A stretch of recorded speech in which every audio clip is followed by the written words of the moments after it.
For all things Bro Sanchez, go to www.brosanchez.com. To access exclusive videos that were banned online, click on COVID-19, coronavirus, and other censored material available for download. Please explore the website and don't forget to click on the More button drop-down box to gain access to even more site features.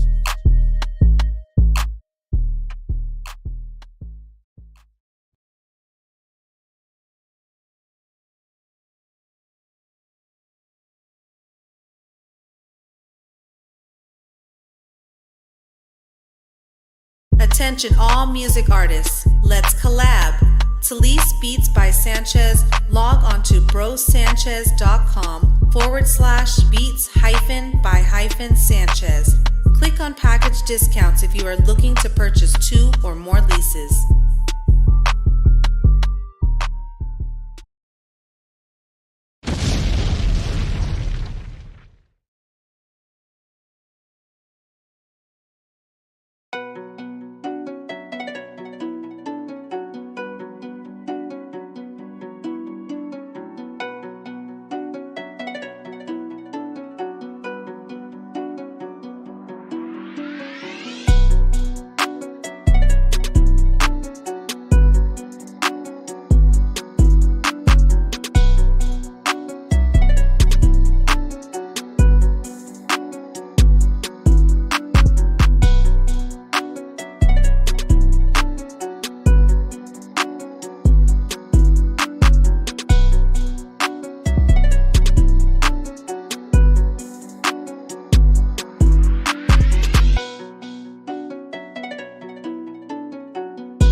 Peace and love. Welcome back, y'all. How are y'all doing today?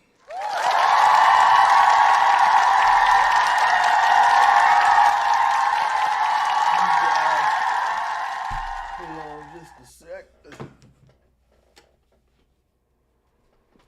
Peace, y'all. Y'all already know what time it is. Hold on.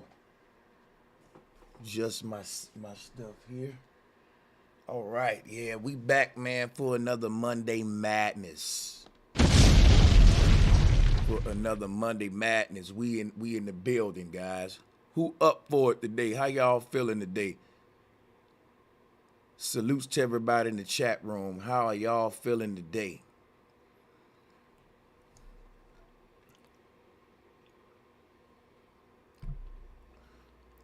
Talk to me, talk to me. I'm in the chat room with y'all, brothers and sisters. Salutes to my mods. What's good? Who we got out here? Let me open.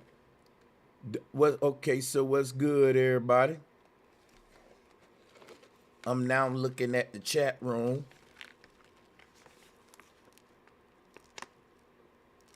All right, Empress Goddess done trees. Okay.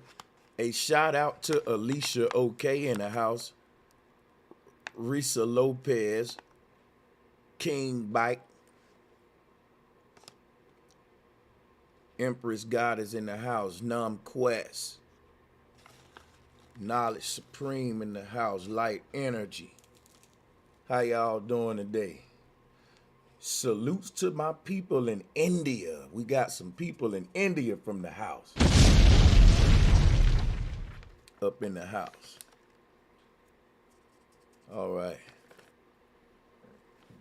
So salutes to everybody. Poetic Empress. Dark Star. Money Bag. J Cantu. What's good, J Cantu? Organized Chaos. Flat Power. King Twin. All right. AKA, I see y'all.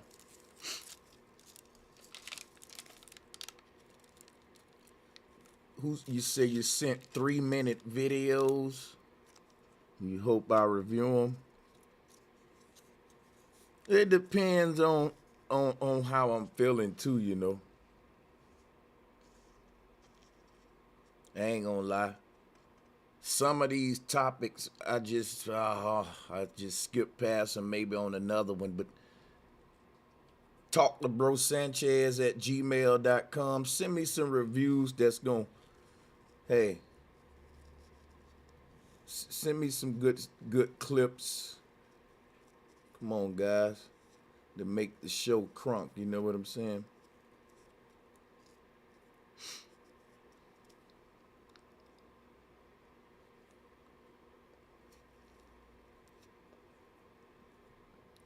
Lady Legs in the house. Let's drop Lady Legs bombs in the house.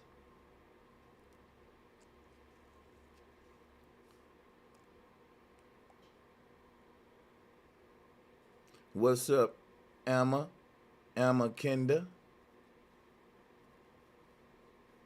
Live Wu-Tang Clan. Salutes. Yeah, it is draining.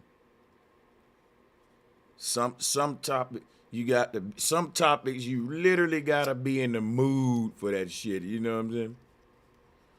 And some of that shit I cover it because I got to. It's breaking news and we need to cover it, and then it's fuck what I'm feeling when it's like that, you know. But sometimes I got the luxury to be selective. So salutes.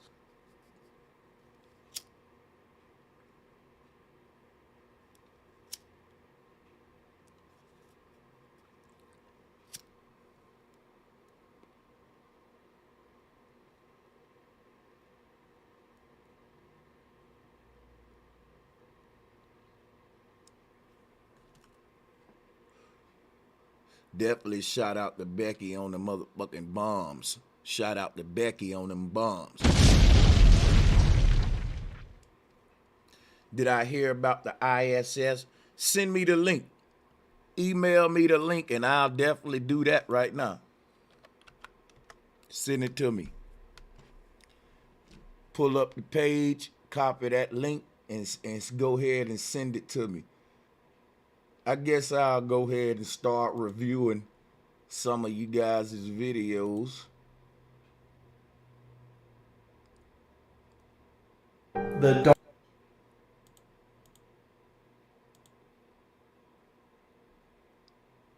Dark Continent? He's saying that, and since yours is first, A Shop, thanks for the short vids, man. 3 minutes, perfect.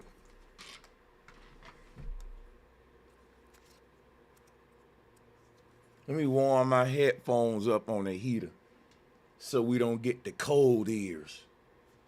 Yeah, get them things. Yeah, knock that chill off.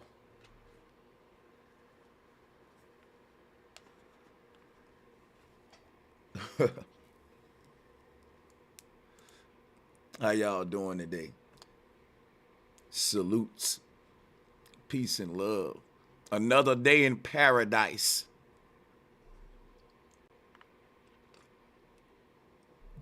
Another day in paradise. Speaking of paradise,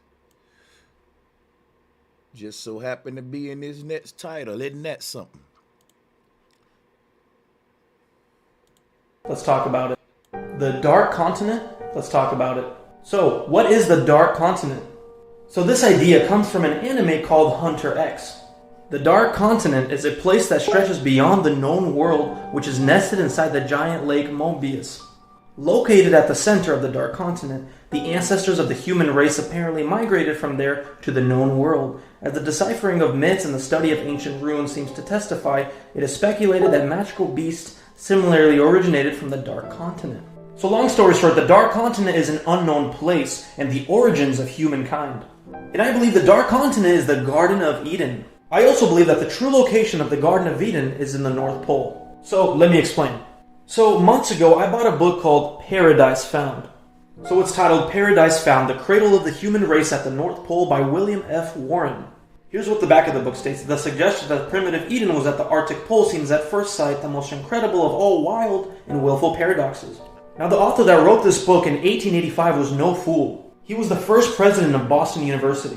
In the book, he placed Atlantis at the North Pole as well as the Garden of Eden, Mount Meru, Avalon, and Hyperborea. Warren believed all these mythical lands were folk memories of a former inhabited far northern seat where man was originally created. So in this book, Mr. Warren described all the reasons why the Garden of Eden is at the North Pole, and they're very convincing. So let's go over some of this evidence. Genesis 2:10. I like this. Everything that we subscribe to in a sweet 3 minutes. And a river went out of Eden to water the garden, and from thence it was parted and became into 4 heads. Now this is a Mercator map from the 1500s, and it shows land in the North Pole. Now the Bible states that Eden was parted into 4 rivers that water the garden. And it talks about how these 4 rivers compass the lands, aka in circles.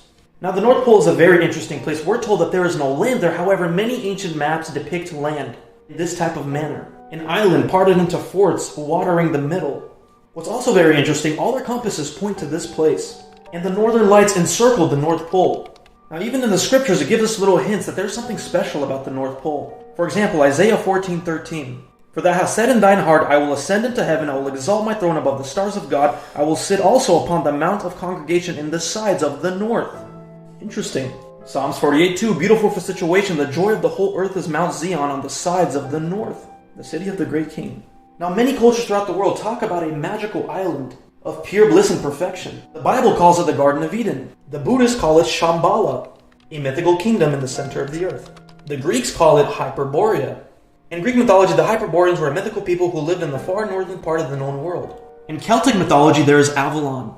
Avalon is a mythical island in the Arthurian legend, also known as the Isle of Apples or the Isle of Glass. The island's legendary healing powers were said to restore King Arthur. And in Norse mythology, you got Asgard, the home of the gods. All these cultures talking about the same thing with different names. Do you guys want a full-length video on this topic? Let me know in the comments below and subscribe. Yeah, great job. Great job. I'd like to talk to this dude and review him and share his stuff and promote him if he's doing a lot of this. You know, he should be familiar with Flat Power. We'll try to reach out to him. Let me see something here, though. What I like about it as well is that he's coming from a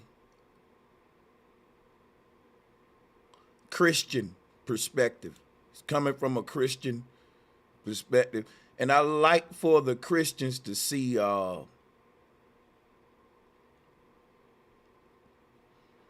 like to see Christians acknowledge the North Pole and not just be on this glass dome shit, the Flat Earth Society PSYOP shit.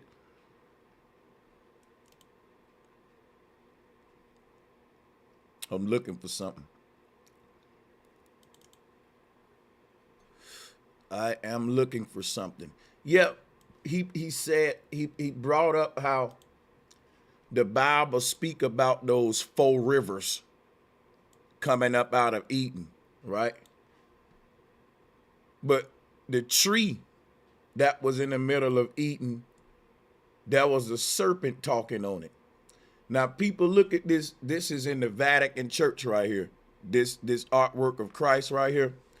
And remember that it talked about Moses' staff being just like the serpent, Jesus gonna be lifted up.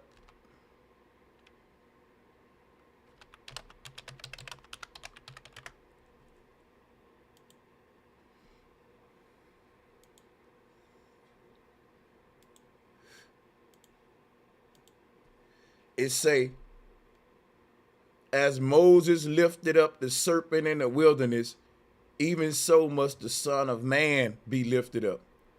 So this was them basically going from serpent, the old Minoan, the ancient Christians were called Minoans, and they had a lot of serpent culture going on, serpent worship, like in the Middle East.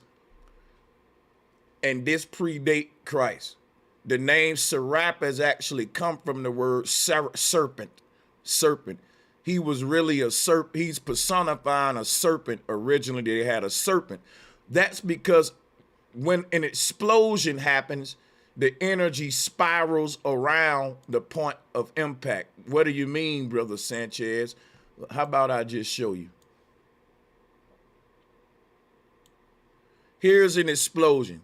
When it's saying this Christian scripture, look at Christ right here.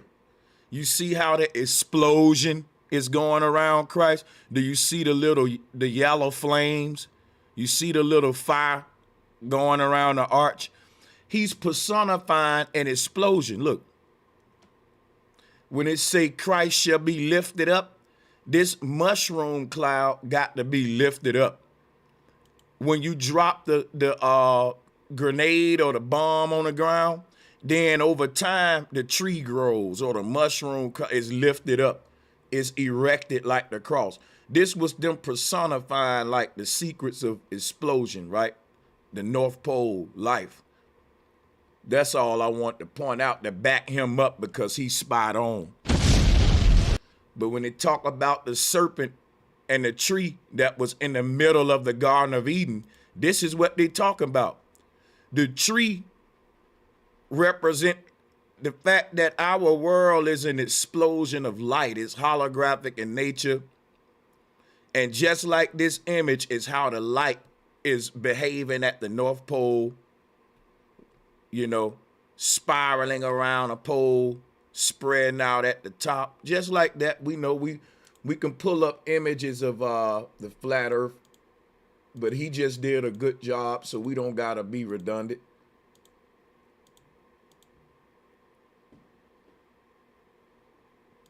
Got a couple of vids and we'll check them all out.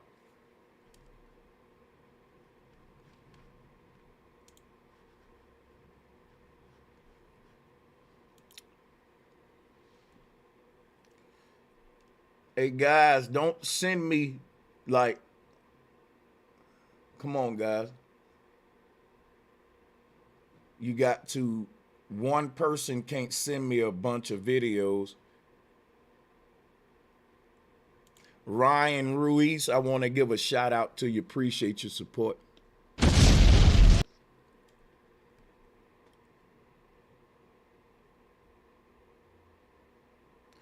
Ryan said George Carlin would have loved my channel.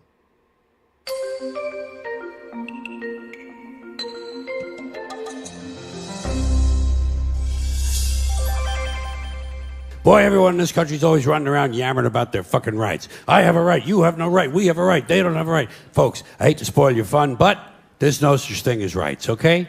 They're imaginary. We made them up, like the boogeyman. The Three Little Pigs, Pinocchio, Mother Goose, shit like that. Rights are an idea. They're just imaginary. They're a cute idea. Cute. But that's all. Cute and fictional. But if you think you do have rights, let me ask you this. Where do they come from? People say, well, they come from God. They're God-given rights. Oh, fuck, here we go again. Here we go again. The God excuse. The last refuge of a man with no answers and no argument. It came from God. Anything we can't describe must have come from God. Personally, folks, I believe that if your rights came from God, He would have given you the right to some food every day, and He would have given you the right to a roof over your head. God would have been looking out for you. He wouldn't have been worried about making sure you have a gun so you could get drunk on Sunday night and kill your girlfriend's parents. But let's say it's true. Let's say God gave us these rights. Why would He give us a certain number of rights? The Bill of Rights in this country has 10 stipulations, okay? 10 rights. And apparently God was doing sloppy work that week because we've had to amend the Bill of Rights an additional 17 times. So God forgot a couple of things like slavery. Just fucking slipped His mind. Right. But let's say God gave us the original 10. He gave the British 13. The British Bill of Rights has 13 stipulations. The Germans have 29. The Belgians have 25. The Swedish have only 6. And some people in the world have no rights at all. What kind of a fucking goddamn God-given deal is that? No rights at all? Why would God give different people in different countries different numbers of different rights? Boredom? Amusement? Bad arithmetic? Do we find out at long last, after all this time, that God is weak in math skills? Doesn't sound like divine planning to me. Sounds more like human planning. Sounds more like one group trying to control another group. In other words, business as usual in America. Now, if you think you do have rights, one last assignment for you. Next time you're at the computer, get on the internet, go to Wikipedia. When you get to Wikipedia, in the search field for Wikipedia, I want you to type in Japanese Americans 1942, and you'll find out all about your precious fucking rights, okay? All right. You know about it. You know about it. Yeah. In 1942, there were 110,000 Japanese American citizens in good standing, law-abiding people who were thrown into internment camps simply because their parents were born in the wrong country. That's all they did wrong. They had no right to a lawyer, no right to a fair trial, no right to a jury of their peers, no right to due process of any kind. The only right they had, right this way, into the internment camps. Just when these American citizens need... You know what's crazy? You got black folks today that'll tell you, man, our ancestors fought for these rights. We done came a long way in America and y'all complaining. Man, when you really need the rights that you so proud of, they ain't gonna be available for you. So y'all brag about rights that you got that you not even really applied at the moment, or you think it's a right, the fact that you not getting your ass beat in the streets like your ancestors. Well, they ain't sicking dogs on us no more. Yes, they are. I can show you a video of a little teenage boy getting his arm mutilated by a police dog.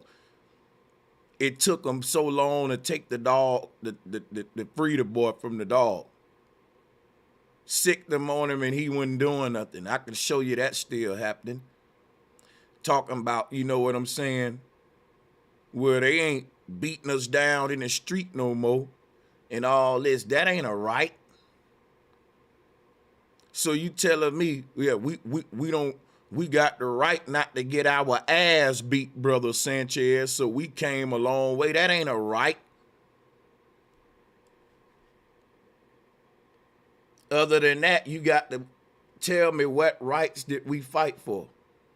Because none of the rights that you so-called got has enabled you, your people, to decrease this generational wealth gap.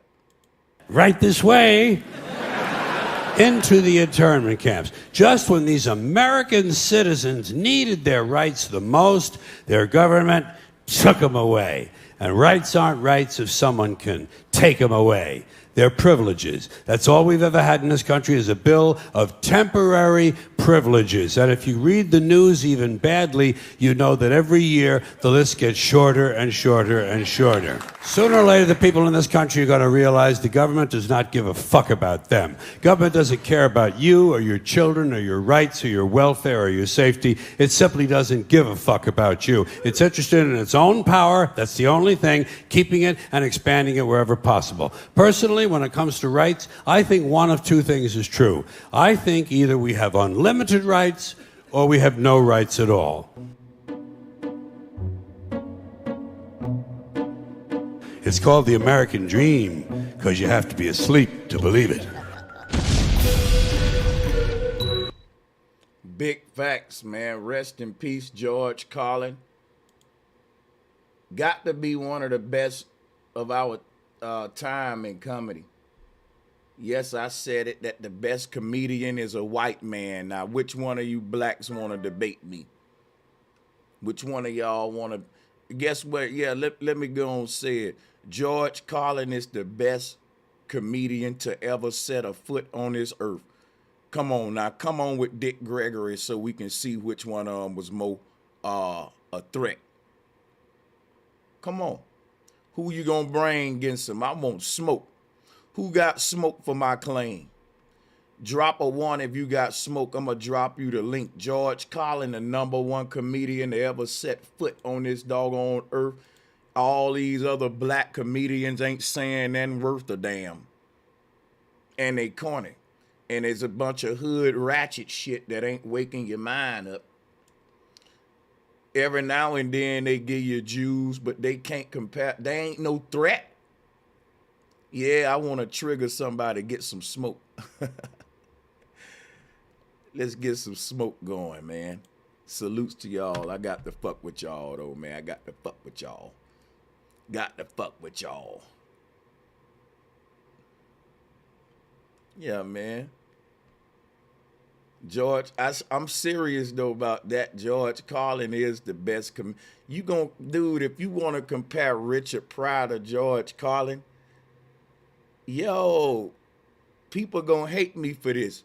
Richard Pryor is overrated.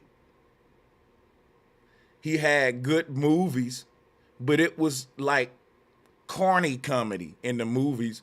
And then his stand-up was good. He had a lot of wizardry in his writing. But I like Richard Pryor, but a lot of folks just, it's the name, man. Everybody big on Richard Pryor, but And then he didn't really go as political as George Carlin did. Come on, who want the link? Request the link, I'll drop it for you, man. We can debate it. We can debate it.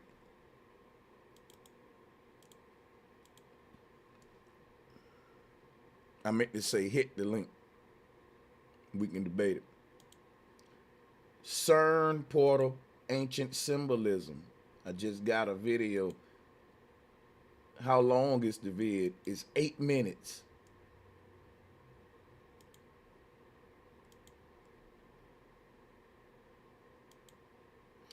Yeah, man, this is what I've been teaching y'all, that the ancestors created. The ancestors created a CERN portal back in the day. Yeah, here go another one of these.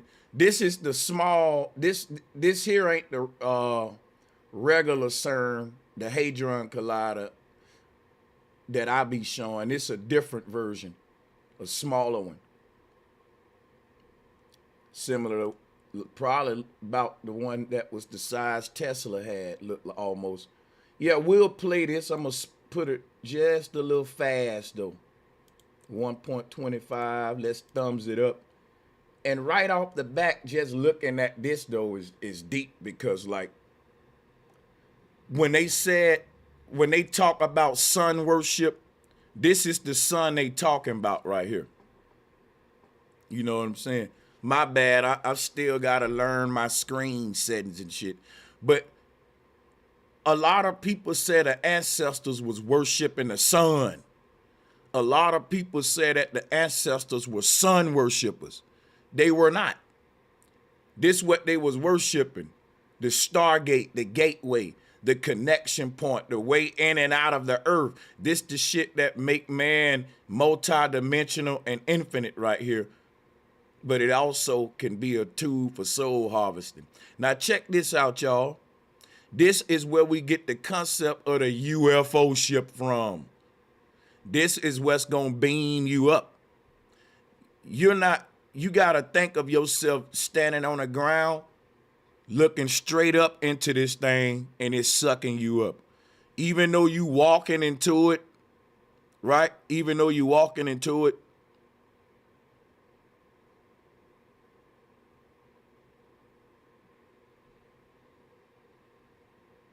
even though you walking straight into it, it's still, when you get, it's a concept of moving up because you traveling through the heavens.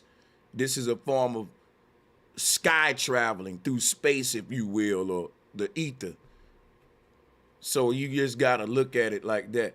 And when you think of the Mayan calendar, right, with the Great Mother in the middle, it's showing you the different combinations that unlock this thing, like a combination lock. It's certain alignments around here. When they line up, the portal open up. And we just had a couple alignments, man. Experiment at CERN, like Alice in Wonderland, the Atlas experiment at the CERN Large Hadron Collider. And I'm going to call it what it is. This is a portal. And here's an image of modern imagery of what science believes a portal technology would be like, opening up a wormhole to another dimension. And I said that the CERN LHC, Large Hadron Collider, was actually built by otherworld technology, alien technology. Now, if you look... Let me explain something to you. This shit is called Alice, right? Like in Wonderland. Man's consciousness about to wander. Now check this out. In another one, they talk about a yellow brick road. There go the yellow brick road right there. Because when you look at the grid pattern, right, that grid pattern which represent the net, the fish net, that the whole, this is representing the magnetic ley lines that lead out of our world, folding outward into a whole nother world. But check this out. The whole shit is illuminated with light, and it looked like bricks. I'm just telling you about all the symbolism, right? When they talk about the yellow brick road, this the shit they talking about. This other world, right? Look at this boat here. This is from ancient Egyptian imagery, and you see this funnel here and this funnel here. It reminds you of this. Okay, this looks like a boat. Here's one funnel, here's another funnel. Blur Monster said, what's funny about something you presume to know everything about? That's a riddle. Here go the link, Blur Monster. I don't know everything. There's somebody going in here, and then if you look at the Egyptian symbol, there's actually, if you look here closely, there's somebody coming out of the funnel. Here it is. And as I mentioned before, this is ancient technology, and CERN is not even trying to hide it. Here is a portal, an ancient portal by one of the demigods, and you can... Yeah, he's definitely spot the fuck on. Definitely. Because it even show you about Brahma and Buddha growing up out of this lotus flower. When we talk about the story of Krishna, Lord Krishna, Brahma, the story of Buddha when they growing up out of the lotus flower, even the images of the Nagini that I show y'all, right? When you pull up the Hindu Nagini right here, or the man coming up out of the CERN portal, yeah, he's coming up out of a portal. That's why he got this little spiral wrapped around him. He's emerging from a CERN portal. And this is what, like the North Pole is ancient technology. This is really the secrets of death. You know what I'm saying? Just like you see here. So yeah, I like this video right here. Let's look at it some more. We're going to talk about this later because I got a video from OG Philly about walking on all fours. And this is a conversation I like to entertain. We're going to get some smoke on that. I'm going to do a chat vote on that one. Stick around. Let's finish this one about CERN.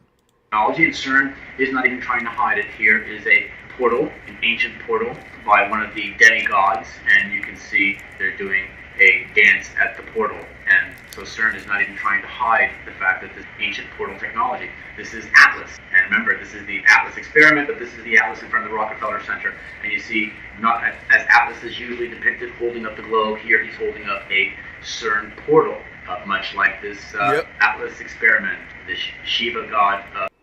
And just to back him up, yo, I need to start reaching out to some of these guys and doing some collaborations because we all making the same connections, and that will make for some epic bills.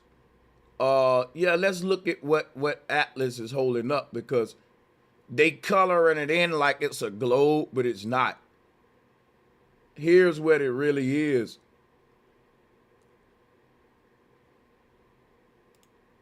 This is what they're calling an atom, right? An atom. This is the flat Earth right here. What Atlas is holding up is, watch this, something they call Ezekiel's wheel. Look.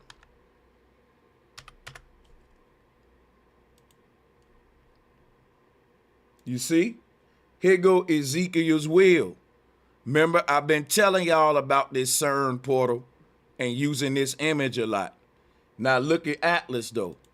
He holding up the same shit. That's what I'm telling. It's not the Earth. It's a portal in and out of the damn Earth. Is what it is. So this dude is spot on. And you got to think about something. The Egyptians talk about a scarab beetle holding up a dung ball.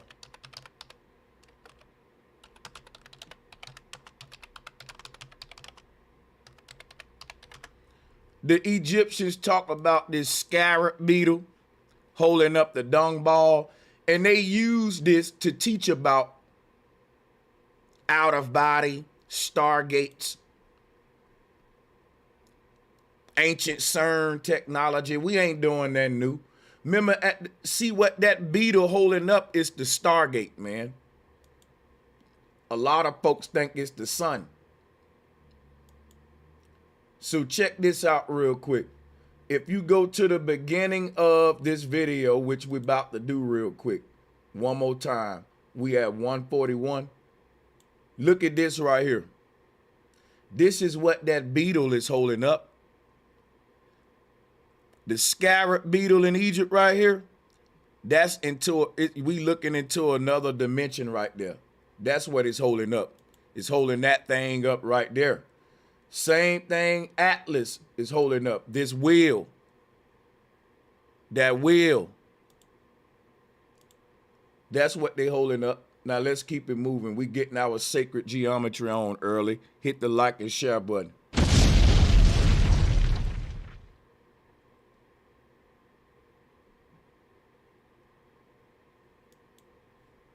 This Shiva god on this pedestal here, for instance.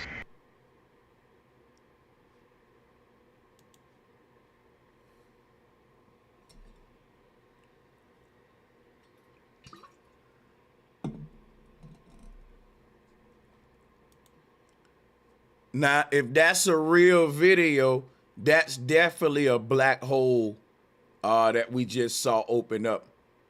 So if this is real, this is proof that they got this technology. I just showed y'all the Hindu Nagini.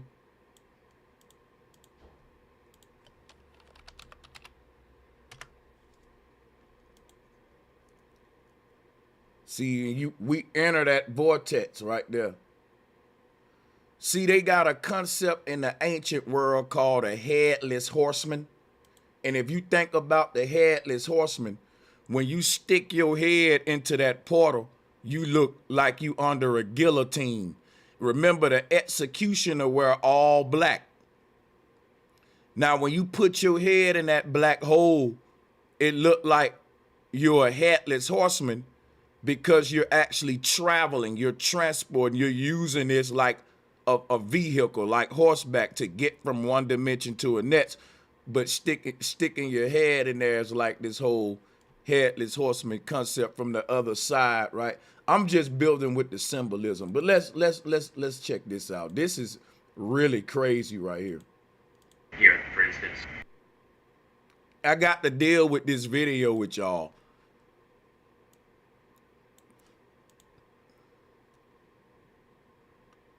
That's crazy. We can debate it, how real it is, but hey, man, we know what they trying to do, so. I don't believe that there is a race or have been races of non-human intelligent entities. I suggest you look up Egyptian cone heads and also Peruvian cone heads and look up the DNA results of the. I wish people will look into artificial cranial deformation and get off this whole alien shit. Like, that's the one thing these people be getting wrong all the time. The Peruvian cone heads from ancient origins, and the DNA results are in, and they show that they are so different from humans that they couldn't interbreed with humans. And that's a goddamn lie what they saying with that DNA shit. And he's falling for it. Let me show you something, right? How you gonna believe them about DNA if you don't believe them about the other stuff? It's still people today with elongated heads. And yes, you can get them pregnant. So that got to be a lie. It's called head binding. What he just said is a lie, and it proves that nobody know everything. He don't know it all. But this is a good CERN video. Heads and look up the DNA results of the Peruvian cone heads from ancient origins, and the DNA results are in, and they show that they are so different from humans that they. So you telling me I can't impregnate this woman right here? I don't believe that. I don't believe that. It's so many cultures on this earth that's still practicing this head style. It's not just this woman. So we really need to get off the UFO shit. Seriously. Seriously, we do. Here go another lady. Let's pull it up. Hold on. Let's talk about it.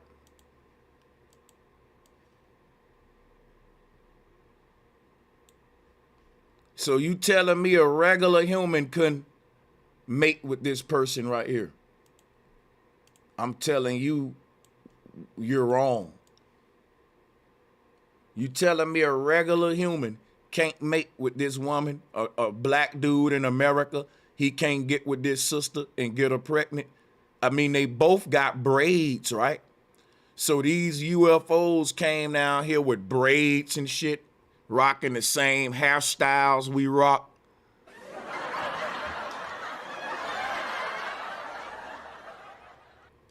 No, I ain't gonna let you off the hook for this. I'm tired of the alien shit. Damn it, do some research and quit just hopping at the first goddamn thing, man. They couldn't interbreed with humans. And the Bible also mentions the gods of Egypt, that God went to slay the gods of Egypt. And in Exodus 12:12 and Numbers 33, it speaks about God executing judgment upon the gods of Egypt. And you can see here Nefertiti doesn't just have a long hat, it's because she has a cone head. Yeah, bro, ACD, artificial cranial deformation. It was a form of ancient beauty. Why don't y'all research? Why don't they research? And the same with many of the Egyptian statues and depictions are depictions. Let me see what my chat room looking like, because when it come to this cone head shit, it irritates me. Let me see where we at right now. ACD or UFO. Type it in the chat room right now. ACD or UFO. Put it out there. ACD or UFO. Let's go. Come on, let's do the votes. Come on, let's vote. Let's vote. Let's vote. Let's vote. ACD or UFO. Where we at with it? Because we see where he at with it. Where y'all at with it? ACD or UFO? If you never heard of ACD, it's called artificial cranial deformation. Look it up. We got to get off the UFO crap. We got to get off of it, man. Anybody type in UFO, please click the link.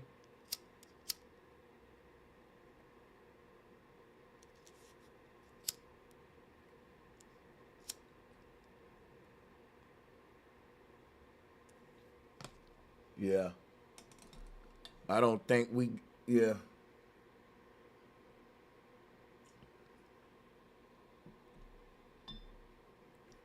If you saying UFO, you ain't been listening to me.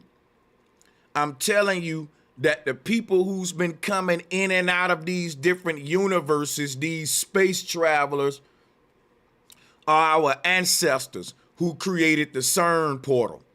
Our ancestors created this CERN portal technology where we can travel interdimensionally. And they are called UFOs, using flying saucers.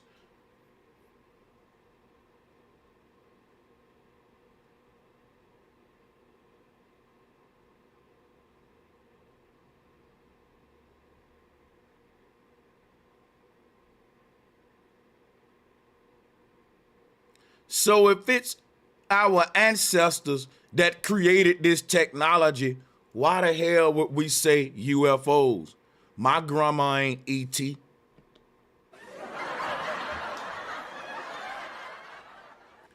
It can't be both. It's either ETs or it's us learning how to travel the multi-dimensions. Either it's ETs or it's our chakra, the chakra layers are real and the ethers are real. Because if it's ETs, then that means it's other planets with aliens on them. And see, that's the whole bullshit. It's other worlds with our ancestors in them. The other ethers are different points in time. If it's our ancestors using CERN technology, that's it. Ain't nothing else. We ain't got to muddy them waters. That's what it is. Plain, simple, period. That's it. Don't add or take from that. We see it's our ancestors that created the cone head style. We can't keep saying it's aliens and flying saucers. It's helping them hide the truth about our ancestors. Of them with cone heads. And also in Peru, as I mentioned, the DNA results are in and they are not human. Yeah, that's why you shouldn't just go with what science say. The DNA say they're not human. These people are human, man. There's no way you're going to tell me this dude is not human. This female is not human. Like, you got to quit regurgitating what science say. God damn, boy, it's so irking because you ain't got to do nothing but a little bit of research. I suggest you. And to make it sad, right, he's looking dead at this black lady right here saying that they're not human. Now, what did they say about us when they first bumped into us? They said we weren't human. I think when these folks met our ancestors, they was looking at the cone heads, and then our ancestors was using CERN portals and shit, and they was like, oh, these are fucking aliens. They in flying saucers with cone heads. The UFO is them mocking us. It was our ancestors' beauty style. ACD, look it up. And they also were advanced people who knew how to make wormholes and travel the dimensions. So that's why they were called aliens with the long head, the UFO ship. When this dude looking at that black lady with the cone head and says she ain't human, that's racist and he don't even know it. Because they was calling us non-human from the get-go and putting us to death. Because they didn't understand our science, our technology, and our culture. So people feel what they don't understand. I was scared of them ladies in Asia with the long necks at first. Is ladies in Asia, you would think that they mix with giraffes, but that's just part of their beauty. They do that to their own body. But it can look a little spooky though if they get too long like this one here. You know, you gotta choke her with both hands like.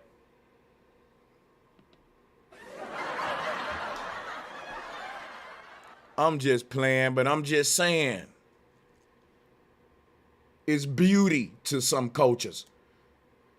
And some people will see this dude and they'll say this dude ain't human, he's half giraffe. And then if science want to go along with the lie, which they will, think about this, right? People can use this picture to say, this brother mixed with a giraffe. It's some giraffe people on the earth. And science will confirm it. They'll say, we did the blood test. It do got similarities to a giraffe. Now, why would science do that? Because they want to prove evolution. They want to prove that humans ain't created as gods by a higher power in our own heaven. See, they want to always say we evolved from aliens, we evolved from monkeys, we evolved from giraffes, we evolved from mermaids. Anybody coming out showing how a human can be mixed with an animal, science gonna pat you on the back because you supporting evolution. And you got us into our animal mindset. We gonna act out of instinct because we identify ourselves with animals. Check how crazy this is. But anyway. You read it for yourself in Numbers 33, verse 4. Now the Egyptians were burying all actually still worship these. All right, I'm gonna let him be with the cone head stuff, and we need to get back to the wormhole, buddy. It's also about providing solutions from a biblical perspective here in Jerusalem, Israel. Thank you. The solution to the world is the restoration of the kingdom of David, brought to you by a love revolution from Jerusalem, Israel. Won't you join us? In Geneva put together, the LHC uses superconducting magnets cooled down below the temperature of outer space in a ring 27 kilometers in circumference to accelerate protons to speeds greater than 99% of the speed of light.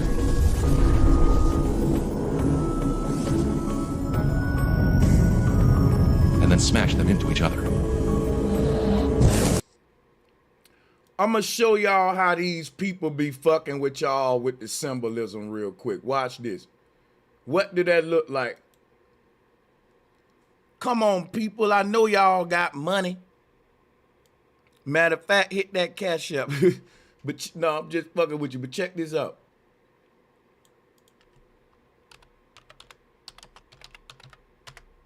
You know when you go to the bank and they got this little tube? This is, if you look at this, it's just like the CERN machine. It's just like a wormhole portal.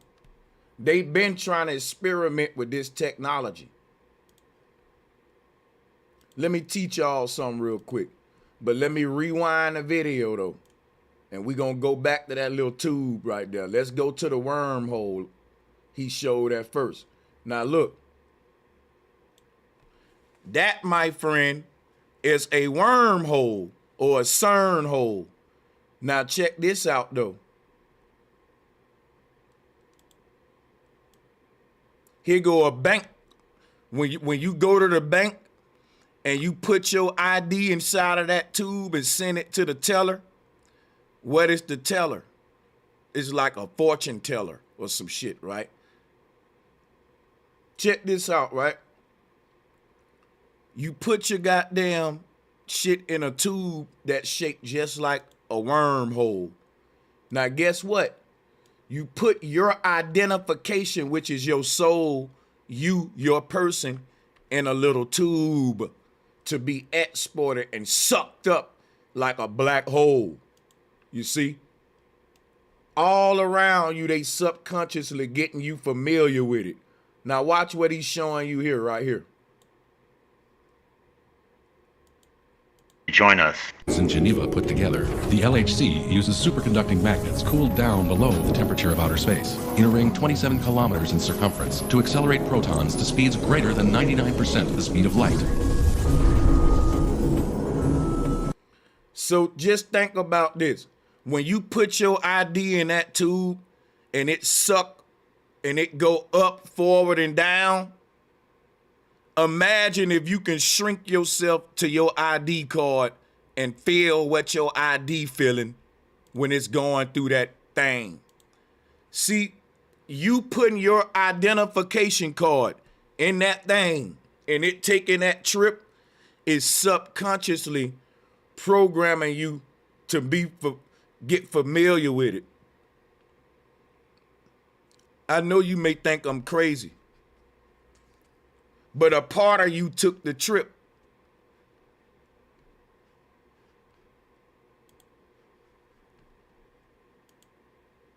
Now, when you get inside of a CERN portal and you go up, forward, and down and get to this other dimension, it'll be familiar to the subconscious based on, like they using this same technology, same shit when we go to the bank. That's crazy, right? Because they use this technology at the bank, and that's literally what these quantum computers would be, banks that are storing currency or power or souls, energy versus money. So now check how deep this is. The world has got in debt to the banks, and now the banks about to just deposit us into computers. And at the same time, the currency is digital. You don't see you're the currency now, Neo. What Morpheus said, the price that we paying for all this fiat currency and inflation is our souls, man. Hey, the interest is so high, the only thing we can offer over now is our souls, humanity.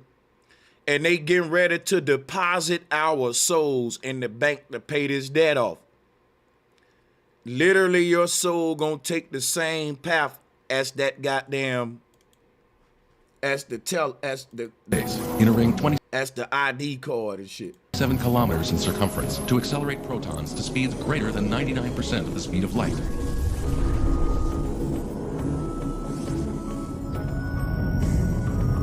And then smash them into each other. See that? They want to deposit your ass now. Because when we start traveling in these, now we getting put in the bank, which is a quantum computer. Man, this is some sad stuff. Because they talk about they God, Yahweh, having a sky vault. Y'all ain't listening to these words. Who got vaults, man? Banks got vaults. The God, Yahweh, is an interdimensional demon that's trying to trap our fucking souls in this realm. Don't want us to go forward. If you look at a goddamn bank vault, guess what it looked like? The CERN portal. Look.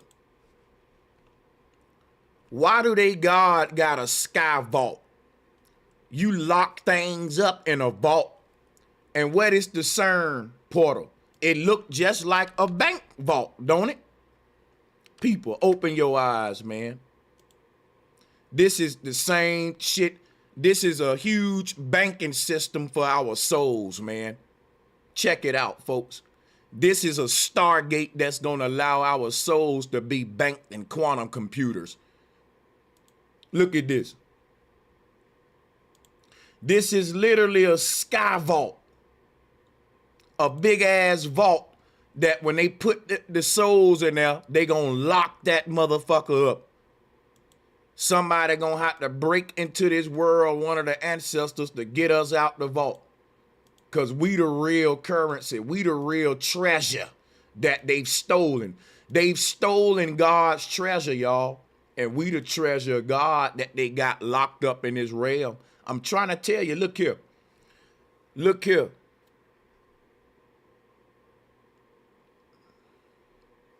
When you look at this thing here, you got to think about CERN, man. They want to lock us in Yahweh's sky vault.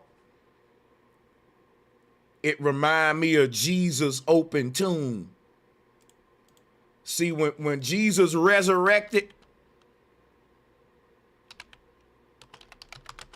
it looked like a MasterCard symbol. It looked like an open vault. See, this is all CERN portal artwork. They don't want to tell you that. Because, listen, the CERN portal is what's going to allow man to become immortal. It's going to allow man to cross over or resurrect himself.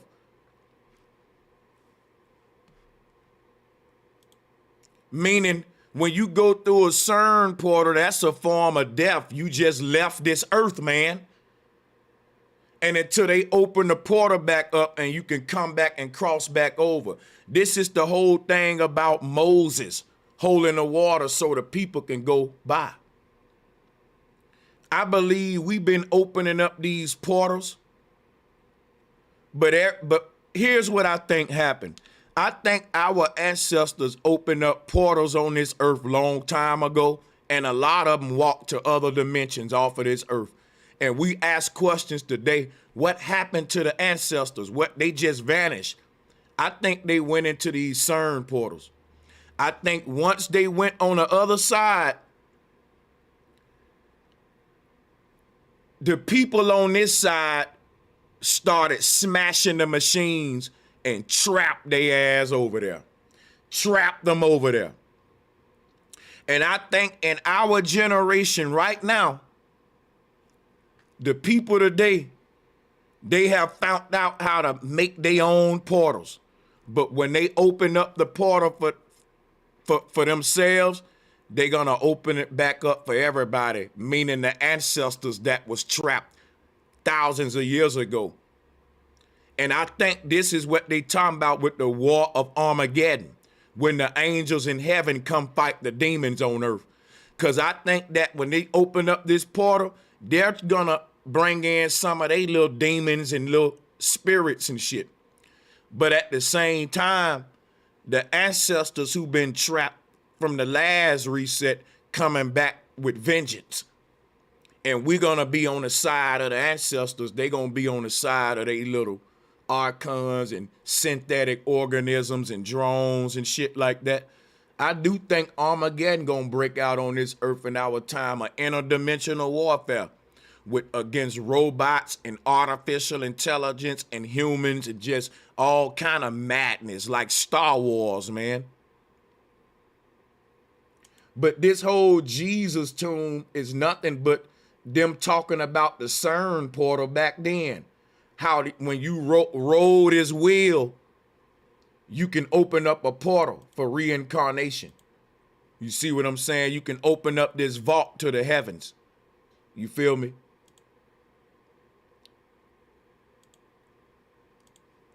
The LHC was built at a cost of $6 billion and will use another $30 million worth of electricity.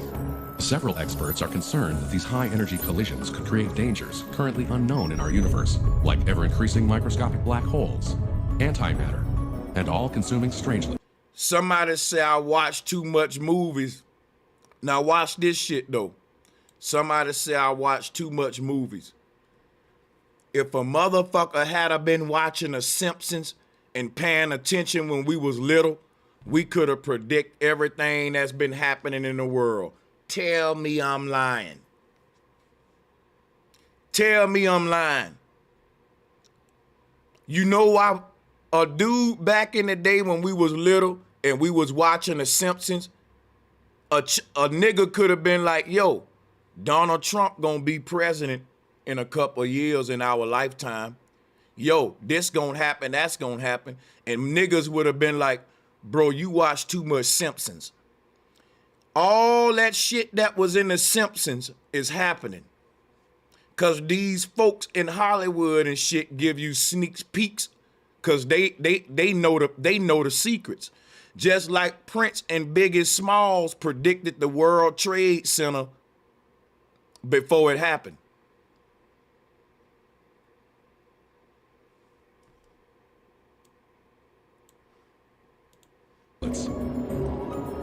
CERN states that they intend to recreate conditions seen less than a trillionth of a second after the Big Bang. Once started, no one knows what exactly will happen. All in the name of science. A bunch of movies predicted September 11, even on the covers and shit. A bunch of movies predicted September 11. I'm gonna pull it up.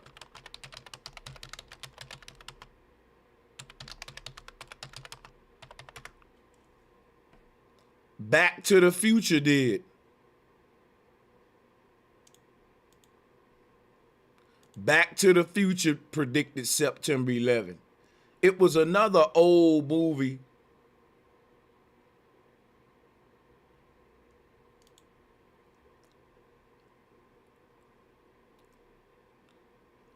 It was a bunch, and not just movies, artwork.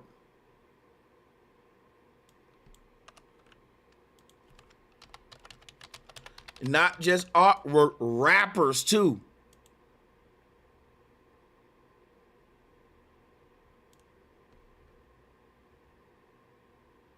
People be thinking this shit a game.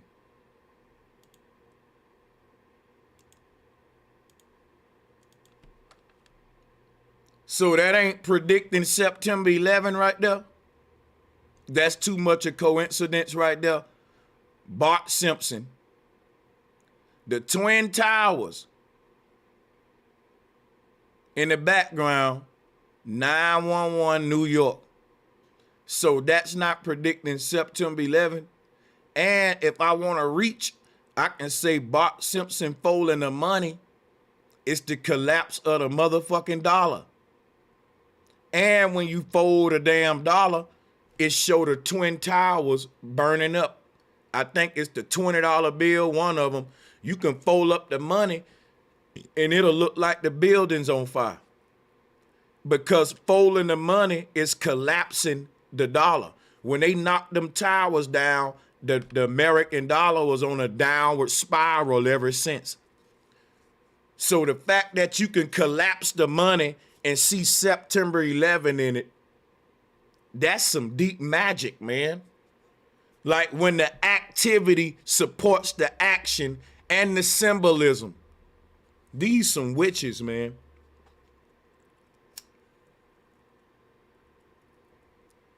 Like folding the money is collapsing the money. And that's literally what happened to our dollar after the buildings collapsed. Like, what kind of fucking magic is this? I don't know, but it's fucking crazy. It's crazy. And yeah, you talking about predictive programming? It is a thing, yes. Validate theories with no concrete practical benefit.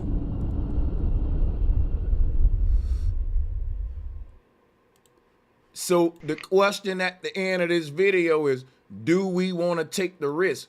Opening up this wormhole can destroy the earth, and they know that.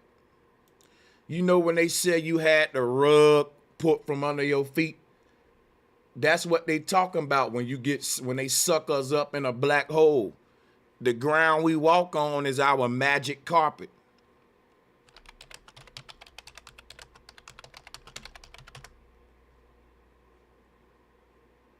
How does it look when a rug fall into a hole? If you got a rug on the floor, and in the middle of that rug, right, there's a hole under the floor, right?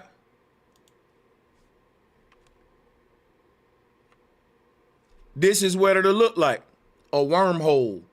As the rug folds, this is how you get the lotus flower. Let me show you how to do it.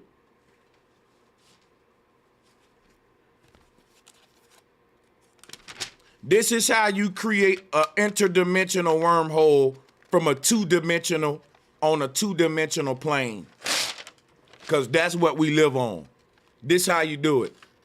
I want you to pay close attention.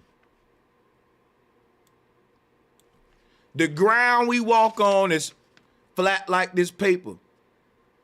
Our universe seems to be stacked in two-dimensional layers like this. And in between these ethers, these ethers serve as barriers, right? But for example, how do you drill your way out of this two-dimensional wall, right? Like, think of this paper, right? To make this shape, what you would do is you would create a drill with your hand. That's what CERN is. It's a drill.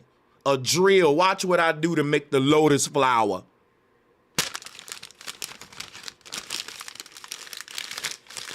And some twisting. See, all I did was drill into the middle of that paper. Now what we got is space is created. See? Space is created. Inside of this, see that's how space is created, like a cone, a funnel. Just like that. Space is created. That's all CERN doing. That's all a wormhole is. This would be one end of a neuron. And once they get out the other side, you will have one out this side too when they make it where they entered and where they exited that wormhole. So this hole in the flow would allow you to travel dimensions vertically. So if you was in this house, you wouldn't have to use the stairway. You could just hop through the flow and be right down there on the second floor like, what up, my dude? They'll be like, damn, bro, you just fell out the sky. That's what the CERN portal is. It's a wormhole that allow us to be fallen angels. But if you're a genie that's floating on a magic carpet,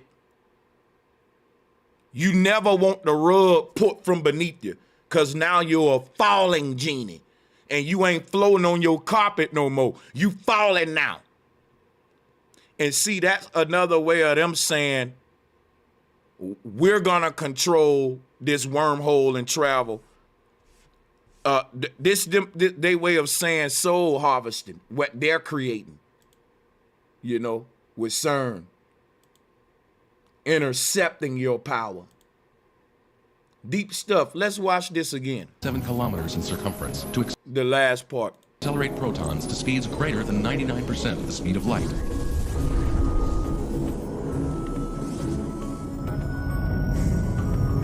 And then smash them into each other. The LHC was built at a cost of $6 billion and will use another $30 million worth of electricity. Several experts are concerned that these high-energy collisions could create dangers currently unknown in our universe, like ever-increasing microscopic black holes, antimatter, and all-consuming strangelets. So, they saying that this CERN portal does have its risks, basically. And one of those risks is this thing becoming a endless eater. A eater that just continue to eat up our world. I'm going to show you what I mean. Let's listen to it again. Several experts are concerned that these high-energy collisions could create dangers currently unknown in our universe, like ever-increasing microscopic black holes, antimatter, and all-consuming strangelets. All-consuming strangelets. See, the ancestors spoke about this black hole, and they said exactly that, man. They said, don't do it because it's going to destroy y'all world. You think I'm lying, don't you? I'm going to pull it up right now. See, in the middle of this Mayan calendar, you know what they got? They got a great mother eating up everything. She's just eating up everything. That's why her mouth open right there. Look. This goddess with all the rings around her, she became Saturn. Saturn is CERN. Listen, man. Take the T off of Saturn and what you get, CERN. CERN. CERN look like Saturn, don't it? The all-seeing eye with all the rings. People, I'm a beast with the symbolism and etymology. I ain't gonna lead you no astray. Check me out. I've been doing this a while. I've been researching a while. CERN is Saturn. It's the God that eats up man. He eats you up. So scientists are concerned that this black hole gonna eat up our world. And they know it is. They acting like they don't know. Well, it could or it can't. We don't know, but we gonna figure it out. They love the god Saturn. They're finna sacrifice the entire earth to Saturn. And this what the Bible mean by the earth gonna be thrown into the lake of fire. The earth is gonna be thrown into the lake of fire in the bottomless pit, which is the mouth of Saturn or the CERN portal.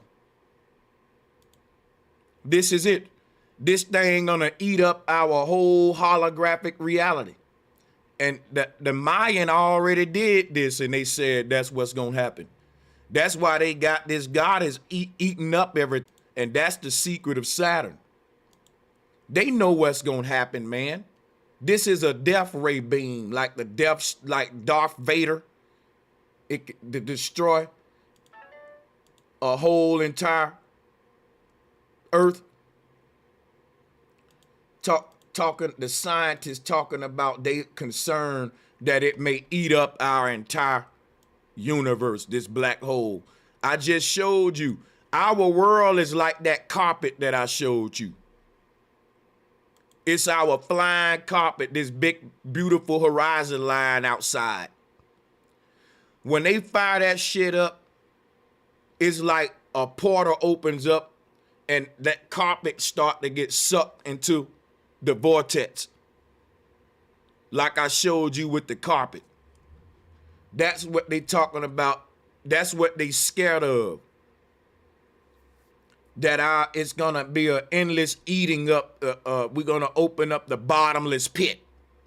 Now the Bible speak about back in the day, God opening up the ground and consuming entire populations of people. With these kind of portals, you can target the portal. You can aim it at a location and have big black holes, small black holes. It's possible to just beam a person out of existence if they piss you off. You can open up a portal right beneath their fucking feet and they're gone. Where are they gone? Wherever you want to upload them at, into a computer. You can upload their ass and assimilate. You can put them in a hell, an infinite hell, indefinitely, all of that. This is like the Ghostbusters technology, where they were sucking up the ghosts in these little black boxes and shit like that. But yeah, they got these concerns, and rightfully so, and they know what they doing, which is the bullshit. CERN states that they intend to recreate conditions seen less than a trillionth of a second after the Big Bang. Once started, no one knows what exactly will happen. We don't know what's going to happen, and we know that there's a lot of good chances that we can destroy the entire Earth, but let's do it anyway. What's the point of us being scared of nuclear war if we finna destroy the Earth in a few years anyway? What's the point of us even giving a fuck or even having any fears? They've basically given us a death date by which on this date, nigga, we spinning the damn barrel playing Russian roulette. Stupid. What if I told you, hey bro, in 10 years, you gotta be brought back to this table right here and me and you playing a game of Russian roulette. That's what they doing. They saying In a few years, we're going to fire this thing up. Now, we don't know if it's going to destroy the earth or not. It's a 50-50 chance. So they basically telling humanity in a few years, listen, what we're going to do, we're going to play a little game of Russian roulette. All right? And it's going to be all worth the gamble, right? Stupid. It's going to be worth the gamble.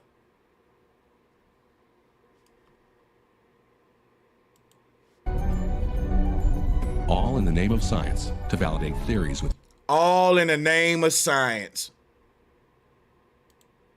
All in the name of science, which is God. no one knows what exactly will happen. All in the name of science to validate theories with no concrete practical benefit. Do we want to take the risk? Thank you for watching this video. Thank you for making it. I'm going to subscribe. Of course we don't want to take the risk.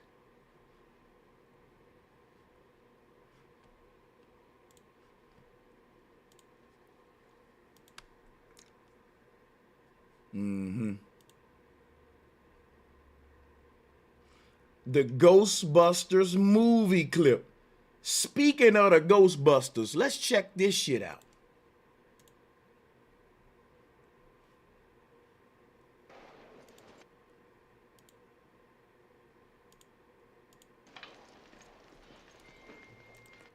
I used to love the Ghostbusters as a child, but now that I know that they're a group of people working for the government that's sent out there to harvest our souls, in the future, when humans are living in holographic avatars, if you get out of line, they can send the avatar police and suck your little avatar into a box and lock you. That's going to be prison in the future. People, check this out. Y'all think, before we even play this Ghostbusters clip, do y'all mind if I talk to you? Drop 5 balls in the chat if you don't mind if I talk to you. Because I know I can talk too much, and we're going to get to the clip. But if you don't mind if I teach you something real quick, drop them 5 balls, man. Hit the like and share button. Why are the numbers going down? You know what I mean, bro? We getting it in. But anyway, let's get it in.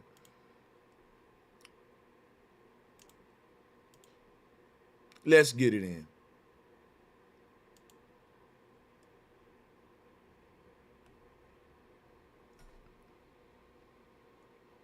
See, in the future, when your holographic body get out of line, they can't lock you up behind steel bars and bricks, because you could just walk through that.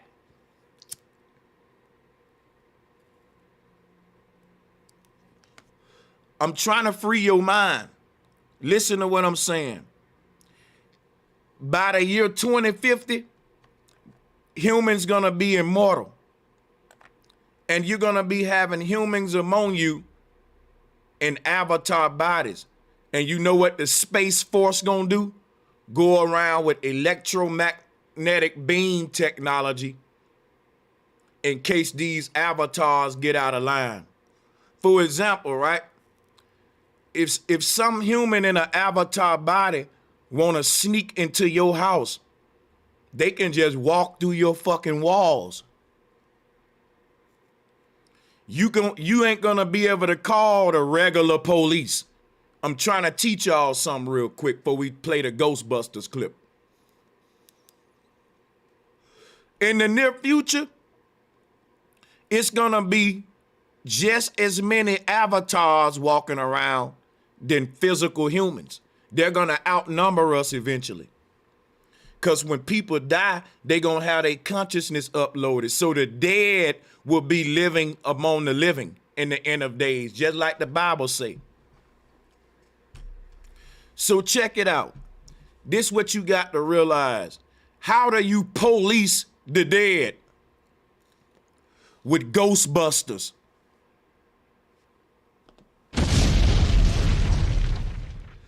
How do you police an avatar or a ghost? With a Ghostbusters type of police force. which is Space Force. They're going to be policing the interdimensional space.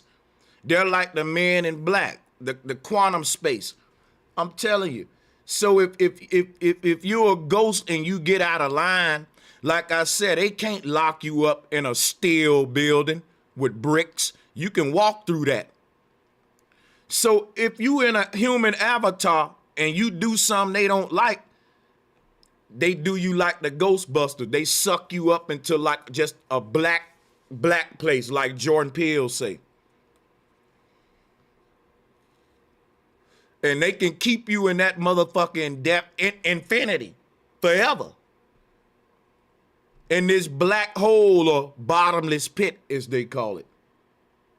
It's finna get real, man. They opening up the pits to the abyss. Revelation told you that was gonna happen in the end of days. That the abyss would be opened up. Yeah, let's watch this Ghostbusters thing so we can check out the soul harvesting. Cause now when I look at this as an adult, I'm on the ghost side. I know when you was a child, you was rooting for the Ghostbusters.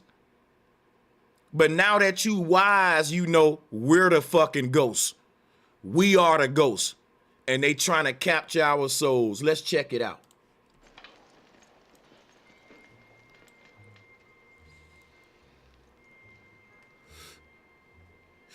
This is some very evil shit when you think about it too. No, like, we're exterminators. Somebody saw a cockroach up on 12. You know what? Let me shut my mouth and mute up and play this thing. I'm horrible, ain't I?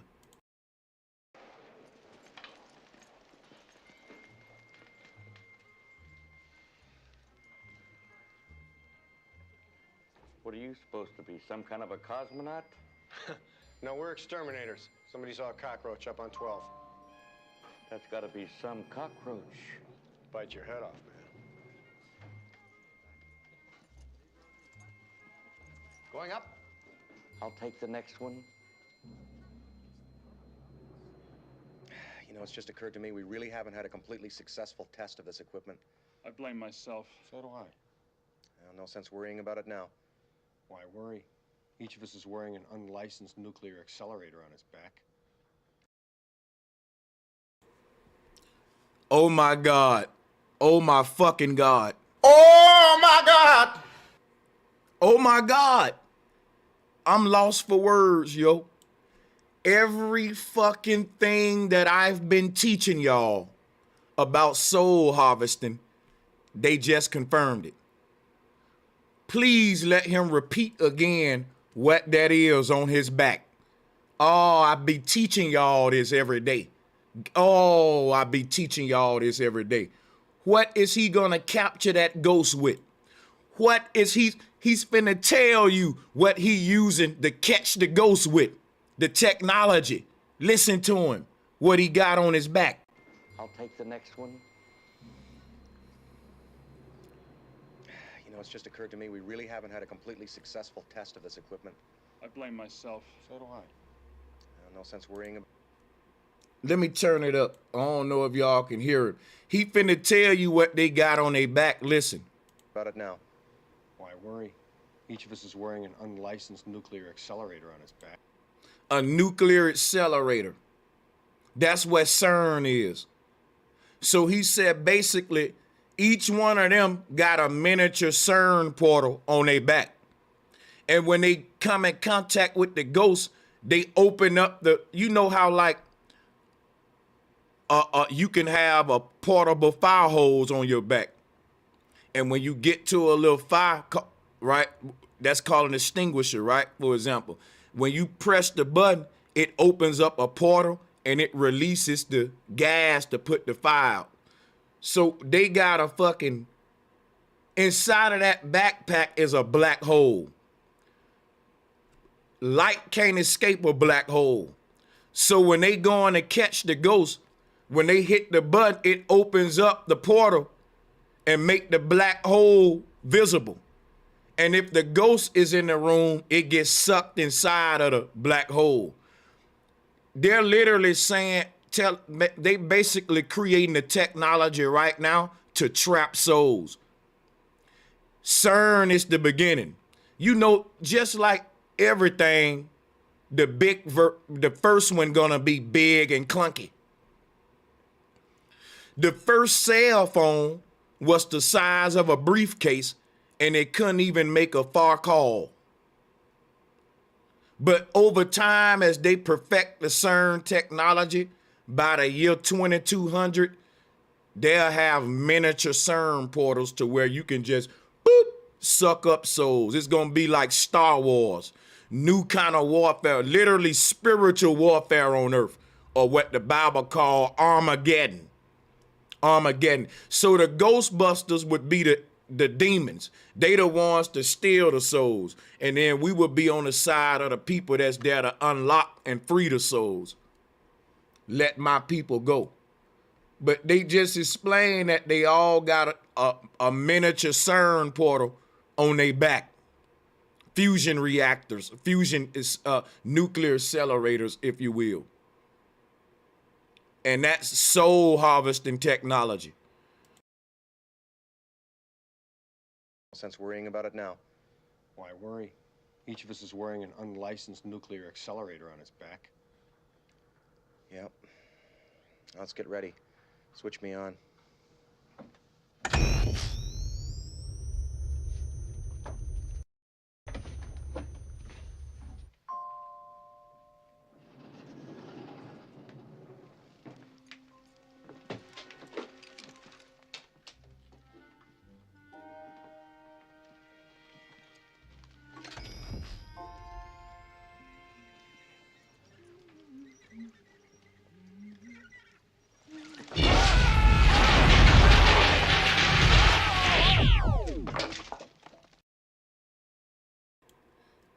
Pay attention to the beam now.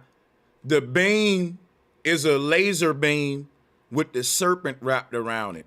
The pole with the serpent wrapped around it. The pole with the serpent wrapped around it. Your soul is the new currency.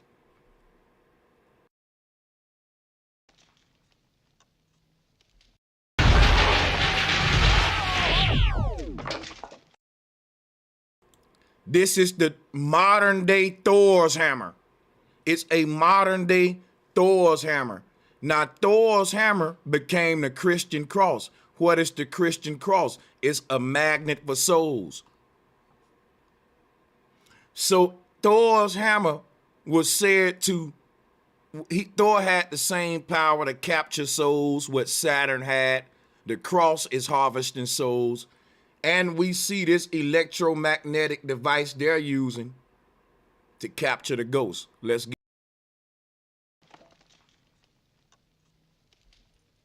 What the hell are you doing? Sorry. Sorry, I'm sorry. We thought you were someone else. Successful test. I guess so. I think we better split up. Good idea. Yeah, we can do more damage that way.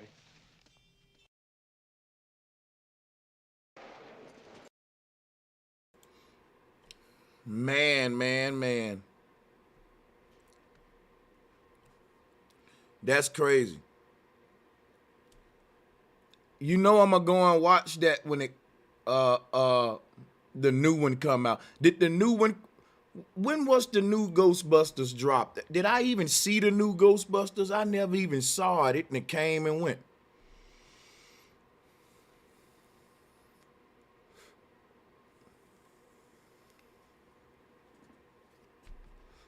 I'm going to go to the next video.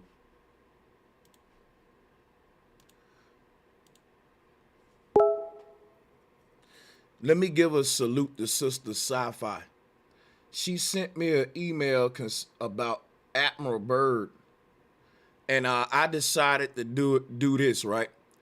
If there's any question in mind to anybody about that got questions about Admiral Byrd, he was a Freemason. Admiral Byrd gave birth to the Hollow Earth theory, which was a psyop to keep us back from the truth. All of these agents got to give you a little truth with the lies. He got the same metals that Buzz Aldrin, Neil Armstrong, all of them got. He's in the same club as all of your famous NASA astronauts and shit. They all played their part in the psyop and keeping man from knowing exactly what's at the poles. He didn't tell the truth what's at the pole. He lied. The ancestors ain't say none of that shit what Bird was talking about. A inner sun and a upturn. You know, not the way he was talking. The way he was talking about it, it muddied the waters and gave birth to hollow earth. If I want to look at the good thing about it, at least it got people looking away from the globe and thinking alternative. So there was some good came out of it, but nevertheless, he was a Mason. I don't know if that's good or bad. It's just mean that we got to kind of watch you a little bit. You know what I'm saying? They only want a few people to be able to speak on these polar regions. And if you ain't in a Boys Club and a Freemason, you ain't going to be the one that can control the narrative on what's happening at the poles. I just find it strange that everybody talking about space, the North Pole and all that are your theologians, your modern mystics, your Kabbalists, your Freemasons. They still monopolizing this knowledge of how we can get out of this earth. Archons, gate guards, literal gate guards, guarding the gates out of here, man. Satan want to keep you in hell with him. I think it's something about these people where they ain't able to leave here and they want to trap us here too. It gotta be. I'm starting to doubt that they can lead this bitch. Or they, something to them or something about it. I just don't know. Maybe I'm wrong, but I don't know, man. But if y'all want to debate Admiral Byrd, we can do that today as well. Let's take a couple of callers real quick to mix this Monday madness up. Take some couple of callers, one at a time. Come up with your mic ready and the YouTube video muted. And let's build. Let's get it. First come, first serve. One-on-one, one at a time. And I'm still checking for more videos. Thanks for that Ghostbusters clip.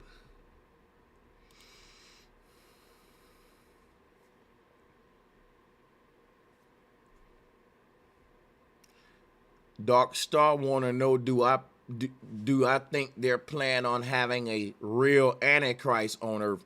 The Antichrist is the false Messiah. And the false Messiah is the one that's giving you this right here. Look, the false Messiah is going to save humanity, but he's going to save them on a hard drive and a quantum computer.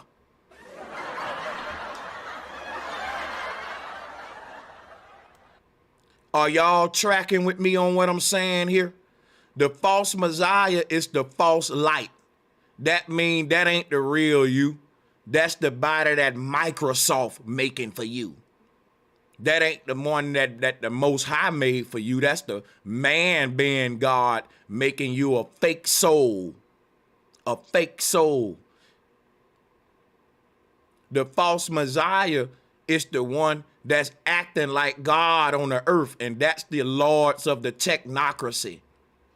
That's the scientific agenda that's unraveling with pandemic, because you got to have cause and effect. There had to be a reason to terraform the earth and to harvest your soul. But we don't know this is happening though. We see a chain of events, but we're not interpreting them, the end goal for us. And if we saw the end goal, we would be concerned about CERN. But the Antichrist has been alive and well in the form of the technocracy, the collective mind of man that's egotistical and trying to play God on earth.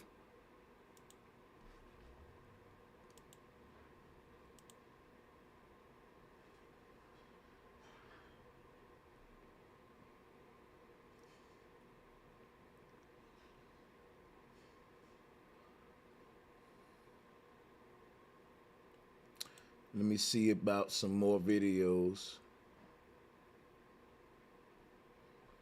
All right, I'm gonna take some different videos from some different people and mix it up since they 3 minutes.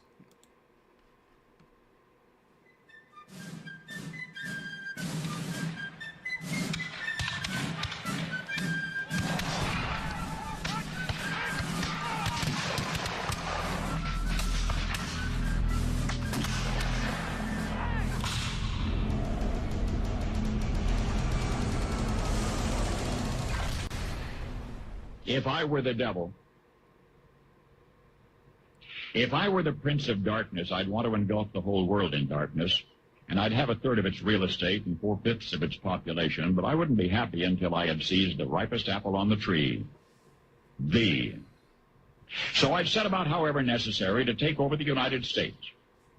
I'd subvert the churches first. I'd begin with a campaign of whispers. With the wisdom of a serpent, I would whisper to you as I whispered to Eve, do as you please. To the young, I would whisper that the Bible is a myth. I would convince them that man created God instead of the other way around. I would confide that what's bad is good and what's good is square. And the old I would teach to pray after me, Our Father, which art in Washington. And then I'd get organized. I'd educate authors in how to make lurid literature exciting so that anything else would appear dull and uninteresting. I'd threaten TV with dirtier movies and vice versa. I'd peddle narcotics to whom I could. I'd sell alcohol to ladies and gentlemen of distinction. I'd tranquilize the rest with pills. If I were the devil, I'd soon have families at war with themselves, churches at war with themselves, and nations at war with themselves, until each in its turn was consumed. And with promises of higher ratings, I'd have mesmerizing media fanning the flames. If I were the devil, I would encourage schools to refine young intellects, but neglect to discipline emotions. Just let those run wild. Until before you knew it, you'd have to have drug-sniffing dogs and metal detectors at every schoolhouse door. Within a decade, I'd have prisons overflowing. I'd have judges promoting pornography. Soon I could evict God from the courthouse, then from the schoolhouse, and then from the houses of Congress. And in his own churches, I would substitute psychology for religion and deify science. I would lure priests and pastors into misusing boys and girls and church money. If I were the devil, I'd make the symbol of Easter an egg and the symbol of Christmas a bottle. If I were the devil, I'd take from those who have and give to those who wanted until I had killed the incentive of the ambitious. And what'll you bet? I couldn't get whole states to promote gambling as the way to get rich. I would caution against extremes in hard work, in patriotism, in moral conduct. I would convince the young that marriage is old-fashioned, that swinging is more fun, that what you see on TV is the way to be. And thus I could undress you in public, and I could lure you into bed with diseases for which there is no cure. In other words, if I were the devil, I'd just keep right on doing what he's doing. Paul Harvey.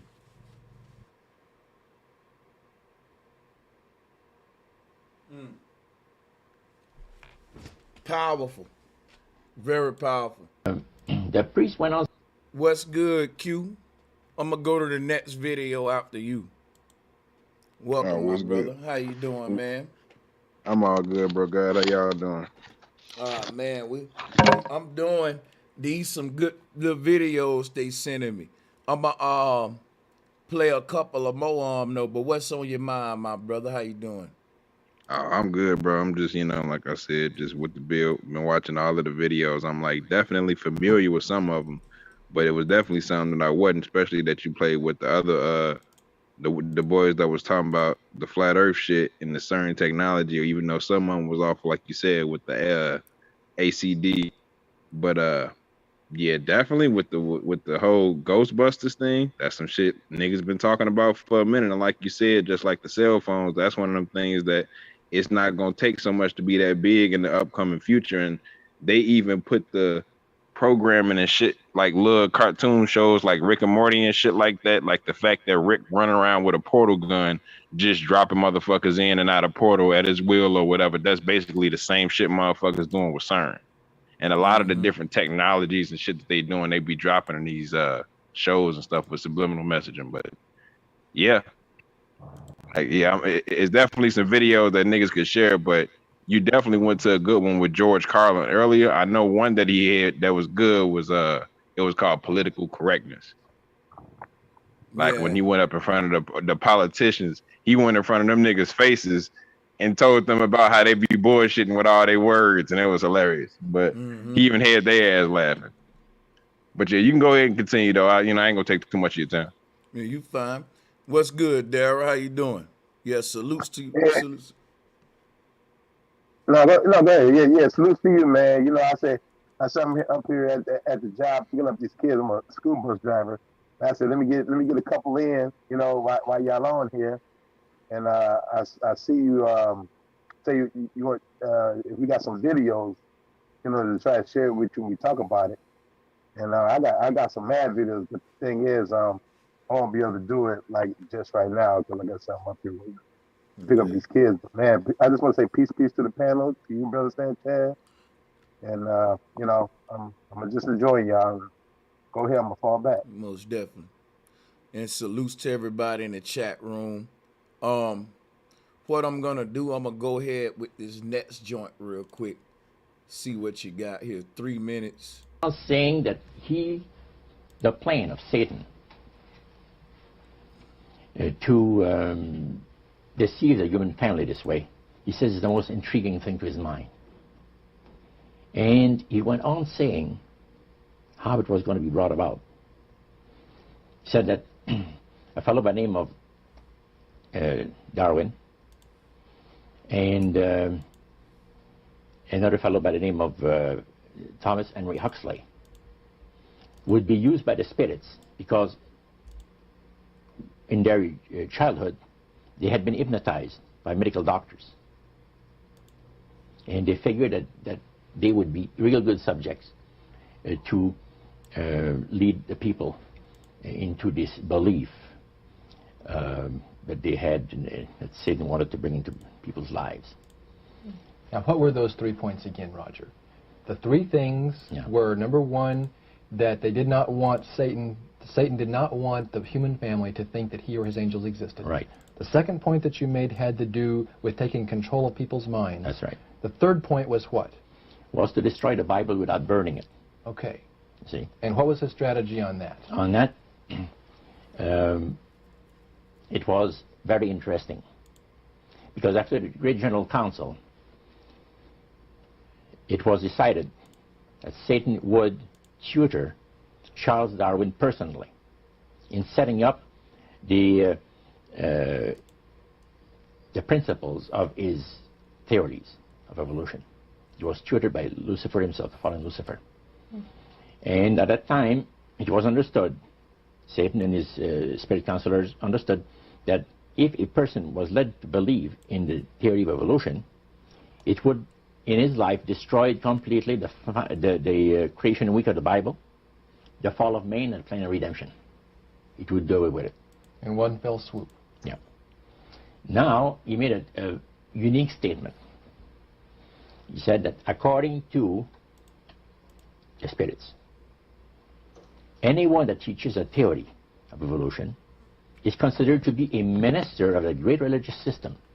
See, they call it the religious system, the theory of evolution, because it is a system of schooling people and getting them to disqualify themselves from being members of Christ's kingdom.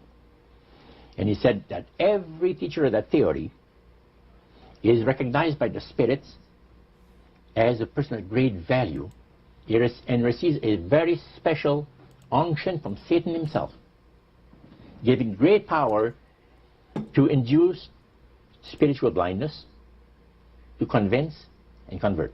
3 capacities are given to those teachers of the theory. Then, that's not all.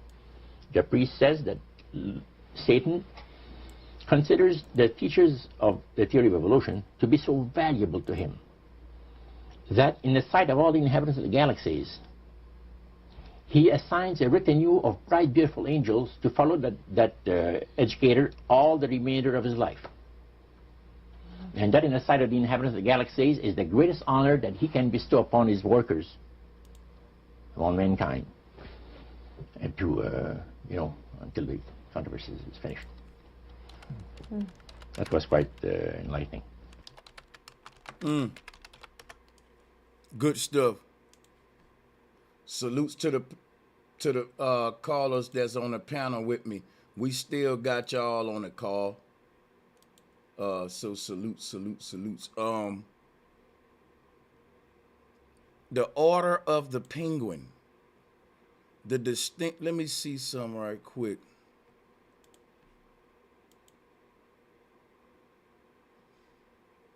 The Distinguished Order of the Penguin is awarded to extraordinary risk takers who lead with courage and initiative.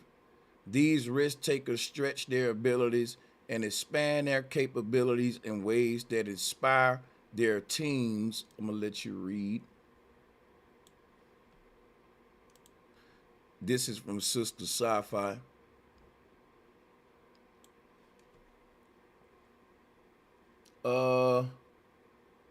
Inspire their teams to achieve greatness in uncharted territory. This is what they give you when you, if all of us tried to go to the North Pole right now, basically what'll happen is once we get to 66.6 degrees south, and again, 666, all right? Once we get to 666 south, we're gonna be stopped and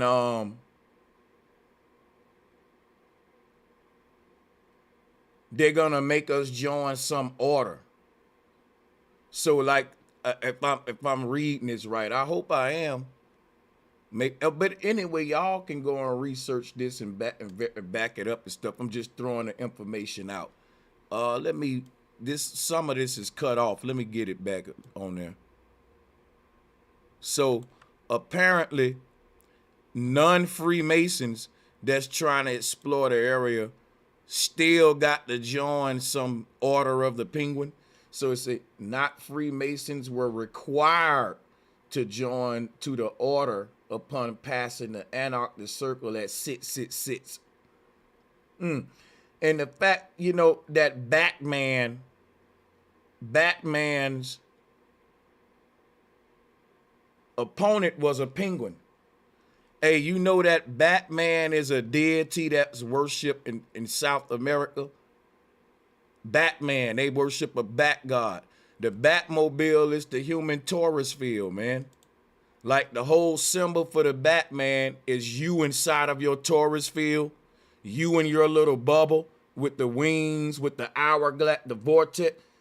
Do I need to pull up the Batman symbol with the Taurus field to show y'all, or do y'all see that Batman lives in a cave? Because the pineal gland, the mind, lives in a cave, an empty chamber in the brain. That's Batman. That Batman, the superhero that lives in this wicked city, but he don't live in a wicked city. He live in his own mind, which is represented by that cave. When Batman go in that cave, he ain't in Gotham no more. The moment he walk out that cave, he always walking out of there as Batman to fight against Gotham. But he don't live in Gotham, even though he's in Gotham. That's to say we live in our mind, not the world. You know what I'm saying? Like, I can really break down this Batman shit to y'all because they turned this shit to a Marvel hero, but it was a deity in South America that was teaching about the soul. And I need to break that down. I did one video where I touched on it with Batman versus the Penguin. Check it out, right? You trying to unlock the secrets of your soul, leading you to be an explorer. And what's gonna be your fucking enemy at 666? Batman gotta fight the Penguin. All of this motherfucking movies and shit got some significance to it, man.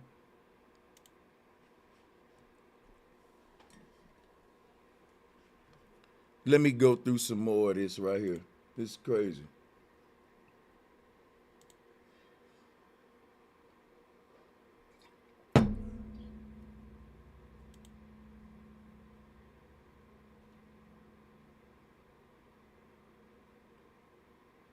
Okay, here is what Bird said he saw.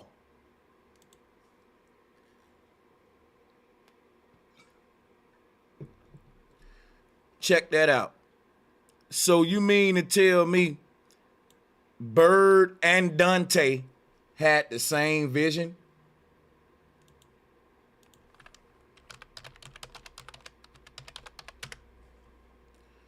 Bird and Dante both saw the inferno? Really? So they really want to make this shit the inferno. And it's just a rock quarry. This shows us that they've been doing some mining in the Arctic areas. And this shit probably rich with resources, man. While they lying to us about scarcity. Gas prices high as fuck.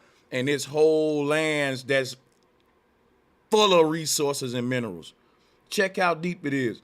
This is nothing but a man-made quarry. Mining quarry.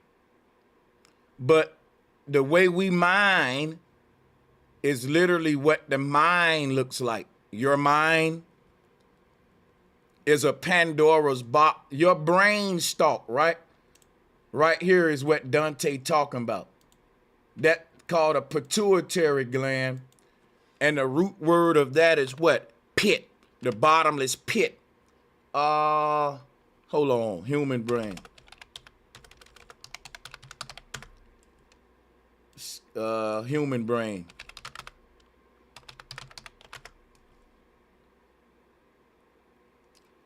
So let's talk about the brain stalk, which is the lower mind.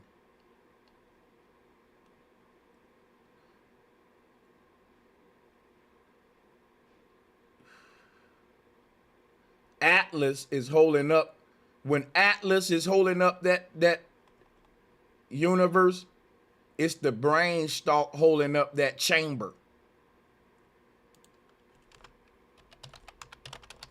Where the soul sit. You see it here?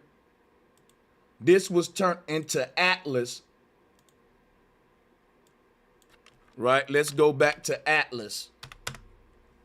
When you see Atlas here, see the universe is inside of us. It's in our mind. We're loading it. Reality is in the mind. When you see Atlas holding up that ball, that's literally the brain stalk holding up the mind, the pineal gland. But the one that's being held up is the hidden one. In other words, check me out, y'all. Atlas is holding up an empty throne, because the one that sits in the throne is what they call the unseen one. He exists on a dimension outside of our spectrum. So when they cut the brain open, it's an empty chamber and ain't nothing there. But that's where all the signal was coming from, an empty spot. So they put a light inside of there to represent the mind. But they can detect the energy that's there, even though they can't see it. That's deep. And so what it is that when the mind falls into a lower state, is exiting. When the consciousness up here start to fall to the lowest points, in other words, when you ain't operating in the crown chakra, the fall of the consciousness starts with the brain stalk. The brain stalk is like Jack and the beanstalk. The beanstalk is how Jack get to the heavens, but at the same time, it's how Jack get from the heavens down to the earth too. So when the consciousness, when we as fallen angels fell in consciousness from a higher realm on the same level, our consciousness, when it falls, it is through a funnel-like system, like a black hole, what I was showing you earlier, how that vortex happening. That's what the brain stalk is. It represents the realm of the beginning point of the fall of consciousness. And guess what? when you look at it, it's got these little layers in it. And that's literally what Dante is showing us here in the Inferno. You would have so the thing is, layers is also layers, Lairs, and a layer is a level on a building, like layers and layers are the same. But the consciousness falling, it is you operate out of the pituitary gland, which is what we do today. Our consciousness ain't even risen to this point where its throne is at. In other words, your consciousness is supposed to operate it seated in the throne up here, but it's operating in an area that instinct, what they say, a neck jerk or a knee jerk reactions or some shit. I don't know, but all I know is the pituitary and the pineal. The pineal is the pinnacle, the peak, and the pituitary is the pit when we start to fall and operate out of instinct, so to speak. But yeah. And I think that's the whole Inferno. But I'm tripping off how, like, Admiral Byrd said he went down into the earth. He talking about the South Pole, which is the brain stalk. And then he going down into the brain stalk, into the Inferno. You know, symbolism like a motherfucker. Anybody want to interject, go ahead, because I do hear hot mics. Feel free.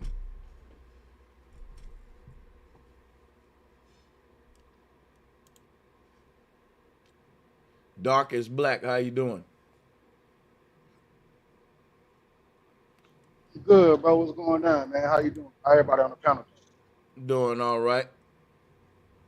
Yeah, man. I'm just here chilling in the cut, man, waiting for it to, get popping.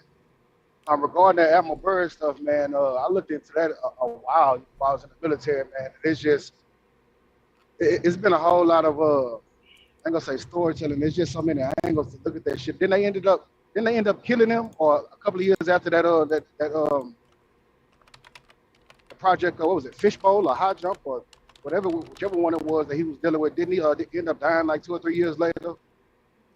Could have been, I think so. Yeah, Byrd, he didn't die a very old man, to my understanding. I'm not sure. I mean, as far as I can remember, I think essentially it was like he had got on TV, when he came back from doing that shit, and I think what it was is he kind of fucked up when he said that there were all these lands and pretty much resources and shit over there. I don't think that was supposed to have been something that was had got out to the public. It's kind of one of them oops moments. You know what I'm saying? Mm-hmm. Yeah, man. Salutes to everybody in the chat, everybody on the panel. And what's good, brother Sanchez? Brother, how you doing today? Grand Rising. Grand Rising, OG Leo. Double salutes to you and much love. Appreciate you for joining. Motherfucking power to all the family. I just wanted to say, touch base on real quick, brother. That devil video you played basically sound like the same people that wrote the gay agenda. Basically same people, same concepts. But that's all I wanted to say, my brother. Yeah, I appreciate that. We got the brothers on the panel, guys. Hit the share button. Let's get the numbers in. This Order of the Penguin is some crazy shit, man. Hey, bro, not to cut you off, but that made me think of when you was connecting it to Batman. Just like Batman had to join the League of Shadows with Ra's al Ghul or whatever in order to be in that mountainous, snowy place that he was in. When he got his training before he became the Batman, yeah, it was like the same type of order, if you will. And it was like, yeah, the League of Shadows, but yeah, go ahead. Yeah, it's under the guise of we fucking acknowledging your journey. We tracking your motherfucking ass from this point forward, basically. That's crazy, man. And they was. And then when it was time for him to depart from them and he started getting on his own shit, that's when they came to burn his shit down. fucking Order of the Penguin. Oh man. Let me see what y'all sending me. Proof So like, do they have like a perimeter set up where it would be considered the South Pole? Because it's like it's really just what, a circle in the ice wall. But at the same time, I know it's like a certain point of degrees where you go out where they be like, all right, we got a guard here, just like the Order of the, you know, the Penguins, but it's on some other shit. Like I wonder, is it the opposite for the South, or you know, when you go outward instead of inward? Well, this is the South. Yeah, Admiral was he went south. Okay, so he went outward. Mm-hmm. Right. Okay. Yeah, this dealing with the South. So the last person we know that really gave us the most crucial information of the North Pole would be Mercator then. Yeah, I would say. I mean, I wouldn't get into who's the first or the last, but I would say he's got the most reliable information that if we want to learn about the North Pole. Non-Freemason, a family map maker, just a dude that would be the perfect source, reliable source. None to gain. He got to be right because he's a map maker, his name on the line. So unlike a lot of these other guys like Buzz Aldrin and like this, that's different. You know what I'm saying? Admiral Byrd, you know, government funded, Navy, Freemason, like, you feel me? So Mercator, exactly. Yeah, Mercator was that nigga, let's just say. And then the fact that his kids and some of his nephews and stuff like that, once he died, continued his work, but they ended up killing him. But you got to give it to that family for even, you know, as a family trying to put their life on the line and their name on the line for that. There's not too many people that bold these days, because it's still a whole bunch of lands out there. But how many people, you know, just willingly sharing that information or whatever that's actually reliable and plausible?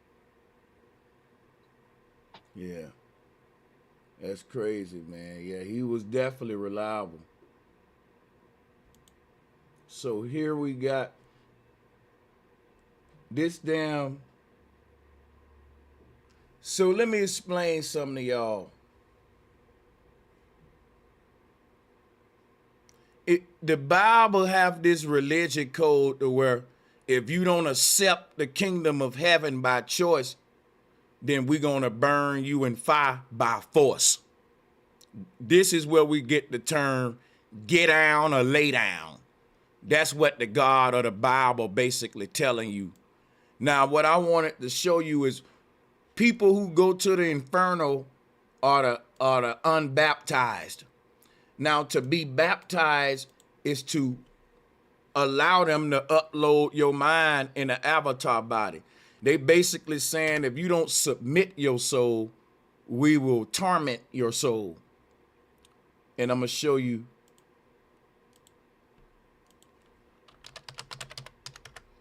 I keep telling you, to be born again is to be transported out of this earth to other dimensions, or to go into the Stargate, which is a womb.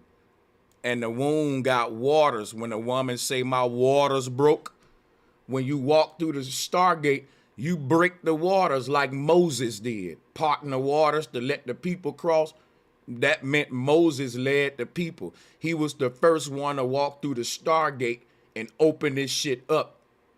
So Moses would have been the leader, and behind him would have been a bunch of people trusting him that it's cool, he gonna lead us through. We can follow Moses. We ain't gotta be scared of this new technology. Right? So it looked like an ocean. This is what they said, the waters of Nu, the waters above, but it's an electromagnetic ocean. It ain't water. You walk through it. It's weird, I know, but check it out. The whole thing is like, if you're being baptized, that's to say that you're utilizing the interdimensional technology that man made, right? to walk through these waters is to be baptized. And to be baptized, you're born again. When you come up out of them waters, what do they tell you? You're a new person. Why? Because on the other side is an alternate version of you in a quantum computer, and it's an edited avatar. It's like their form of alternate universes with alternate you. They making their own alternate version of you in their own alternate universe with the human avatar they want us in. But it's crazy that if you ain't baptized, it's like they want to still capture your soul but torment you. Like, if you don't trust us, we ain't just gonna leave you the fuck alone. So that's what I'm saying. Like, the people like us who want to outsmart them, because they know we'll be a threat later to these souls that they trapping, that some of us will come back Super Saiyan after we done journeyed on and acquired new gifts and spiritual power. We'll come back here, free some of our loved ones. They won't be able to handle us when we become mature souls. This a baby realm. They trying to trap us here. I really believe that the spiritual war that's happening on this earth is old souls versus these folks here, and that the only reason the ancestors keep coming back to fight these folks because they trapping souls here. It's like if a grandma die and she say, no, I'm not with this new technology, child. Let me go. I'll pass on. But she pass on, go to all these beautiful heavens. But she look back into this world and she see that her grandson said, yeah, I want to be immortal, put my mind in a avatar. Let's say they do something to where he become, let's say they start trapping these souls, right? And torturing them and torment them for infinity. I think the loved ones from these higher heavens will look back into this world and want to come and keep fighting them here for these souls that's here. And what'll happen is, because of that, you will have this infinite battle, spiritual battle of Armageddon that always take place on this earth. See, we're waking up on a battlefield that we didn't have no idea that the war was being fought on such a spiritual level. And the average person walking around don't know it either. They looking at Putin and Ukraine and Russia. We looking at CERN, and that the real war that's being fought right now is happening in the heavens, man. These folks battling against spirits and forces that we can't see. That's why they making this kind of technology. And I really think that what they fighting is our ancestors riding for us, man. On this other spectrum that we can't see, but they can see it. And I think that Armageddon happening right now.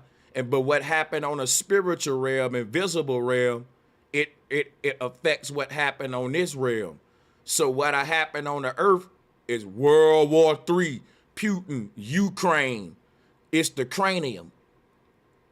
I'm looking at the symbols, like the words they using and shit, in this shit subconsciously. I know it may be reaching, but like when I hear like the war really happening in the heavens, in the collective mind, the cranium, not Ukraine.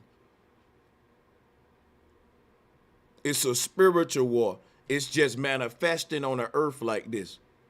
But what's really battling is a spiritual battle for the souls of man. We just becoming awakened to this agenda and this battle and these forces. And the more awakened we come, the more they got to physically tighten up on us as the veil is ripped apart. And by the time we all fully awaken, it'll be World War III, all out purge on earth. Purge is a state of being. It's the root word of purgatory. And it was prophesied that that would be a couple of years on earth of purgatory period, where basically like popping a fucking pimple. It ain't gonna be pretty. Brown pus gonna bust out, right? So that's like when man shit just hit the fan, and you know, this shit can no longer be sustained, and nature just gonna do what she do, let it unravel how it unravel. But Hey, Sanchez. yeah. Hey, what's up with the waters, bro? Like, what is it with the water stuff? You know what I'm saying? I know you talking a little bit a few seconds ago, and then I caught you the other day on speaking about like stargates and the water. Why water? Because I remember the old show Stargate, and you're right. Like whenever they walk through the fucking portal, like that shit look like water or liquid mercury or some shit like that. Yeah, that's because electromagnetism is an ocean, and it behaves and flows just like the ocean outside. In fact, the reason the ocean outside look and act the way it act is because water responds to vibration, and water will take the shape of its container. So if you play a song by a bucket of water, the water dance to the water make a different shape for the bass, and it'll turn into a different shape for the clap. And even the hats will have their little parts popping on, and it'll make a crazy pattern where the water be fucking dancing to the song. And if it's slow, the water do a slow dance. See, water is a mirror to sound. It'll let you visualize what the sound look like. I can actually look at the way this bass is vibrating this bucket and see what I need to do to tweak the motherfucker, just like a visual equalizer. It's a mirror. So all of the ocean is responding to the very vibration of the earth that it's contained within. Like that bucket sitting on the floor. But since that vibration of the music going through the whole room, especially the flow, because the speaker's sitting on the floor, and anything, it ain't like your speaker suspended in the air. It's grounded. So when you cut it on, around a radius of that subwoofer, that flow will shake a bit. And if you got a big boy like what I got, you can feel the vibration way back here where I'm at. And even, in the room and shit over shit. So like the ocean water is responding to a huge vibration coming from the North Pole. And the vibration is similar to your heartbeat, like a in, out, in, out, in, out, heartbeat. And if you look at the ocean water, that's what it's doing. In, out, just like your heartbeat. You know what I'm saying? So I don't know if that answered the brother, or did I just rant, or what the fuck just happened. That was crazy.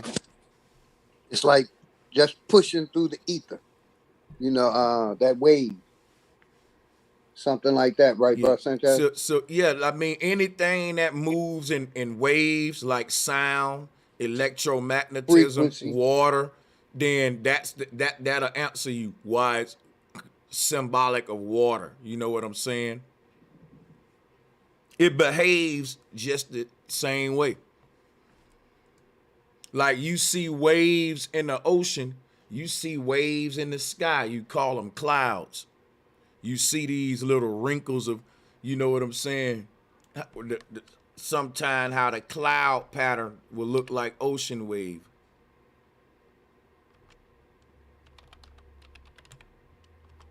I got you.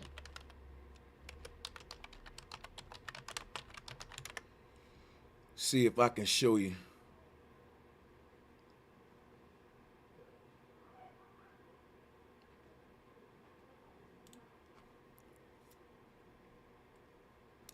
Sometimes we look up in the sky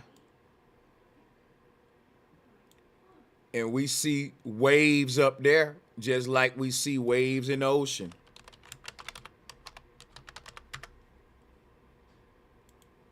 So you think it could be a possibility that just as you can traverse waves in reality, like the ocean, that shit, they're trying to make some technology where we'll be able to potentially traverse the ether waves of the ether, primordial water. Well, that's what I've been Yeah, that's what I've been trying to let folks know.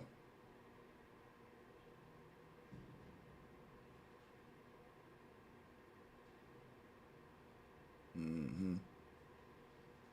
That is crazy right there.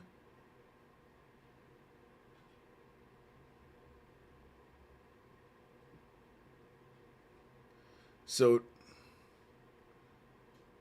and when you start looking at these waves, it remind me of CERN too a lot. Like if you fold this around and make like a fruit roll up, you'll get this tunnel of water. Now, what if you can freeze that, right? Now, just think about how CERN works. Let me show you something, right? Let's say you get a wave so big that it start at our coastline and go all the way to Japan.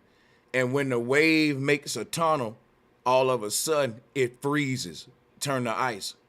Now you can walk through this tunnel of water, so to speak.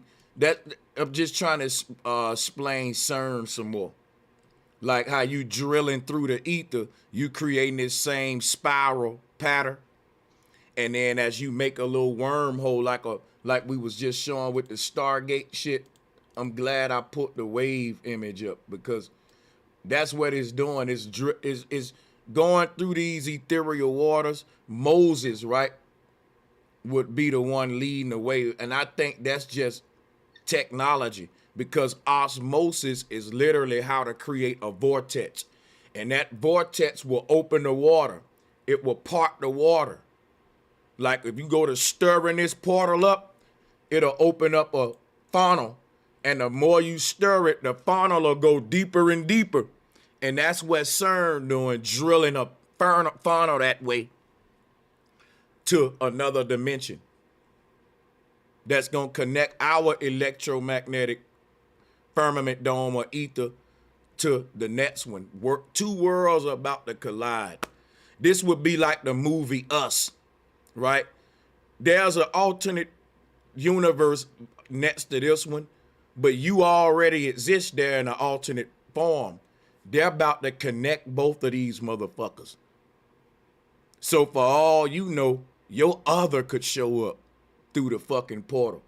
Or for all you know, if we're able to go to the other universe, which I doubt it because I'm thinking the shit they're creating just gonna put you in their universe, in their computer. But if you able to go to the other universe, I believe we could, it's possible to meet up with all the versions of ourselves.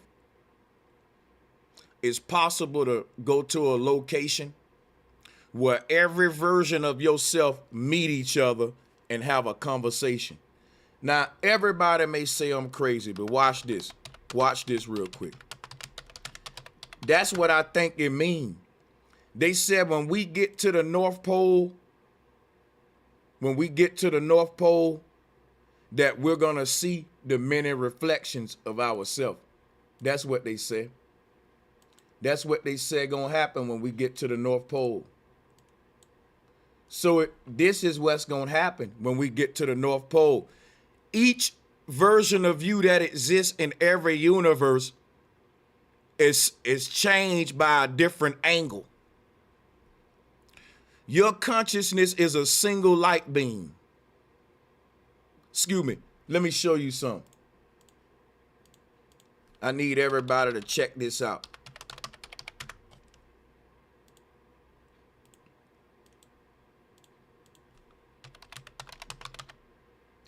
I'm finna go deep right now. Hit the like button. Watch this. Your consciousness is like this disco ball. It's a single God existing in the darkness of the mind. This is your it's just like Polaris, right? So your consciousness is the disco ball, right? All of those rays of light that you see is a copy of you in another universe. And each one of those angles of light is a different fallen angel. You are a different fallen angel. Hold on a second, y'all. Hold on a minute. So check this out. Just like this plasma ball, right? the ball in the middle will be each of these little rays that's projected outward. That would be a version of you in another universe, coming from the single deity, which is you, the one the hidden one. So the true self is projecting all these angels of light or angels of light, angles of light into the multiverse.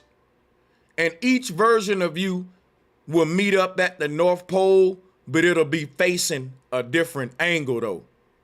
Like basically here's what's happening, right?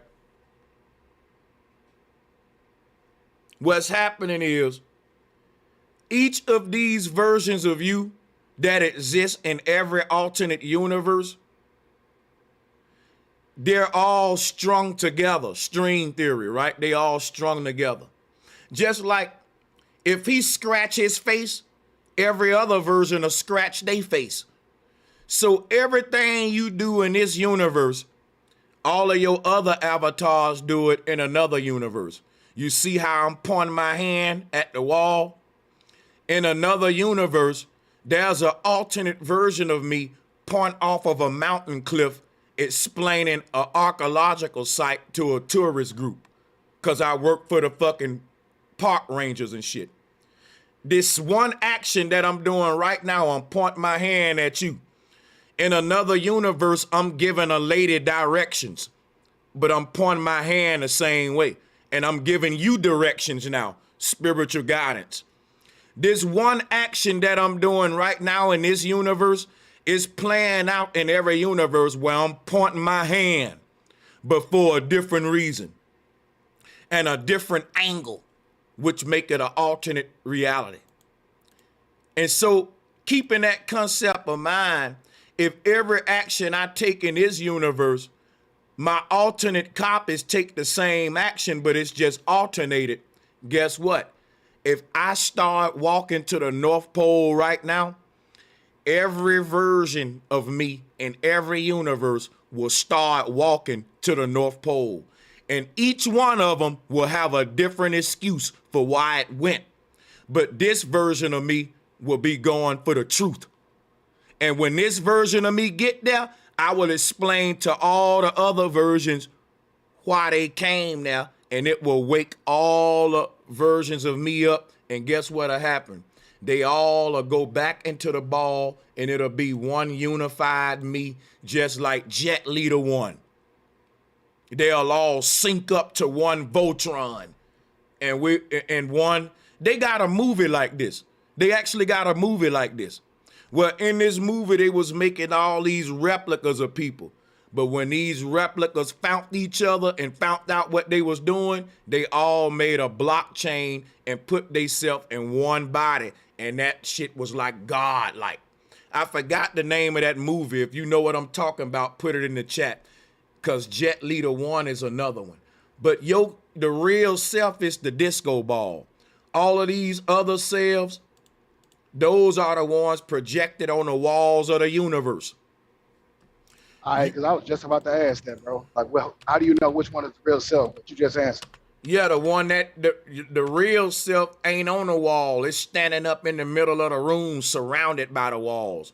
In other words, this dude is in a box. He's in a chamber. He's surrounded by a bunch of mirrors on every side, even the floor that he walking on. And what that is, that's me saying that your soul is trapped inside of a disco ball. You see the pattern on that disco ball? All of them little squares?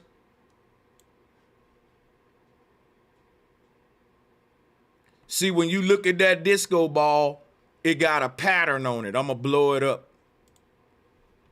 And you can see this little square checkerboard pattern on it. The soul is inside of that disco ball. And whatever you look like, as you're reflected out of that disco ball, as each of those laser beams is a holographic projection of you beaming yourself into a different universe. But the true self is in the middle, and that's how all of them get their identity. They just copies. See, if he leave out of that damn room, he won't have all them copies. When you leave out of this universe, you won't have no copies. It'll be like Jet Li the One.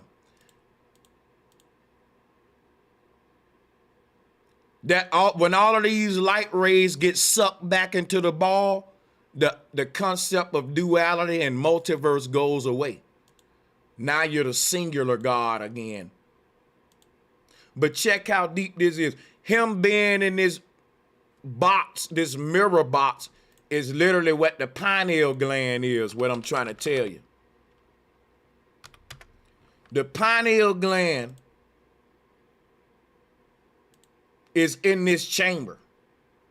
And that's another way of saying you inside of your aura is what's creating the illusion of a human body and different avatars and dream states. The mind inside the brain, people, is literally the human inside of the aura, and there's nothing else in existence. In other words, right, your body is a damn fake illusion. It don't exist. The only thing exists is the 0 and the 1.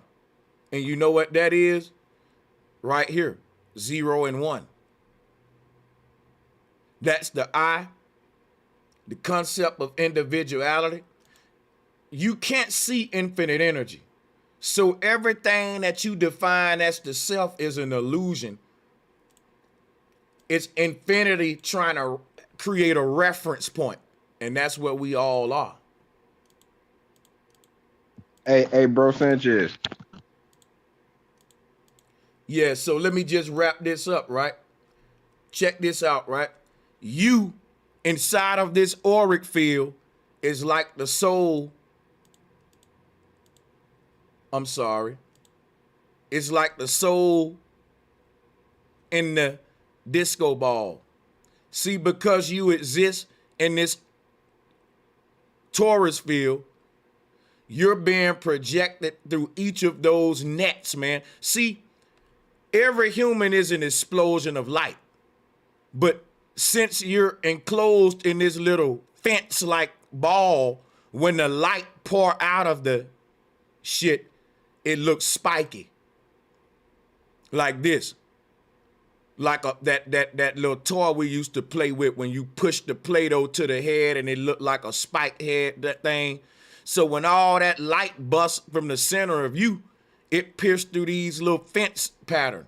And that's each one, and that's another way of saying the one you in the middle is being projected outward. And each of those laser light that come through this fence pattern becomes a copy of you in another world. Just like I'm showing with this disco ball. So this fence around your body is chopping you up into pieces, and each piece is you being duplicated in another world as you, the light, expands outward and pass through the net. You're being blown to pieces, basically. That you're a constant explosion, a shattering of light, and turning into a bunch of rays that's creating all these different hues and on dream worlds. Because the earth did the same thing. It shattered itself. So each world you exist in, you can go there because the earth already did what you doing. But yeah, go ahead. Who want to cut in? Go, I'm sorry. Go ahead, y'all. I'm sorry. Go ahead. Yeah. No, I was saying, bro, everything you was saying, like, is in the backup. I had a visual for I just dropped in the chat. It was like you could have muted it and just kept talking over it like you were just talking, and it was a perfect example of what you're talking about. It's like a minute-long video. Yeah, I'm gonna play the video and go through it while when I wrap this one part up right here. So when you look at this image right here, y'all, you're projecting yourself up, down, left, right, all of the multi-dimensions in the universe. This is why Brother Sanchez keep telling you you are multi-dimensional. Because you in the universe and you can't escape the universe, you will always be an infinite creature. with multiple reflections like what you see here, because it's just the nature of our multidimensional universe. In other words, you will never be able to not dream. Dreaming is what we are. We're not, listen, we're dreamers, not even humans. We're more dreamers than we are human. We're just infinite dreamers in and out of different avatars. In other words, your consciousness is like a ball trapped in a box, but the ball can't stop. So what happens is this ball that's in a box, it keep ricocheting on all the walls. Pew, pew, pew, pew, pew, pew, pew. That's what your consciousness doing in this mirror house. Because what's happening is your consciousness is projecting itself from this mind to that mind to that mind to that mind. You say, man, I was in this alternate world where I was dreaming this. Yeah, your one consciousness is pew, pew, pinging itself, bouncing around all of this mirror wall and into all of these different versions of you. Y'all see like that little game we used to play with the ball and the fucking little things.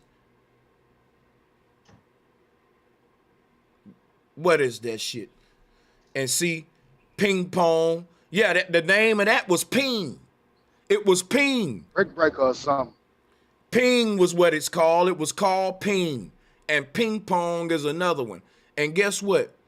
A computer pings something when it sent a message. Now, I'm not a computer expert, but I know that in the tech world, computers also ping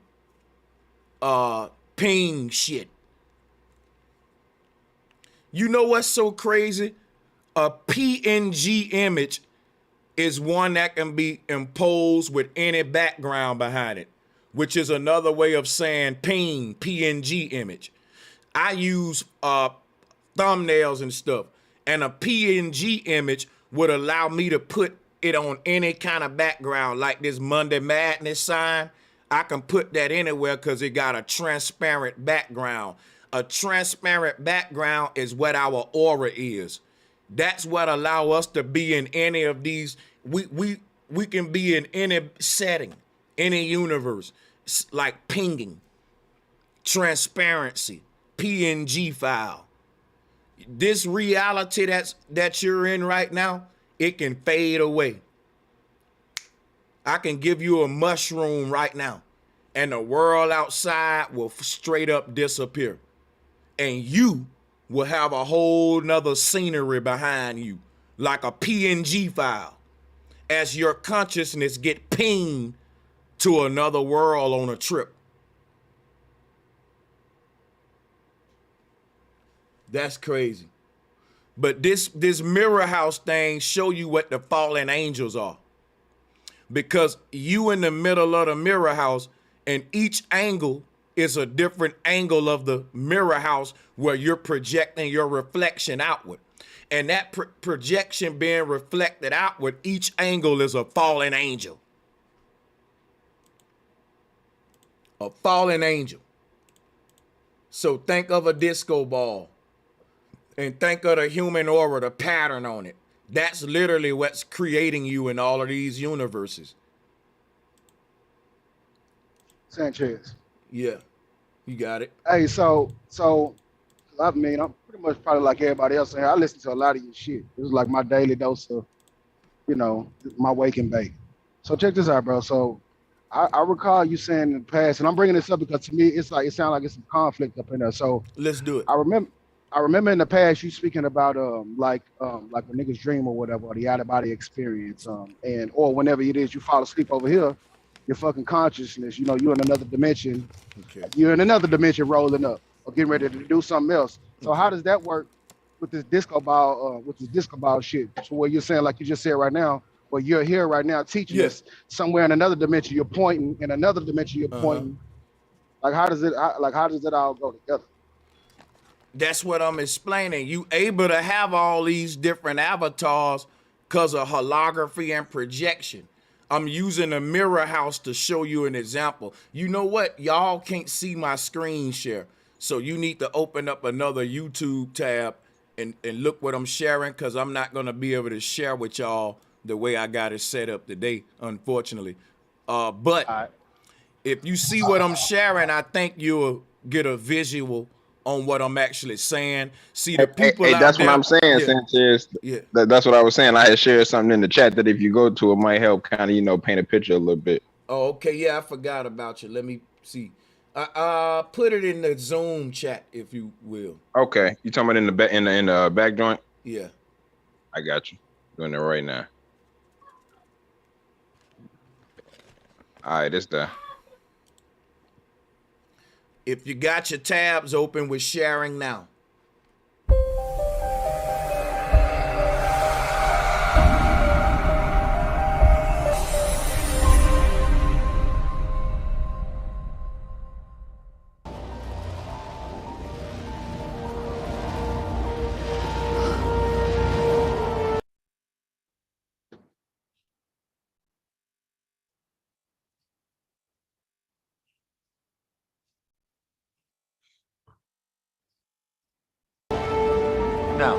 No. Salute to everybody. You ain't gotta play the volume if you don't want to. Finish. You can really talk over it.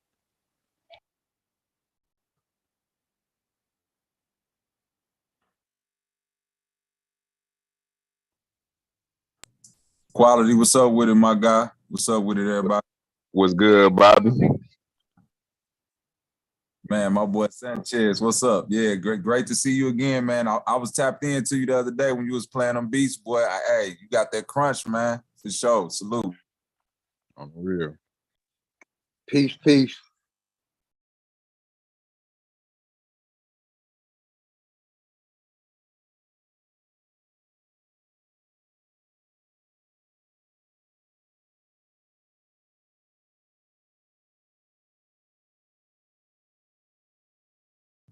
There you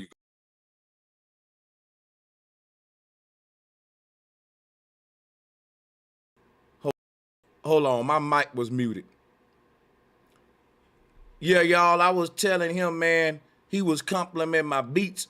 People keep asking me about, am I going to make drill music? No, I'm not, because I know my lane. That's the young boys music, and I'm an OG, and I'm old enough to know my generation. Like, I get mad at Timberland if he start making some drill beats. I wish Pete Rock would. Pete Rock better not make no drill beat. Do you know how crazy Smokey Robinson looked when he tried to make that Gangbanger song? Like, just stick to what you do, man. Yeah, your generation is your generation. You just taught me something. I didn't know this nigga even did that. G, I'm lost. Yeah, look up Smokey Robinson Gangbanging, man. let them young boys let them have their own style, man. I'm not trying to produce no music that sound like Motown and shit today. Every generation need to master their craft, in my opinion, when it comes to that. But yeah, this is fucking deep, this trailer, because this is every fucking thing that I teach. And you don't need the audio. Anybody that follow what we teach over here, if you watching this trailer, you know what's happening. She entering the wormhole, the portal to leave the earth and shit. Look at that. And go on, explain. I told you. Go ahead, explain the name of the movie and what we're looking at, and what they need to look up to watch the movie. And yeah, she just went through the portal. It's the show WandaVision. It's on Disney Plus. It's a Marvel show. Okay. And it's not just that one. If y'all gonna watch that one, it's one that go more deep into the stuff that we talking about. Now look, the word. Okay. Now hold on. Facts. The word Wanda is the word wander, like Alice in Wonderland. And when you say Wanda Vision, it's saying how like the vision is wandering. The vision is the mind. The vision is the mind. Yeah. The wandering mind, right? Now, and Vision is the one with the Mind Stone. That's crazy. Right in the middle of his head. And that's who her husband or counterpart is in the show. Hey, you know how hey, look, can I really reach for a second, y'all? Hold on. Get him. Watch this. Now, niggas know I'm about to reach now. Now think about this, right? WandaVision. You know what I just thought about? Jamie Foxx. Now, the way that Jamie Foxx did his lips with Wanda, it was just like this little hole right here. Now, I know that's funny, but that nigga made his lips look just like this little black hole where the soul wanders. Like, and this, like I said, Wanda is another way. Like the root word of Wanda is wand. The magician's wand allow them to open up these little portals. Like CERN is a magician's wand. You know, when they wave a little wand and a portal open and you can see into the other worlds and shit, you know. Yep, so and Wanda was a witch, bro. Wanda, man, that's crazy. Because in the show, she's a witch. Yeah, go ahead. Talk to him. No, I was just saying, you on point. In the show, she was a witch, so that go along with the Wanda Wonder, having a doing magic, having a you know what I'm saying, like having a little stick, having them capabilities. Yep. You already know it. Like, you know, having a wand, like you said, is what the magicians have because they perform an optical illusions or vision. And what's so deep about her optical illusion is that it became a real reality. That was the whole point. She was a Scarlet Witch, so whatever she thought of in her mind actually became real. Instantly. She was conceiving reality. Literally. It's like the shit we talk about on here, that's what I'm saying. Between that joint and Loki, all the shit, we can just have certain clips from that shit that could be visual breakdowns to give niggas the visuals of the shit that we be talking about, because they definitely releasing this shit. And you know what else crazy, man? Like, when you think of whenever we have a revelation or have a discovery, we say, wow. But we don't just say, wow. We make an expression, right? And I'm going to show you what we do. We actually make like a black hole where we kind of, why do we do this? Like when you discover some shit, this is what we look like. And I'm just saying, remember what a palindrome is. It's something that you can look at the same way front and backwards. And when we say, wow, that's what it is. It's like an explosion, pow, wow, you know, and then you flip it upside down, is mom, which is representing this whole black hole. It's crazy because it even got this little opening right here that we talking about.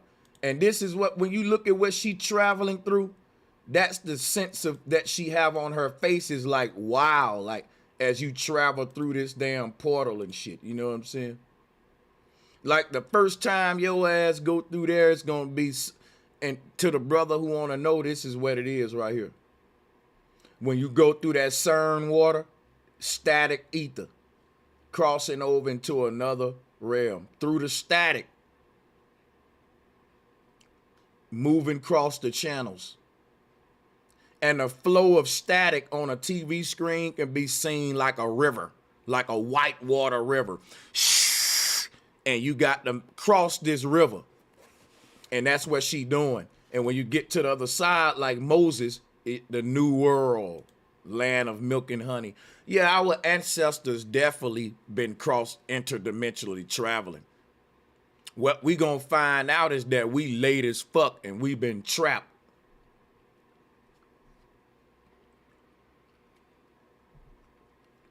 Yeah, I ain't even know about this. I'm gonna have to start watching it. WandaVision. See, they want to train. This is for the children, y'all. They want to get the children already programmed to this kind of shit, so they'll be used to traveling. Like the children today are used to cell phones. Your great grandma not though. See, that's what I'm saying, bro. That's just like we ain't used to no interdimensional travel. But guess what though? The children in the future will, because they already watching it and they cartoons getting familiar with it right here. Yeah, go ahead. Hey, I'm finna give you some good shit though. Cause I'm from Chicago, right? And you know, different places, like you said, have different frequencies. We get different programming.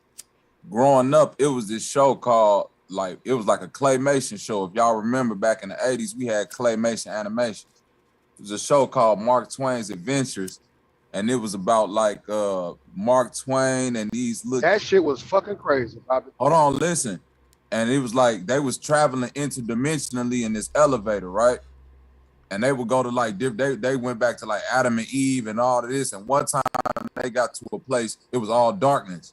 And when they got there, it was like this being just appeared and created the land. And they asked the being who he is. He was like, I'm an angel, I'm Lucifer. Mind you, this is a children's cartoon now.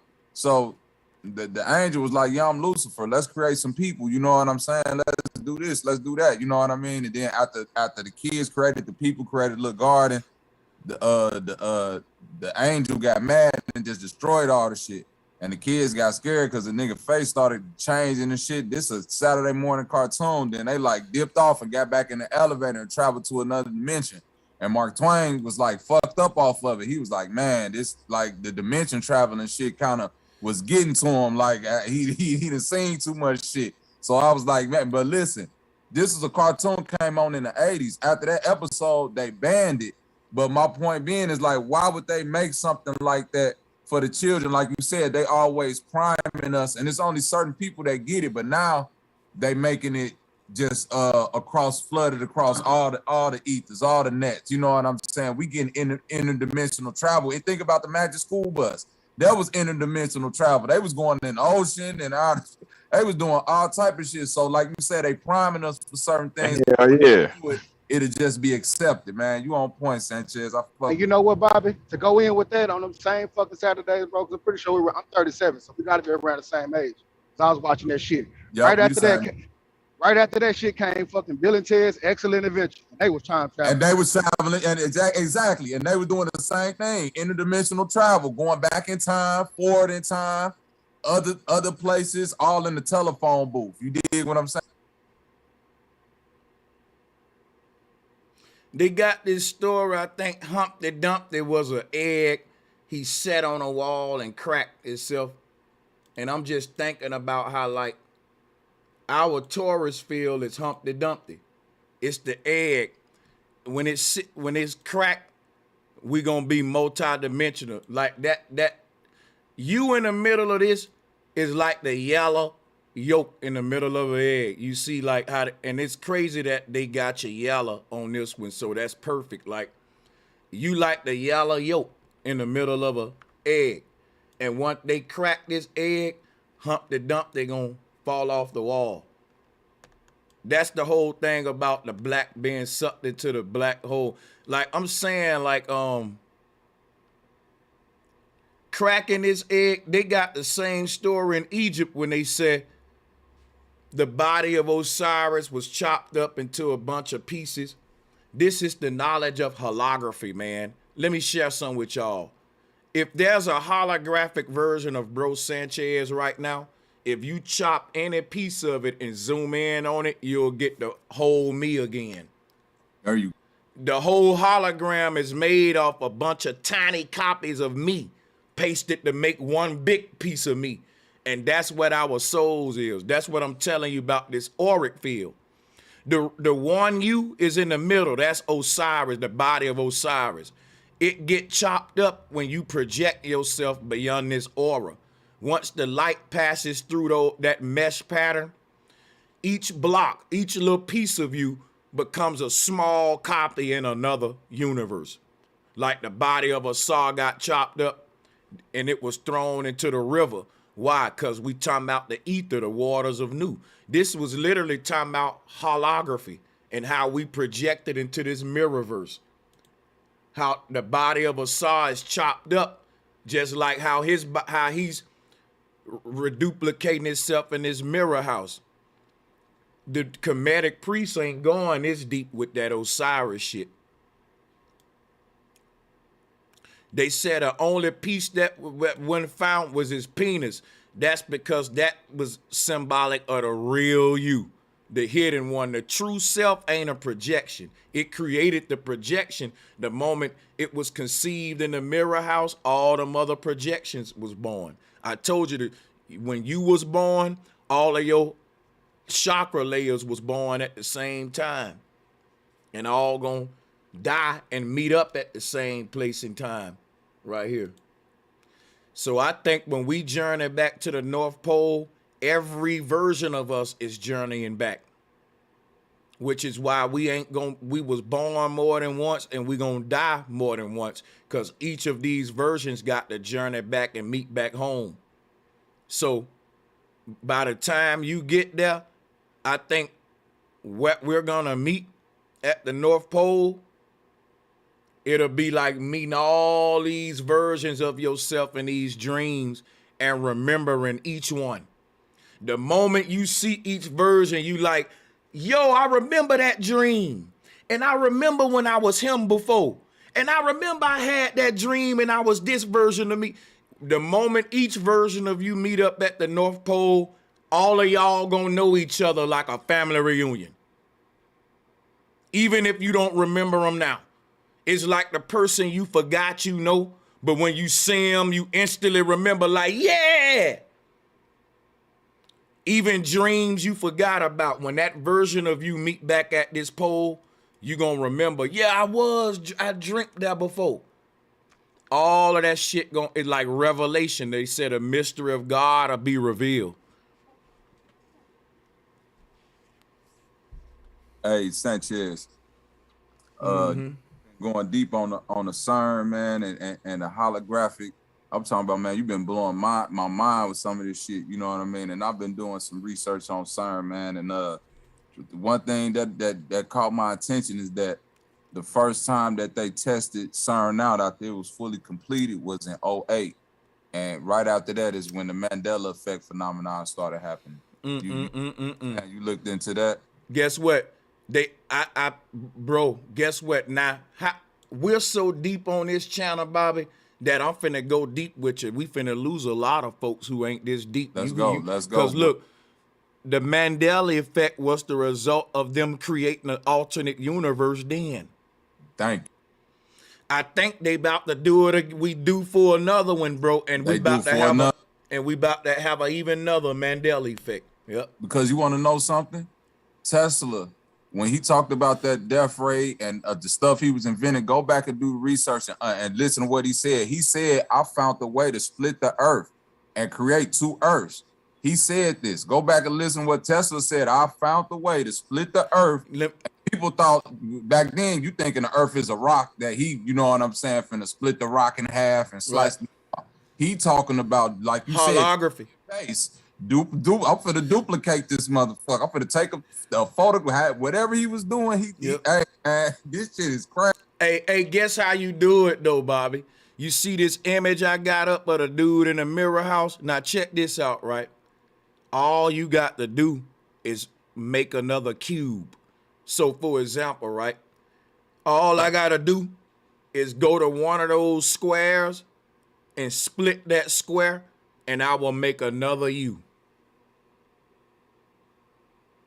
Wow. Y'all want to know what's crazy? Y'all and that's what they doing. Yeah. Go ahead. What's crazy, bro? Go ahead. You got it. This shit, when you say make a copy, and going off of what Bobby was just saying, this shit make me think about it just like a fucking photocopy machine. Like, how do you do that? And it's just light. Now check this out. Here, hold on. Remember that, but we talking about a copy. I hope y'all can see my screen share. I want to share some with you. If you look at what I'm showing here, how would you make a copy with the CERN machine? The CERN machine must know how to split the mirror, and that's how you get a Mandela effect. Like if I zoom in on one of these cubes, right, and that one cube represent our world, if they know that, they can split that mirror and we'll have a Mandela effect. And one part of the mirror will be Berenstain and the other part of the mirror will be Berenstain. But since but check it out. But since they exist in the same square, these two alternate worlds will occupy the same space, and we'll be saying, yo, we got a Mandela effect. Which one is it? And that's what's happening now. It's crazy, bro. And let me let me show you what's deep about it, Bobby. For you to break a mirror properly without shattering it, you would have to cut it with a laser beam. Now CERN is a huge fucking projecting a beam to slice through the ether, which is a mirror. Wow, bro. Wow, my God. It's oh man. So look, then guess what? How you said the shit about how blue and the blue is our like our base. You know what I'm saying? That's the light that projects us, right? The clear blue. Yep. So think about what you said about them saying that nuclear, right? And remember how we growing up, they always used to make a joke like nuclear. That's the nuclear. The nuclear. They trying to make a nuclear blue, like nuclear. Damn. Clear. You know what I'm saying? They trying to make a whole new reality through the nuclear. Hey, that's crazy. Exactly, new and clear. They want things new and clear for when they make their new kingdom. Yep. A whiteout. See, the only way this dude can erase the images on those walls and start over what they call a great reset is let there be light, which is what the CERN gonna do, what I was explaining, like a worldwide flashbang. If you think about it, in order for him to delete all them images off that wall, he either gotta leave or come up with some technology from the inside of this mirror prison and this is them saying a great reset, right? We're in a holographic universe. If he wanted to delete the images off that wall, but he's stuck inside of the universe because we can't get out, guess what he would do? He would create a bright ass light in this thing. And now you don't see nothing. Now that bright light will be his new reality. It'll be a new canvas to write another picture on top of it and even project a new version of himself on top of this with light, a system of layering light. So that's what the holographic avatar is, the CERN, the bright white light, let there be light, the reset. See, if you bust that light, that fake version of him that he made on top of that bright white light will disappear with the light when you bust it. And behind that will be this version that he tried to forget about. Now take that example and do it by infinity. We're veiled behind the light. Our soul sits in a mirror box and it made an infinite different versions of itself and it overlaid itself on top of itself in each layer using light. And those light layers are what I'm telling you is chakra layers. Chakra layers. So the soul sat in a mirror house and it didn't like what it saw in the mirror. But the only thing it can do to hide the image was to increase its light. And that's what we saying right now, man. We want to raise our consciousness and make our light shine brighter. This is the soul's way of editing its appearance. Its appearance. How you look in the mirror to fix yourself. But this is how the soul do it on a macro level. So the soul veiling itself behind all of these light veils or chakra layers because it's in this mirror box. It ain't nowhere for it to go. It's creating space with an illusion of a light matrix. So now the ancestors are saying we need to break through all the layers of light and strip back down to the true self. Hey, bro, Sanchez, real quick. Damn, that's deep. Can you hear me, bro, Sanchez? Yeah, Salutes to the panel. Sister Becky wanted me to ask you a question. She said, ask Sanchez, is it okay? I see the waiting room. Let me get her in here. She's on, but go ahead, you got it. Got you. Yeah, she can ask. Yeah, so look, this dude will have to shine a light, and that light will blur out and make a white, clean canvas. Now, he will have to adjust his eyes. It'll be like they said a vampire is looking in the mirror, but it can't see nothing. That's because the vampire raised his vibration and the light got brighter and the light will blur out the image in the mirror. So if this dude want to erase the images around him, he shine the light, right? Now his eyes got to adjust to this bright white light, which is like an eraser, right? It's covering that version of him that's wearing that black suit right there. So now he got a new canvas. And on top of that canvas, he project a new version in a red suit, right? He don't like that version, so he turn up the light some more and erase and make a layer on that one. Put on a purple suit. He didn't like that one. Brighten the light some more. The whole while he brightening his light, he creating all the colors of the rainbow, which is your chakra layers. I'm telling you what your soul did to get them layers. But what's happening, like I said, the soul got to take all of these colors off and reveal its true self at this time. Because ain't no colors but white light coming out of black darkness. When white light get caught up into a triangle prism, it turns into the 7 primary colors. But that rainbow is an illusion. So each version of him that he creating with the light layers is how the rainbow was created when God started to become in an elusive state. Color now started to form, diversity or whatever. Go ahead, whoever that is with the mic unmuted. Hey, how you doing, bro, Sanchez? Yeah, you got it. Excuse me, sorry to interrupt. You fine. But you think that like time travel is able to be achieved by speed, or could it be by changing everybody's mind to think that the time has changed? Like, yeah, if time travel is simply a gateway waiting to be unlocked. Because you know, the faster you travel, time stands still. That's what I'm saying. The fastest you can travel is light, what they call it. Right. And so what happens is when you turn on a light switch, light traveling so fast, it looked like light ain't even moving. It looked like light just froze. It's just instantly there. So yeah. that's what I'm saying. The faster you go, the more time slow down. Light and time are one and the same.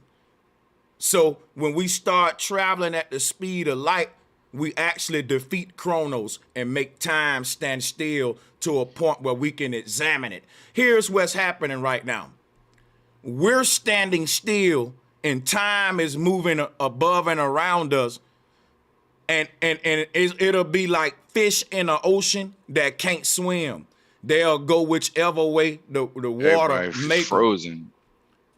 No, I don't know what you mean about frozen. Well, I'm saying as far as like if time was to stand still, if you're moving so fast that it like, let's just say when you turn on the light switch, that instant the light is traveling from from the light all the way around the room. That's so it happens so fast that it's like it happens as if it's not moving at all. You know what I'm saying? Yeah. So yeah.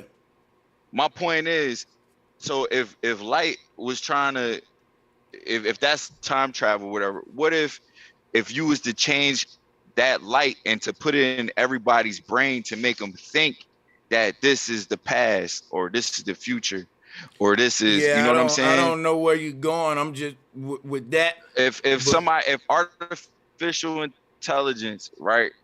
Okay. The artificial intelligence, I think, is what is capable of traveling time, because humans is not physically capable of dealing with age and the forward constraints of time. There's a part of you. The way it is. There's a part of you that exists outside of time. It's called a mind, brother.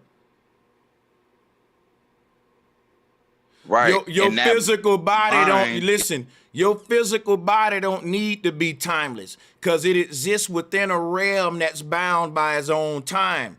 But what makes you a time traveler is that the part of you that's timeless is able to traverse these times. You can have, and that's artificial. Listen, when you, that ain't artificial. That's called infinite energy. That's called a soul. That's the real you. The artificial part is the body. That's the part that decomposes. So what's your question? I'm not here. I'm doing the teaching today. You got it backwards. Yeah, I'm gonna do the teaching today. Ain't gonna be but one teacher. If you got a question, we can entertain it. But let's go to the Truth Speaks. You can make it forwards on your channel. But I'm gonna do it backwards on mine then. If you don't like backwards, go. I'm gonna do the teaching today. You know what I'll do? If you want to challenge me to a debate, we can do it right now, and one of these brothers are moderated. You down? You agree?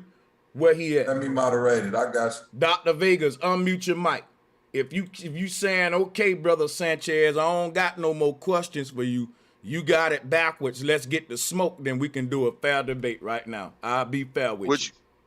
So what exactly do you want to debate about? How what the body is artificial? I want to debate what I got backwards. Point out to me what I got backwards. I'm gonna show you I got it forward. Well, I'm telling you that the body is naturally made. Okay, it's natural.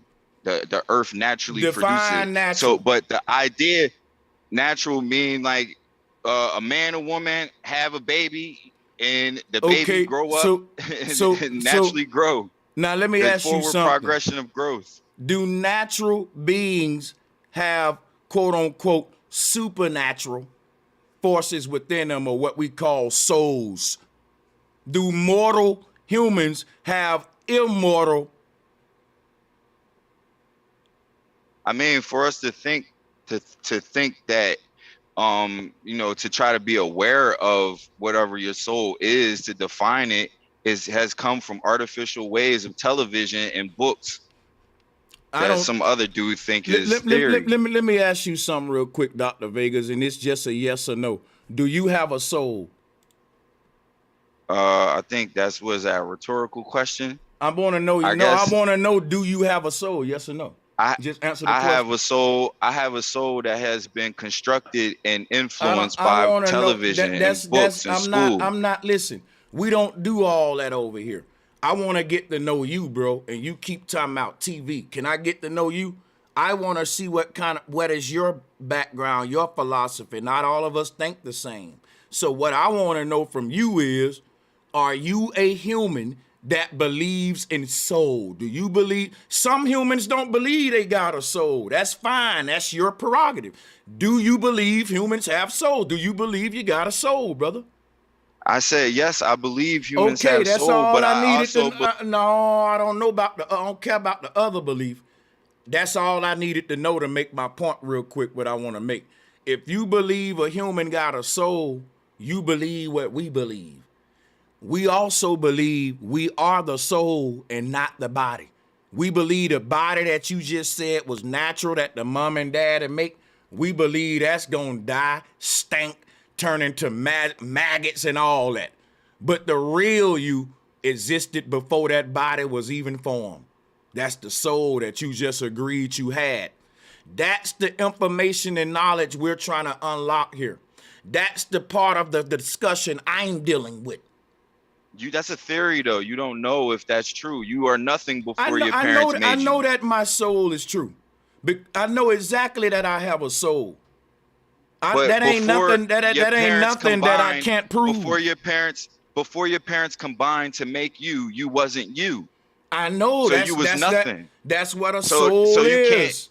You can't say that you was there before your body was. Let me show you. That's like saying what. Let me show you. That's like saying what's first, the chicken or the egg? They both. Hold on, slow down, bro. This is getting out of order. I'm trying to help you out with the part you missing. You agreed you got a soul. A soul ain't nothing but infinite energy.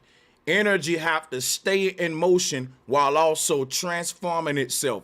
So before you was a human, you was a sperm and an egg waiting to meet each other. They met, mom and daddy. Boom. That combination right there is what formed this version of you. So before you existed in this state, you existed just in a different state. So the moving your energy, manifesting itself through these different states, is the path of energy. Stand in motion while transforming. This is just one form. After this, we take on many more. So that ain't nothing I believe. That's actually a law of the universe and energy. If you agree that you are an infinite energy source or soul, then you are bound to that law.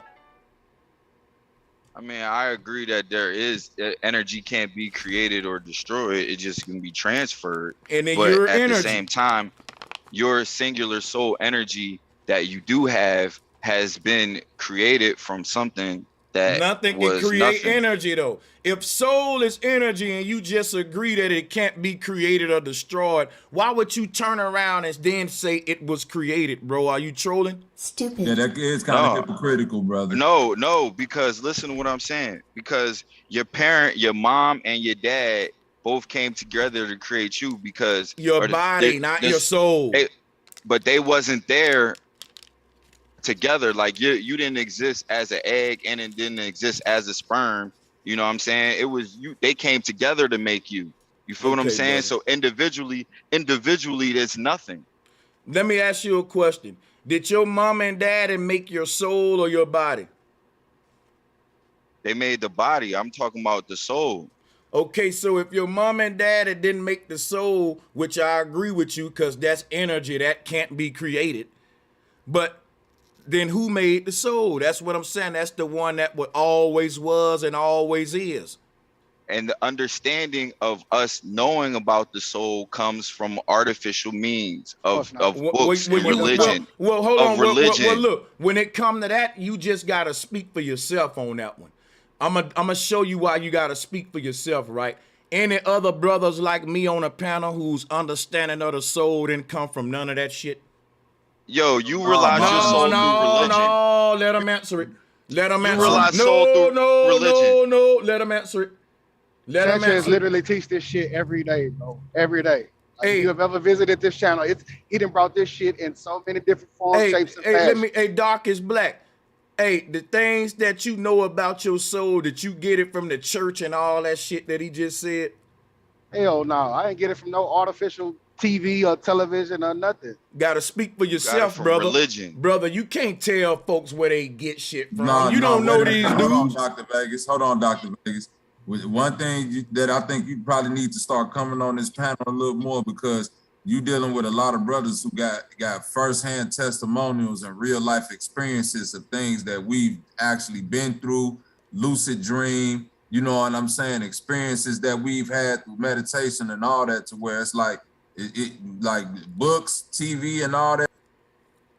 Dr. Vegas, the one thing. Right, you talking? Wait a minute, you talking about a religious type of thing. I'm talking about like people actually tapping in and touching the other side of themselves that they can't really explain. You see what I'm saying? Yeah, Bobby talking about some shit that's inside yourself, not something that you got to find outside. Yeah, he ain't, you know. Well, and you just, I would like. Oh, I'm talking about. Well, Look, I've been struck by lightning. I'm gonna pass it. Motherfuckers been struck by lightning and lived. Well, I will say this. Hold up, brother. I got you, Dada. I got you. Matter of fact, go ahead, Dada. Let me take this call. Yeah. Now, if anybody been watching Sanchez for years, me and him do not agree on a lot of shit. But this right here is the absolute truth. Now, the brother, Mr. What is his name? Mr. Vegas? Yeah, okay. I know what you're talking about in terms of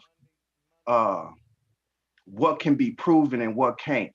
Because for the most part, a lot of people under the belief system, that's their ground that they stand on in terms of that. Now, you're gonna have to go a little bit further, because if you don't think that you're a soul or thought of a soul before your body was here, then you got a lot of searching to do. You have a whole lot of searching to do. Like I said, I disagree with Sanchez on a whole lot of shit, at least 90% of it. But this right here, only reason why I'm saying that is because how could your body exist? Because you're a mixture of your father and your mother, and they didn't mix yet. And they didn't mix yet. Let me they didn't mix yet. Hold on, brother. You ain't got to go that deep, Vegas. That's not what we saying, bro. Body. You talk about the body. We not in debate with you about. I'm saying bro, our talking about the soul. No, wait. You know what I'm saying? But we talking about the soul, and he keep explaining the creation of the body. You know what I'm saying? Which we agreeing with you on. Your mother and father create your body. The soul that sits inside that body always exists, whether the body is there or not. That's what we trying to say. Like you just said yourself, Dr. Vegas. So your mother and your father didn't create your soul? No, because you just said that energy can't be created or destroyed. So they didn't create. It's just like you didn't create electricity. It got transferred. Wait a minute, brother. Nobody creates electricity. We just create tools to harness electricity. The electricity always there. You know what I'm saying? But the electricity comes from Earth. Earth creates electricity. Hold on. I think I can explain brother. it. Whether we know what Earth is or not, I get you whether you saying electricity come from Earth. They still trying to figure out what the Earth is and where they come from. Whether that's up for debate. You know what I'm saying? So we not finna go. It comes from hold on, wait a artificial. minute, Dr. Vegas. Let's not go that far. Let's just keep it here. You know that energy can't be created or destroyed, correct? I just showed you how energy is created by the Earth. No, man. Energy. Wait. Hold on. Wait. That's a circular argument. Hold. Look, check it out, right? The Earth harnesses energy. And when man unlocked the secrets of the Earth, he began to harness energy. The Earth, no man ain't creating energy. Earth is created the energy. Earth created it, man. Earth created the electricity. Let me explain something to y'all. Water. Let me explain something to y'all. Producing or generating some is different than the act of creating that thing. That's the problem he's having. That's what I'm trying to get him to understand. Like, you can make a electrical grid, but you're not creating electricity. Thank you. Electricity is already there. Right. You know what I'm saying? It's there from the Earth. Hold on, wait a minute. I could terraform a fish tank right now to a miniature Earth and put a little glass top on. Guess what's gonna happen? Condensation, little clouds, rain, water, all type. But I'm not creating none of that. All that shit already exists. It's just being harnessed through my creation of this false environment. You did what I'm saying? So magnetism, all these forces, the primordial forces exist before anything. They just exist. I am who I like. This stuff can't be created or destroyed. You see what I'm saying? Fire ain't created. Fire is.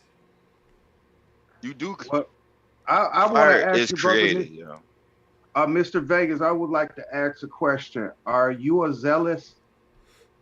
Do you have? Do you subscribe to any form of religion?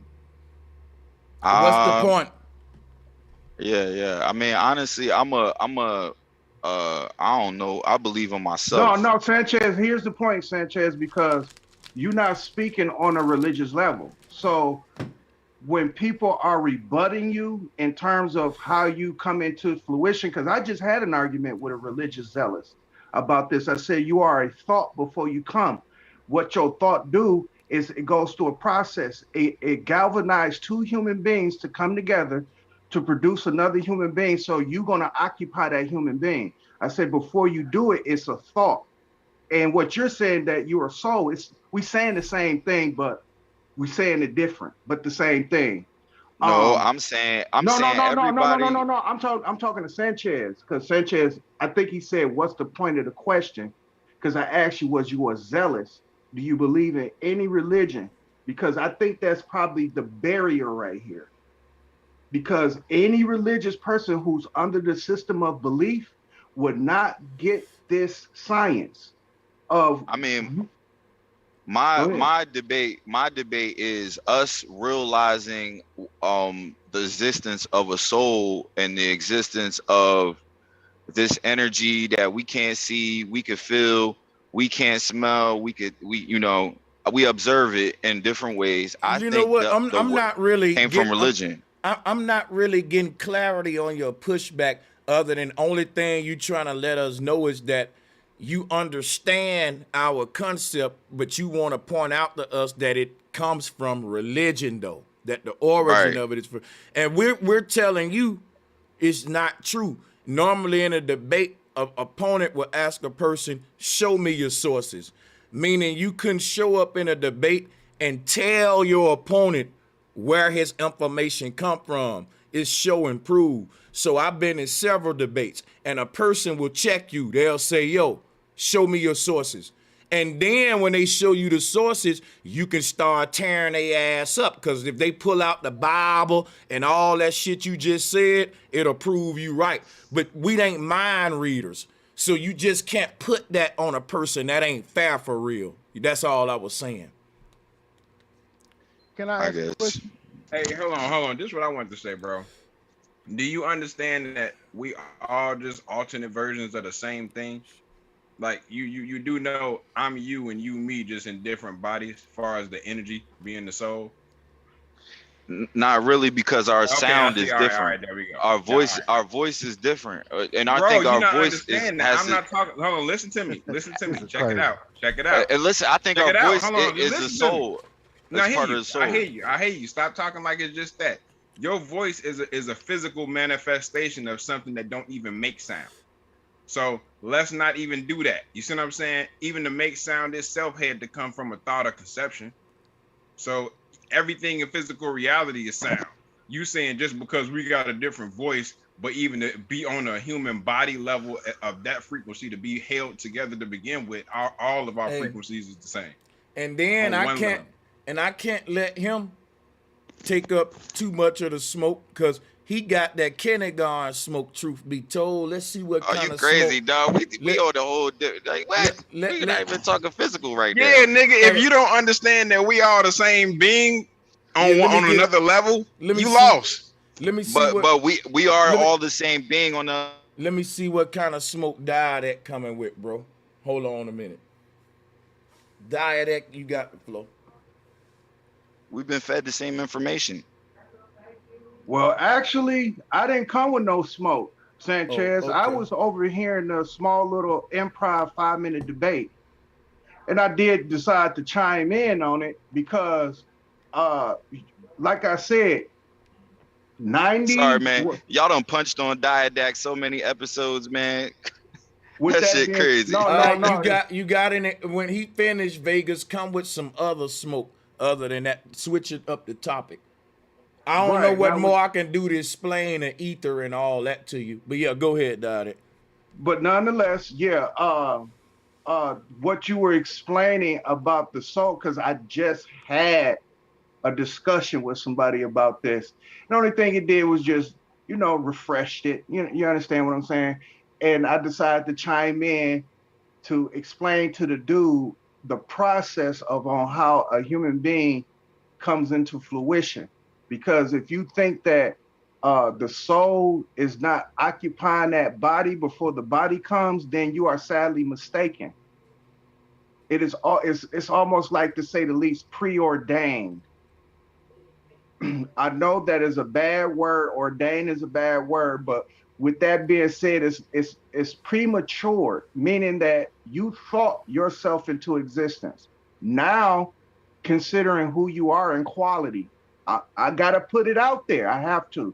Who you are in quality is gonna match you up with two human beings that are of your quality, right? Because it's heinous, but I gotta mention it. I have to. It's heinous, but the act of rape, and babies are born out of that act. And the soul who asks to be a human in this world, right? That's their quality. Once they start realizing as a material flesh being. India, I see you. Go ahead. But yeah, when they start realizing as a flesh being that, I'm better than this or whatever, that's when you start seeing improvements on that. But as a soul, when it comes to this earth, you're asking to come here. And what will happen is that premature spark between the two human beings, you don't randomly pick. You are selected, and your parents are selected. There's no random. And people's spirits and people's souls tell you what kind of quality person you are. Because right now, that's how we judge. That's how not judge, measure This is how we measure people as we grow older. Because I know a lot of murderers when they were babies. And I digress. Okay. Okay, I got some quick smoke, real quick. Go ahead, Indy. Okay, hey y'all, hey everybody on the panel, hey chat. How you doing? Okay, back to hold on, because my damn microwave is gonna go off. I don't want to have that shit interfere. All right, but what I wanted to say is the 4 elements you guys talk about: earth, wind, fire, all that. Those are 4 elements, like Sanchez was saying. Like the earth first harnessed energy first, then we took what the earth did and we freaked it and reversed it. Like, how do I explain it? The 4 elements, they're just the earth harnessing the energy, and then when we create humans, right, we're harnessing the energy too, because a human being, a body, like a human has to come from 2 other humans. So they have to use a piece of the soul that has already been existing since, whatever time. And it comes out of that. Like, so I get what you're saying, but you're kind of stuck in the timeline aspect of it. Like you're stuck in the line. You can't see outside of the line and see that it's a box that you're in. Like, we have an existence, like our soul existed before even we probably was even in human bodies. Like our soul has been existing because like existence didn't start with humans. That's first and foremost. Existence didn't start with humans. Like, yeah, we are the like conscious beings that have like utilized the earth, but like we haven't even utilized it in the best way, personally, how I feel. That's in my opinion though. So like it's not like we should look at it like that's just the most important aspect of consciousness. I feel like you have to understand that the earth harness energy of the poles. Like it takes the energy from the poles. The poles have the energy. The earth is just utilizing the energy.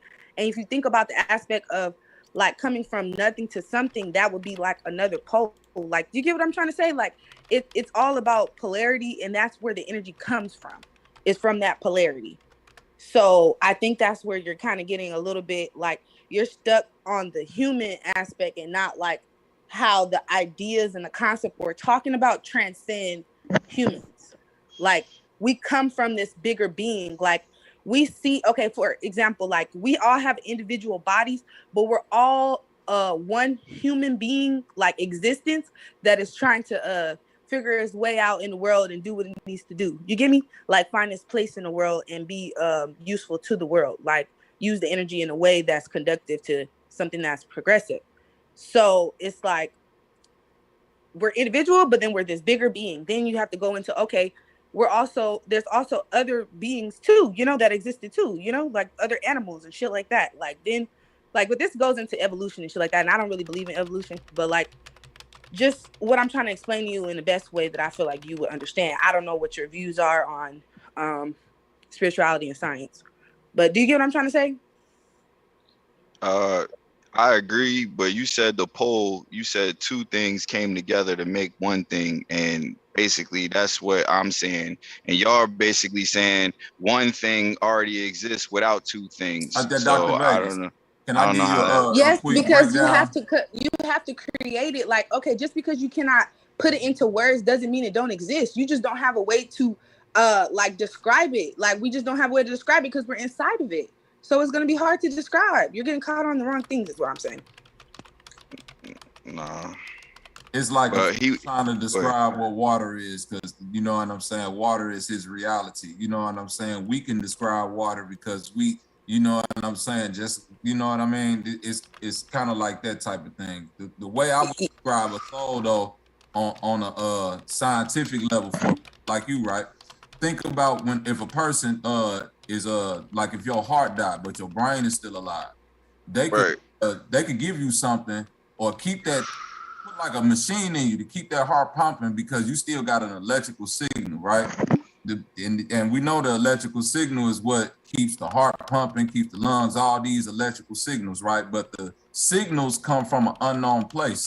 The science know that because they can't map where the signal is coming from. You dig what I'm saying? Because they just know it's there. Right, they just know it's there. All right, we both in agreement on that, right? Bam, there we go. So boom. So listen. Hold on, wait, Vegas. Go ahead. Walk with me. But if the brain died, right? If the brain died and the heart could still live. But if that electrical signal ain't in that brain, the doctor will tell you, man, you might want to pull the plug, because they know if that signal not there, 9 times out of 10, that means it's not coming back, and they can't, because that's what, you know what I'm saying? And we know energy can't be created or destroyed. So if that signal, what is that electrical signal if not the soul? You dig what I'm saying? Because they'll keep you alive if that signal is there, even without a heart. But if your heart, everything else is going, and that signal ain't in that brain, they'll kill you. You know what I'm saying? So what is that? That's them saying that that electrical signal is the soul, or what's really keeping everything manifesting. Yeah. So how you was mentioning how we exist in alternate realities, maybe there's ways how we could channel that energy to where we can influence the one reality that we observe.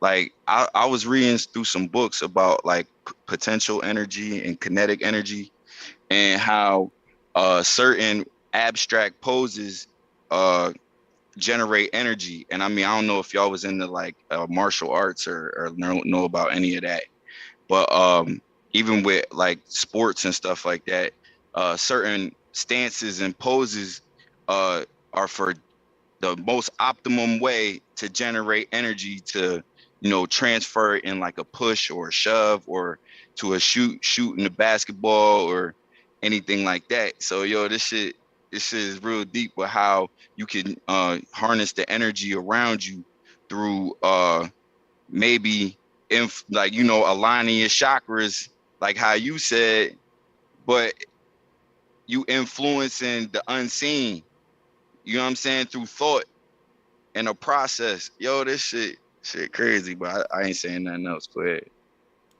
I'm gonna let Lawyer alone. I know he got some smoke too. Salutes to everybody. If you're on the panel and you want to interject into the bill, just unmute and have at it. Salutes.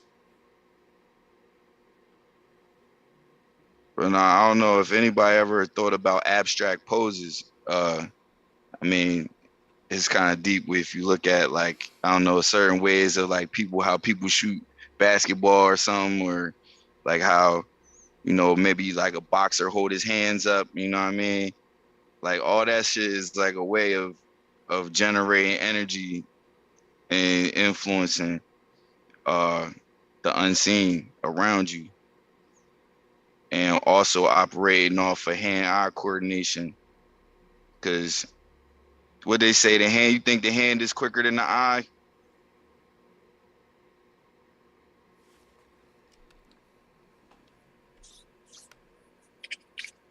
Hey, but that's a good analogy, man, about the that's creating energy, the poses of the body and stuff like that. But I was the reason why I actually got on this panel is because I heard Bobby talking about the doctors, you know, saying pull the plug. And did you guys know that they have a series of tests that they put you through in order to determine if you're brain dead or not?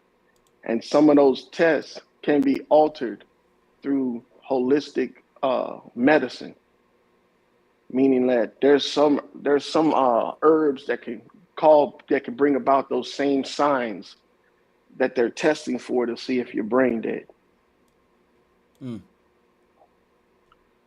So essentially, you saying this herb that'll bring the signal back and bring your soul back, right?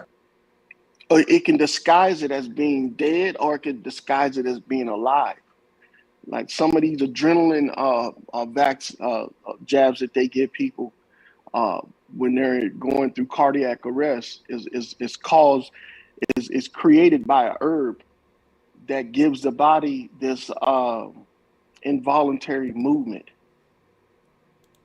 meaning that it gives the body an involuntary signal that if you react to it, it'll increase the chances of the person being brought back. But when they're doing these tests to find out if you're brain dead, they're doing a couple visual tests and a acuity test. They're checking the eyes, seeing if they're dilating, if they're responding to light. And then they're also checking to see if the person can breathe on their own, if they have pain sensory, if they have a certain reflex that is giving off what they consider a live person. but there has been tests that have been done utilizing certain drugs and herbal treatments that brought about these same things like paralysis, the dilation of the eyes, the pain sensory, all of these symptoms that they say that declare you a dead person, they can bring that about with herbs and freaking plants.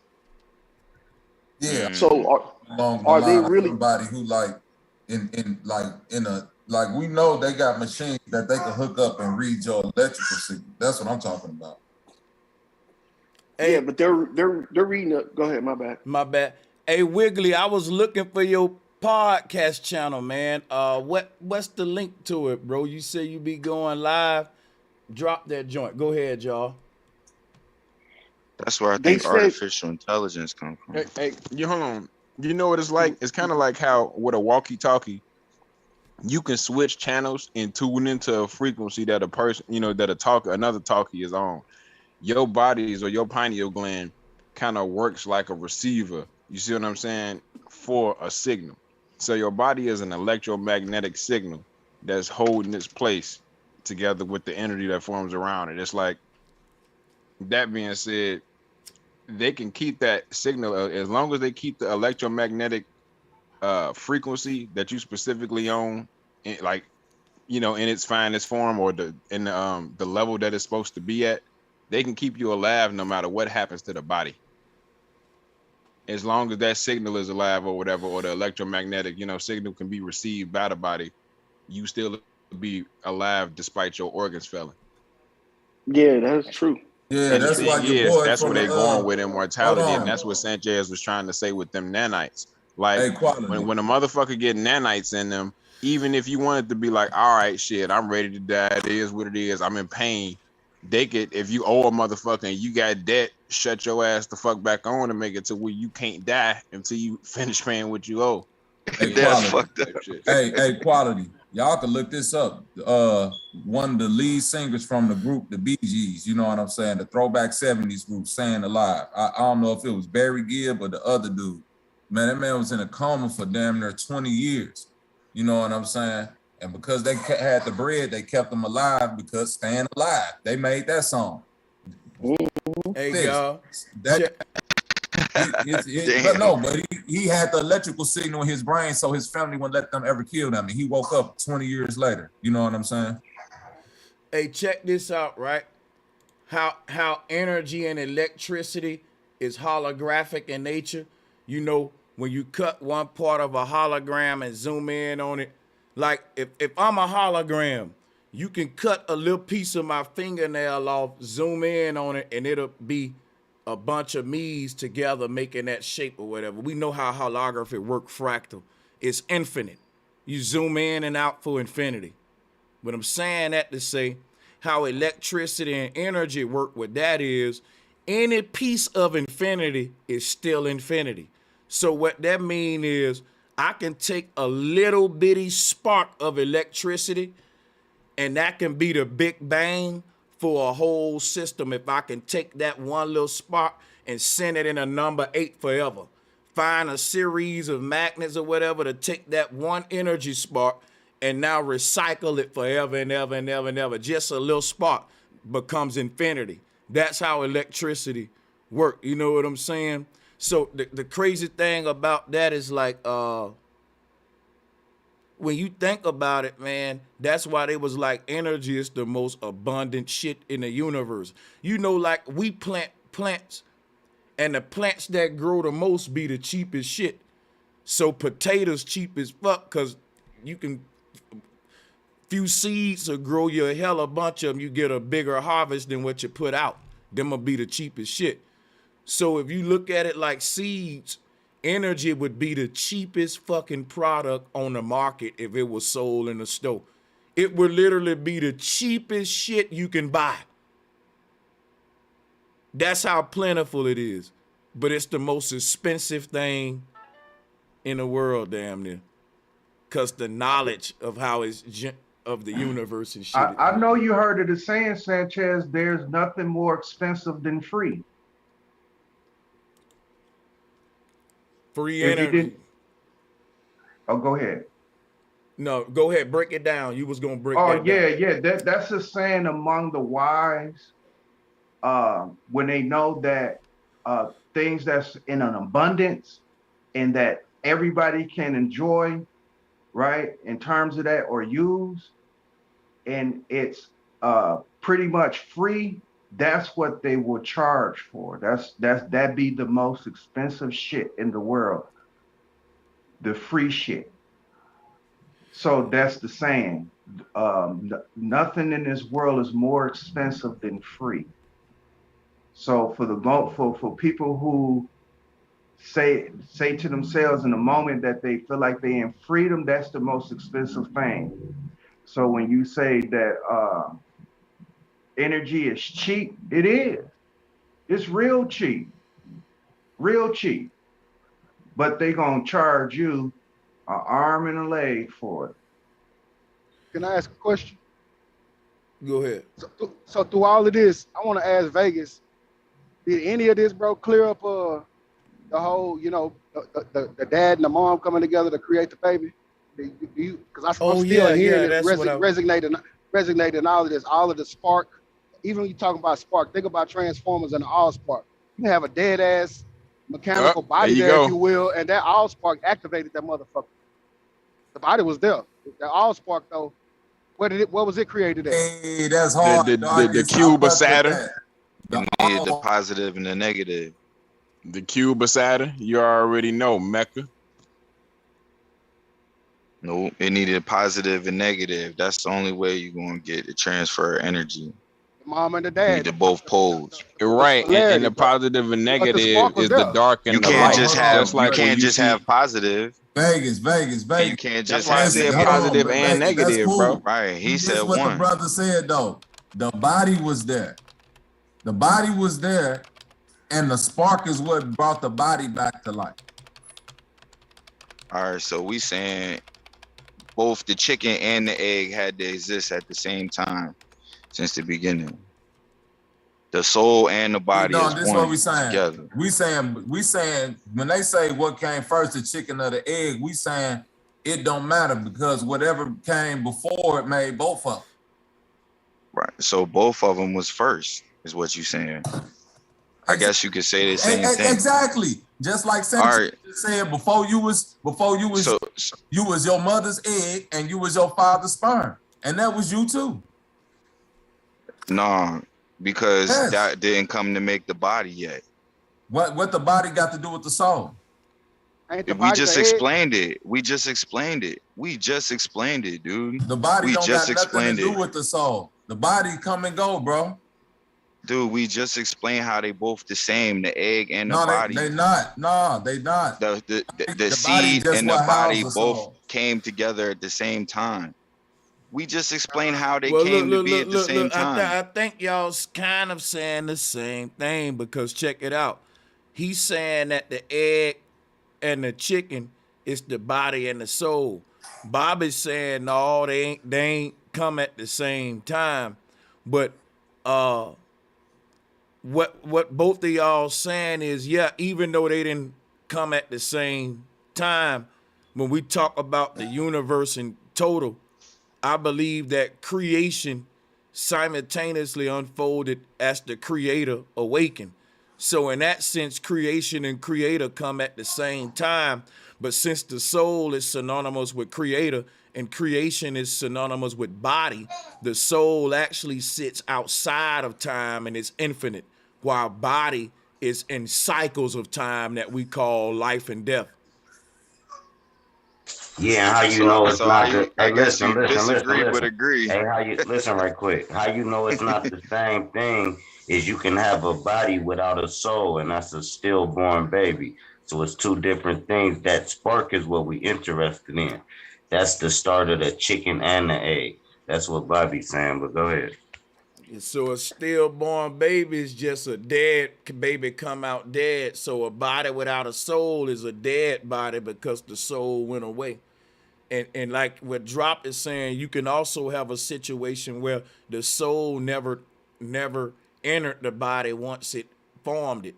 or the soul made the body, got in it as a baby, and then left it, and then the baby just came out what we call a stillborn. But yeah, interesting. But yeah, go ahead. Who want the mic next? I'm gonna let Sister Sister Betty had a question for me, Leo. You know what? It's in the back chat too. Well, I'm sorry about that. Yeah, because I thought she was getting I only on got two and asking questions. herself. Okay, but I'm getting back off again. I got 2 questions. Okay. And I'm getting Much back off love, and go Sister back in the Betty. chat.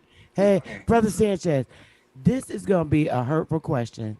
And I don't mean no harm. It's just because I keep hearing it across the YouTube platforms. But is it true that white people was grafted in a lab and made? That's question number 1.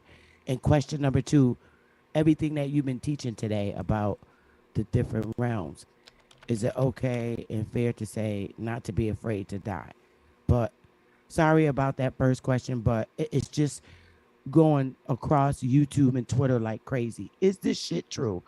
And if so, is some black people grafted too? I'm getting off. Yeah, so the concept of the grafted man is how this all started. This come from the Nation of Islam, and that was a concept of the quote unquote grafted man.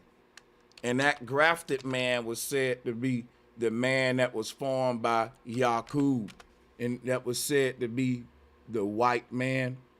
But the thing about this is this grafted man theory to me is pseudoscience, right? The whole thing about black people grafting white people in a lab. But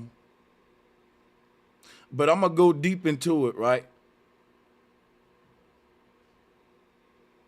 They've been trying to explain human origins and the creation of the universe without embracing the holographic idea and all the knowledge that we got here.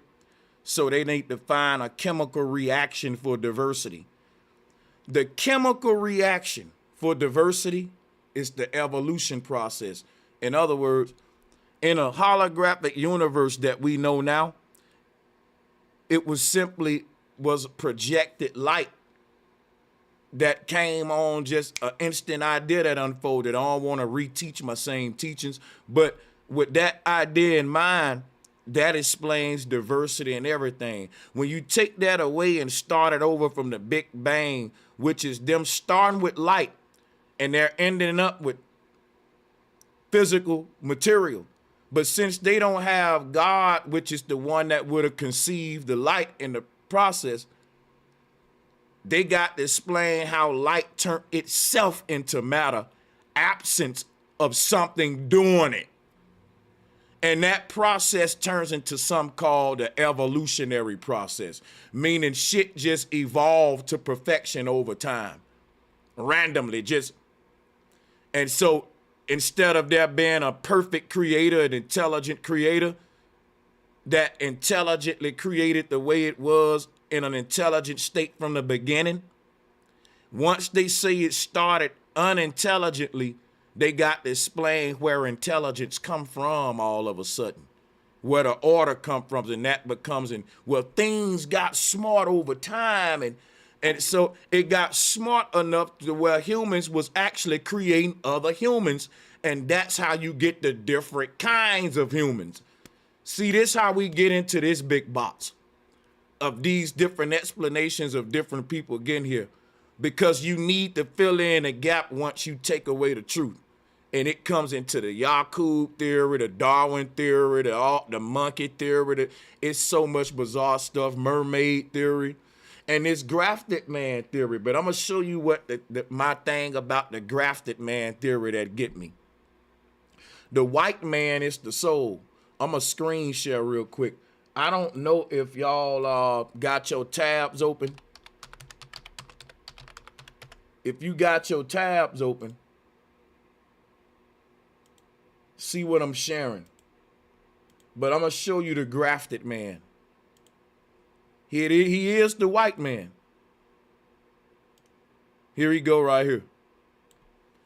The white light that's in the middle of our brain that they call it the pineal gland, that's the man that's created by Yakub, the big head scientist. Let me show you something.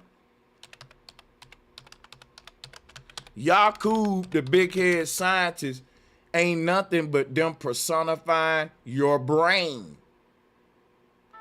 And the big head scientist created the white man. But if you look at the big head scientist, what are they showing you in the middle of his head? The third eye right there. See, he got that third eye open because that there is the white man. The light man, the white man, right? So Yakub creating the white man. See, that's what I'm saying. Like the relationship between the mind and the brain is like the creator and the creation, both creating each other. The brain only exists because the mind exists. The car only exists because the driver exists. And if the driver didn't exist, the car wouldn't exist.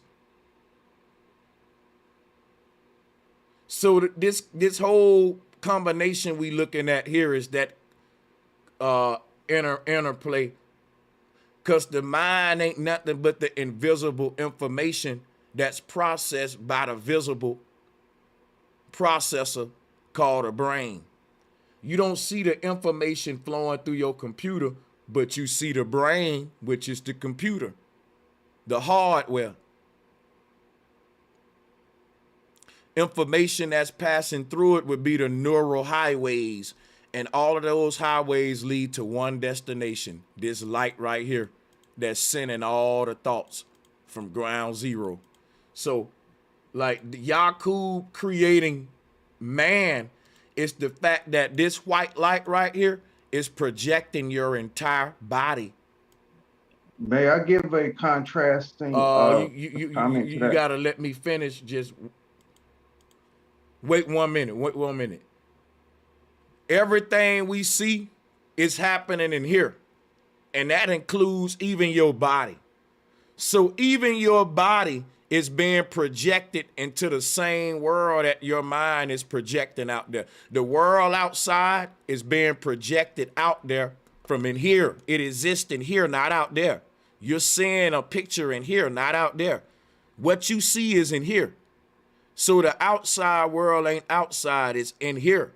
It's a projection in our brain. So listen where I'm about to go with this, right? The mind is even projecting itself into the outside world. You are a projection in your own mind. And when the mind stops projecting you in this world, that's called death. But the mind will project you in another form. The mind is the machine that's doing the projecting. Like a projecting machine got this white light, the all-seeing eye. That's what this pineal gland, this soul is. So we're holographic projections. And this is what's projecting each of us into physicality. The mind. So check this out, right? Cause he damn near throwing me off. Yeah, so when they say about the grafted man, that's the holographed man. Holograph. A holograph is a grafted man. And I do think we're all in a holographic universe and we're holograms. And I think that the grafted man is just the so-called physical body. And I think that the one that created the physical body is the big-headed scientist. It's called a big-headed scientist because his laboratory is inside the brain. That's the mind. Yakub is them personifying the mind, projecting itself into the body. But they, you know what I'm saying? That to me, because you know what I'm saying? Yakub actually can be synced to Christ and all these other gods that fashion man like Ptah and all them shit that recreates man or resurrect them. Let me pass the mic. Sister Bethy asked me some deep questions. I had to be thorough. Yeah, Sanchez, can I add a contrast to that? Do what you do, for sure. Salute. Okay. H.G. Wells A lot of people don't know who H.G. Wells is. I'm going to softly explain him. He's a horror and a sci-fi writer. And he wrote The War of the Worlds, a few other famous movies, but the one not movies, but books. But the one I'm going to point out is The Island of Dr. Monroe. That's one of my favorite. Yeah, this is long. Machine too. The book was long. The book was written long before the Nation of Islam. The Nation of Islam kind of like took this story and they spent it with black folks. But the island of Dr. Monroe was a mad scientist who created human-like hybrid beings from animals. Right? He grafted from animals to the human being. So you have half tiger, half man, blah, blah, blah, skippy woo woo. So this story, even with H.G. Wells, because he got the stories from Egypt, but was they grafting back then? Yeah, they were. But as it was recorded, as we are today, I don't think it's like super recorded. But as H.G. Wells evolved in his writing when he wrote this Island of Dr. Monroe, he was writing it on some truth. It was some truth behind it. I don't know about all of that though, brother. I'm gonna say this. The only thing I'm gonna add is what Sanchez is saying. The Yakub story is about them explaining the brain creating the white light. You know what I'm saying? Or the white man. Okay. Hold on, wait a minute. And this all I'm gonna say, and I'm gonna leave out with this. They do the same thing in the Bible. Yakub is Jacob in the Bible. No, ain't no J's in the Hebrew language. So when you get Jacob, that's Jacob. Yakub. Jacob is Yakub. Jacob is Jacob is the one who took this flock, the sheep, and separated them until the flock was all what? White and pure, correct? Okay, that's what the Bible talks about. I'm not talking about. No, I'm saying it's symbolism, though. That's what I'm saying. I understand the symbolism. I'm not being literal. That's what I'm saying. All this is finding the similarities through the symbols. That's all, man. Sister Bethy came up with a legit question. She's saying that YouTube is on fire, talking about white people being grafted. She's talking about the actual. Hold on, she's talking about the actual. And I'm saying this. When you look up etymology of white people, when you look up etymology of white people, brother, what Sanchez is saying. Wow, brother. Hold on, because he finna dig a hole for himself. He don't get it. Go ahead. Okay, thank you very much. With that being said, when Sanchez was explaining grafting, he went straight to the Nation of Islam, right? When he went to the Nation of Islam and talked about their system and science on what they think is grafting, I don't know if Sister Bethy is overhearing that part of that conversation, because not only that the Nation of Islam talks about the grafting of the human, but the white man, the German engineer, as a matter of fact, in Austria, Arnold Schwarzenegger is a grafted human being. Hey, so check it out, brother. Hold up. She asked me the question. Let me explain something to you. What? Let him go with it. Check it out, though. Here's the problem. What Sister Bethy was talking about is see, here's what I don't like. When you bring up something like it's new, when the shit is decades old, that's why I gave you the history of the theory. That's literally the Nation of Islam, Yakub theory.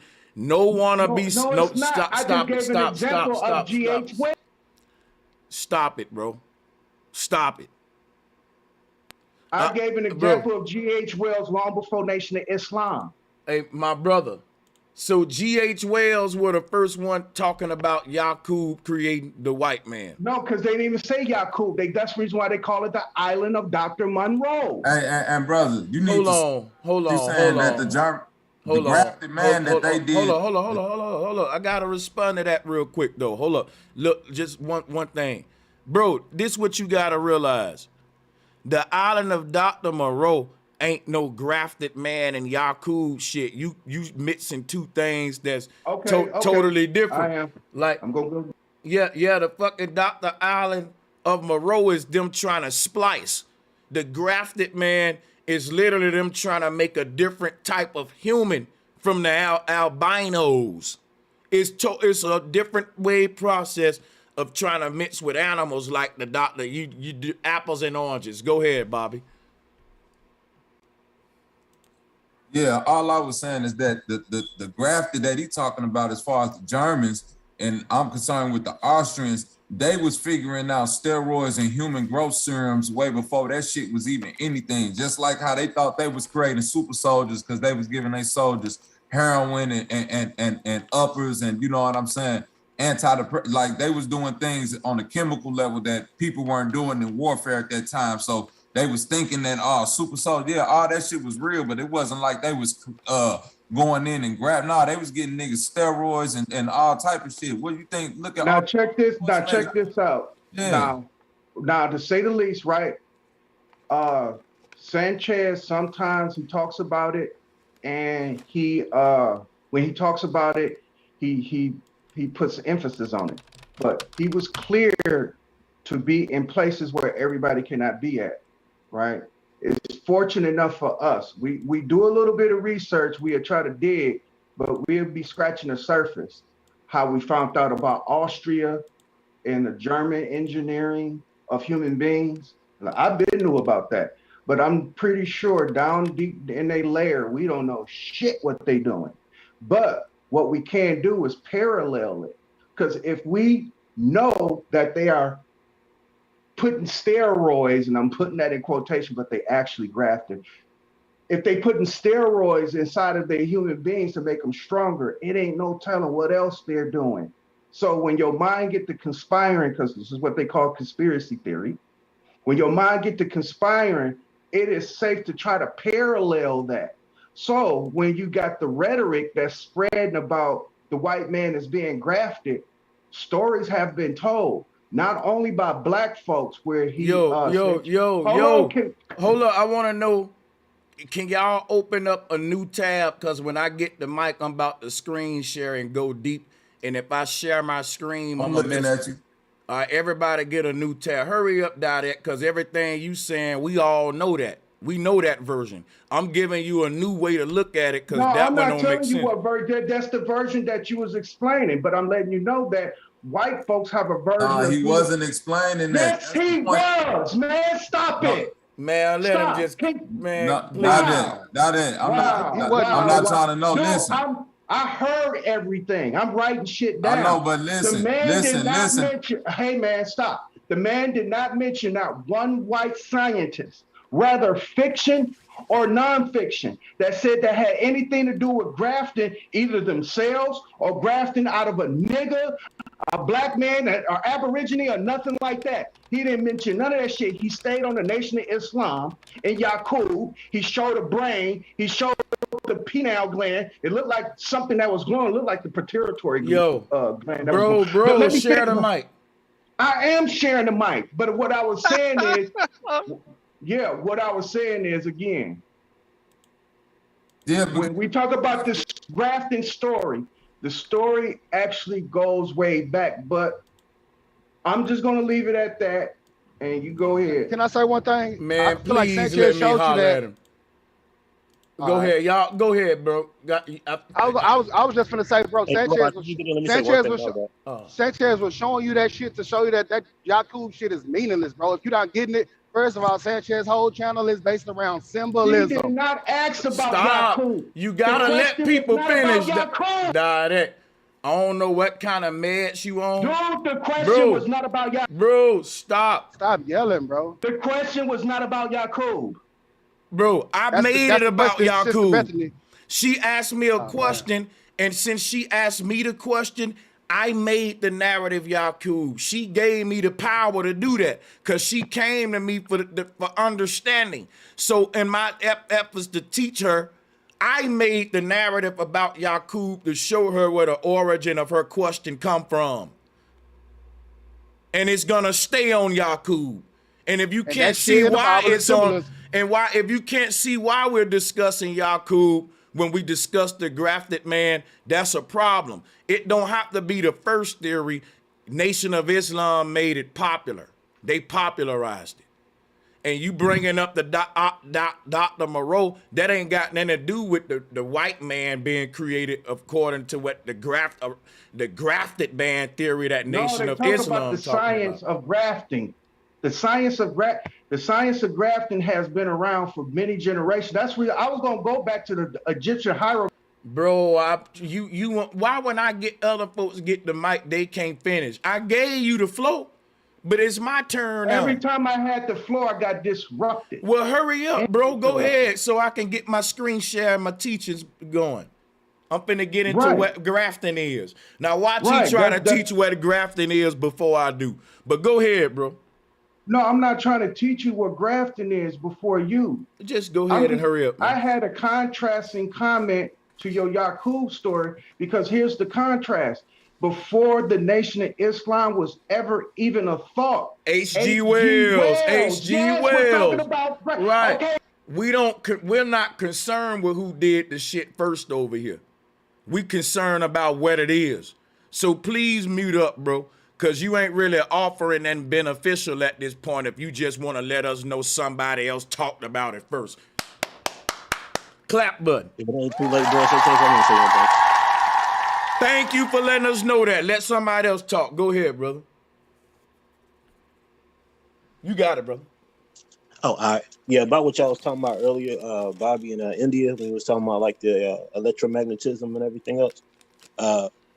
Just when it comes to like the firmaments with the stars or the water lights, however you want to look at it, coming out of that, you have these charged particles. When these charged particles hit the atmosphere with the oxygen and everything else, it splits the particle. And within the particles, there's like a nuclei.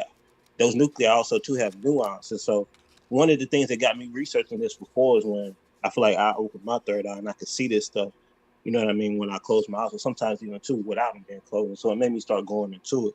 And I got like a little picture up too. I can show y'all like a little image. But then also too, when these come into the atmosphere, there's the electromagnetic field of the earth that pulls it to the poles.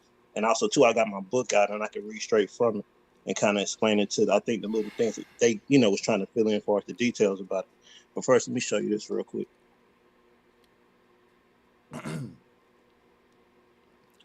That's a quick picture just to give you a little visual of what it would look like.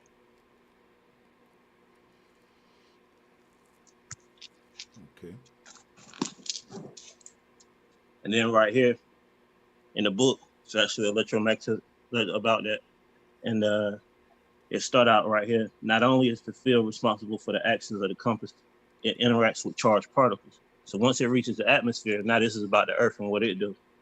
And sometimes they're called cosmic rays, which arrive from space. The force of the magnetic field directs the charged particles towards the magnetic poles.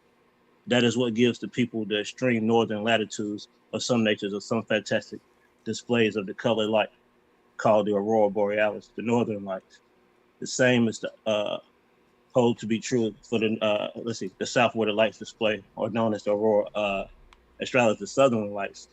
Magnetic compasses experience the force of the Earth's magnetic field, in which causes them to orient themselves along the north-south direction. And that gives you like a little picture, even though it don't look right with that ball up there, but it gives you just a little visual too of what it looks like. So, yeah, you got it. Yeah, I was saying that. Yeah, their attempts to show a magnetosphere around a globe is laughable, though. You can't have a magnetosphere. Right, it don't even look right. Yeah, it's crazy, man. But I'm glad you brought that up, bro. We on top of salutes to this old panel, man, because I'm telling you, this is where the best smoke at. Yeah, salutes to that, brother. And check out what we're going to do. We're going to go back to Diadeck now and show y'all something about the grafted man. So if you got your other tab open that I wanted you to open, I'm going to get into it now. Yeah, we're going to look up what grafting is first, though.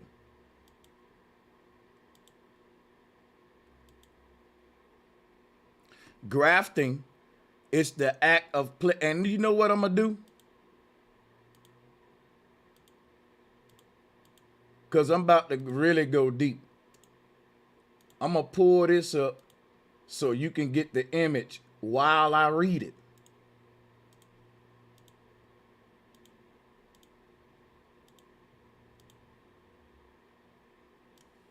Yeah. So check it out, right?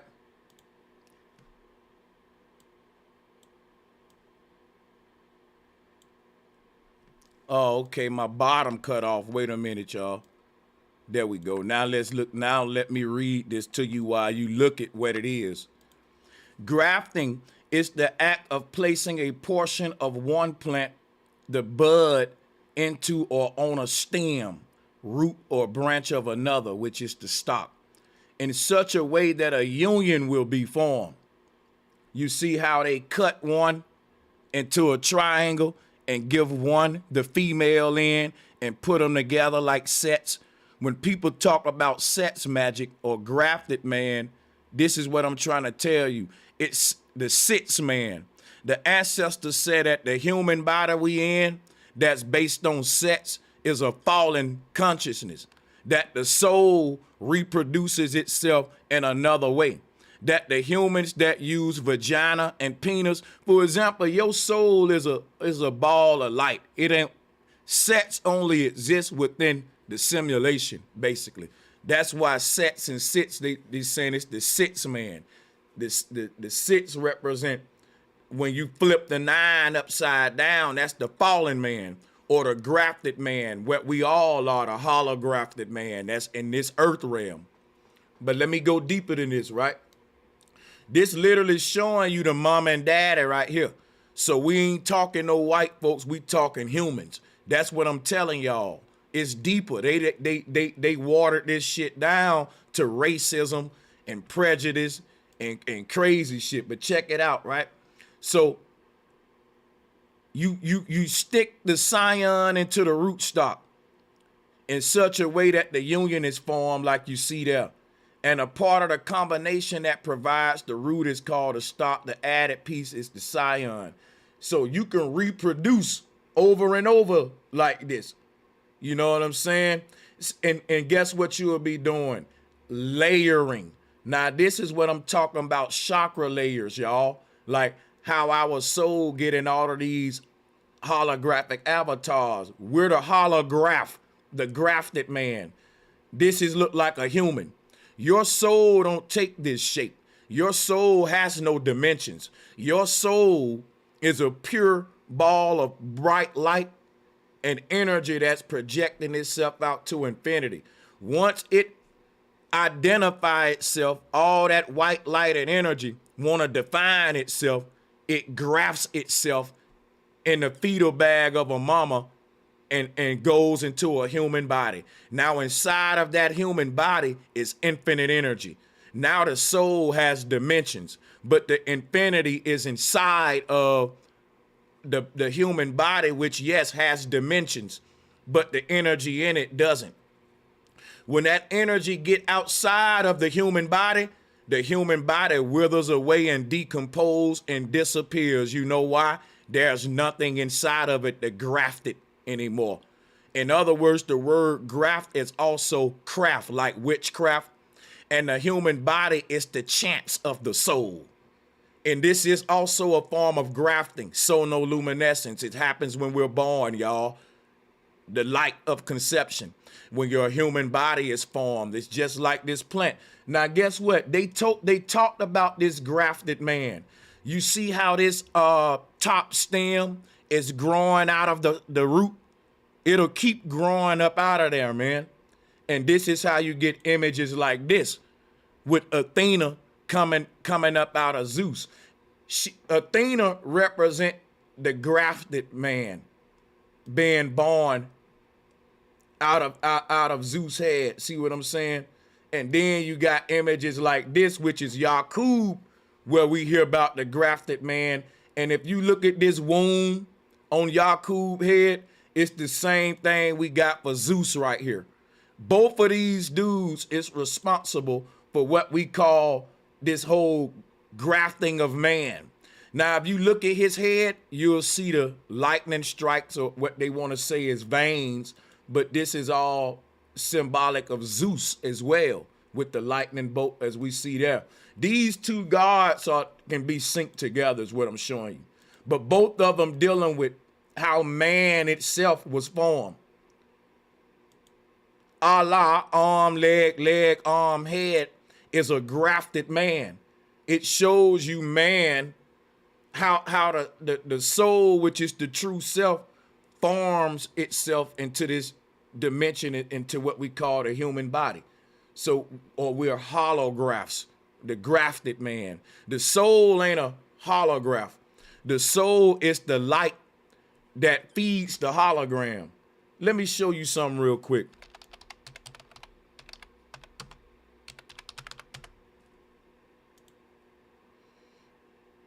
The soul is not the doggone projection. The soul is the light that's fueling the projection. So when the soul leaves the body, your human body disappears because the thing that was projecting it is gone. So if your body is a holographic projection, your soul is not the projection, it's the light that's feeding the machine right here.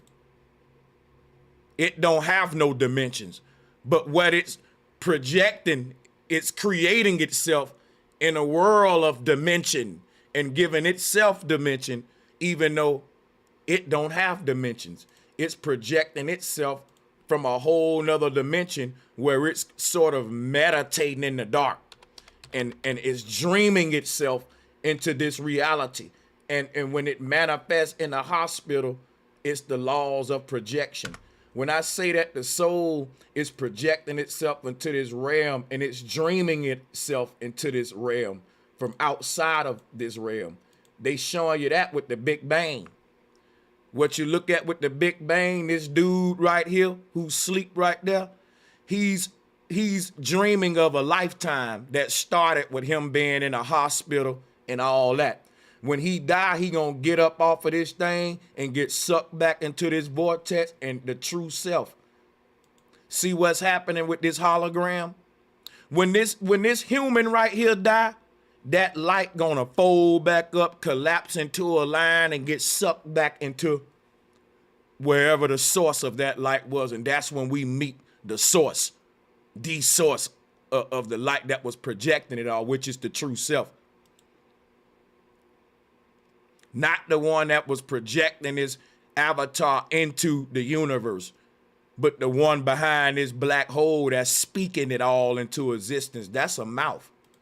This is sonoluminescence, sound and light. I yield the flow.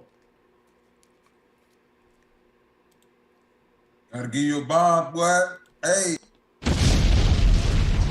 Hey, if you looking at the screen shares, we just went deep with it and showing you what the grafted man is. Salutes to everybody on the panel, man. We be going in with it though.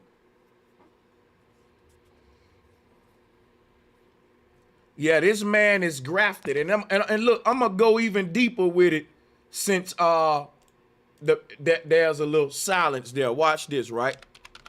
Let's pull up the human electromagnetic energy field. Y'all know what a graft is? It's a freaking grid. A graph is literally a grid, like a checker pattern. And the grafted man is the one behind the checkered pattern. Look, that's this physical body right here. I keep telling you. This is literally the grafted man. So you see what I'm saying? Like when they say that the big head scientist created the white man, the big head scientist is this soul back here, this big energy ball. That's the real you. When the body ain't there no more, all that energy just burst out into infinity. The only thing making your soul, which is infinite energy, have definition is the body. Ain't nothing like this body in the universe. I'm gonna tell you why. There's no other phenomena in this universe where infinity can take dimensions outside of the human body. The animals, the insects. This is the only way consciousness can take dimensional form. So this is where manifestation take place. And so it's based on a law of holography. So when you look at this aura field and how we project it into creation. And if you look at this holograph right here, look at the pattern that's on it. You see the little checker pattern that's on him, make him look like a reptilian, don't it? See, that's the grafted man. That's why they said white people are reptilians, but really we all white people, because the soul is a white ball of light, and it's a big-headed scientist, and it's creating the grafted man in the middle, the holographic man in the middle. So see how this stuff got bent out of shape, y'all? Because look, when they talk about the reptilians and stuff, the humans that rule over us with the scales on their body, that's literally your aura, man. Look. The big eyes with the scaly skin, that's that ball right there. And what they said, it rules over you. See, it's over you. I told you they speak a dual language, man. And they got this stuff hidden behind spookism. Can I say something? Hey, if you ever played Tyson Punch Out, you gotta die that, but if you ever if you ever played Tyson Punch Out, not Mike Tyson Punch Out, but you was fighting, you was a grafted, you was like a green line. That's how your man looked. Do y'all remember that arcade game? It was called Tyson's Punch Out. I remember it clear as day. I remember Punch Out clear as day. All right, hey, check how deep it is. The reptilians are associated with this all-seeing eye. If you ever look at the all-seeing eye on a dollar with all the light coming out of it, it's got scales on it. And it's like this floating Merkaba of light. You know what that is? That's your soul. This whole bubble right here is the all-seeing eye. This hold on, bro, I'm talking. This whole bubble is the all-seeing. I'm about to wrap it up. This whole bubble is the all-seeing eye right there, or the reptilian eye. And it's shining like a light and shit. You know what I'm saying? But so that when you see the fucking scales on top of the eye, that's this symbol. This is an eye with the scales on it. They just got it on the money shit. But this like the Merkaba. But yeah, go ahead. My bad. Go ahead, man. Yeah, I was just to pose this question for the pushback, and it's dealing with numbers. Out of 100 white couples and out of 100 black couples, who is more likely to have the opposite of or opposing phenotype? And I'm talking about color here. Who will have more likely the opposing phenotype? In other words, do you think black people will have more albinos often than two white people having black babies?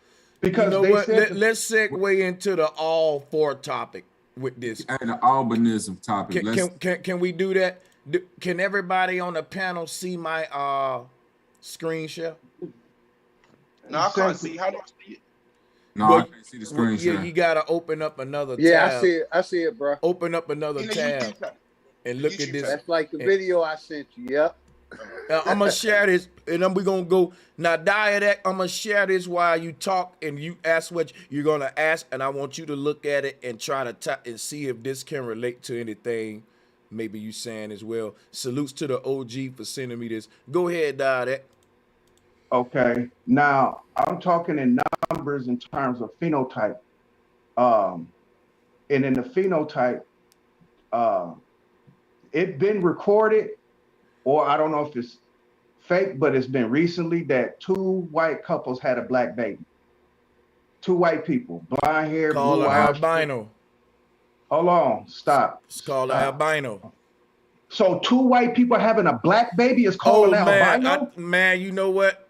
I'm tripping, bro. I heard you in reverse. My bad. Thank you. Thank you. I heard about that though. I did a story on that long time ago.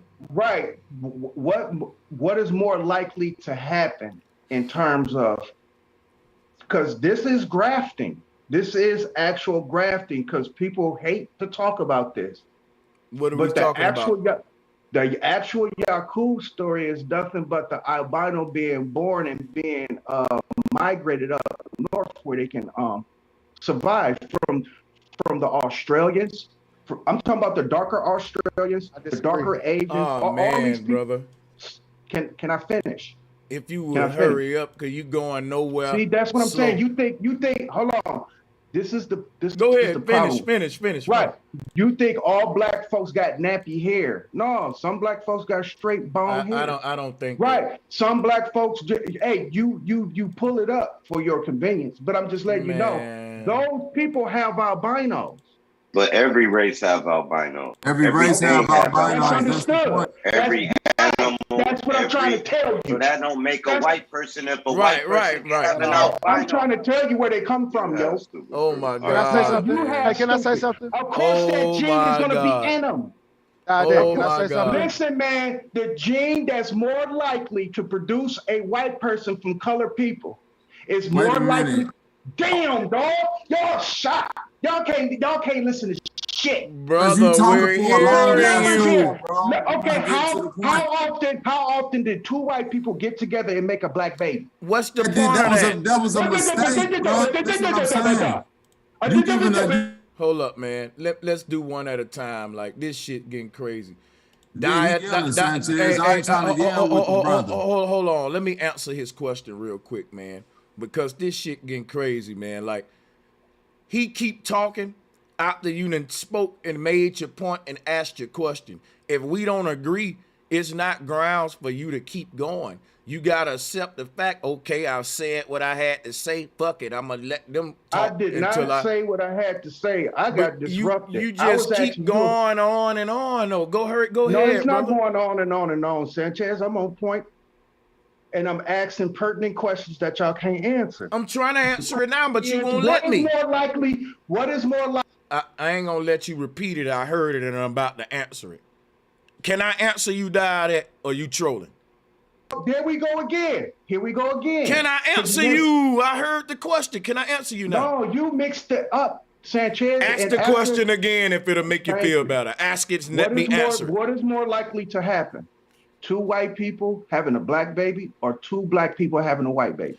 Neither one will have neither one. Okay, I'm done with you. Neither one have neither. Yeah, and I'm telling you seriously, black people don't give birth to white people. They give birth to black. Hold on, please, y'all. We order. I'm trying to answer him. Please, black people don't give birth to white people. They give birth to albinos, and that ain't a white person. Even white people give birth to albinos. That's what we keep telling you, bro. Every race give birth to albinos. Even white people make these white albinos too. And those are a separate group of people that come in all races. They all white skin, even black albinos with white skin. So black people can give birth to albinos. White people can give birth to albinos. Chinese people can give birth to albinos. But Chinese people can't give birth to no damn George Bush ass white man. And a black person ain't finna shit out no goddamn George Bush. What a black person will have is a black man that's an albino. And that's still gonna be a nigga, bro. He just gonna be an albino nigga. But ain't nobody giving birth to these other, we stupid. Chinese people ain't giving birth to Bill Clintons and shit. That's a white man. Now, white people can give birth to albinos and Chinese people can give birth to albinos, Jamaicans and etc. All can do albinos. But a Jamaican couple just not finna give birth to a Laura Bush. It's gonna be an albino Jamaican. Black people cannot give birth to white people. That's fucking a lie.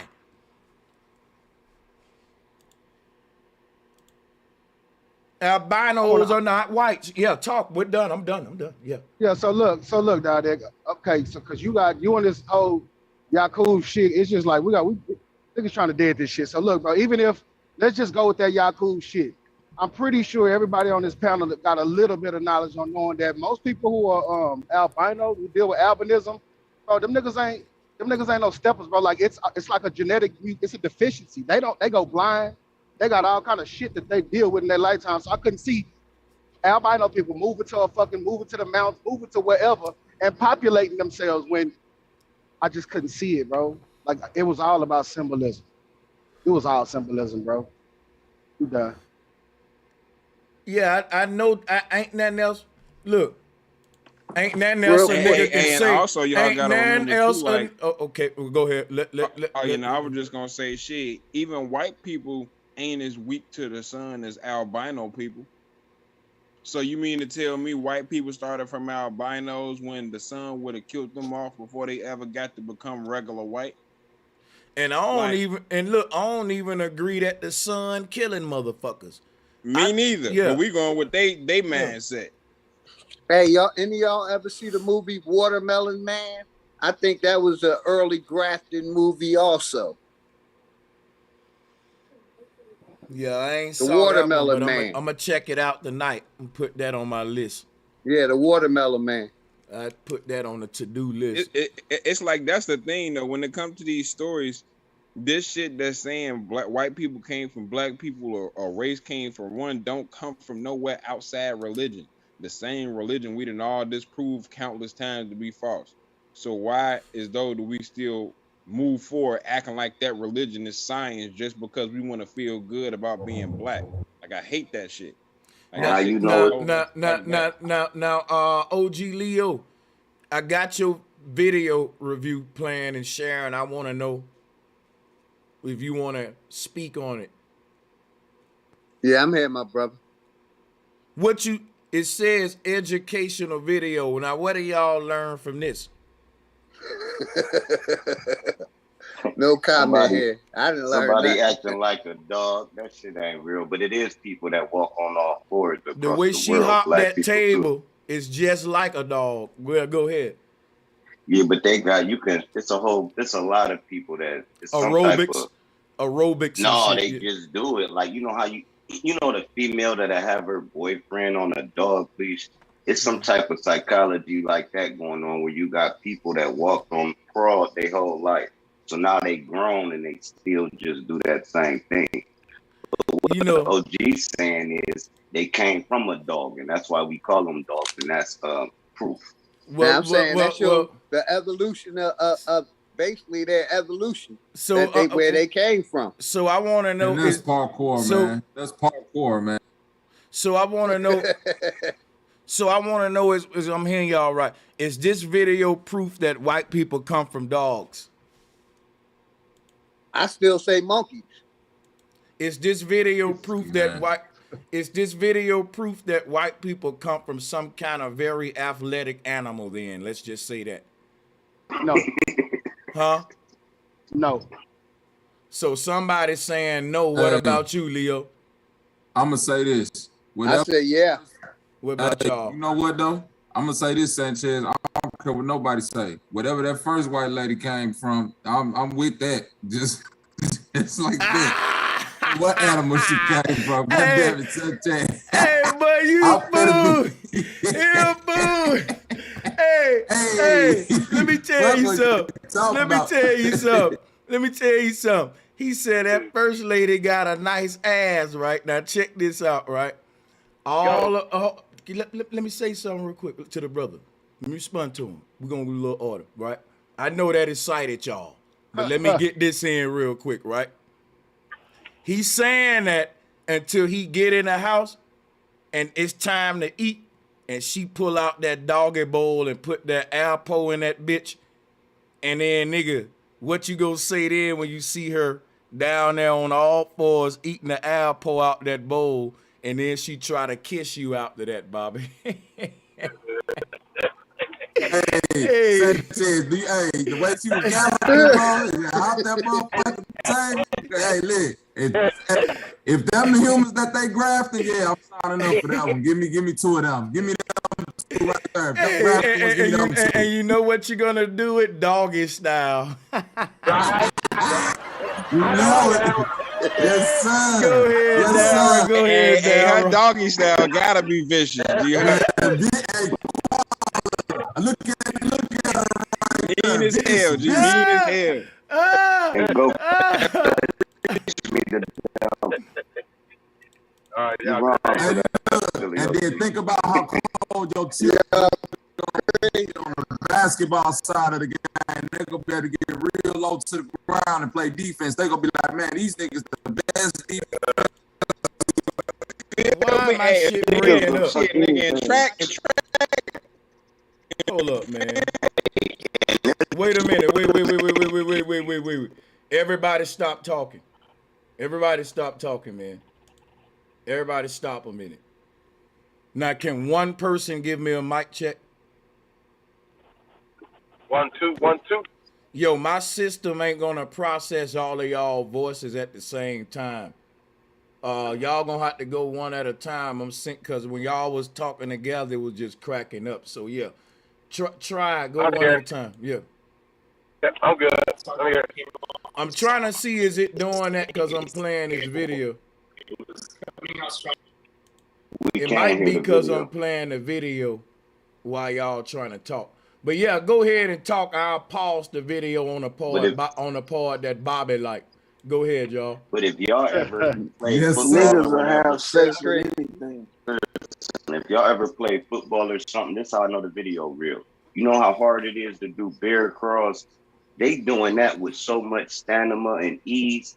By the time you make it to the picnic table to jump over it, you're going to be gassed. That lady was running around the whole yard for about 2 minutes. But this is what I'm saying, Drop. You know and I know, because we both play football. The coach will tell you, especially in football, the bigger your backside is, the bigger that rump is, the strong back, the better you gonna be at getting low. That's a gay ass coach. That ain't, I'm sorry. that's football. That's football, bro. That's football. You niggas ain't never played football then. I see how many football players. I'm telling you, the bigger your ass is, the harder you gonna hit. Something wrong with that, dog. I played football all my life. My coach ain't never told me the bigger your ass is, the harder you gonna hit. And I didn't say the coach said. Y'all hear what y'all want to hear. Niggas will fuck anything. Niggas will fuck anything. Y'all hear me? Niggas, bro, we have stooped to a new low. Bro, check this out, bro. On the looking at this mentally ill woman. No. On the offensive line. On the offensive line and the defensive line. Bobby gets sick. Good on the offensive line and the defensive line. That's how they. Bobby looking at their ass. Bobby the dog. Hey, hold up, cause, hey, Daryl, hey, my bad, hey, Daryl, we finna give you the mic, but check it out. Y'all laughing, but I'm about to do the chat vote and see how many niggas will smash or not. Bobby, you might not be alone. Go ahead, y'all. I know I'm not alone. Hey, real quick. Man, ain't nobody smashing that. Hey, give me both of them. Give me both of them. I want the one that hop the table too. Hey, yo. Hey, while y'all bullshit, she gonna be to turn around and bit the shit out one of you niggas. Hey, the coach, hey, but imagine, if motherfucker try to, like an animal. Hey, motherfucker try to run off on the plug though. She got their ass, G. She on them. Pig. Hey, look. She gonna beat feet. Hey, look. Before I even got up here, and hey, look, before Bobby even said that shit, bro, I was already on it. Like, damn, that bitch got a fat ass to be a dog. So. Hey, I'm gonna tell you what's gonna happen, right? I'm gonna tell you what's gonna happen. You gonna be in the bed with her, and she gonna be hitting you with this shit here.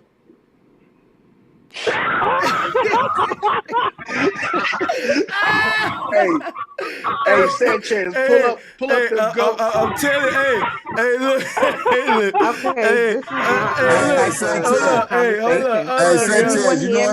Hey, look, you gonna be in the bed with him. Look, you gonna be in the bed with him, and she gonna be eating some shit. You know how everybody got like them bed snacks?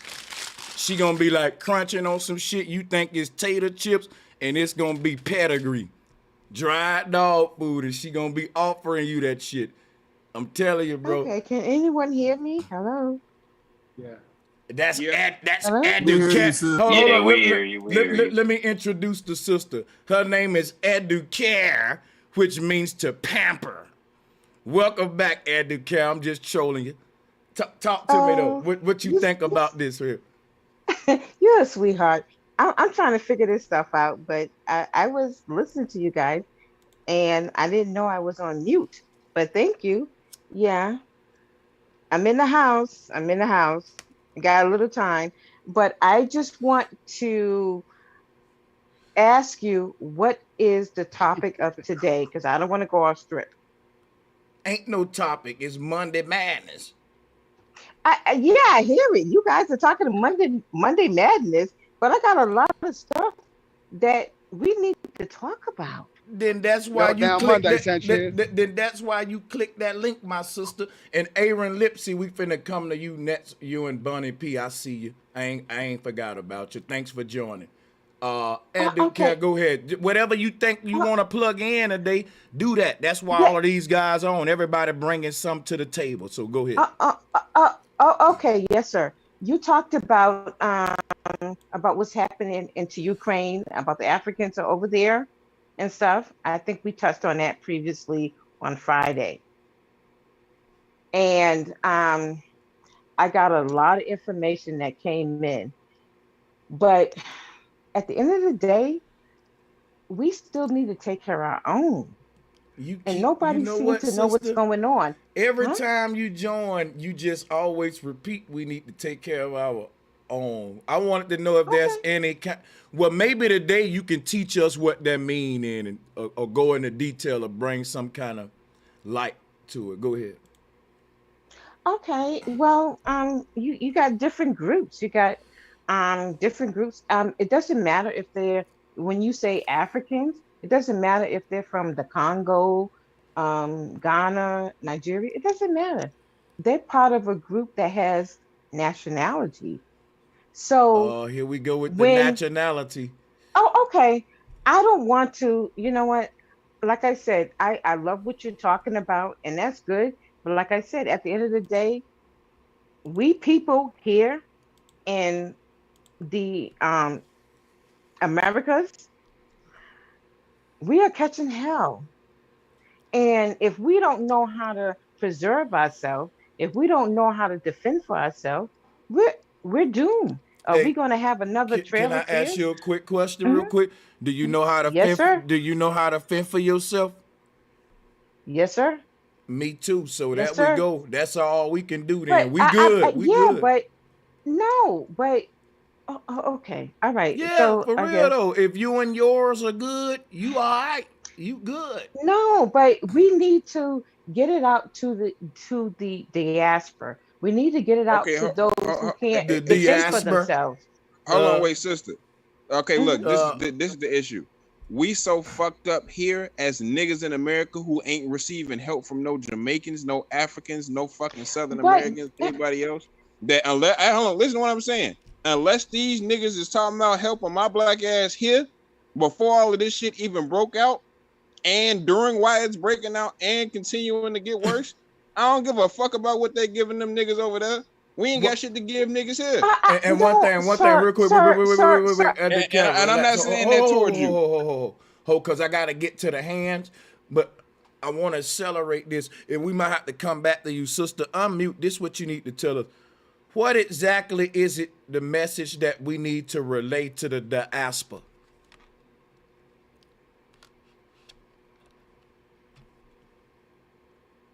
Go ahead. You gotta unmute first, sister. Unmute. I do, cat. Unmute.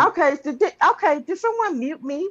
Yeah, I mute everybody just to keep order, Okay, like sir. a judge All banging right. the hammer. I'm gonna let everybody talk though. All of them folks I muted, they're gonna get the mic back.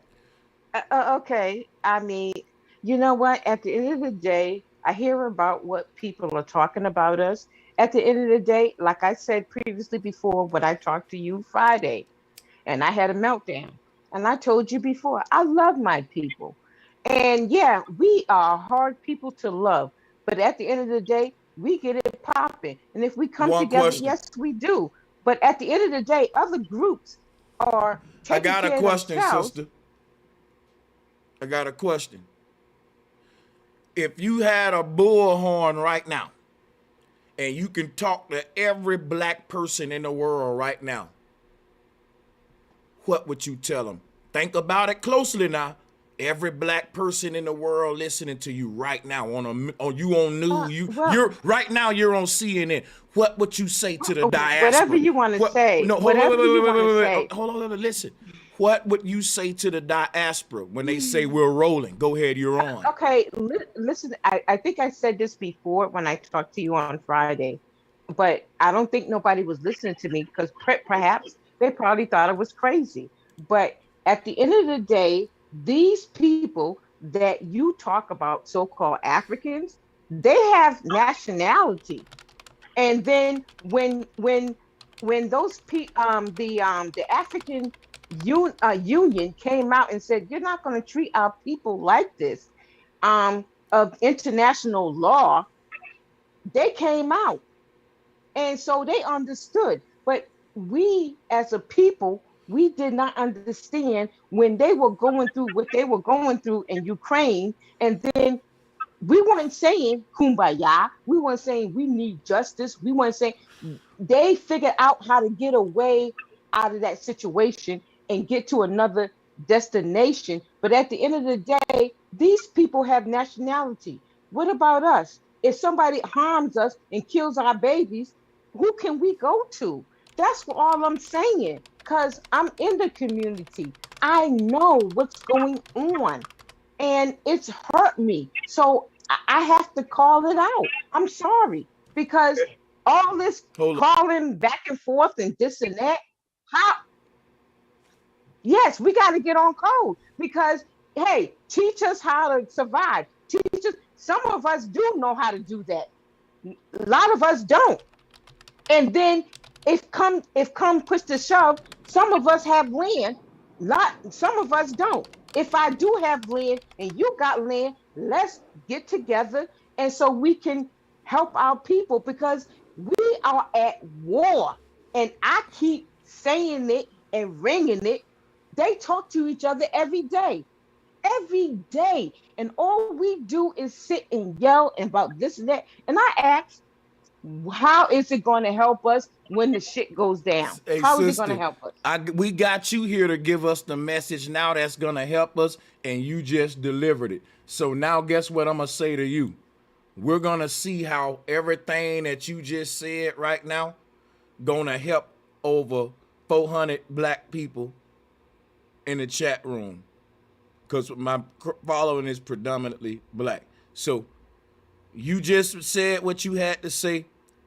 If I was to do a chat room to ask them how do they think they're going to apply what you said to help them, that'll be part of your question, starting with yourself first. When you agree. Can I ask a question? Yeah, but hold on. I got to go to the hands just to be fair. I don't want to keep them waiting too long, and I swear I'm going to let y'all get it. Let's go to Bunny P and then Aaron Lipsy and then King Rue. Okay, hey everybody, hey Sanchez. I'm just gonna be real quick because I'm on my lunch break. I'm doing good, thank you for asking. So I kind of wanted to go back to the question that Sister Betty had about white people being grafted. Now I don't agree with the whole grafting thing, but I had a couple of questions for you, Sanchez. Well, I was gonna ask you when you talk about the ancestors, who are you talking about? But I guess you're just talking about anybody that passed before. Are you talking about black people for as ancestors or anybody that passed on before us? I'm basically talking about the pre-dynastic ancestors because that represent the people on earth as a collective of humanity who was living by the natural laws. Everybody since the fall of man 7,000, 10,000 years ago with the rise of the church and the royal families and stuff, that wouldn't be considered ancestors. Anything modern man ain't considered ancient. So the ancient people are considered everybody that was living on earth prior to the dynastic age. Those people lived the right way on this earth and actually told us what we need to do to keep the natural laws to maintain order here, and we broke them. Okay, I got you on that. Okay, now when we talk about America and we say that our land was invaded, are you saying that it was a melting pot here already? The world, when you say melting pot, is two ways to look at it: skin tones and ideology. So I'm gonna answer both of them. As far as the different shades of man on the earth, every single continent have had every single skin shade on that land, and that's still true today. Now, what we can say is, well, it ain't that many black people in Poland, or it ain't that many black people in Finland, but all the skin shades is in every land, and I don't have a reason to think otherwise that was different in the beginning. Other one would be ideology. All of the ideologies ain't in one land. In other words, the Christian ideology was just in one area, and then it spread the other ones with crusade. So Okay. So that's No, the I thing. got you. So yeah, I yeah. got you on that. Okay, yeah, I got you on there. I'm sorry for cutting you off. So what I'm saying is, because I hear when you talk about the I guess you could say Indians or Native or indigenous people of America, you say that they're copper tone. Uh-huh. So are you saying that the indigenous people of America was copper tone before the invaders came, or was it? What I believe is this. I think that the original people of this land encompass all shades, me personally, just like it do today. But when I refer to my indigenous ancestors, I believe that my tribe, my particular people, is this copper colored American, ancient American. I can't really rule out if there was other different skin tones on this land in antiquity, and I can't rule it in. Me myself believe that I'm native to America, and I'm honest enough to say it's based on belief. Now the goal is for me to stop believing that and do the research, go to the public records like Sister Betty and all them, and so I don't have to die believing I can prove it or not, which I know I'm gonna be right. But the thing is, I can't disprove if there may not be a white person that can't prove they're native to this land. Just like there's white people that's native to Africa, but according to the out of Africa theory, it shouldn't be. So in other words, I'm not trying to make a out of America theory and black and chocolate coated to where like how the Pan-Africans did. I don't want to rule out the fact that it can be other skin tones, because then I'm boxing in this racism card of black first and just, that whole shit what the Pan-Africans got where the original people on Africa was black. I don't want to make that same claim as an Aboriginal that the first Americans were black, because I'm doing just what they did. I just believe that my people are Aboriginal to this land and that they were copper colored.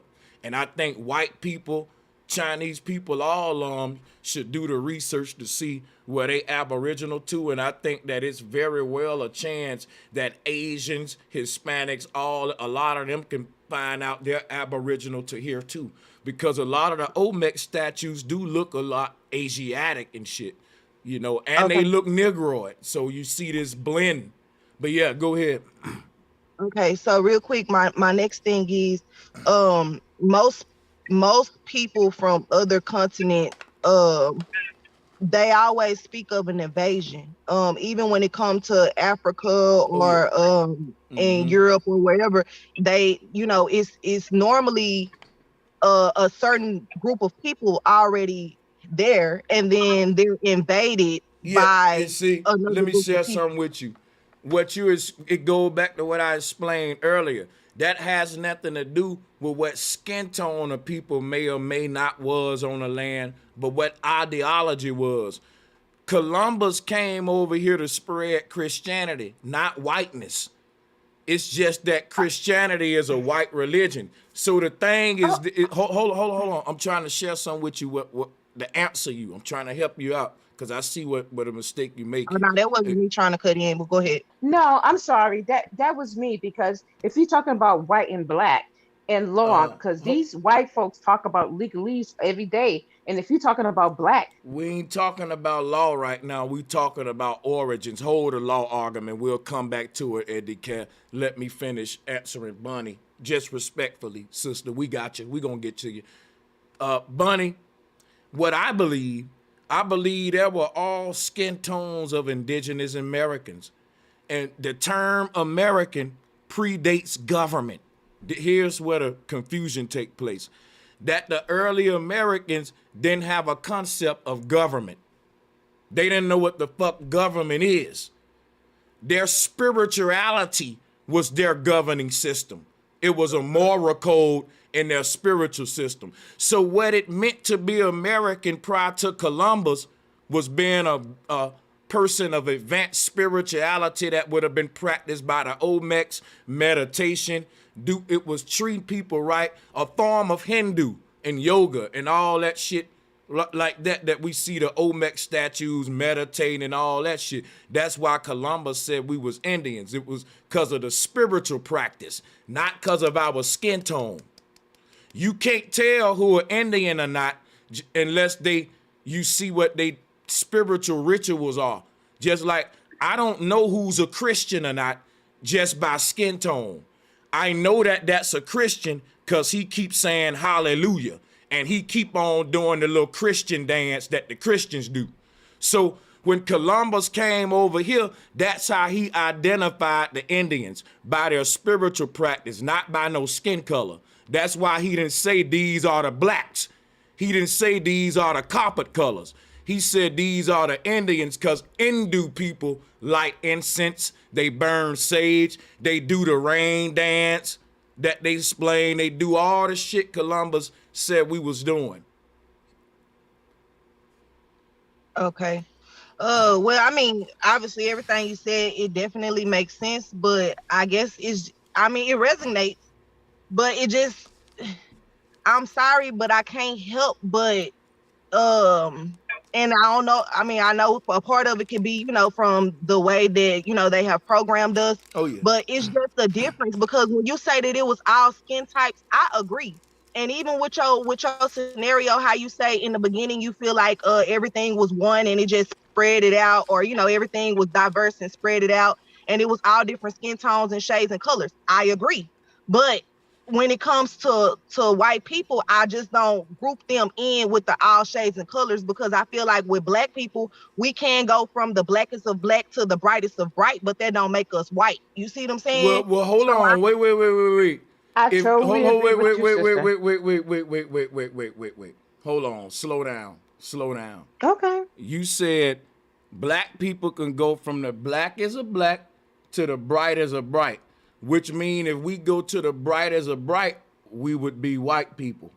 Outside of albino, we don't go to you. We don't go to. We don't go to. I got y'all ass. I got y'all ass there. No, you don't have me because we do go to the darkest of dark, and we do have the albino, but we don't have white people. We don't white people is not a part of that, if that makes sense. Like, and I'm not trying to be racist or anything like that. No, you ain't gotta go there. We deal with. Hold up, Educare. Let me and Bonnie build. Because I'm be real quick. I gotta go back to work in a second, so I'm be real quick. I'm really trying to get an understanding, because this is the only disagreement that I be having with you, Sanchez. Like, everything else you say, I agree with, but it's just this one thing when it comes to white people. I just don't see them being a part of the natural order, because even I don't want to even take it to the sun and all of that, because I know you say the sun hating on white people and all of that, but it's just so many different differentiations, if I'm saying that word right. Like, even when white people have their hair, and I'm not going strictly on the hair, but I'm saying how they'll get lice in their hair. That's like next to dogs and fleas. You see what I'm saying? Like, they have to wash their hair all the time to keep from getting bugs. Black people don't have to do that. You see what I'm saying? Like, they have to put on sunscreen to go outside. They don't have to, not all of them, but a lot of them have to put on sunscreen to go outside. Black people don't really have to do that. They'll do that, but we don't have to. You see what I'm saying? They 9 times out of 10, if you see them in a car and it's the sun outside, they have to have on shades, because the coloration of their eyes, it can't take the sun. Black people wear shades too, but we don't have to. It's a myth. It's a myth that black women don't get lice. All you got to do is look it up, and it's actually on a lot of hair sites that it's a myth. But anyway, I'll say this: what I learned about a lot of people making that argument. You do know lice like to live in natural hair. So a lot of these other race women, they don't put a lot of chemicals in their hair. I'm serious. If I was a lice, why would I go in a black woman hair with all them oils and chemicals? It's But like black women hold have on. I'm just trying to teach you something. This ain't for you to get emotional. Knowledge is power. I'm trying to share something with you. You can look it up. Lice only live in natural hair, which means if there's a bunch of chemicals in your hair, life don't like chemicals and pesticides. I'm proving to black women, if you don't have lice, could it be because we're not natural? Because think about this, right? Every now and then, if you lived in nature, just like animals, you would have flies and shit on you sometime. You would have certain pests because men wouldn't shave, your beard will get long. You're walking through the woods, shit crawling through your beard, and then laid an egg in it. So my thing is, in a natural state, who knows what the fuck?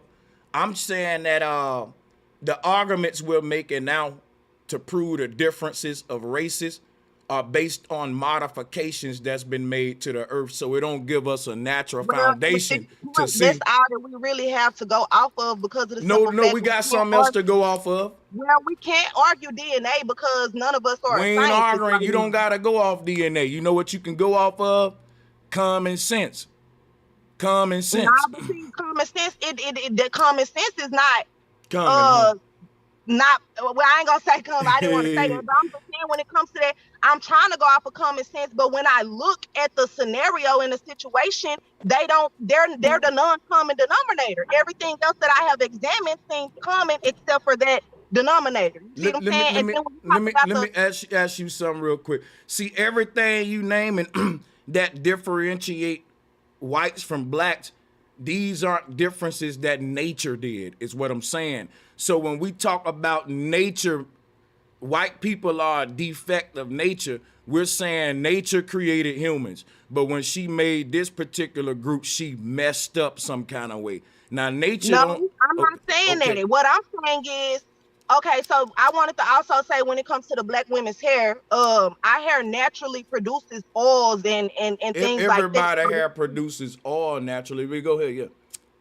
Okay, well, that's fine. So we'll skip past that. But my thing is, no, I'm not saying that they weren't naturally created by nature, but I would have to take it back to what we talk about multidimensional. Maybe they're just not created for this particular dimension. And that's maybe why when you hear of people being invaded or all the time, they came out of nowhere, supposedly, and then they just started to invade and conquer, probably because they don't belong here. Or maybe they're not. Well, you know what? Things that don't belong here can't constantly manifest themselves here through sets, but they can, and they can mate with everybody. Well, maybe that's because on down the line, that's where the genetically modified thing come in. Everything has been genetic. Nothing is new under the sun. So we talk about genetically modification. So you saying they was genetically modified to breed with humans after they arrived? So we have a synthetic human that arrived without having sex with all of us. No, I'm not saying that they're synthetic. That's the point. Like, I'm not saying that they were created in the lab. I don't know where they were. Synthetic doesn't mean that they was created in the lab. Synthetic mean any other means other than a natural way, like me and you. That's all it means. So what I'm saying is,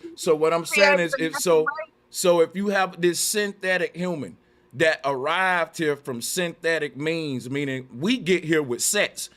If the white man is the grafted man and it ain't like us, we gotta ask what everybody been asking for years. How the fuck did the white man get here? Where he come from? If we're gonna say he didn't come here like the rest of us, we need an explanation. And it has to be a synthetic one to support this abnormality.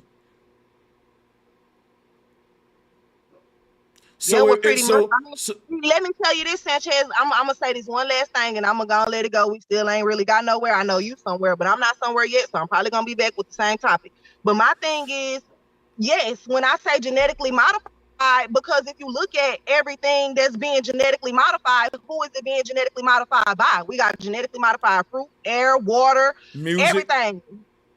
all that. I mean, So yeah, so and the check music out. is So made hold by up. the youth. So you know what I'm saying? So yeah, everything is genetically modified. So of course, if they were genetically modified, they would probably give some type of light as to why they would like to genetically modify everything around them because them themselves are genetically modified. Well, But here's the thing though. I don't think that the act of genetically modifying the earth is an activity that the white man doing by himself. If you look at what's happening in Africa, they've been terraforming that land with the white man, buddy, smiling in his face and selling their own people out. Been digging out the minerals out the ground for over hundreds of years with a smile. These black leaders giving their people a nickel a day. So I don't think I see white devils, black devils, yellow devils, brown devils. I see a United Nations full of a whole different shades of nations that's working together on the CERN machine. Most of the fucking materials that they need for that coming right out of Africa. And the African leaders are in it with them. Like, what these African leaders with all that money and black royalty, why wouldn't they want to live forever like the royal family white folks? It's the rich against the poor. It ain't about color to them. They trying to seek immortality just like these white folks. And they trying to motherfucking depopulate and destroy the earth. They got the same plight in mind. That's what I'm saying about. No, I'm not disagreeing with you on that at all. Like, I know it's our people going against us too as of now.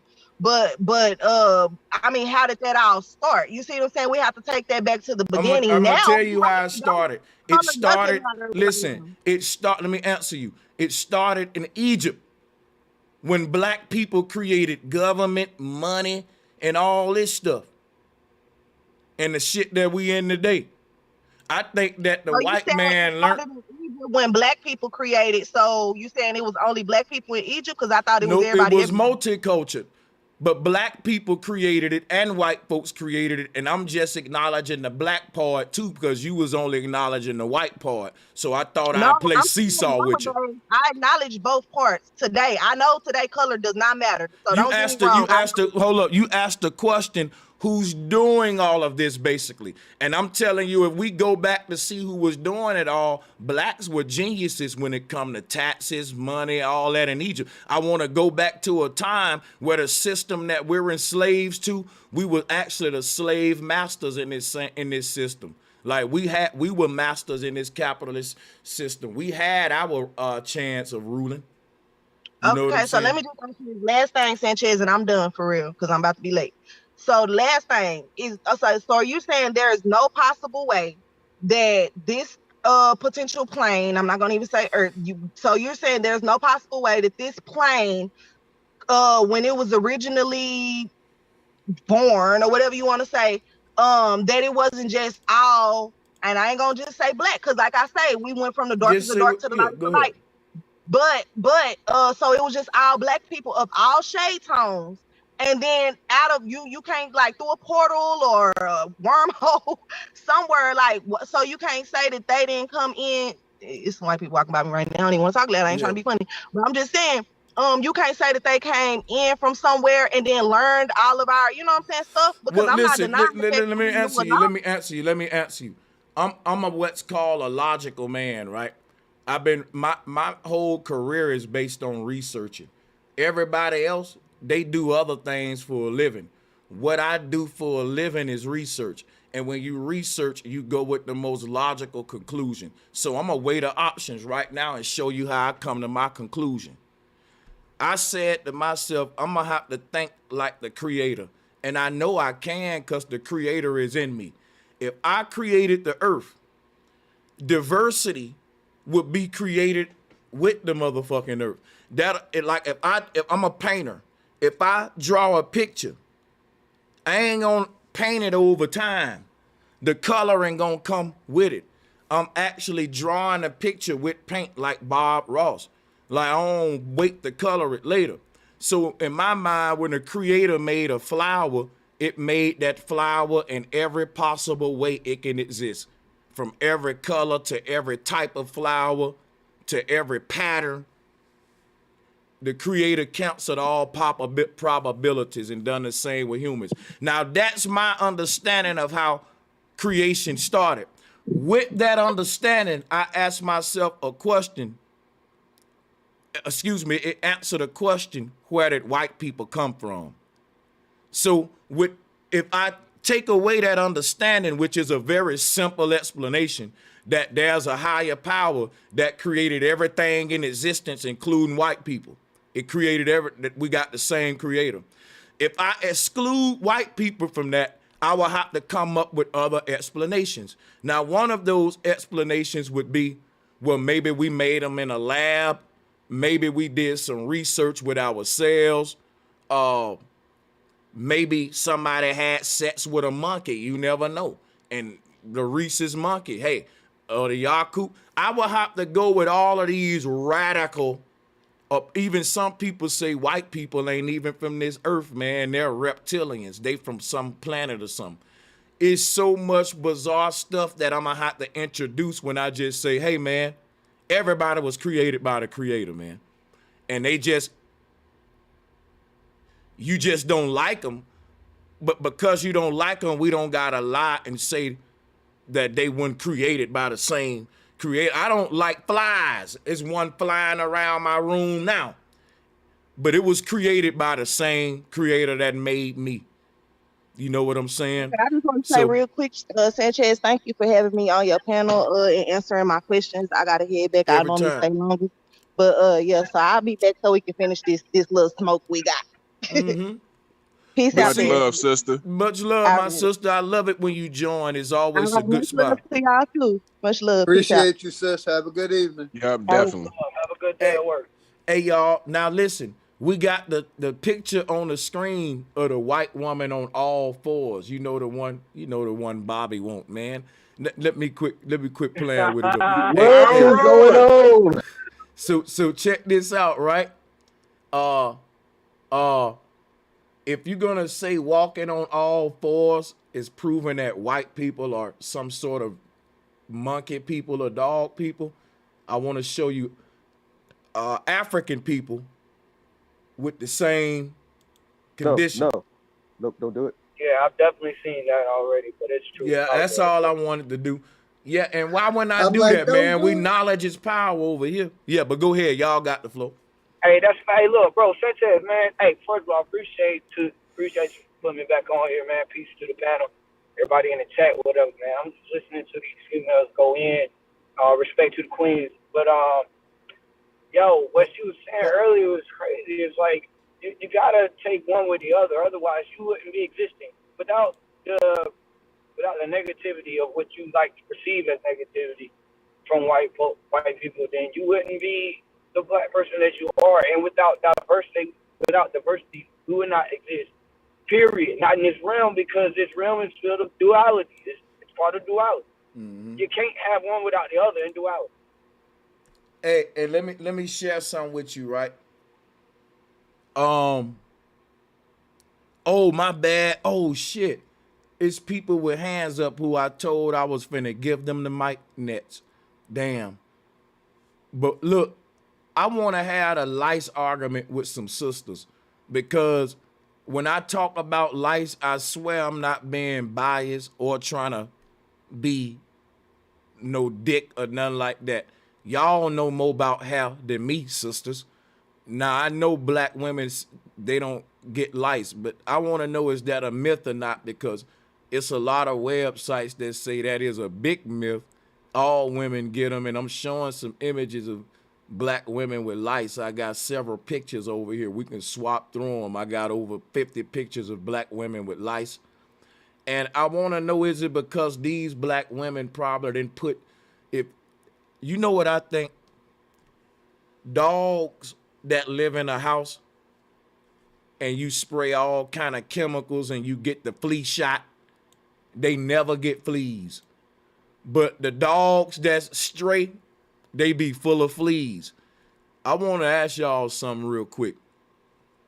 Do you think lice was probably a normal thing, a normal pest that we had to deal with. Like when you see the monkeys picking the fucking things off of them and shit.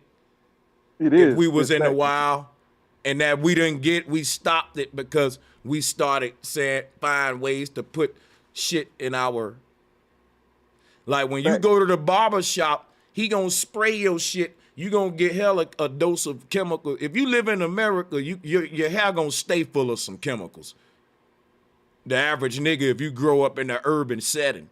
And I'm just thinking if a nigga in Jamaica with them locks, well, no, he might not get lice because they be rubbing all kind of natural pesticides in they shit. So I don't know. That's a good conversation. I just want to learn. I'm not even trying to debate. I just want to. I know niggas get wingworms. I can tell you that in their hair. I know niggas. I just think every race and everything got its own little things it has to deal with. But I think we all got to deal with everything. It's just gonna be more here, less there. Yeah, me personally. Hey, that's like some other shit that make me. My bad. Go ahead. I was just gonna say to add to what Drought was saying on that. Like I feel like white people got their purpose in the sense that white people is built for situations and environments that all niggas ain't.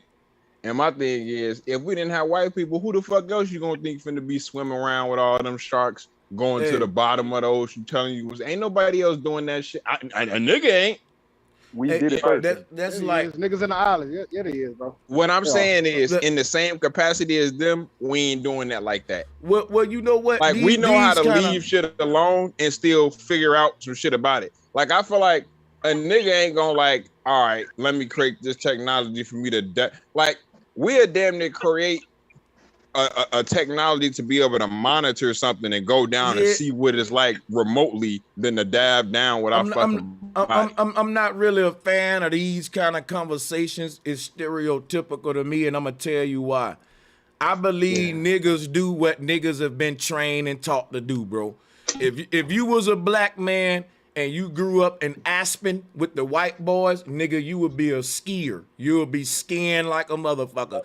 Niggas would be like, yo, that nigga can ski. Bro, what kind of nigga is you? You know how to ski. And you'll be like, but bro, I grew up in Aspen, my nigga. You see, so what you do is a product of your environment. So that's a very narrow way to you know, Mexicans work hard as fuck because they are the closest people by us that's in a dire situation. Okay, like, now, Sanchez, put it like this. Even if I retract that, I'll say this. I remember me being in the 8th grade line of graduation and shit. Now, we from the same neighborhood. We from the same place. But this white boy picking up cicadas and eating them motherfuckers live. Ain't no other nigga that I've ever been around in life that did that. But I'm not saying that that's Let me just tell you something, man. Let me tell you something. I knew a black girl. I'm just saying certain shit is less common among certain people. I got you, bro. What I'm saying is the white boy eating the insects. I grew up in a predominantly black school, and I saw a bunch of black kids eat boogers and lick the snot off their nose. I thought it was disgusting even as a child to see them lick that booger and snot like that and like they love it, like yummy. So nigga, I saw black children eating glue and shit. Like children do children shit. Again. Hey, bro, that goes back. All right, I wanted to go back when you said. Nah, nigga, I'm saying I ain't talking about no kid shit, but I get what you're saying though, nonetheless. Hey, I'm just saying y'all gotta think about that kind of stuff. That no, ain't no. Nigga, we was in 8th grade graduation going to high school, and Foden was just slamming them bitches back. I'm down. Hey, so I got a comment about the lice thing that you was talking about. Yeah, and, me too. Okay, bro, I want to go anybody. Next. Yeah, anybody can get lice. It's all about the area that you're located in. Same thing with fleas. You can get fleas in your house without having dogs. It's the area that you live in and how you allow the environment into your dwelling. A lot of people, you know, invite nature into their home freely because they feel like that's a natural thing. But then you have people that don't have those tendencies to allow animals to dwell into their home, also to allow their doors and their windows to stay open. Hey, when you talk about animals dwelling in your house, can you specify the animal of choice? Dogs, cats, squirrels, You lizards. saying, are we saying blacks are less likely to have dogs, for example, which is man best friend? Not to have them, but to allow them free reign in their dwelling. Free reign in the. Okay, I got you. Yeah. Hey, so I Because just, I bro. have dogs. I So think that go ahead. depends on the dog type. I think if a black person own a little poodle or chihuahua or shih tzu, it's gonna live in a house like Nicki Minaj and them with them little rich dogs. That's living in that dog ain't outside. Somebody steal him, boy. That's a damn Bentley right there. That's so I'm saying it depends Hello, on the can I talk? dog. So what I'm saying is if like DMX, he was so in love with his dogs, and since he was rich, he did let his pets live inside. Celebrities is building houses for their dogs that look better than the one you stay in. I think niggas don't let dogs live in their house because they can't afford to. But like I grew up in Bama, and I saw niggas have a passion for pit bulls. To this day, pit bulls is a thing in my state. And that's why I know why DMX like the dogs like that. But let me tell you something. I know for a fact if some of my cousins was rich, they would not be having their pit bulls sleep outside. Yeah, no. Can I talk? Man, No. hey man, I Hello? bred Hey, game dogs can, for 20 years, and can I get I'll Hello? tell you this: only a couple of dogs earn the right to sleep inside, and even at that, they don't earn the right to sleep on the bed or sleep on the couch. I mean, because that's my kids are up there, man. I ain't letting no dog ass where my kids lay. And that's just that. That's the Somebody, Right, culture man. thing. That's That's more like definitely what. right. hey, That's where It's that not a come in culture where thing. we That's hear a about more like hygiene white thing. people do that. hey, we Like black can folk all right. ain't Hey, just not doing that. at this point, guys, we got a bunch of people on the panel, and I'm gonna let everybody talk. But I keep neglecting people who've been waiting with their hand up for a while. So I'm gonna ask y'all to don't buzz in, please. Just let me call on y'all and get a rotation going. Let me get these guys in. Aaron Lipsy, you got the floor. Thank you for waiting patient, and sorry about for getting on you, my brother. Oh nah, you good, bro. Y'all can hear me? Yeah, loud and clear. Thank you for joining. Hey, my Yeah. Shouts out to the panel. You feel me? Shouts out, bro. Sanchez, I've been listening to you for like 2 years now. Hey, But salutes, my brother. Much respect. yeah, bro. I really ain't want nothing, bro. I really just wanted to say something because I was in the Navy and you were talking about like missiles and stuff like that. Like I was on a DDG. We was in 5th Fleet, and before we go on deployment, bro, we go to Seal Beach, right? Mm-hmm. So when we go to the Seal Beach, we get tomahawks. We get like 1,000 on, and like every deployment, they let us shoot one. Like they let one FC shoot one or whatever. And I seen what that bitch can do, bro. If you know what a nautical mile is, which is probably like a mile and like a quarter, them bitches do like real damage. You feel me? So, and I done seen some big boy shit like on the Carl Vinson. You feel me? Like some nuclear shit. You feel me? I ain't gonna talk about too much, but I think personally, just from what I seen, bro, they probably do got some shit that could really blow some shit up, bro. But I was just, that's just something to think about, bro. I really was just, you know what I'm saying? But I'm gonna let y'all have it, bro. I appreciate Yeah. you. You hear me? Hey, I You know what I'm saying? appreciate that. That is something to think about. Hey, you said a Navy as well. We're going to expound on that some more. I'm going to grab some more hands, but we definitely going to expound on that. Salutes to the brother, Aaron Lipson. Appreciate that, my All right. brother. For sure, big bro. King, hey, bro, who would, Sanchez. yeah, I think, oh yeah, okay, yeah, we're going to go to the hands real quick. I wanted to get y'all, so yeah. Who was that? Yeah. Yeah, that's me. Yeah, I was gonna say, I was trying to elaborate on what you was talking about, what he was saying about the product of the environment and how everybody could get lice. I'm not saying I don't think that I got it, but like John said, you got ringworms, and then you got sometimes you get bed bugs. Like I'm not nobody that's like you know. You muted. environment. Boom. Yeah. I'm in a place where it's like shitty. It's, you know what I'm saying, as far as hotel wise. I end up getting bed bugs. You know what I'm saying? In my hair. It's like all types of bugs. whatever can be attracted to the environment that you're in, but it all depends on how receptive you are to it. Go ahead. Hey, you know, one thing that I wanted to do too, and I want to say salutes to all of y'all brothers interjecting with the fire bombs to the brothers on the panel, man. We do got a fire panel here of brothers, man. So yeah, salutes to the people in the chat. Y'all get the lights up. I'm gonna go to the next brother. King Rue, you got the flow. Yo, respect Sanchez. Most definitely, much respect. Yo, I got a question I wanted to ask. Yeah, but while you lot was talking, someone triggered me. Yeah, so I probably got some smoke in a minute. I think it might have been Bobby. But first of all, I wanted to ask a question. You know, like all the etymology you do in the sacred geometry and the symbolism.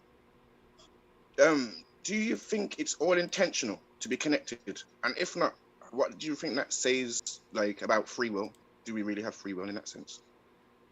Yeah, I don't think we have free will. I think that free will ain't free.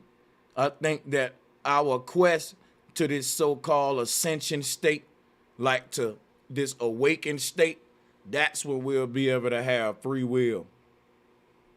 Basically, yeah. Okay, that's what I was kind of thinking. Like, that's it. But yeah, the smoke that I got for him, I think it might have been Bobby. But I hear you saying sometimes as well that you like kind of don't. What's the word I want to use it? Like basically, my parents are from the Caribbean, from Jamaica, and you like don't really seem to feel any kind of connection, or like I hear you saying that we ain't trying to help. So what's it got to do? Like, how's this relevant? Am I making sense? Whereas I feel like you like might be a bit miseducated about us lot as well. Then, if that makes sense. Miseducated about what now? Like how can I put this now? Like basically, all the Caribbean islands look up to America. Like they look up to you. Like, do you get what I mean? And then at the same time, you like kind of shit on them like, you ain't trying to help or whatever. But they only know so much to help. Who am I trying to help again? I'm talking about like the Caribbean, the Jamaicans and whatnot. You like don't like basically feel related. I'm saying, do you guys need help? We don't need. Well, I don't know. Yeah, in fact, yeah, we do. We all need help. I'm feeling like. Yeah, we need help too. So, I think when a bunch of people need help, at that moment, none of them can help each other, and at that point, all of them just need to help themselves. I feel, yeah. Let me give you an example of what I kind of noticed as well recently. Remember the whole George Floyd thing, yeah? Like, I don't know how it felt being in America at that time, but I feel like where I am, I'm in England, obviously. The whole world kind of stopped, and I feel like all like the niggas around the world was just waiting for you lot to do something, and we all would have had you back. But I don't feel like you lot feel that energy from us. You feel like you're on your own. Does that make sense? I don't feel like I'm on my own. I know I'm on my own because I've been living in this country as a black man, and every trial and obstacle I face, ain't no fucking savior was around me. Yeah, I've been on my own. That's why we didn't move, because we knew that. Yeah, all of that niggas unified shit after George Floyd shit was just in the media. That shit fake as fuck, bro. Nah, bro, you know what I'm saying? But this, hold on, I want you to understand this. Hold on, wait. I want you to understand this. We fuck with other black races as brothers, but we just not finna act like we the same shit or got the same struggle or whatever, or like y'all helping us. That's all. Motherfuckers still fuck with you. And the bottom line is, if y'all need help and we need help, you agree to me at that point, we can't help each other. We all gotta help ourselves. I don't think I agree, bro, because you're running here helping us. Now you say yourself, you tribes, you vibe, and if we can come together and come up with something maybe. But well, let me show you how this works. It's a no-brainer, right? Hear me out. I know it seems harsh, but it's logic, it's natural, right? If I can't help myself, I can only hurt you, man. So until I learn how to help myself, I can't even begin to help others. So a bunch of people that need help, obviously, first of all, ain't figured out how to help themselves. And when a bunch of helpless people come together, can't no good come out of that. It's just a clusterfuck. I'm gonna show you how this works, right? If you in the ocean drowning, and I'm in the ocean drowning, and I can't swim and you can't swim, how we gonna help each other? at that moment, brother, you better get the flapping and figuring out how to swim quick, and you better not go to you know what I'm saying? You got see at that point, brother, both of us gotta learn how to swim. And then we can do to help each other at that point. But because if we go over there fucking with each other, we gonna make each other sink down because we both panicking, and together we just pulling each other down, trying to use each other to hold each other head up. It'll even turn into a fight. I feel like different perceptions can bring. Yeah, I hear what you're saying still, but I feel like different perceptions can bring different things to the table. Like obviously, we could be struggling with something, and you could be struggling with something else. And to make it like being on the outside looking into America, obviously I'm not there, so I can't feel what you are going through. But I can see certain things that I would consider mistakes that you are in the habit of doing, and you could probably do the same with us. You get what I mean? Where like. When we separate, we just it's like that's what I'm saying. We can't share information. We can't trust. Look, if y'all need help and we need help, and neither one of us figured out how to help ourselves, you right. We can point out the ultimate mistake that both of us making, that we ain't figured out how to help ourselves. I hear you, kinda. I just feel like that for sure. Like put it this way, what I'm saying is. I don't think you gotta be a professional to be a critic. And someone can really observe you, and they could have nothing, but they could observe you and see that you're wasting what you have. I'm not saying you personally, but you get what I'm trying to say? Like you don't have to actually be an expert to be a critic. You can see something and be like, oh, that's fucking up. But what I'm saying, let me show you how this gonna happen, how this gonna play out, bro. When you criticize a person, but you in the same position they in, it's gonna turn into a finger point match, and that's what's been happening in America between blacks and immigrants. That's why we ain't work together, because of this finger point match. So a black person in America is not gonna let you criticize them, even if you telling the truth. If you ran from Jamaica and then figure your shit out there and just admitted to me that you needed help, which is why you came over here. That's the stance of ADOS and FBA. You got to have some nerve to criticize a person and you in the same position.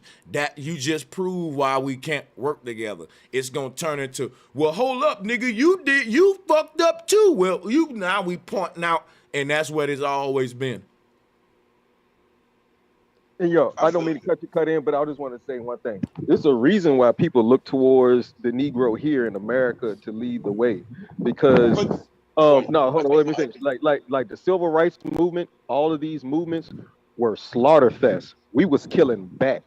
There's a group that I'm not gonna put out there, but during the civil rights movement, we was underground. If they hung or strung up one of our people, we would go and slaughter the officials in that area. That wasn't just you. And so no, and exactly that was in Jamaica too. It's a movie called it starts with Olum Kumbu, but it's about the refugees that left and created like the Rastafari religion that Selassie followed behind. They was just like over here in the Seminoles, Florida, take them deep out into the swamps in the areas that we familiar, that we sync with, that they not really used to. But shout out to Bobby, because I jumped in and then Bobby, I don't know what happened. But I bet you I probably agree with most of what Bob. All right, I'm gonna go to the hands in a minute, brother. If you, salutes to Bobby and you as well, because I got a hot Monday Madness debate that's finna get y'all ass lit in a minute. But we gotta get these last 4 hands. I'm trying to push them forward. The debate is gonna be, do black women get lice? That's gonna be very lit. Let's drop a bomb. I love this kind of shit. Hey, people say I be capping for the white folks. Guess what? I just like to trigger motherfuckers. And guess what, too? I'm going to tell you something. I know the kind of shit that make niggas mad, too. I know the type of shit that fuck with y'all. Yeah, I think black women get lice, too, y'all. We need to debate this, right? But look, let me say this, y'all. Don't take me too serious. This shit is entertainment, man. I got the trigger here. Yeah, we gonna. You already proved that.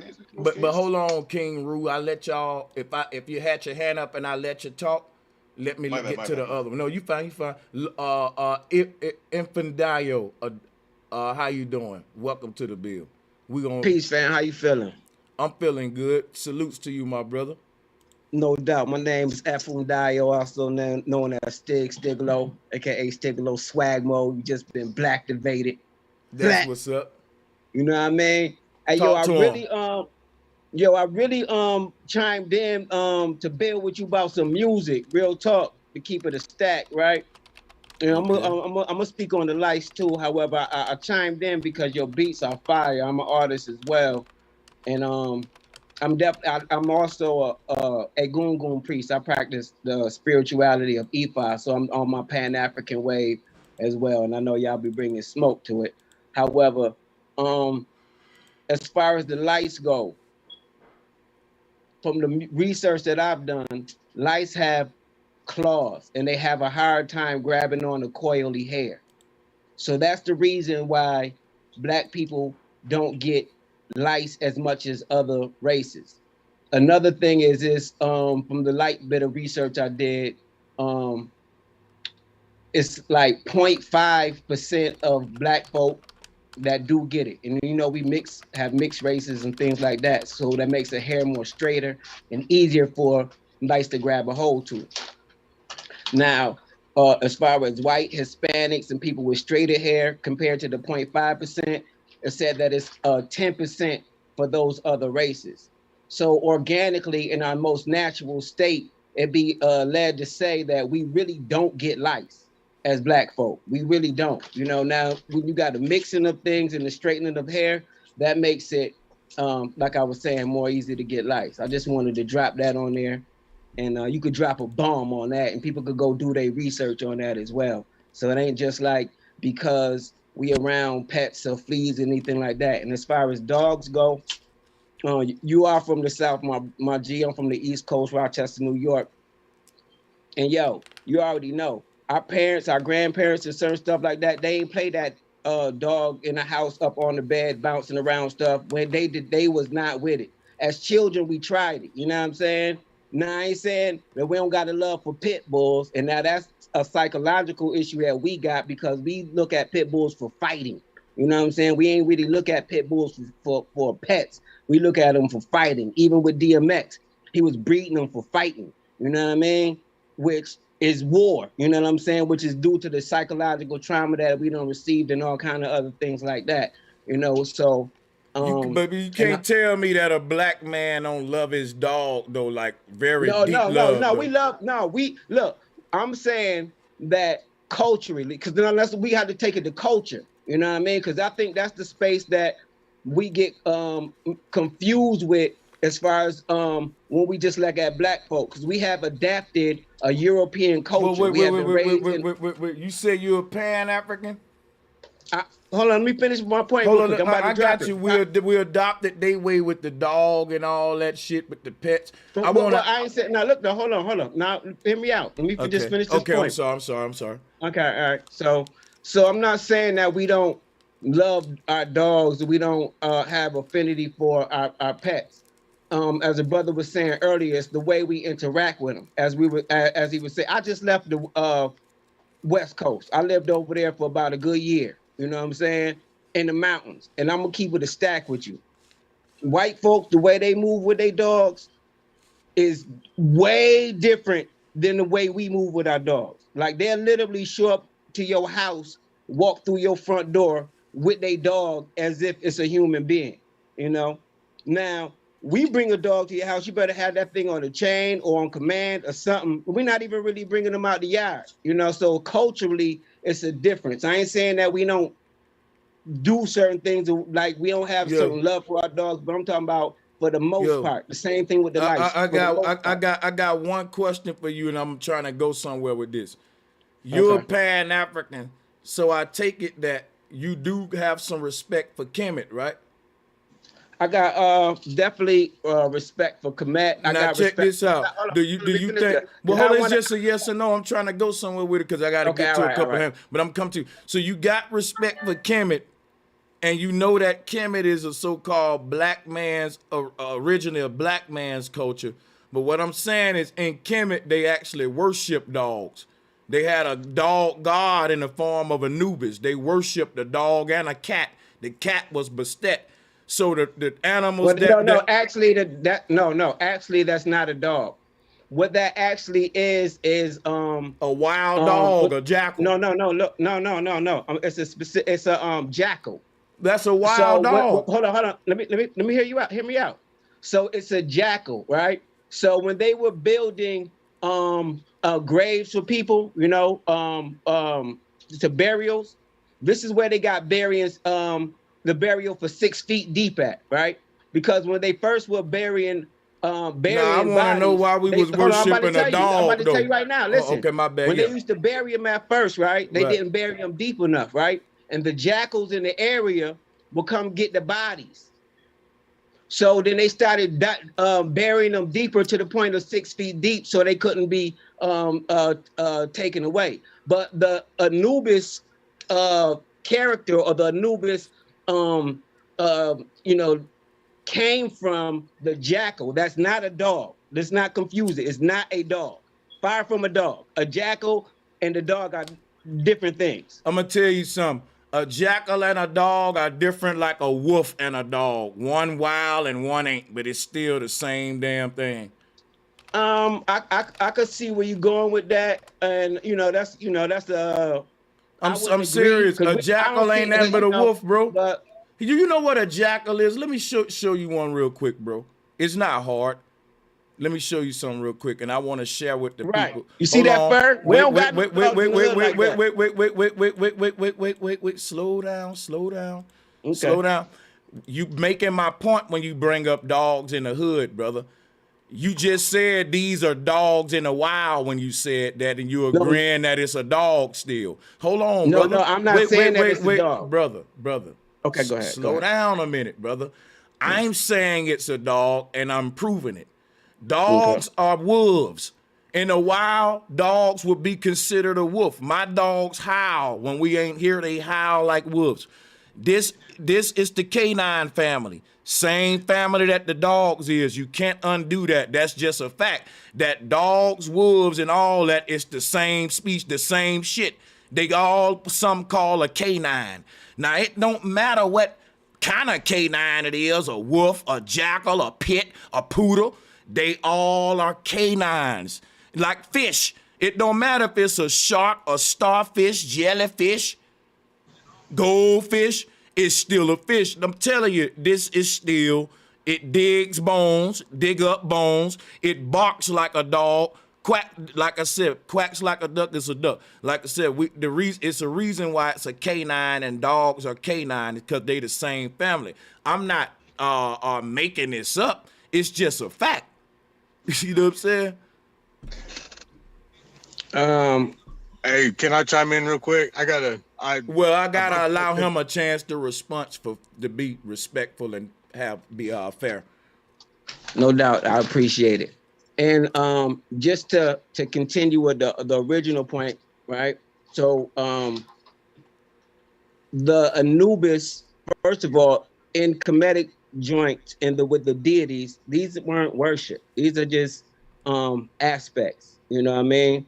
So the jackal wasn't worship, but this is where it came from, right? So the point is, where did it come from? It wasn't being worshipped, and this is the beginning with the burial, the 6 feet deep, and it coming to take bodies away, and so on and so forth. So that's where conceptually it did. Now I look at Kemet as the final, right? So when I look at Kemet, that's the ending, that's the build, the final pyramids. That's later on. I look at more stuff like going down to South Africa. You know, I don't look at like a lot of people look at Kemet like, okay. No, can I tell you how I look at it?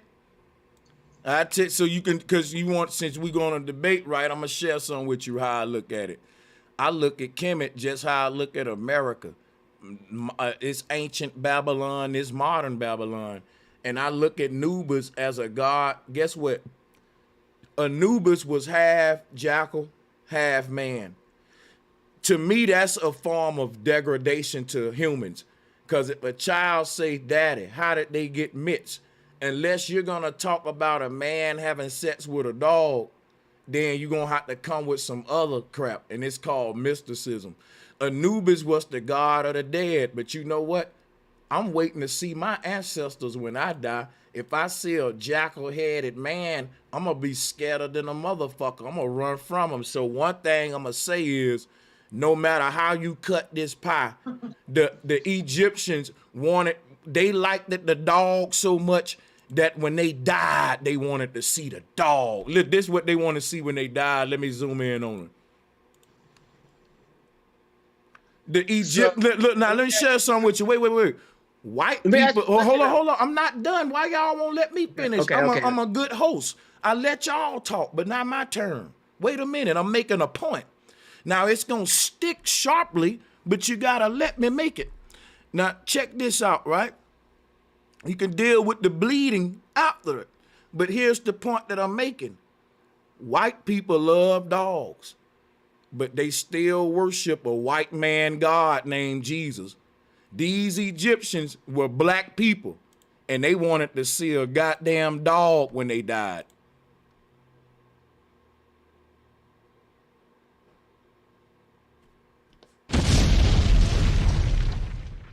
Hello? Yeah, you got it, bro. It's still red, Thank though. you, my brother. I was just being patient. I don't be meaning to interrupt. I apologize for that, No, you fine, brother. I'm sorry about that. No doubt. So I'm sure you're aware that you ain't want to see no dogs. That was cosmology. Now me, I'm into, like I say, I practice Ifa. I'm an Egungun priest. I do African spirituality. I definitely studied and came up through learning Kemetic culture and so on and so forth. And I look at it different than a lot of people do. Even with Kemetic culture, when I look at how they built Kemetic culture, I look at them teaching nuclear physics. When they look at a tomb or the atom, they're explaining nuclear physics, air, water, fire, earth, its aspects and what it does, heat, cold, different things like that from the learning that I learned from Kemetic culture. Yeah, I know so people gonna interpret bullshit different ways, but it's still bullshit. People could do people could do it. So, and I'm agreeing with you with the ancestral world, right? So because I'm on the wave of I see my ancestors now. We don't got to go see them later. It's things that we do now in the now, right? And that's just what it is. I'm just saying, I think black people like dogs more than white people. If we saying, man, hold on. What I'm gonna say this, not today, but if we're saying that Osiris was a black man, I'm telling you, I don't know no white dude yet that'll even think about having sex with a bird. What I'm saying, we talk about white people having sex with dogs and horses. Here go a black man having sex with a bird. And I'm saying, listen, if you showed me a picture drawn in a wall of a white woman having sex with a horse, I would be disgusted, even if I saw it in real life or a drawing. That's like saying, well, here go a picture of some gay dudes, I'm disgusted. But if you draw it on a wall, I ain't disgusted. It ain't homosexual no more. That's how these Kemetic folks be. It's dudes carved on a wall with their dicks out all over the place. But if I sent you a dick pic, you'll get mad. But everybody looking at Osiris' dick every day. Everybody looking at the God man with his dick out, holding him in his hand. Nobody mad that you're getting a dick pic. Now check this out. Do you think so? Let me ask you a question, Sanchez. Let me ask you a serious question, because I know you love the jokes and they're funny, brother. I'm keeping it real, brother. I got a question though. First, right? Stupid. When you say Osiris, right?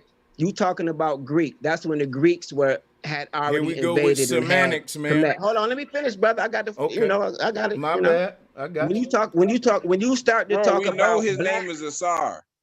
Hold on. And it's not a person. Ain't no Asar in the set. These weren't people. So when people are thinking these are real people, they're wrong. They're not. Listen, let me explain something. I don't. Hold up. Wait. I got to clarify something to you. I don't think this was a real person, brother. What I'm talking about is the story. I don't think Jesus was a real dude, but I will point out crazy shit about Jesus, that the same shit that I don't get. Like, if he was able to do these miracles, why he didn't abracadabra the damn shackles off them slaves? He walked right by them slaves and healed one blind man. So I got questions about that too. Just like I got questions about this. What is he doing even thinking about having his phallus near a bird? This shouldn't even be in nobody's mind. Now a nigga can break it down and say, what a bird represent this, and his dick out represent this, and he ain't a real person, and this is just a story, and this and all. This is sick no matter how you cut it. You can break it down, you can decipher it. This carved in the walls, and this wouldn't have even been in my mind had I not saw this in Egypt. I would have existed on this earth and never even thought of no shit about no bird landing by my dick. But some dude in Egypt thought of this. No matter if he was trying to explain chemicals or whatever, he used him fucking a bird to do it, and I'm sure that was a better explanation. What I'm getting is a dude mind who was in a goddamn gutter.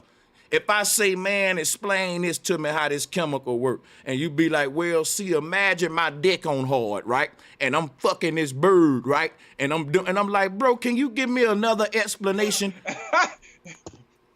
So let me ask you a question, my brother, because sometimes I be thinking the Jesus brother, just answer it. Don't do that. Answer me.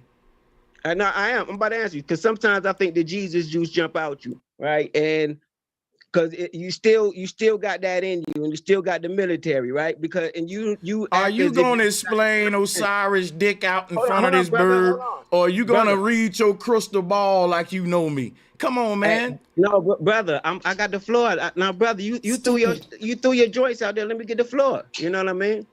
You already just said in front of everybody, right, that you don't think Osiris is a real person. Right? I do not, but the story is a real story. Hold on. The symbolism is a real symbol. If I give you a listen, wait, brother, answer this. Answer this, brother. Like I said, if I ask a dude to explain chemicals to me, and he say, yeah, let's hypothetically speak that gold is a dude laying on a table with his dick out, and silver is a bird, and the gold and silver come together with the bird on it. And I'm like, brother, no, give me another example. So what I'm saying is, I know that the people in his scenario ain't real. I'm saying the scenario he gave is real, and for him to give that scenario, his mind in the gutter. Is other ways you can explain it without going there. You get what I'm saying now, brother? Yeah, I am not. Listen, like I say, I'm not a Kemetite. You know what I mean? That's not what I'm asking. I'm just so okay, I get whatever your point is, your view. You know what I mean? Because we got to keep in mind we're studying ancient culture. So our understanding of what we're saying, we don't really understand it, right? So if that's what you see there, right, and that brings that confusion, then that wouldn't be for you until you got some sort of scholarship or whatever. But like you said, you either way, by you looking at it, you don't like what you see, right? So you're not drawn to it. So it's not going to speak to you. It's not going to bring certain things out. So I'm not knocking that. You know what I mean? To each his own on that. I'm not trying to convince you or the people like, okay, they should go this route, or you know what I mean? Whatever they see is what they see. You know what I mean? What I see is resurrection. You know what I mean? From what I learned, right? But do that matter in this conversation? It really don't matter. It does, you know what brother. I mean? It's because the whole. It's that what you see is perverted. All right. It does matter in this conversation. It matters a whole lot.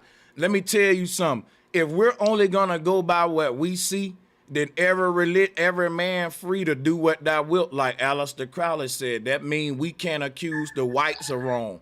That means if white people see a world where they want to enslave blacks and they don't see you as human, that's what they want to see. They get to see whatever reality they want, like you. If we just go on with what we want to see versus what's right and what's natural or not, you know what I'm saying? So all this, what you see and all that, at the end of the day, hold up, you gotta let me finish now. At the end of the day, you can say what you see and all that, but what we really see is a dude with his cock out and a bird landing on it. You can interpret it many ways, but what we really see is very disturbing. If I lay it out on my table right now and I put my thing out just like this and bought a parrot and let it land on there, and if I sent you that picture,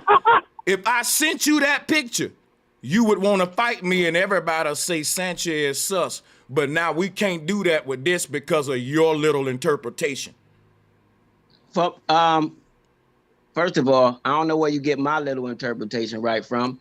And number you said one, you see resurrection. Hold on. You said I got the Man, floor, if right? you don't see that nigga's gay. Number one, you said I got the floor, right? So You check got it the out. floor, man. Number one, the person got to want to learn, right? So if you already going into your mind with looking at something on some freaky stuff, that may be where a person already at, right? But if you're trying to learn ancient culture, then you're going to go to where the teachings are that's going to explain that to you so you could get some understanding whether you agree with it or not. You know what I mean? So it ain't about just sitting making funny and jokes and being corny like that. It's about what you want to learn. Bro, let me tell you. No, bro. Learn This is where y'all gotta let me fight my own battle just for 1 minute real quick. Go ahead, bro. Let me tell you something. It's funny because the way I make people think. Everything I'm pointing out is real shit. The best comedians, all they do is go up there and just say real shit, bro. You ain't figured that out? Hey, I first of all, I'm gonna keep it real. I listen to your joint, and I be rolling off your joints all the time, so I ain't offended at all. And I really appreciate you allowing me to dialogue with you, Dolo, because people always jump in your convos, and I don't be liking that, right? That's why. So yeah, I love it. You know what I'm saying? You're a great host. Real talk. You hold it down. You know what I mean? So appreciate and you. like I say, I'm not a comedite, you know what I mean? I came up learning comedic culture when I was in high school back in the 90s. You know what I'm saying? I was fortunate enough to be enlightened in that world, you know what I mean? And I learned a lot. So, and I'm not knocking what you're saying. And it's about, for me, really going out to learn something. Now, whether you agree with it or not, and like you say, it looked weird, right? It looked freaky, right? Yeah. So at some point, and you're very wise too, and you know a lot of people. So I'm sure that if you really looking for the answers to anything, that you could really get it. And I get what your point is. Your point is what you're looking at, right? What you're immediately looking at visually, right? And if someone's trying to interpret it without being taught, right? What would that look like for them, and how would that make somebody feel? I'm not knocking, you know what I'm saying, you saying what you're saying about it. I'm not even here to try to defend that, you know what I mean? But really, it means resurrection and other things. But all of those don't even matter when we just talking about what you're looking at and not being correctly schooled on what it is, or not even caring about it. Well, look, a lot of people don't care. Only person that can school us on it is the people that made it, and they ain't here. Only thing we left with is every man's interpretation of these carvings, just like the Bible. And every man got a right to his interpretation, but he can't trap me to his. So after you get through giving your interpretation, I'm going to go right back to mine. Because all we can do is interpret this stuff. But what I'm telling you is, if I'm going to leave some art behind that I know is going to be timeless and going to be left for interpretation, then I'm not going to be leaving around nothing corrupted like this. That's what I'm saying. Because I know people can get the wrong interpretation. They can misinterpret it. Okay, so let me ask you a question, right? So I'm gonna ask you a couple of series of questions. Do you think they were wiser in the ancient times? And I'm talking about Osiris, Set, Kemetic, real black folk, Kemetic. You know what I mean? Not when the invaders came, the Asians or any of the other invaders. I'm talking about our people. Gotcha. What you want to know? Do you think we were wiser people and smarter and had more technologies and things going on then for ourselves, or now? I think that all the technology we got now is more technology. They had less technology, but they shit was better because it was spiritual. I think that back around the time when Egypt was rising, they still had Stargate technology to be able to open up these wormholes like what they trying to do with CERN. That's our most advanced technology, and I think the Egyptians and all of them already had it. First of all, I'm gonna agree with that, right? Totally. And I'm gonna say that our technology that we still have it because we are the technology. Our brains, our bodies, us as beings, we are the technology. We can open up wormholes. We can travel. You know, we have. When we look at comedic culture, I'm gonna use this as an example, and we see the ureas coming out the pineal gland, and we see all these things. It was because they were doing something. They were. Hey, you muted yourself. You probably hit the button, or either you got a call. They There you go. romanticized out Kemet or Egypt, right? But there was actually a culture of priesthood in the doing, being able to travel, bring back information and tools to help build where they're at. And we can still do those things to this day. You know what I mean? And that's what we do with our culture, you know? So, and we've been taken from that. We've been separated from that by religions. We've been separated by the newer technologies to keep us. Osiris created the first world religion on earth.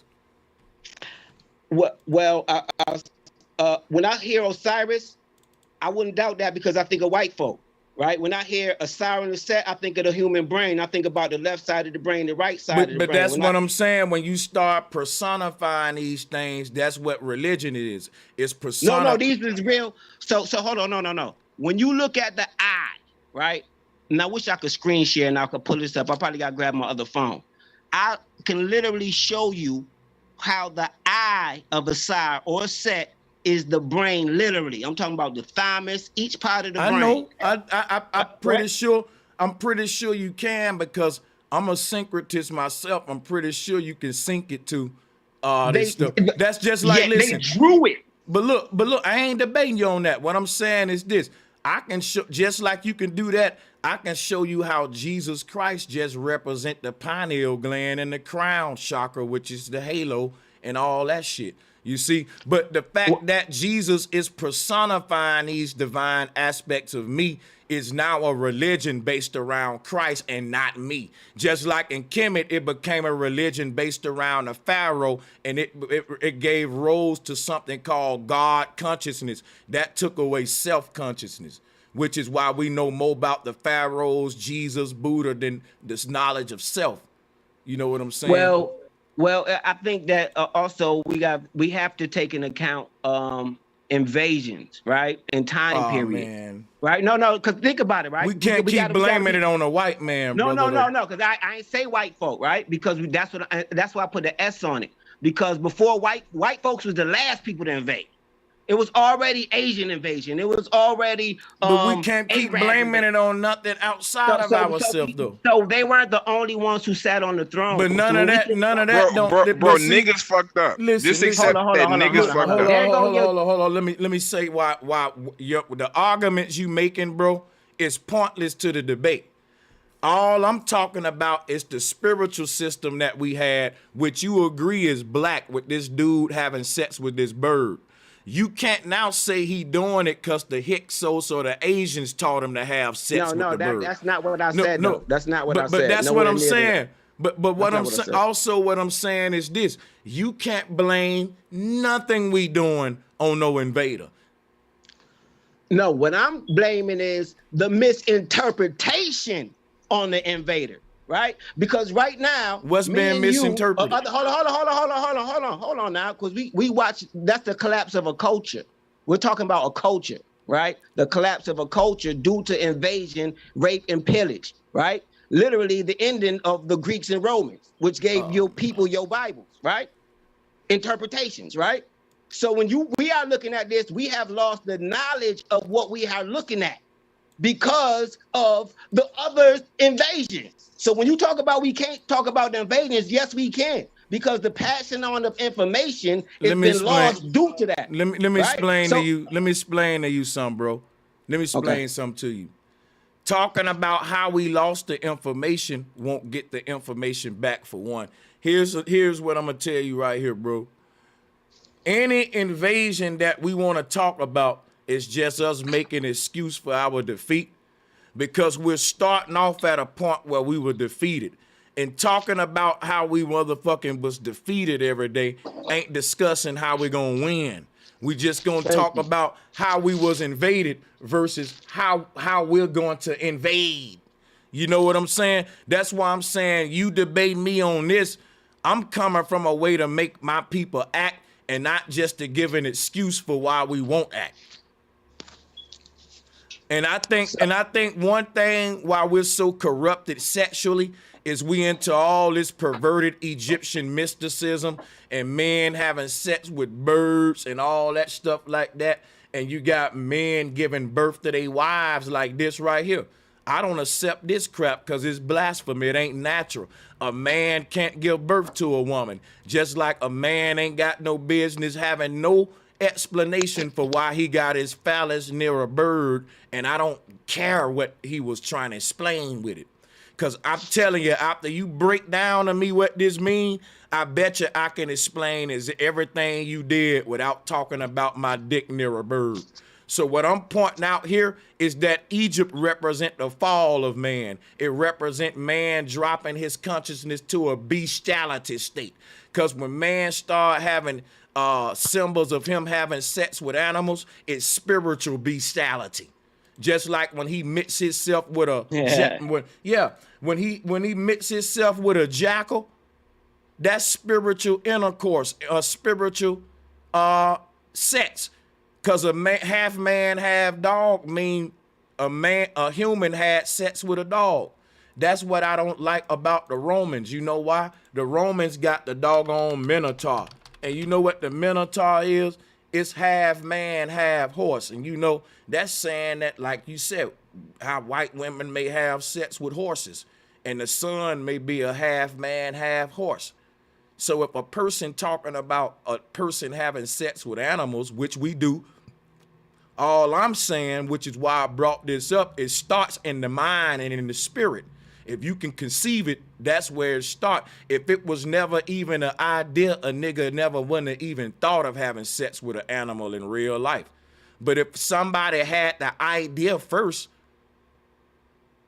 I can only assume that maybe he might have sex with a chicken or a bird for real. He thought about it in his explanation for whatever he was trying to explain in this image. So that's all I was saying. And comedic folks don't like to admit that this represents an embarrassment and a corruption in our people. I got a question, Sanchez, brother.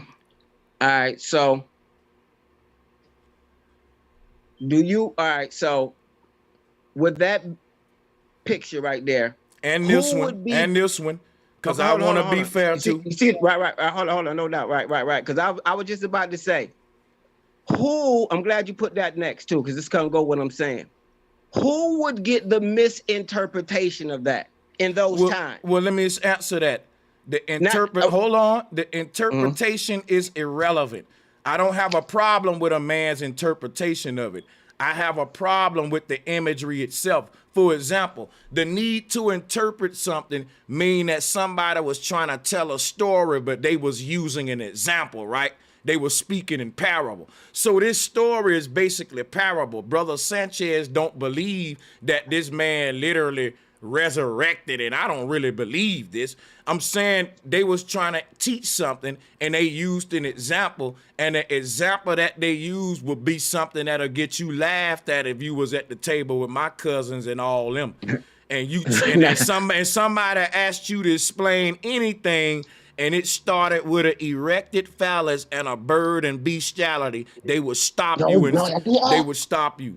So in that point, it don't even matter the interpretation.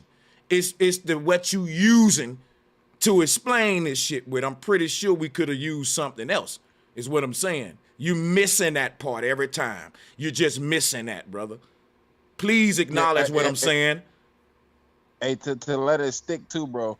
That's just like me saying I'm trying to explain to you how the sun and the moon work, and instead of me using the diagram with two little basketballs or some shit like that, I say y'all whip out my balls and be like, yeah, this is my left nut is the goddamn sun and my right nut is the moon, and my dick makes my dick goes between them to make them revolve around. Like, y'all will be like, why did this nigga just whip his dick out to tell me how the goddamn sun and moon work?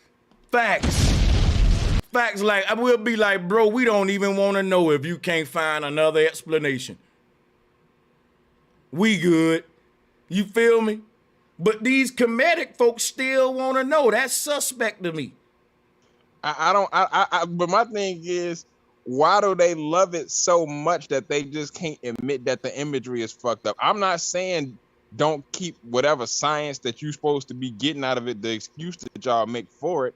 I'm saying just don't make an excuse for the image. It's like, if I see two niggas kissing on the wall, don't explain to me on how it's a brotherly union and a goddamn ritual. No, it's just gay. It's just gay. Like, it's not that deep. We don't have to make everything that deep. Everything ain't got some big ass mystical meaning to it and shit like that. When you see that image, nah, that's two niggas fucking on the wall, or that's a goddamn bird over a nigga's standing up dick. Like, ain't no other way you can say. It'd be one thing even if the nigga was laying down and his dick wasn't on hard. You might even have some leeway. Like, you know what I'm saying? But this is direct, nigga. Like, it don't get no more straightforward than what you see. Hey, young quality. Hey, the only thing that would have made that much more straightforward is if it had a caption like pictures do now, if they engraved in it, standing up dick under bird. That's the only thing that could have made it clearer. Yeah. But young. Now look, I'm just throwing something. You got a caption, you just can't read it. But yeah, I'm throwing playing devil's advocate, God's advocate, whatever one, right? Like, how do you show in stone statue form a wet dream or a succubus? That's why I put that in the chat. How do you show that? I'm gonna show you how you do. Let me answer you. Let me answer you. I'm gonna answer you. Guess how you do it? You have a dude with his eyes closed, with a little thought box going above his head, with a woman on top of him, giving him that good. Yeah, exactly. Like, how do you etch it in stone? Like this, like how he just said it. Like this. Look. Here's an example of how you can do it. You see how it didn't need no birds, no dogs, no cats, none of that weird shit. That's not in the astral plane. What if it's just a How you know that ain't in the astral plane? I'm saying, like, how do you design or sketch in stone? Brother, listen. How can I tell that this ain't regular sets or the astral plane right here with a saw? Like that's irrelevant. The images of a falcon represent when you go deep into it, and it's not touching them, so it's representing something different. I just wanted to throw that in there. But we ain't talking. Okay, yeah, but look, we ain't talking about what it represent or the interpretation or none of that. We're talking about the symbols that's used to explain the science. That's what's corrupted. I think Q just did a good job when he gave you the nutsack example. You check it out, brother. Y'all making it all too kind deep. of right. Hold on a second. But bro's right on point. He just smashing it home. Hold on a minute. What that statue is really saying is, it's saying it is a gay statue. It's saying, hey, look at my divine penis, look at my divine feet, and all the little message above it. But that falcon symbol means divinity, and that's their symbolism. But it is a gay symbol because it's having us all look at and like worship this pharaoh's divinity, his divine feet, his divine penis. Man. Look, the crazy thing about it is the bird may mean divinity, right? But goddamn it, he got the woman back there on the block worshiping him. I would have listen, let me finish. I would have my woman on top of me versus a bird. Why? Because my woman is my divinity. So again, I'm gonna mop the floor with this weird ass pharaoh and this weird ass religion. There's nothing you can say to top what I just said. You know why? All the women on my side. I bet you all the women on my side. Hold on. And then you're not going to tell me. Hold on, wait. Bro, he's right. The woman be... Oh, no, y'all going to get this game, man. Let a nigga talk. The women on my side. The women going to go with me against these comedic mystery dudes every day. Because they going to say, look, you chose the bird over me. I ain't divine to you. I ain't worthy to be on top of that phallus and represent divinity. Nope, give me that eagle over there in the corner. Matter of fact, give me 2 of them parrots. Polly want a cracker? Not fuck the woman. She can just sit on the box. Y'all crazy. Come on, let's do it. You don't want to smoke? Hey, hold on, now check it out. Wait, let me say this. Hold on, no, look right at quick. that. What is that? That's not what happened. The woman, no, she like bowed down to him. Now they about to teach us the story, y'all. Exactly. Now Hold they on, gonna y'all. teach us the story again. That. Right, hold on. We're not talking about the story. Hold on, check it out. Listen to this. Listen to this. Hold on. Wait. Fuck who it is. Check it out. It don't matter who it is and what it represents. The point is this: if these people were smart enough to go through wormholes, tell you about your chakra system, understand how to make free energy, they can definitely explain a wet dream clearer or a succubus clearer than this. You're not finna tell me that. We hear you, bro. Now listen, we get it. You don't like the picture, but all I'm saying is you stating bad facts with all these people listening. That's listen to what I'm saying. Hold on, hold on, because you misinterpreting. Let me tell y'all what I don't like about what's going on, right? Here's what I don't like, right? He's saying we stating bad facts. We both just agreed none of us was there when they made this, so we can't really say what exactly these people meant. We going on what we was taught, man's interpretation. And most of the world went to the popular consensus interpretation, the one that he given. We heard it before. But here's the thing, like I told him earlier, every man is free to their own interpretation. When I give my interpretation, just because all the women start celebrating, now it's a bad interpretation or some kind of bad fact. First of all, let me clarify something. I'm not giving a fact. I'm doing what all of y'all doing, interpreting the art. And when I interpret it, I just so happen to speak up for the women to show that they was replaced with a bird. You don't gotta like my interpretation, just like I don't gotta like this image. But I feel that. True. The other I agree with you, bro. I just don't think it's the bird. I think it's his hand. But there's not that. The woman did sleep with him. Y'all not even hearing the rest of it. Okay, but his dick is out and she is not on it in a bird. We're not finna allow one man to state his interpretation like it's a fact.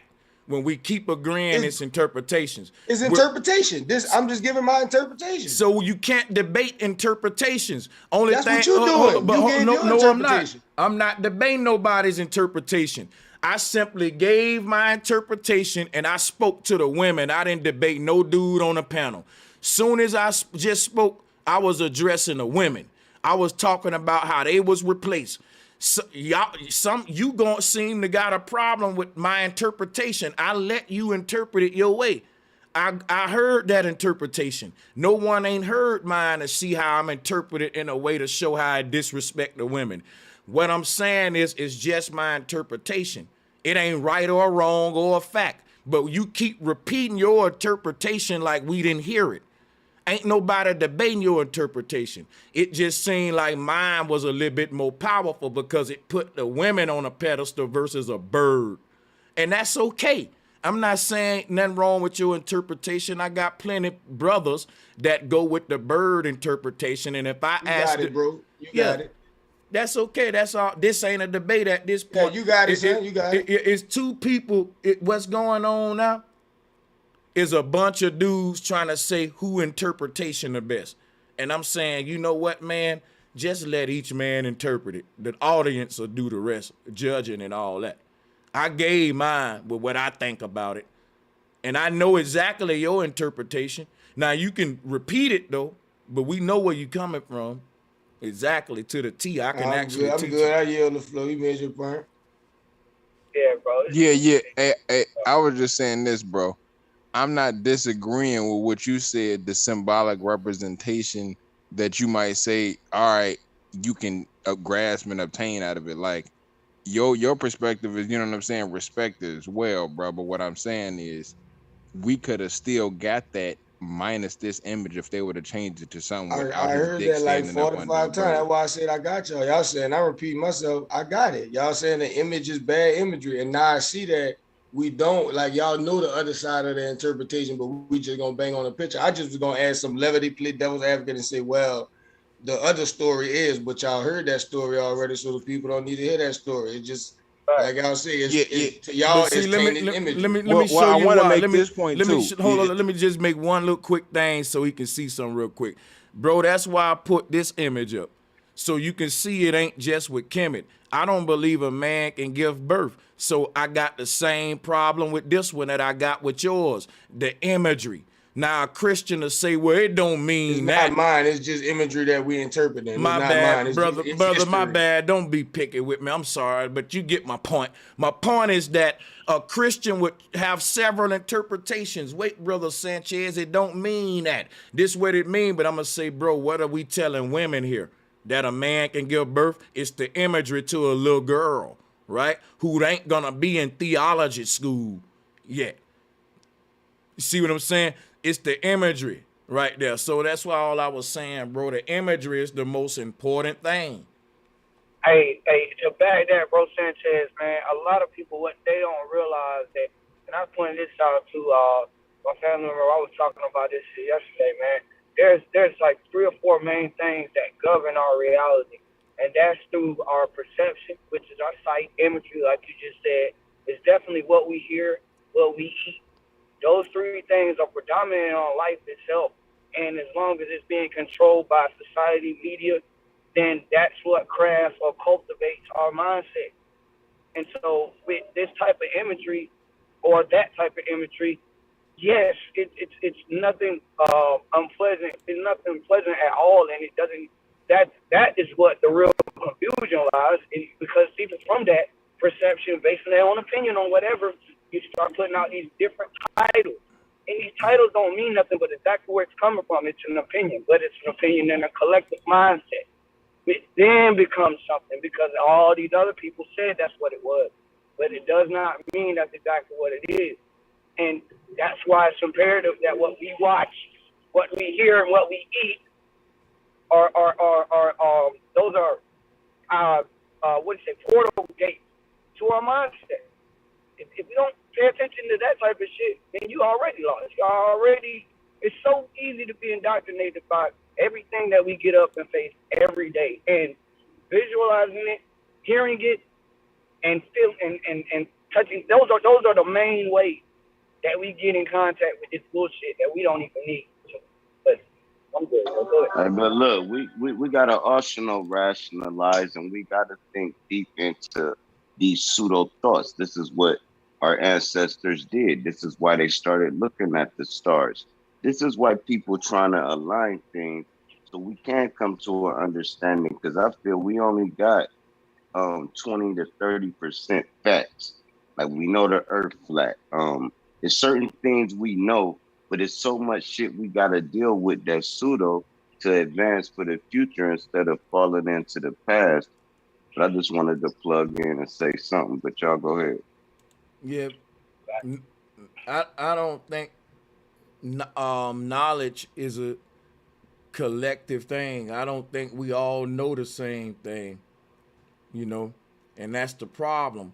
That the people who don't know shit think that everybody don't know shit like them. And then you'll have people saying, well, we don't know, and that's why I always say speak for yourself. I put too much work in and stay up too many nights watching the sunrise for nigga to tell me what I don't know and group me in with everybody. I know more than the average man, and I pride myself in it. It ain't ego. And this ain't no disrespect to you either, Drop. Listen. But let's do the psychology of it then. Okay, everything you know, you knew it. But then you figure out something else.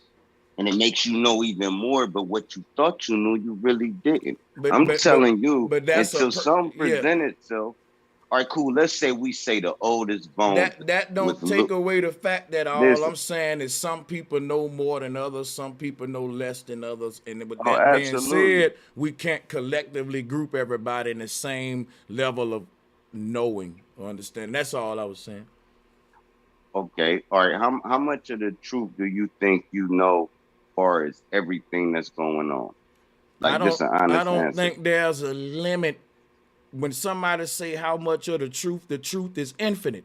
I just think I got more of it than the average man. That's all. Like that if someone to say how much water is in that ocean, I'm gonna say it's an infinite amount, and I've been scooping it out for the past 10 years while you niggas just been standing there. So if somebody say how much truth I got versus the average man, I'm gonna say, bro, I got more water in my bucket than the average dude. And so we can't collect just because it's a lot of water in that ocean don't mean me and you got the same amount of it. Right. Now, here's what I'm doing, though. I'm collecting your truth and everybody else's truth and my truth, and I'm putting it in the bucket.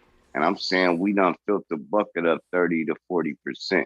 And there's still a lot of truth out there that we're going to have to just rationalize on because we're not going to be able to prove it. If we're talking about souls and spirits, these, that, and the other different thirds, this where ideology come in at. Once you do that, people say, oh, you pseudo. No, we need to deal with these things because there's no documentations of it that's pure facts.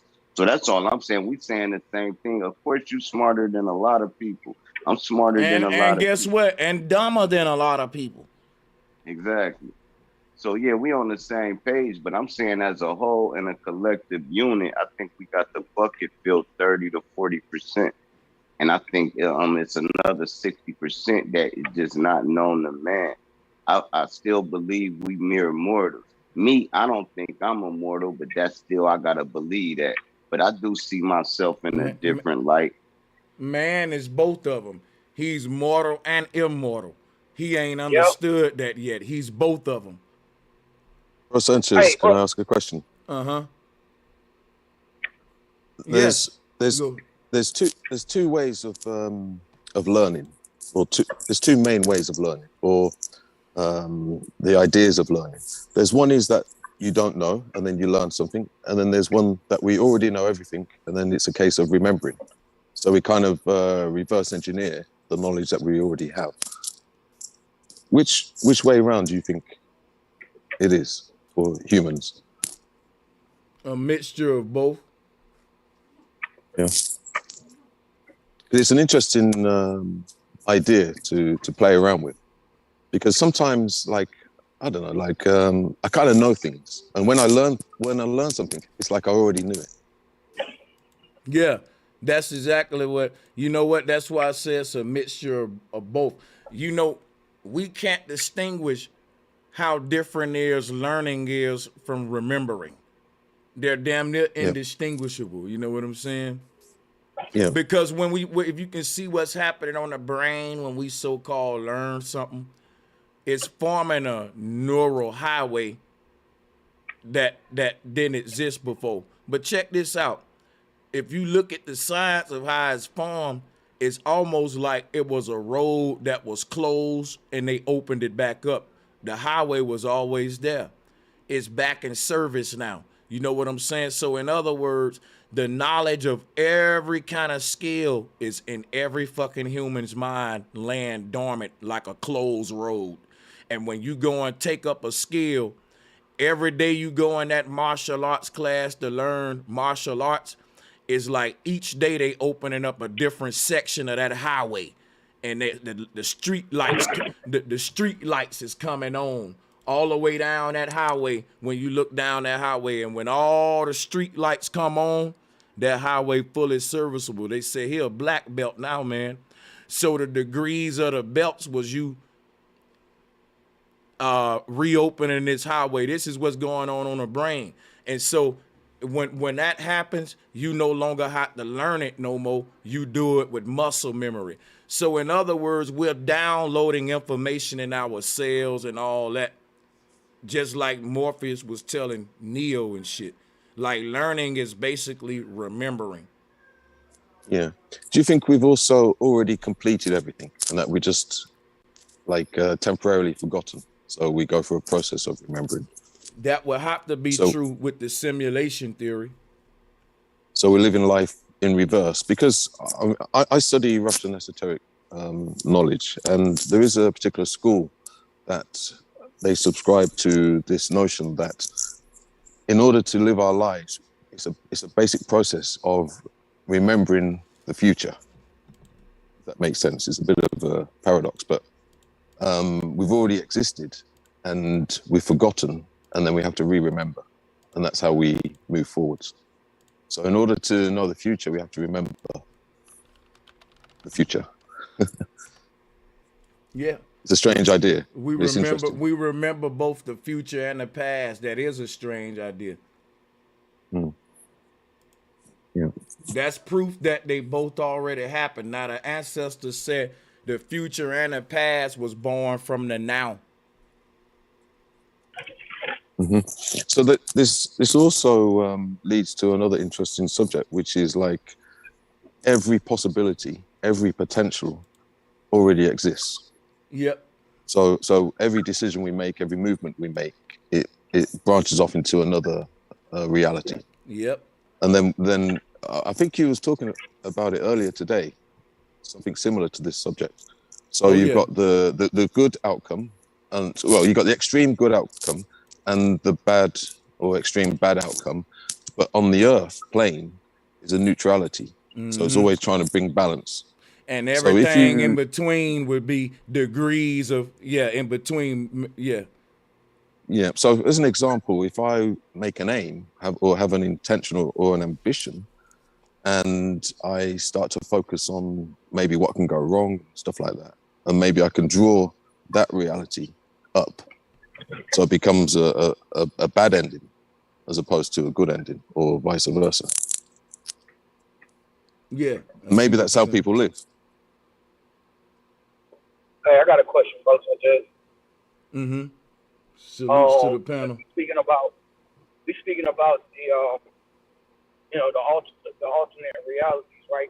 This goes back to what you were talking about Kanye West. I haven't seen it. I wanted to watch it, but when you was talking about how you feel like maybe his alternate self is here, and you know his self from here is in the alternate reality. How does that play out when it comes to? No, I'm sorry. The original question was about the North Pole. You mentioned about when you go to the North Pole, how you're going to see what we've seen today in the video, nothing but the white light, right? And you said that you don't know, or I guess you have a theory on how it would affect. My question is, how would it affect us personally, like physically, instead of spiritually? We know spiritually, when it comes to the North Pole, that being the anchor of the earth, that when our spiritual self goes to that part, then we get recycled back in. Of course, we're spiritual light. But on that physical note, like, would we feel pain? Would we dissipate? You know what I'm saying? Like, because we are a light body. So how would that affect us physically? I couldn't really make out a lot of what you were saying, unfortunately, to be able to answer you. Yeah, it was kind of just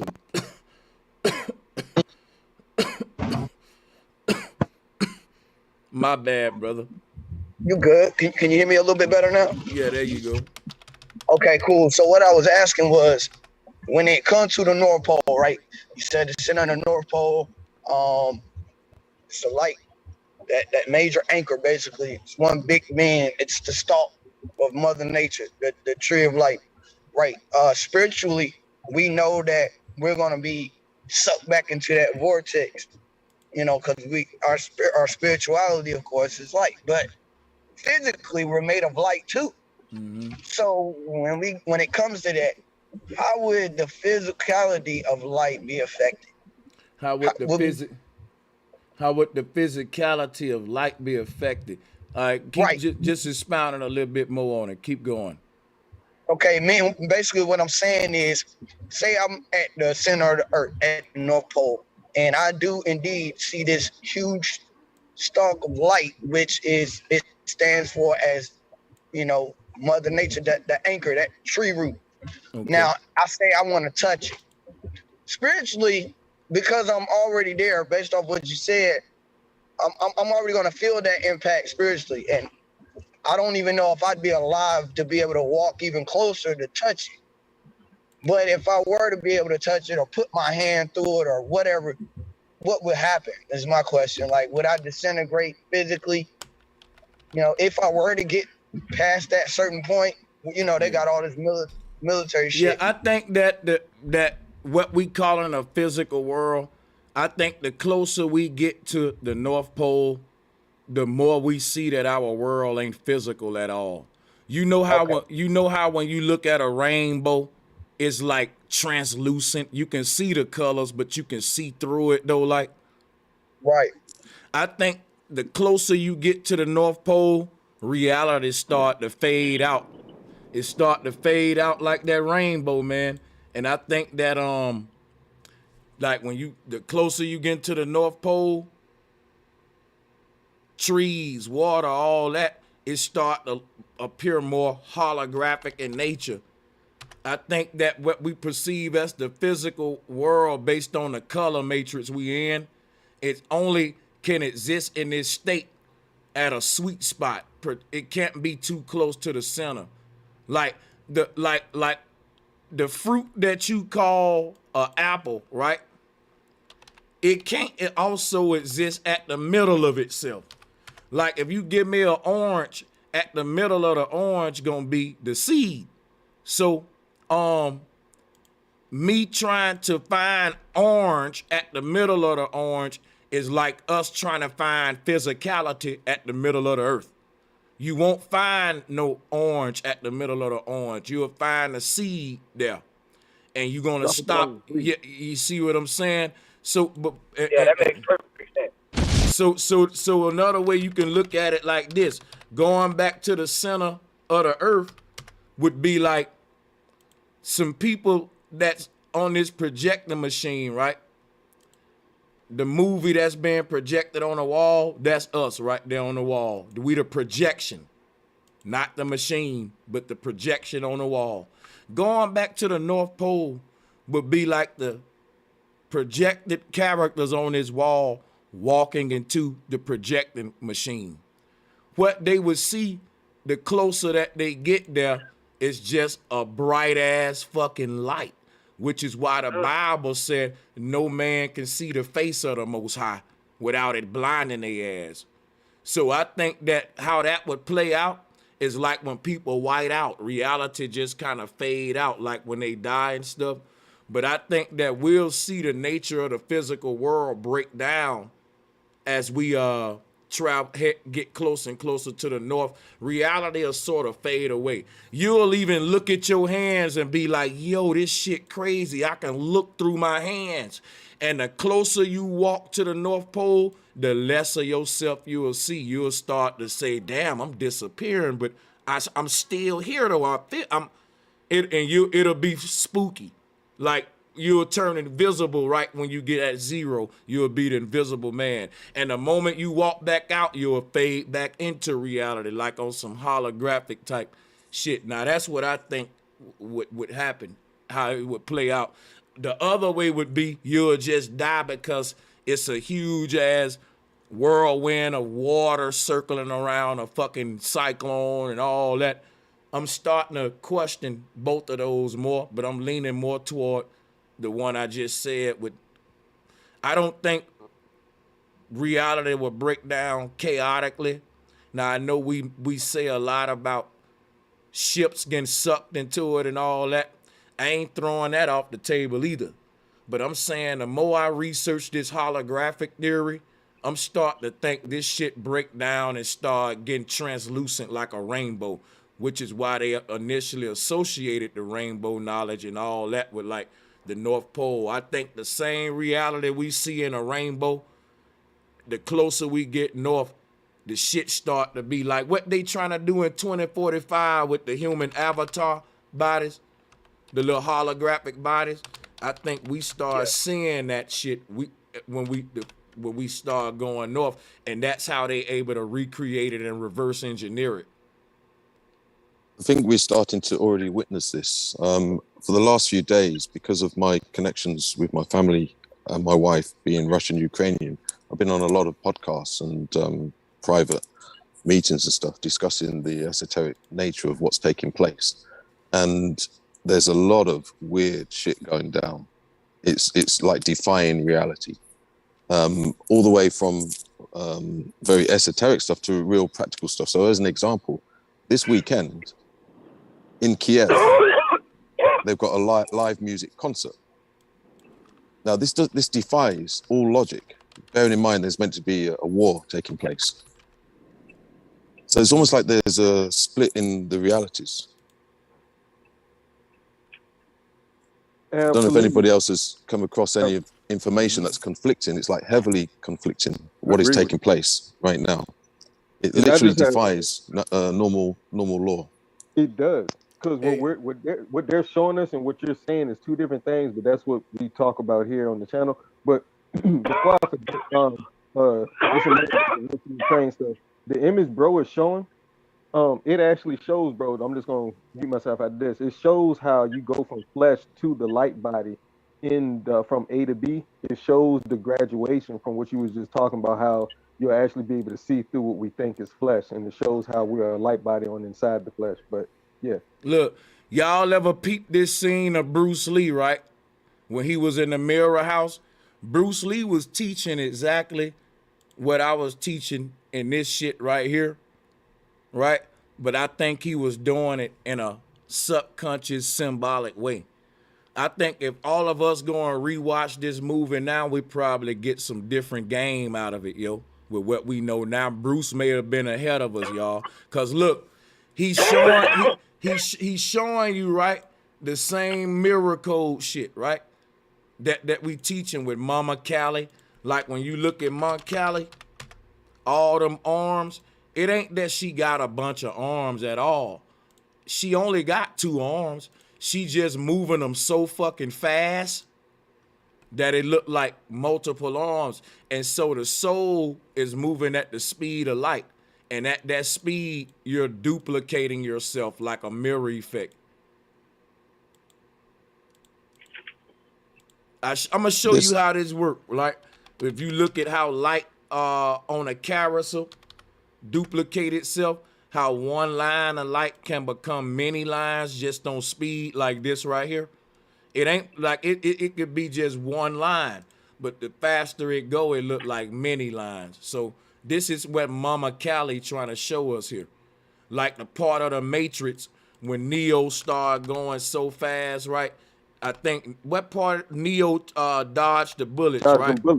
Dodged, and he was going so fast, his arms looked like he had a bunch of arms. That's what Mama Callie represent. She represent the speed of light, basically, and how that speed will actually make reality double up now. You know what I'm saying? Facts, bro. Like her arms is just like how Neo arms was in the movie. Yep, rotating through it's like RPMs, right? How I love this type of talk. The light talk is literally like when the flashlight, you can cut a flashlight off in the house and you have a friend or your brothers, all right, run through or swing it around, twirl around in a circle, and you'll see the line of light off of just, you don't even have to really go that fast. It's also based off of how eyes rotate. The revolutions per minute, right? But it goes even to the microscopic time frame, right? But that's how we see that. Hold on a second. Let Coleman Cole get it in so he can mute his mic, bro. We don't need to hear the choking on the mic. Yeah, my bad, bro. Oh, you can finish me myself. Yeah, go ahead. All right, for sure. Yeah, the RPMs, right? Revolutions per minute, right? Is how we calculate time, speed of light, all that other crazy shit. But it's based off of every person's eyeballs inside their socket. But that's also based off of organic collective rhythm that we're based on, right? Because minutes is a rhythm, and everything. Even Tesla's tell you he got it from the niggas, right? Oscillation is just throbbing and vibration of the microscopic. That's an organic circadian rhythm that's ingrained in all of us, that we're synced into. And when we tap into that Akashic knowledge or that time frame of everything, that's why I put in this private chat. What we're really talking about is tapping into the whole source of right on. Thought. That's exactly what we're talking about. No, hey, my bad, bro. My bad, me myself, man. You good, bro? I didn't mean to cut in on you with that. No, you good. I was trying so hard. No, you ain't gotta explain coughing, bro. I smoke so much. You don't even do that. Don't trip. But yeah, let me get the mic real quick so we can keep the knowledge going though. We don't wanna we can all meet no bones today. But check this out, y'all. The way that this agent moving, that's the way we're moving on a universal level. Like, for every point in time to be documented as a point that you can go back and forward in, every single action you making is chopped up into something less than a nanosecond. And at any point, you can remember that action from any point in that action, and that one point will give you back the beginning and the end. That's how we dream. So your dreams start from a memory point, a checkpoint. The moment you go into REM sleep, you're driving in a car now in a dream or washing dishes. That's a checkpoint. That's a subconscious memory in the soul from that dimension where you remember that event embedded to where now you don't have to remember that whole life. That one little checkpoint of you, a frozen picture of you washing dishes in this other realm, right? Once you remember that, the soul go into that like a still picture that you dove into it and became a rolling movie. Now you can remember in that universe and you can move forward in it. And if you were to start dreaming right now, because of what I'm saying is true, in a dream, you'll remember the future. You'll call it deja vu. That's why they said life is a dream. For every action you making, the moment you started the action and ended it, you can rewind time to any point of that action. And that's what this agent doing. He's making one action. He's just ducking. But he's doing it so fast that the action, the computer can't process it fast enough, so we get this streak, this little bleed, this latent effect. Just like we get here with light. See, light travels so fast that our eyes gonna start seeing it how we see this matrix. When it move at a certain speed, light will create an illusion. It'll duplicate itself like this agent doing. And this is what your torus field look like. So let me show you something real quick, because I'm cooking right now. When you pull up the human torus field, right? Around your body, all of these chakra points, all of these different chakras, they're circling around your fucking body so fast, bro. Like, this picture that I'm about to show you ain't giving it no justice. This is what's going on around your body. Now check this out. There's only one ball going around you, and that's your soul. Your soul is, now I'm about to bring it home, y'all. Let me cook a little bit. Let me show you something. This is the only thing that exists for real. But it's spiraling up and around your body so fucking fast that it look like it's 7 balls, but it's really one. And we call them the 7 chakras. That one soul is constantly projecting you into existence by circling around this shell of what you are at the speed of light. And that's how you holding your physical form. Once that soul stops circling around your body like you see in this image, your body gonna drop to the ground and decompose, and it's no longer gonna be visible no more. Because what's keeping you visible is the soul going so fast around your body. I'm talking about like this right here. But when the soul leave this little pole right here, the pole gonna fall down and crumble to pieces. That's the human body decomposing. Only thing keeping your form is the aura. It's right now the soul is circling. That's what I'm telling you about these chakras orbiting around the body. It's really one single beam of consciousness. But since it's wrapping around the body so fucking fast, it looked like 7 different sources, and they all exist on their own dimension or level, just like you see here. But these 7 chakras are the illusion of the 7 color prism. Ain't no 7 colors. That's why I told you it's just one white light. But once it started moving so fast, it split itself and turned to 7 different balls of light of different colors going around your body. But when that stopped, they gonna all come together and just be one slow ball of white light. And that's the light as a feather, like a hot air balloon. But when that white light go to moving fast, this happens. It separates and become 7 chakras or 7 colors. Yeah. So, Bro Sanchez. That was dumb fire right there. And then when you talking about that, if y'all remember the amusement park ride called the Rotor that spent around like that and had you levitate in mid space, that's basically what's happening with a pole in the middle. Matter of fact, because it's kind of off, but I'm gonna let you get it right after me. A golf course, the hole in one, the stick inside the hole, that's the North Pole. That's what they telling you with a golf course. But y'all go ahead. Oh no, you Yes, fine, bro. I Yeah. was saying if that's the case, why we humans only come in existence through birth? Let me explain to you what birth is, right? Birth, and I'm finna pull up an image real quick. We can take these off. Hold on a second. Hold on. I got you. This is what birth is, right? Let's say that your daddy is this red ball and your mama is that yellow ball. Now, before they was met, they was just, hold on.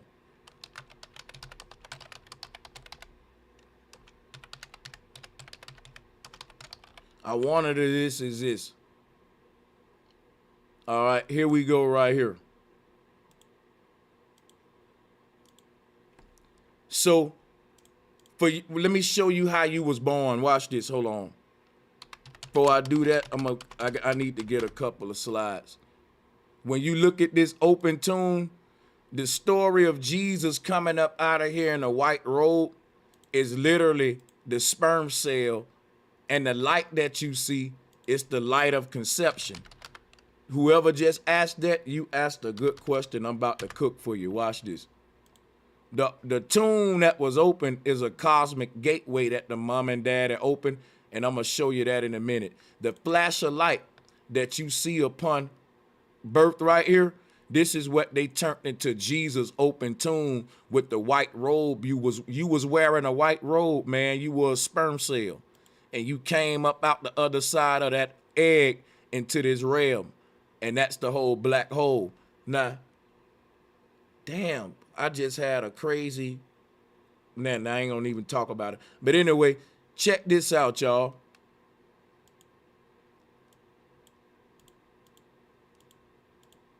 Here go what your mama and daddy were before they met each other. There was no possible way for you to be born.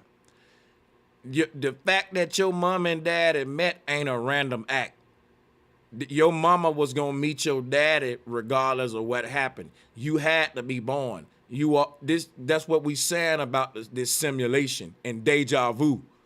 You already was born and already died. This may sound crazy now, but stay with me. I'm finna show you what birth really is. Birth is nothing but opening up a portal so that a being from another dimension and time realm, a whole nother universe, can enter this realm. What you see in a hospital is a human body, but that's not the timeless being that's time traveling. The soul that went inside that body is the one that's the same age as the parents. All if you ask them how old they are, it's infinity. So the concept of how old you are and all that, you gotta get that out your mind to understand what birth is, right? So check this out. When the mama meet the daddy, their energy merge together. And these, based on a law of polarity, when two polarizing energies come together, that's literally how you create this wormhole. At CERN, right? Watch this. They telling you they got two particles. and they smashing them together. And they saying that you got these two different particles going around to be smashed together, right? But the two particles are like two opposing energies, masculine, feminine, mama, daddy. Them smashing together is sets. They're literally reverse engineering what we are as time traveling beings with this advanced knowledge built in us into machines.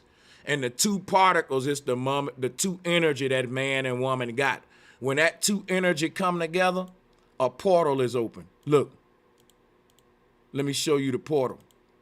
It's right here. Some new is made. From red and yellow, you get orange. But orange always existed. It's just that these two had to come together to reveal it. You know what I'm saying? So the thing is, get you. So hold on, I'm about to bring it home, brother. You finna rob people of some knowledge now. Hold your horses. So check this out. The portal that's open is an interdimensional portal allowing a non-physical soul to incarnate in a physical world. But it incarnates in that world by wrapping itself in a physical body, which is like an astronaut suit. But the gateway here is still an interdimensional portal whereby light is turning into the physical elements. You were a being of light that we couldn't see, and it turned into a human body. The light shaped itself into a hologram that we call a human being today. Now, the light can't see its own aura. It only sees its physical form. But this is what we see outside the body, the true form or the ghost. You know what I'm saying? So the nature of our physical world ain't physical. I keep saying that. Go ahead, brother. I wanted just to stay with you, so I wanted to ask. So that means the spiritual and the physical creates polarity then. I would say that the physical and the spiritual is a result of polarity. So however you want to look at that, maybe we saying the same thing, but yeah. But no, the respect, spirit and the physical would be the soul. The spirit is the actions of the soul. The thing that moves your bones and why your soul is doing that would be the spirit of your soul. The flesh just come from earth, and earth is gonna go back to. It's just so it can express itself, so the energy can do it. My question is this: yeah, like I said, though, the flesh ain't nothing but the flash. Your whole life is just a flash of light that shine, that's gonna fade in and out. Now the flash started at birth. That's why I'm showing you here. That's when you photosynthesis, a photo is forming, called a human body, ultrasound. You developing in that water like a photo, right? Guess what? The final phase of any light that flash into existence is to fade out. We call it decomposition, though. You're your own Big Bang, man. How light become physical.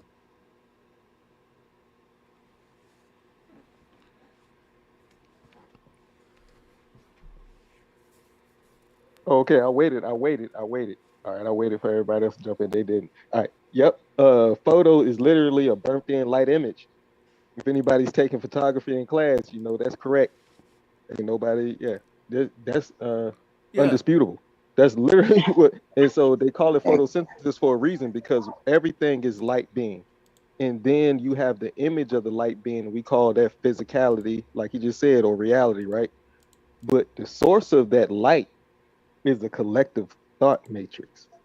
And they chopped off a lot of noses and chopped off a lot of dreads over there on the statues of the Hindu. And you know that image that you said, all that technology, the wheel you showed the other day. I missed a few panels, but I'm apologies. And I saw them numbers too, booming. But yeah, proud of you, bro. But yeah, let me get back to the point. The star, the ninja star wheel that you showed over there in Hinduism, in like they got a Vatican catacomb too, where they had all the black images of the people that actually sparked that knowledge over there. And a lot of them have dreadlocks.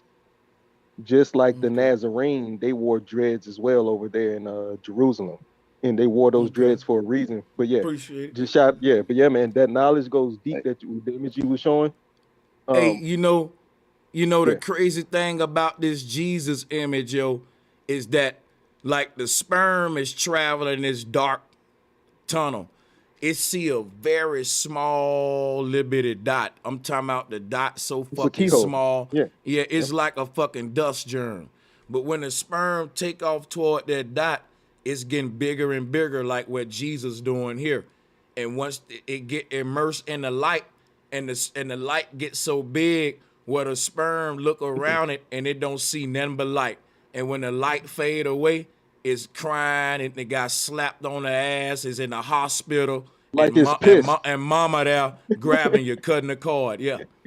Like, all right, now here's what I thank you for bringing that up.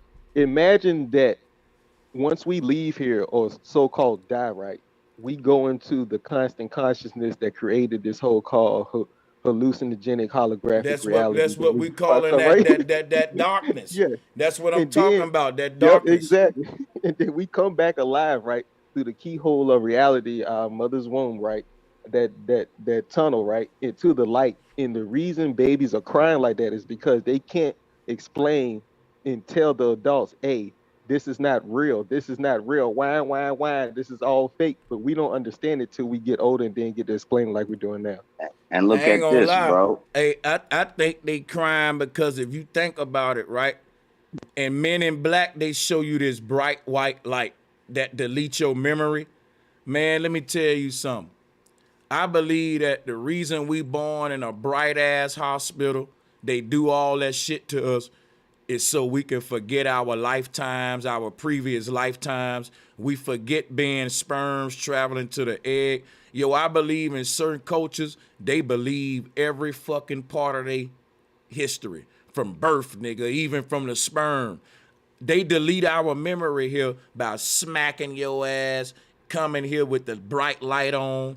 I really think, y'all, that's some shit, because I was reading up and they were a lot of folks that I would have argued with back in the day was saying how, like, when we born here, these archons, as they call them, delete our memory just the way I said.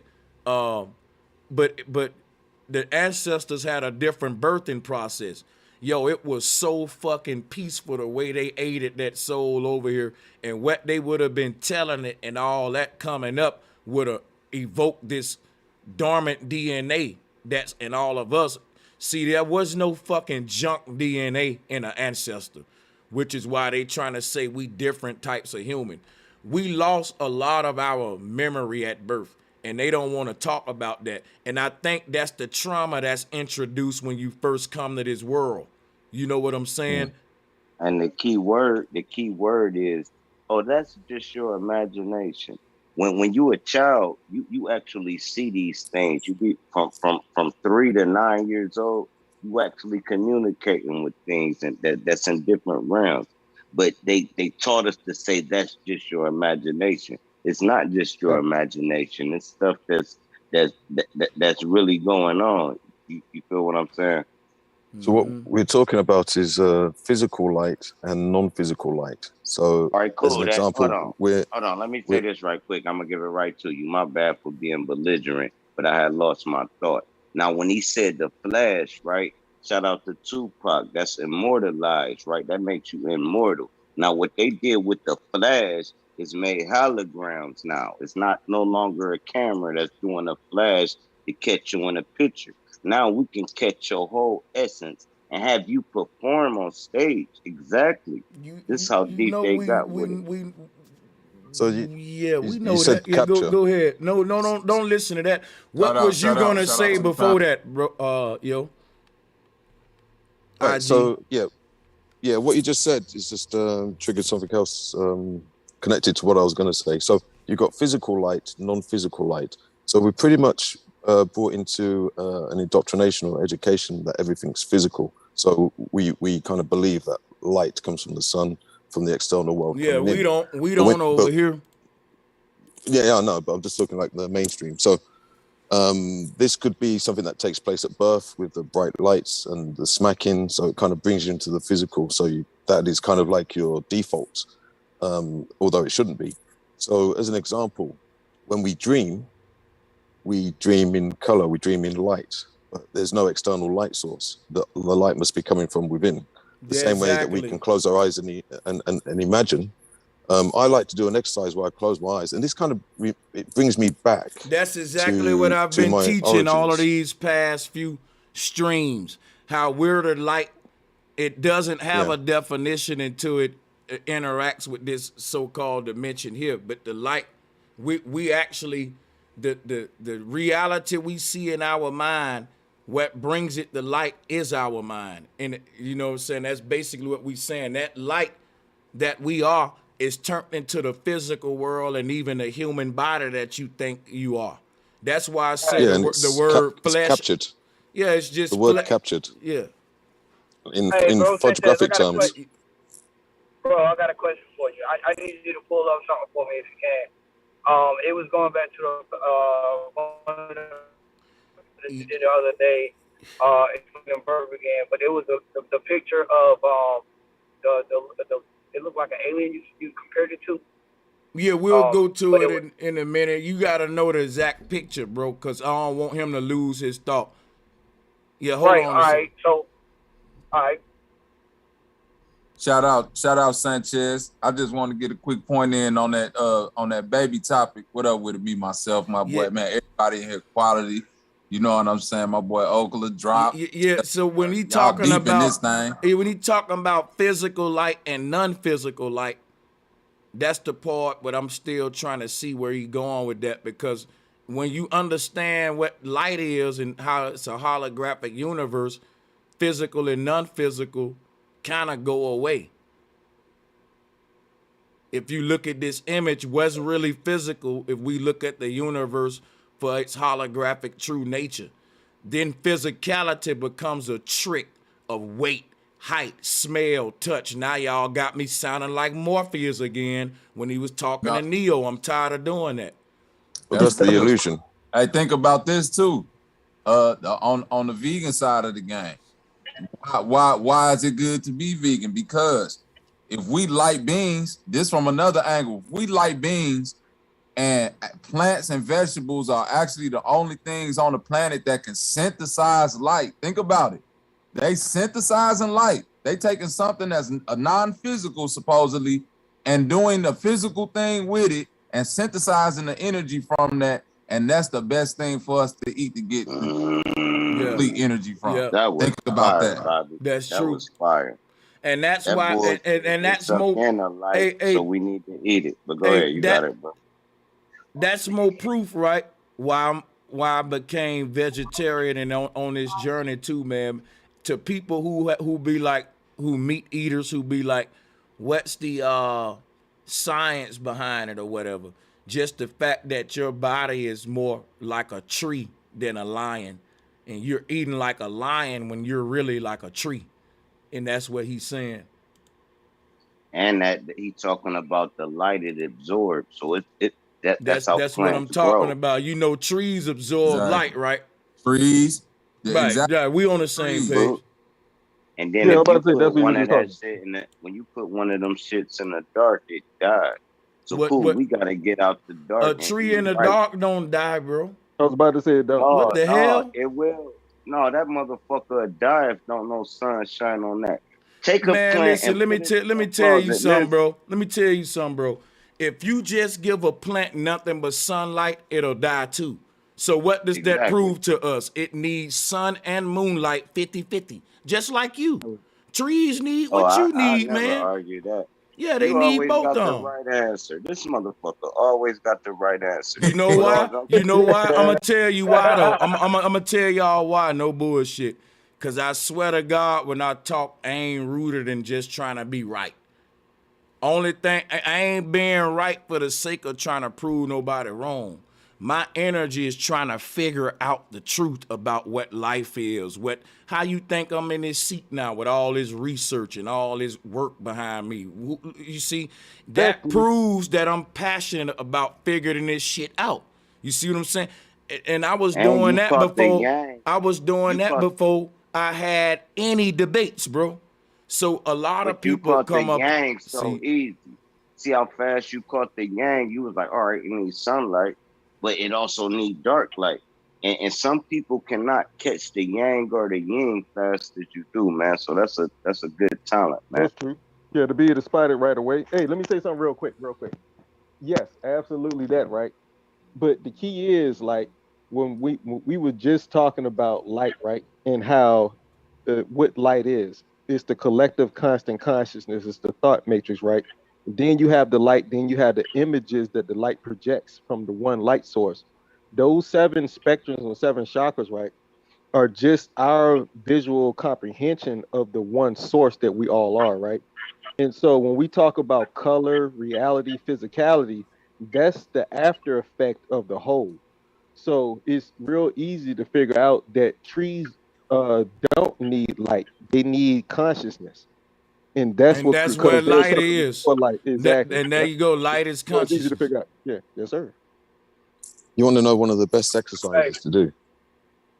Go ahead.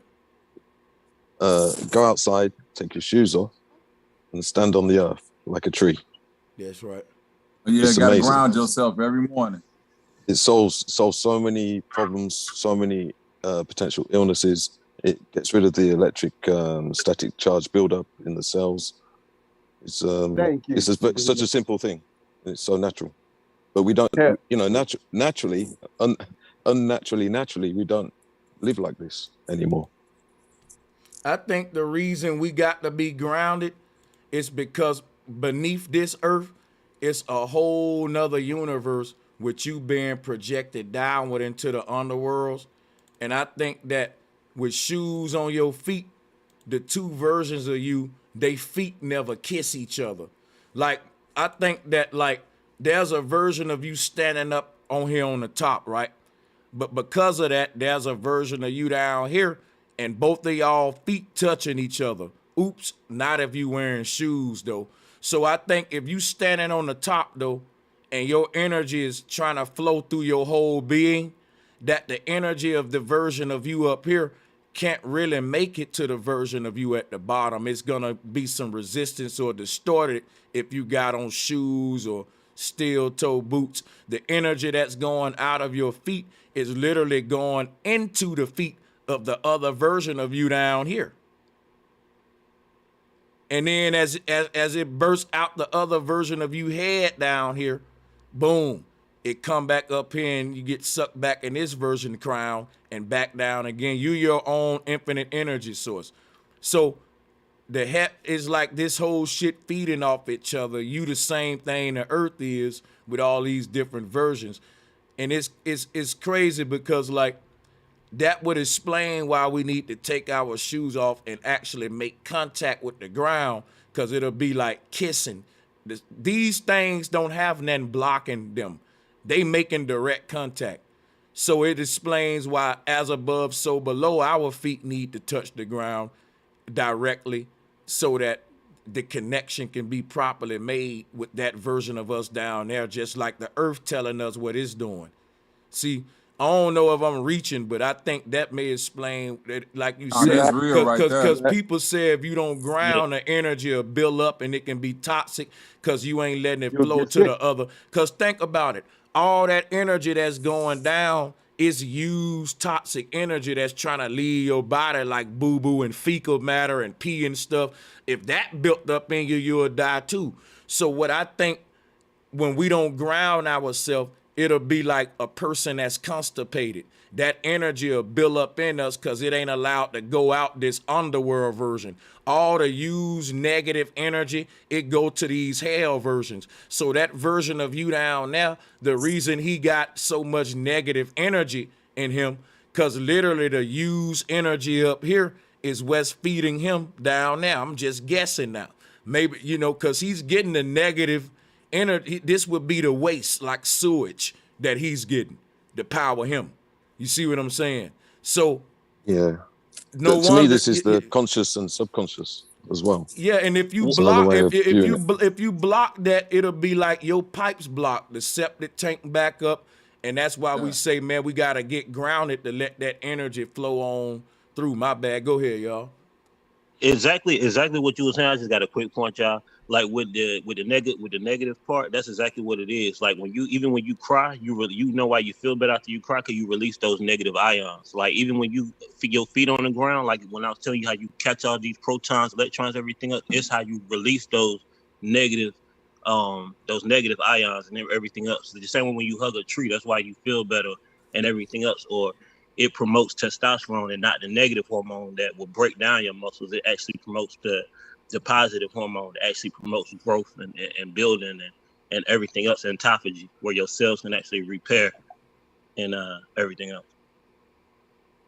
Hey, I got a quick you know what I'm saying, something I want to throw in, right?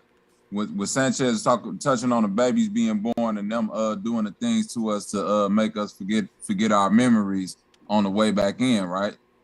Forget our experience.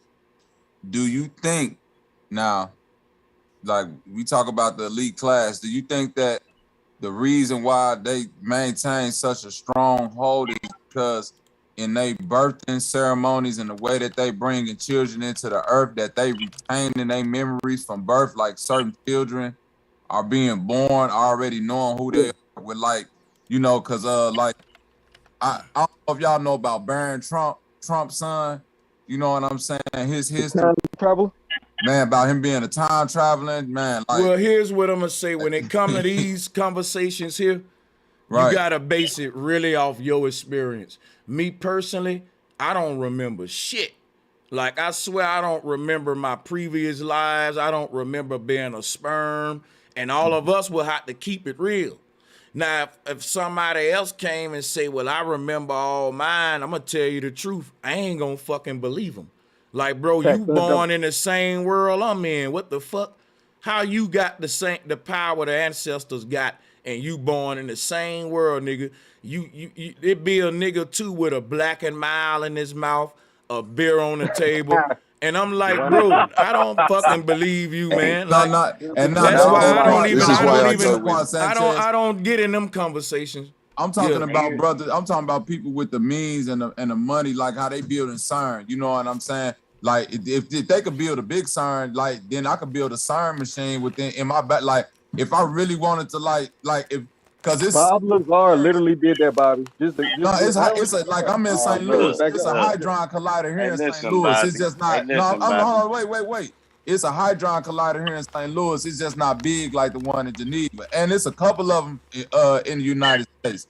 So my point, if they could make them, if they could like scale them like that, then for the right amount of money, I could scale this shit in my house. Like I home birth my children. Here's what I think we got to factor in eternal recurrence. So when we talk about hold on, bro. No, that's what I'm. Hey, Lee, that's what I'm talking about. Eternal recurrence. So it's kind of like if they building the CERN machines in order to like tag souls, right? In order to like identify souls, right? Then basically, if I know that these souls keep coming back, I could be able to tag and kind of like, you know what I'm saying, manipulate. Okay, this coming back, this in it. Like if I got these machines like at my disposal in my house, you dig what I'm saying? What I'm trying to tell you is this. Here's what I'm trying to tell y'all. Absolutely, that can happen. But what I'm telling you is you need a lot of money. Just a simple magnetizer costs $2 million. That's just to fuse the coal to make the transport the energy. That's $2 million. So when you talking about doing some CERN shit, you actually got to be funded by a whole country down there. Hey, listen, bro. Sir Drop. I seen the documentary where Michael Jackson was walking in the store pointing that shit on the wall that was like $1.5 million. He was just pointing at pictures like, give me that one. That shit was $1 million. You give me. So when you talk about the price, like it's people with these means. They got the means. Like, yeah. Yeah, but look, hey, Bob Lazar, bro. For a tow motor, you talking about you drop. World. I feel you drop. Hey, I know you feel me. What's going on right now, man? What's going on right now, man? Here's what's going on. I'm trying to tell him, if you want to build a CERN machine, you need billions of dollars. Just to make a magnetizer for a tow motor costs $2 million. So you want to magnetize the universe? No, wait, bro. I'm talking about I'm talking, they able to scale the CERN machine. I just said that they got a hadron collider here in St. Louis. It's just not big as the one in Geneva. So I'm saying if They you able to scale them in scale, every warehouse, though. so I'm saying if you could scale it, then I could say, well, scale me one that I could put in my home or put in my garage. You know what I'm saying? Yeah, most definitely, man. I was trying to remember back to how we got on that because me and you was on something with Hey, Sanchez, my whole point, I was talking about souls. You know what I'm saying? People being able to bring souls back with their memories intact. You dig what I'm saying? Like, if I know that they got this technology where they able to put souls into machines, you know what I'm saying? Ghosts in the machine. Well, I ain't gonna doubt their capabilities because they so far ahead of us with all of this. Yeah, and that's my point because I was like looking at this Brown story. I'm looking at like Queen Elizabeth, and then if you go back and look at any, it's just a lot of them that look the same. And yeah, you know, I'm with you. I think they definitely been using the shit that we lost, most definitely. There we go. All right, that's all. I ain't talking about no niggas smoking no black and mild. Here's where I'm gonna give y'all the knowledge at, right? Now it's called magnetizing, right? They take a piece of the earth called coal, right? They fuse the coal, right? That makes magnets. They place the magnets in certain places away from each other to grab the energy inside the magnet. So you will have 4 magnets. You magnetize them, but you will put them in a formation, right? The energy inside that propels the motor. This is free energy once you magnetize the coal. But if you can't magnetize the coal, you got to be a billionaire to do these things. And we just talking about for a tow motor. You know how a tow motor don't take gas? It's because it's a magnetized motor. Now, I really fuck with magnetized motors. I ain't just talking to y'all weirdos. I'm really the copper it take. All right, cool. Y'all got it. Go ahead. I'm trying to get y'all the gem about magnetism so y'all can start y'all free energy. Now, it takes a lot of money. It takes it to get these machines to fuse these codes. Now, when you use the codes, you connect copper to it. The copper regenerates the charge from the magnet. So but basically you saying though, if we wanted to make a CERN machine, niggas gonna have to really raise a lot of money, right? Absolutely. We ain't raised the money yet, so when we raise it, you gonna explain us how to build it, right? Yeah, I'll explain it right now. Well, wait, let's raise the money. Armatures. Because guess what? Let me tell you what these folks will do. I'm gonna show you what I'm saying though, man. Like you finna sit here and go into how to connect the copper in this to make the CERN machine, right? But when we walk away from here, none of us gonna make a CERN machine, and I don't want to really waste people's time with dry talk. I'm glad that you're smart and you know it, but I'm just saying, bro. It's the technical applications on how we can go and make a CERN machine. First of all, I doubt you know. No disrespectful. But another thing, if you did know, you'll be a dummy to be up here saying it when the niggas who made CERN would kill you if you found out how they made it. They'll die for that to protect that knowledge. We just admitted they keep it secret from us now and use it against us. You know how they get the information? We like to talk about when it comes to how to. So if you were right on how to make this CERN, I would tell you to call me on the phone with that, man. Real talk. I say play dumb online to these folks with that. Oh, no, I can't make the CERN. I can make an electrical motor that don't need gas. Now the CERN is a whole nother realm. That's yeah, but see, my thing is this though. The knowledge that we finna need is crossover knowledge, transcendent knowledge. Like we're trying to make fucking motors, and these people are literally making synthetic souls. There we go. Exactly. We got to fucking catch up, bro. The mechanical man is going away, bro. 10-man area is over with. Right, bro. He is not an industrial area no more. Right, man. And I don't think we get that shit, bro. Yeah, I agree all the way. No, I'm with Sir Drop. And I was with you all the way because I'm with you on the magnetic motor. You know what I'm saying? Because that shit is better. But like Sanchez saying, these niggas is gonna put you in the whole magnetic soul, my brother. No, they already did. I told y'all that on the holograms when you go watch Tupac. But you know, an elevator don't need to be plugged up. How was they doing that? Magnetism. Now, Yeah, once that's we magnet, bro. understand Come on, man. I magnetism, know about the rail system and the rail trains. You know what I'm but you can use magnetism in your own body. You don't even have to do it technology. Magnetism is everything that pulls together. But once you know how to pull synthetic things together by just a piece of the earth, why you think these coal miners dying? Coal is damn near the main source of energy, but gold is the best distributor of energy. So cool. Now we That's understand why real they. right there, though. That's real. I guarantee it. Now we understand why they digging up coal. If I pull up a piece of coal, that shit ain't worth nothing if I don't magnetize it. It's just a piece of coal. If I don't burn it And guess for a what? ship, You can magnetize damn near anything in nature. Ain't that right though? True. man, Everything is you energy. always got the best answer. Cool. Hey, Yeah. Sanchez. Hey, this nigga Sanchez good. I'm just saying, you can though. Anything can be. These scissors on my desk can be magnetized, and I walk around and touch. That's just like right now they sell magnetized screwdrivers, so when you won't drop your screw, Yeah, it'll and it's, stick to it's, the. Anything metal can but be like, It can be magnetized. but no, magnetized. Like not you can like run a listen, light with an brass, orange. You brass can and plug a light and up to an orange. aluminiums are brass and aluminiums, an alloy, which is a mixture of metals, are hard to magnetize if the magnet's not strong enough. But it is true that anything could be magnetized because everything starts from that.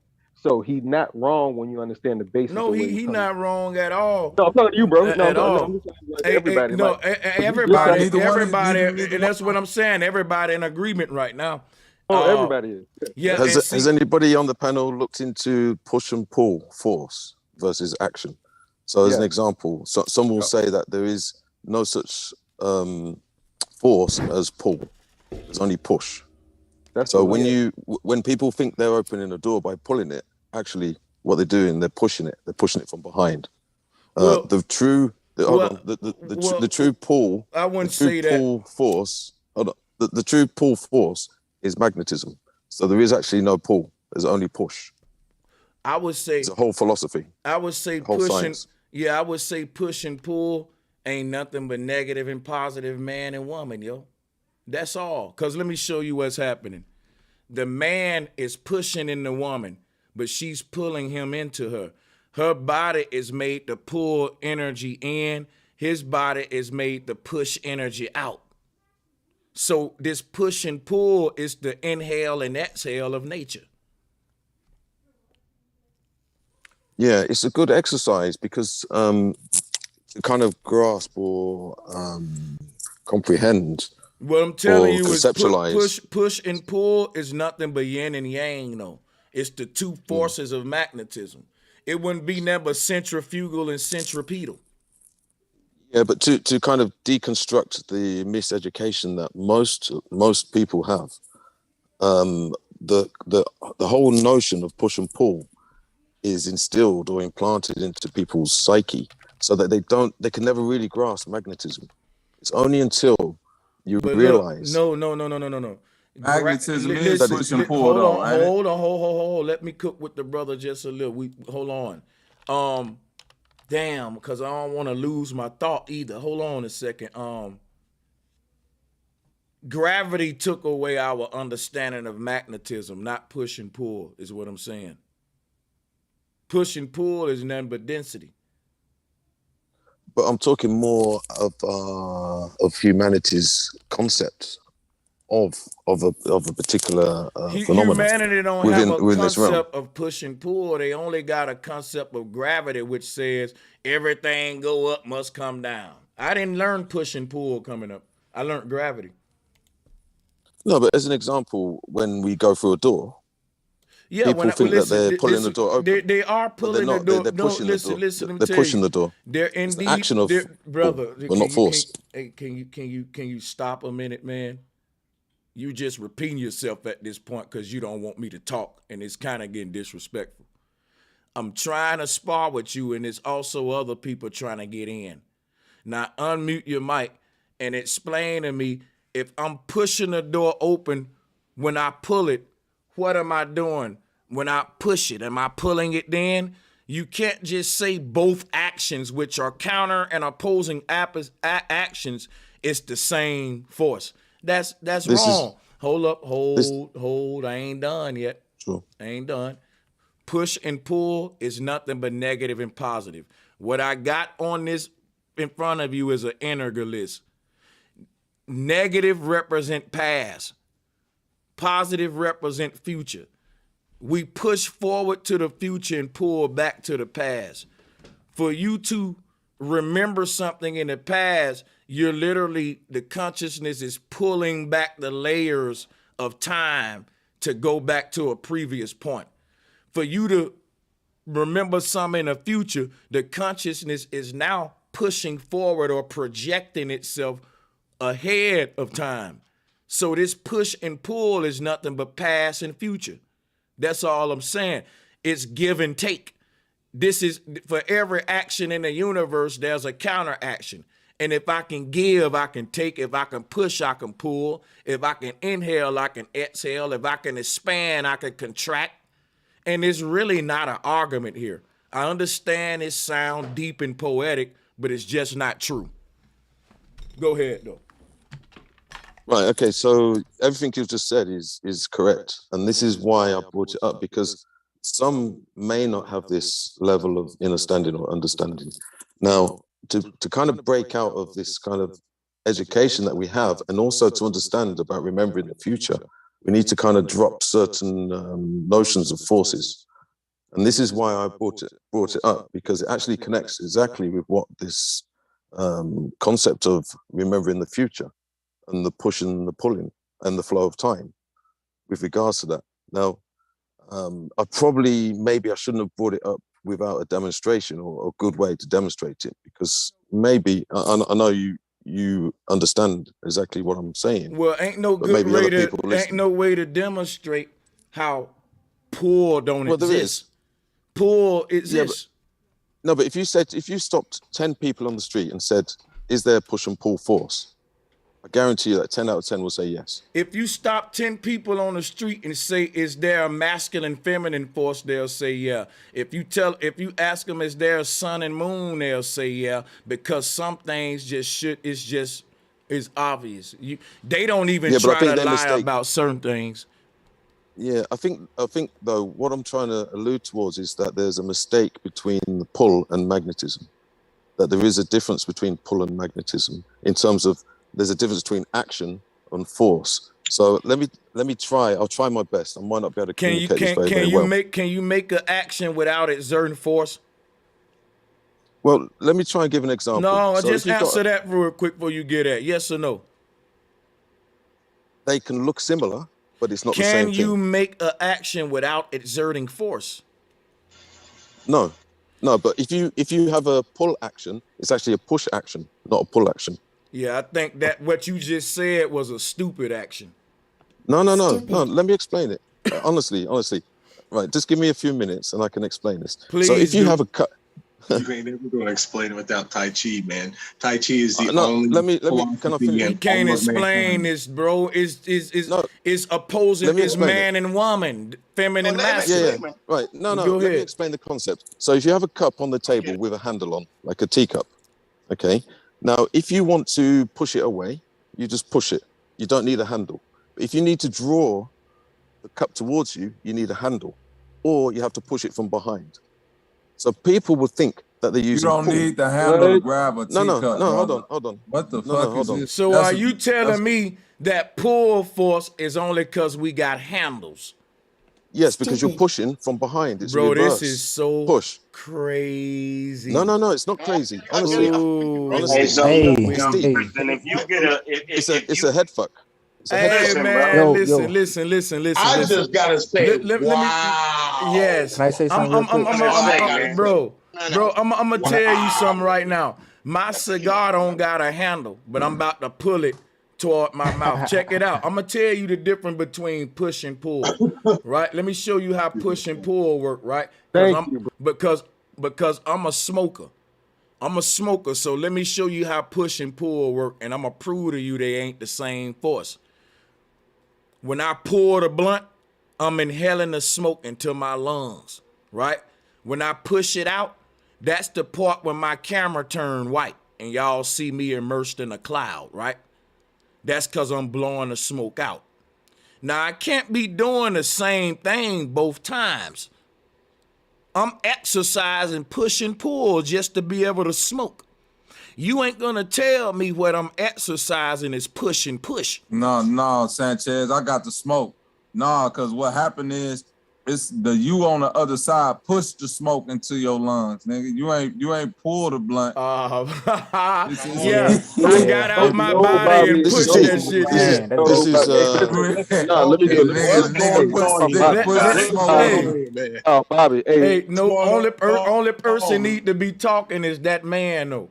Y'all know I ain't gonna beat up on nobody like that and not let them respond. That's why people say I got a gang and we be jumping folks. At least let him get a shot in after that whooping there. We gonna be a little. Is this to me? Is this to me? Yeah, that's for you, man. We gonna do you right. Right. Look, this is very, very deep, and I understand what you're saying. I totally understand what you're saying. But what I'm trying to explain is the action of push and pull is actually using a different type of force. So as an example, people think that in order to bring a cup towards them, they would have to have something like a handle to hook onto to create a push, not a pull, even though the action is pulling towards you.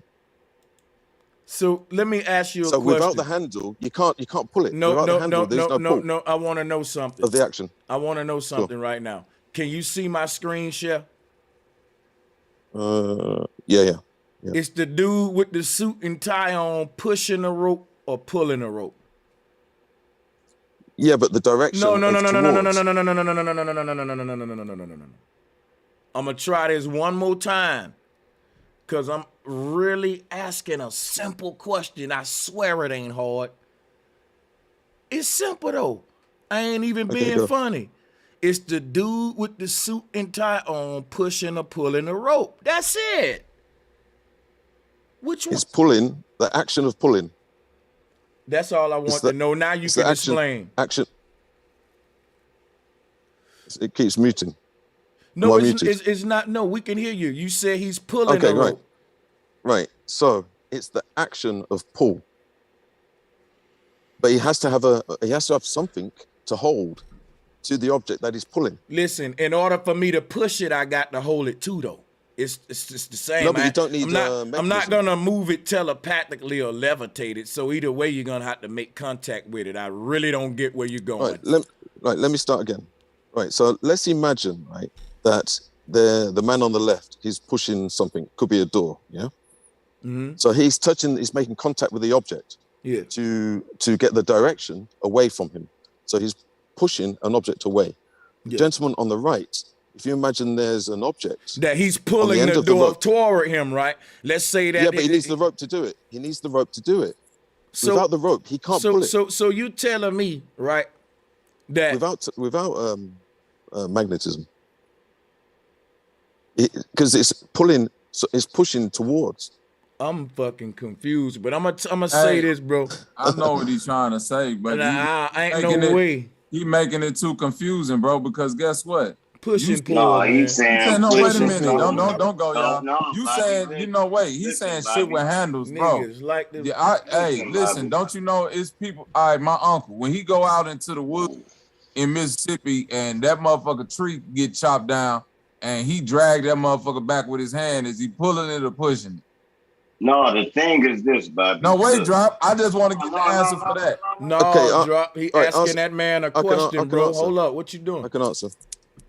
Right. So is he pushing it or pulling it? Well, there's the action of pulling, but there's the force of push. In order for him to pull it, hold on. In order for him to pull it, he has to have a mechanism of which is actually the force of push. He grabbed this tree. Yeah, he ain't got no mechanism. The tree. He grabbed this tree. And he dragging this motherfucker back. So how does he grab it? He squeezes it. That's push. Man, No, it's it not. doesn't fucking man, it doesn't matter. If It's the push. Man, squeezing is not fucking push, it's grip. I can squeeze you right now, and that don't mean I'm pushing and pulling you. You can be in the It does. same spot, and I'm just pressing you inward. Yeah, If I you're pushing. listen. Squeeze and grip is a push. It's a push between two opposing hold on. objects. So wait. Hold on a second. Hold on a second, y'all. Hold on. He got to explain to me now how the handle and you actually picking some up obliterates the idea of pulling force. Cause all we saying is in and out. That's all we saying, push and pull, in and out.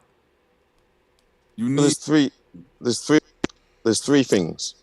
There's the object, there's the action, and then there's the force. So we're conflating three separate things. So what we need to do, we need to get first principles of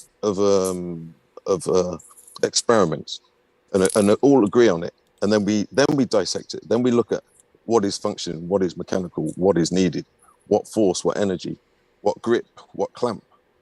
As far as I'm aware, any form of gripping or clamping requires two opposites to press together, which is a push force, not a pull force.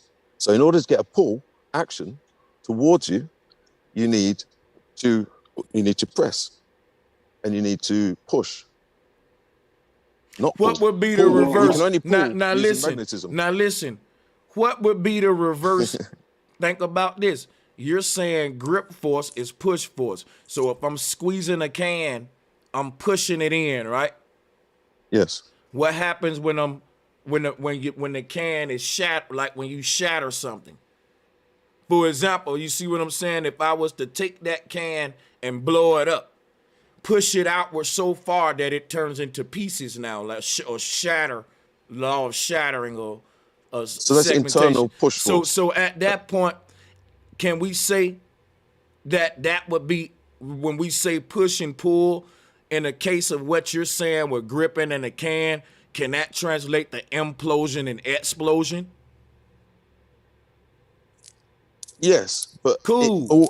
In order to get expansion, or in order for something to be crushed, it needs to be pushed either out or in. Or it can there's no pull. But listen. No pull. It can be pushed in or pulled out. Correct? No. I'm just and listen. I swear I'm not trolling you either. I'm literally trying to understand. Go ahead. No, this is good. And this is exactly why I brought it up, because it's like some kind of exercise of how we can conceptualize objects, action, and force, which takes us all the way back to: are we looking into the future in terms of pulling or pushing our future or the past into the present moment? And this is why this exercise is used. So inhale and exhale.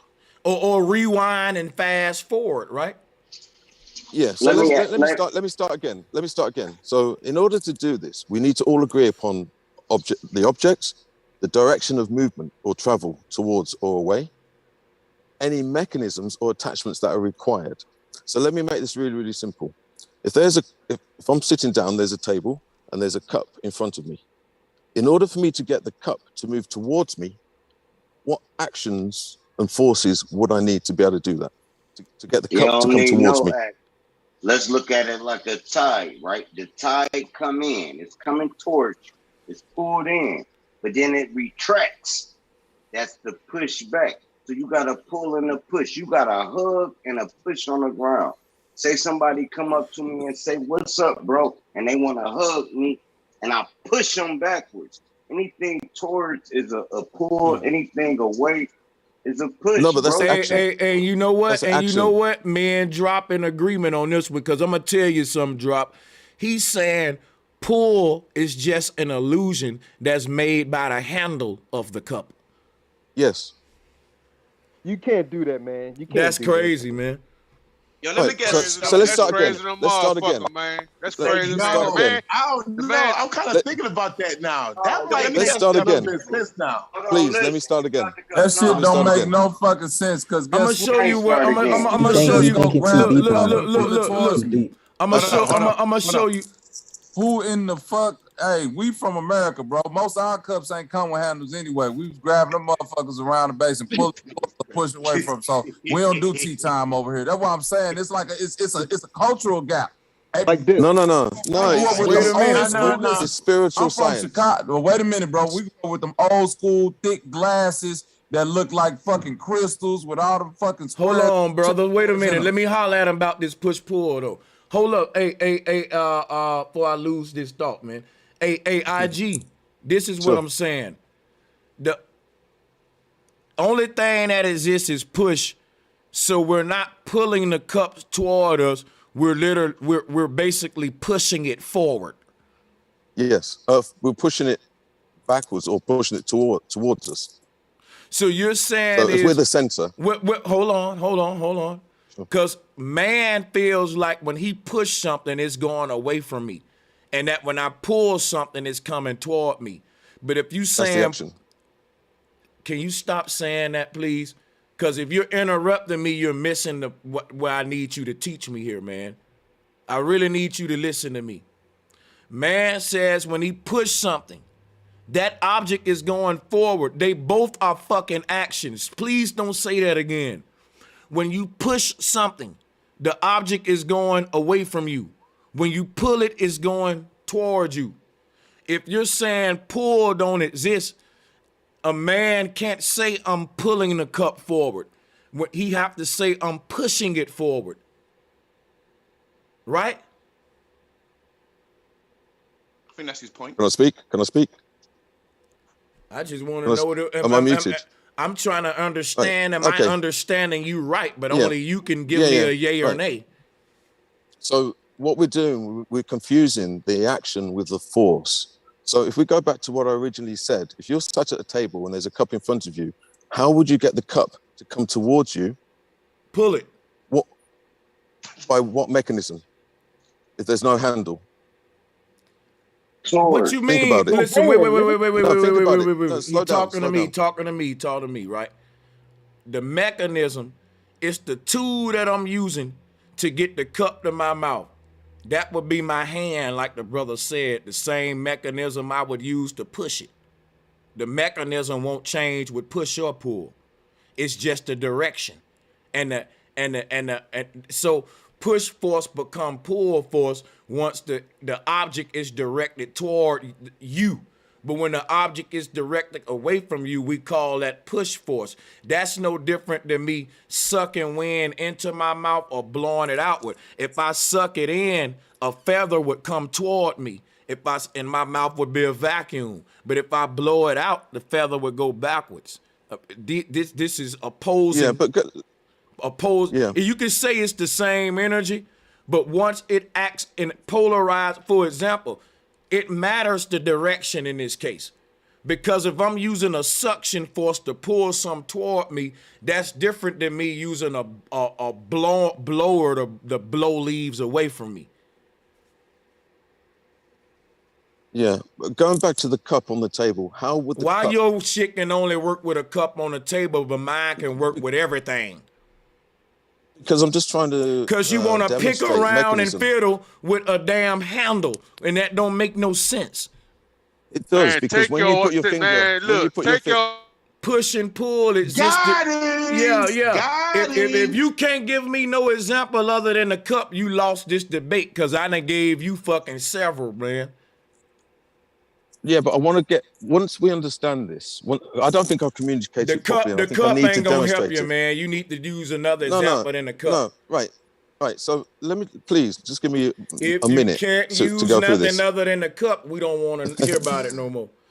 Take your ass. No, seriously. If I can't communicate this, we're going to get you up off that handle, we're missing something. Right, so if I want the cup to come towards me, I have to create a hook.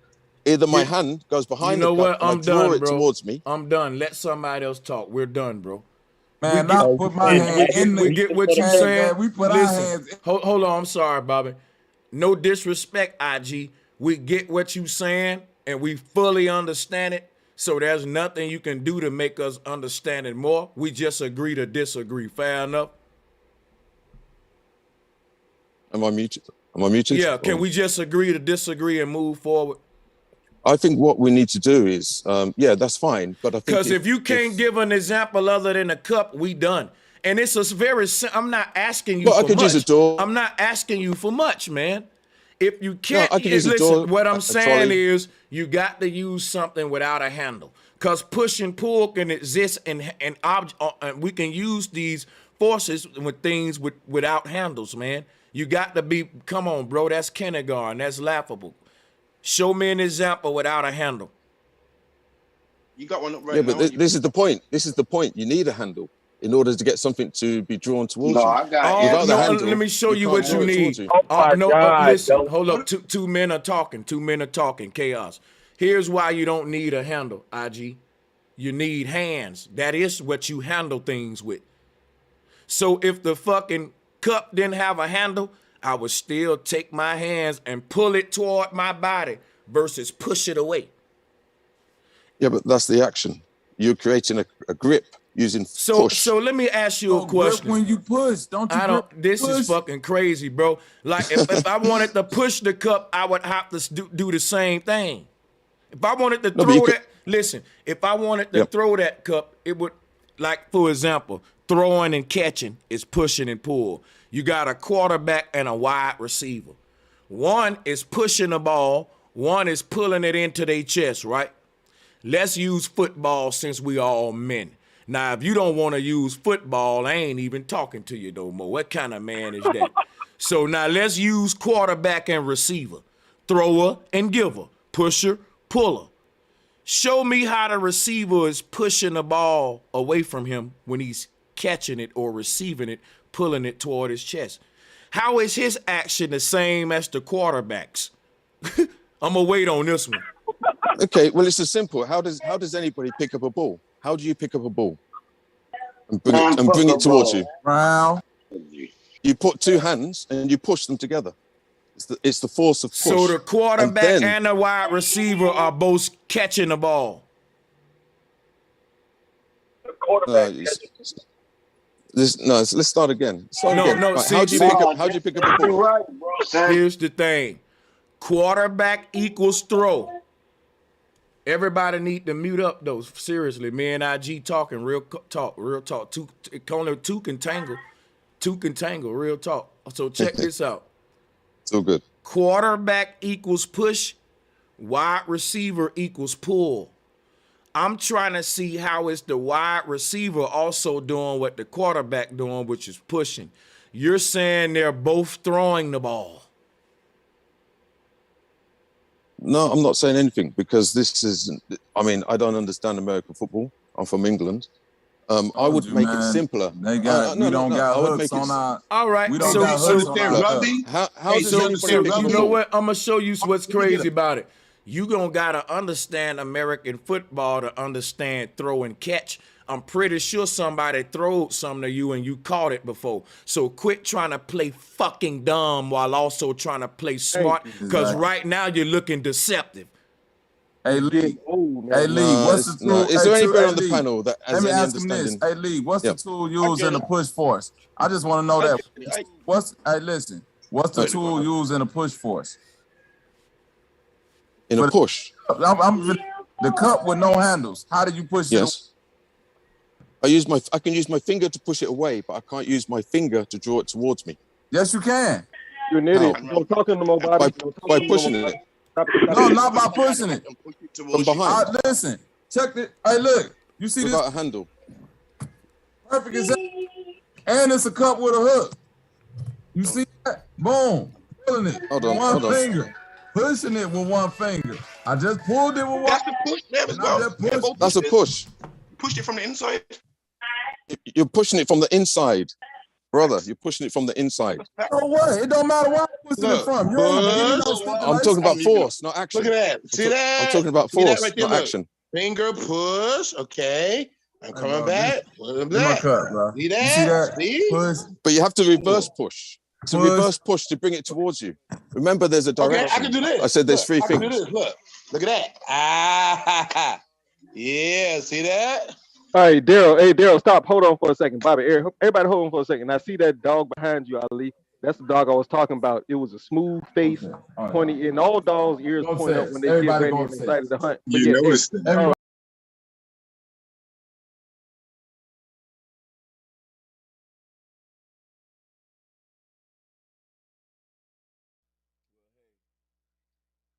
absolutely. Hey, but listen, when we talking about push and pull, right? Let me get this off my chest. I study. Push and pull are two different words that have two different definitions for a reason. In physics, they mean two different separate things.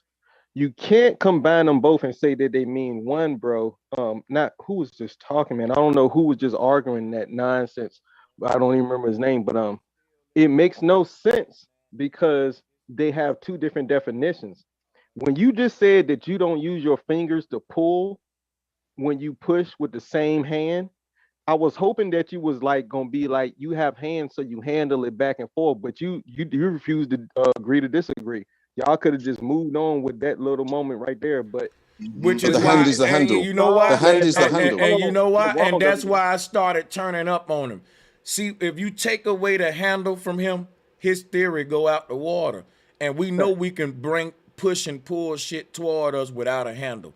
When he say, what's the mechanism? I'm like, your hand. That's literally a root word of handle. Before we had handles, we had hands, and I can pull an orange toward me, and if I don't like it, I can push that shit away and say, that one didn't taste right. Thank you. And you But can't the hand tell is the me, handle.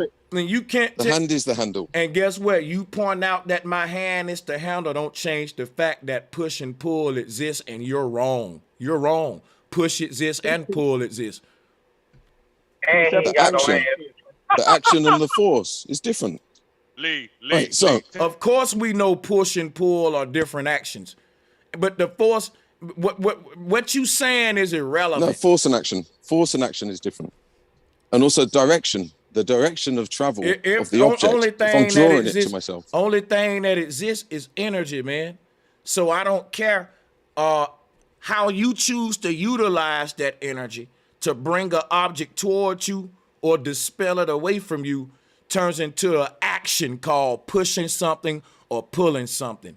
And I don't know What why is the fuck a real human, why a human who's smart would debate that telekinesis. both of them that now he's finna go into telekinesis, y'all. I gotta fucking All right, well, oh see, my now, God. sorry, bro, but that I is the gotta only fucking way go. he's going to be Bro, able to explain bro. the Oh balance my between God. push and pull, and even Bro. then, Bro. there is Bro. a push and there is a pull, man. You cannot have no pull. I challenged that thought for the longest time Bro, myself. But no, bro was once that absolutely man right. said Lee, you're wrong. telekinesis, I'm done. Because even with No. telekinesis, you can push and pull.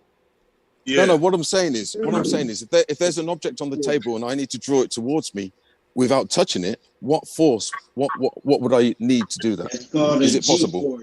You in the Your mind. car. He said, what force do you need to draw an object towards you?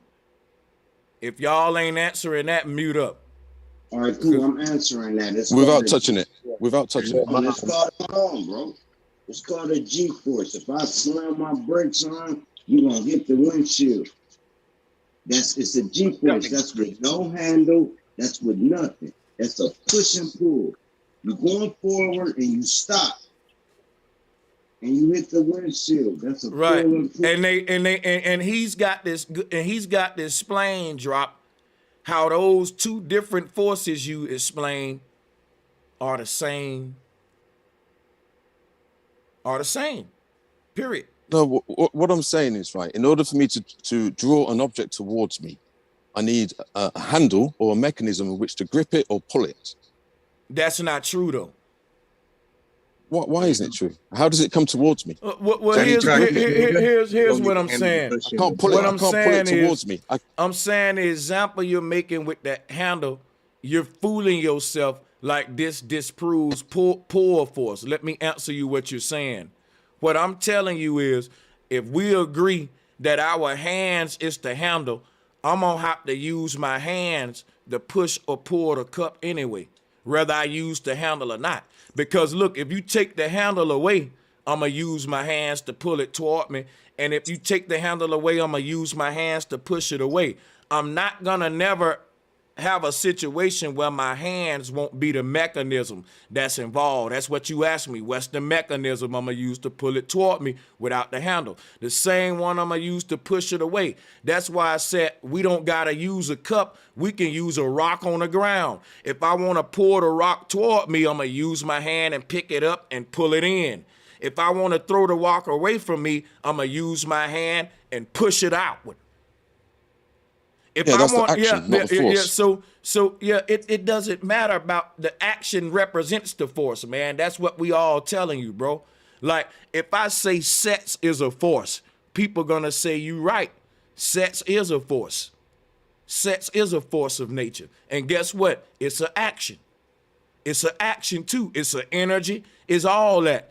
In your mind, you think it could only be one thing, and that's called cognitive dissonance, stubbornness, and tunnel vision. And you've embarrassed your fucking self today. You should have stopped when I told you, let's agree to disagree. Now, if you keep going, I'm going to keep on doing what I'm doing. Because you're going to admit that push and pull exists. This is fucking baloney what you're doing. Of course it exists, but what I'm saying is the action that we use to get the same effect. So what I'm ultimately alluding towards is magnetism. How do I draw objects towards me? How do I draw reality? How do I draw anything towards me?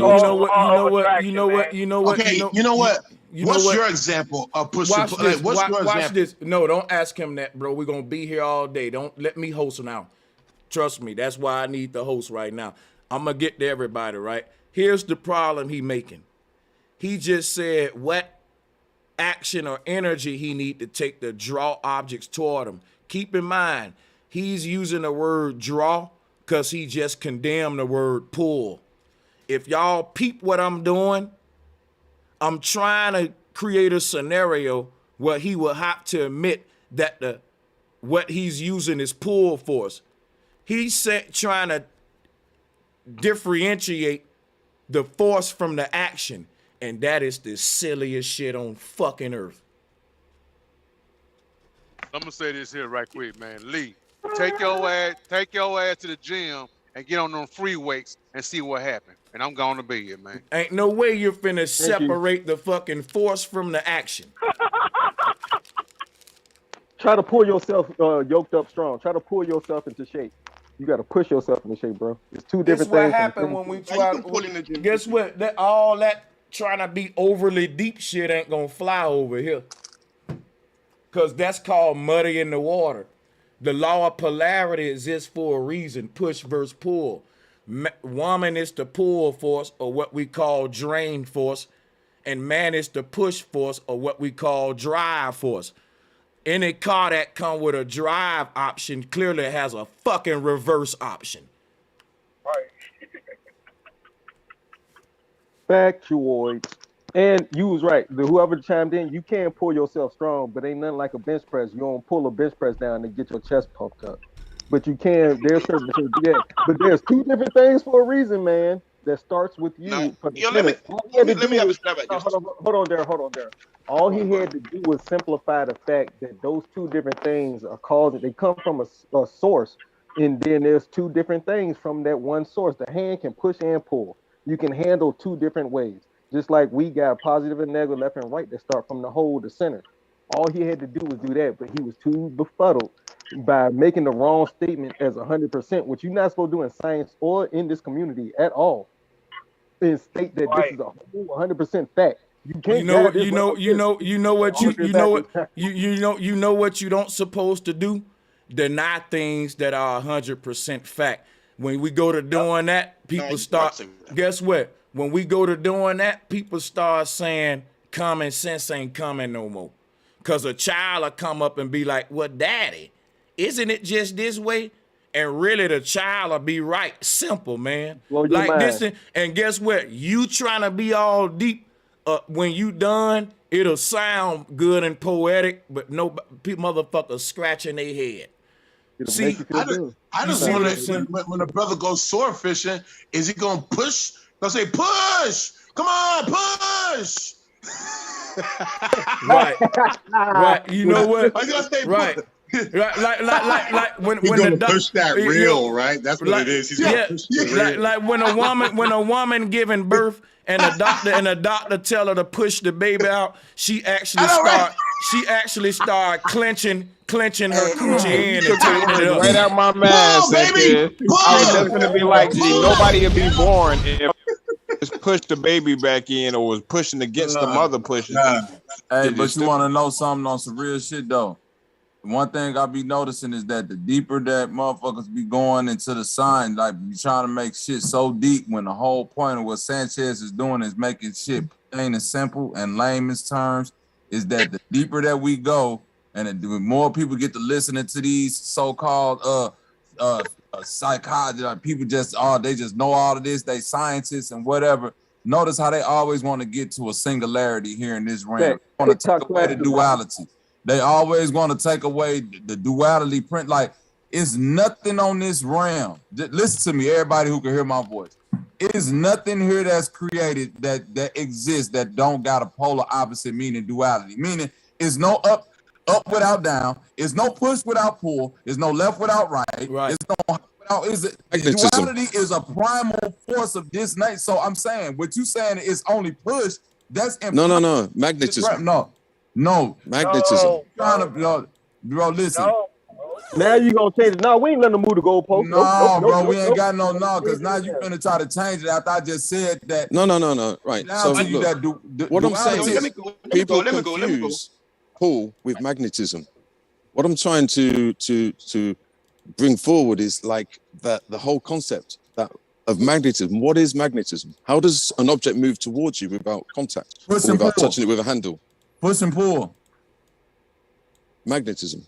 Okay, and magnetism is things drawn push to and us. pull, bro.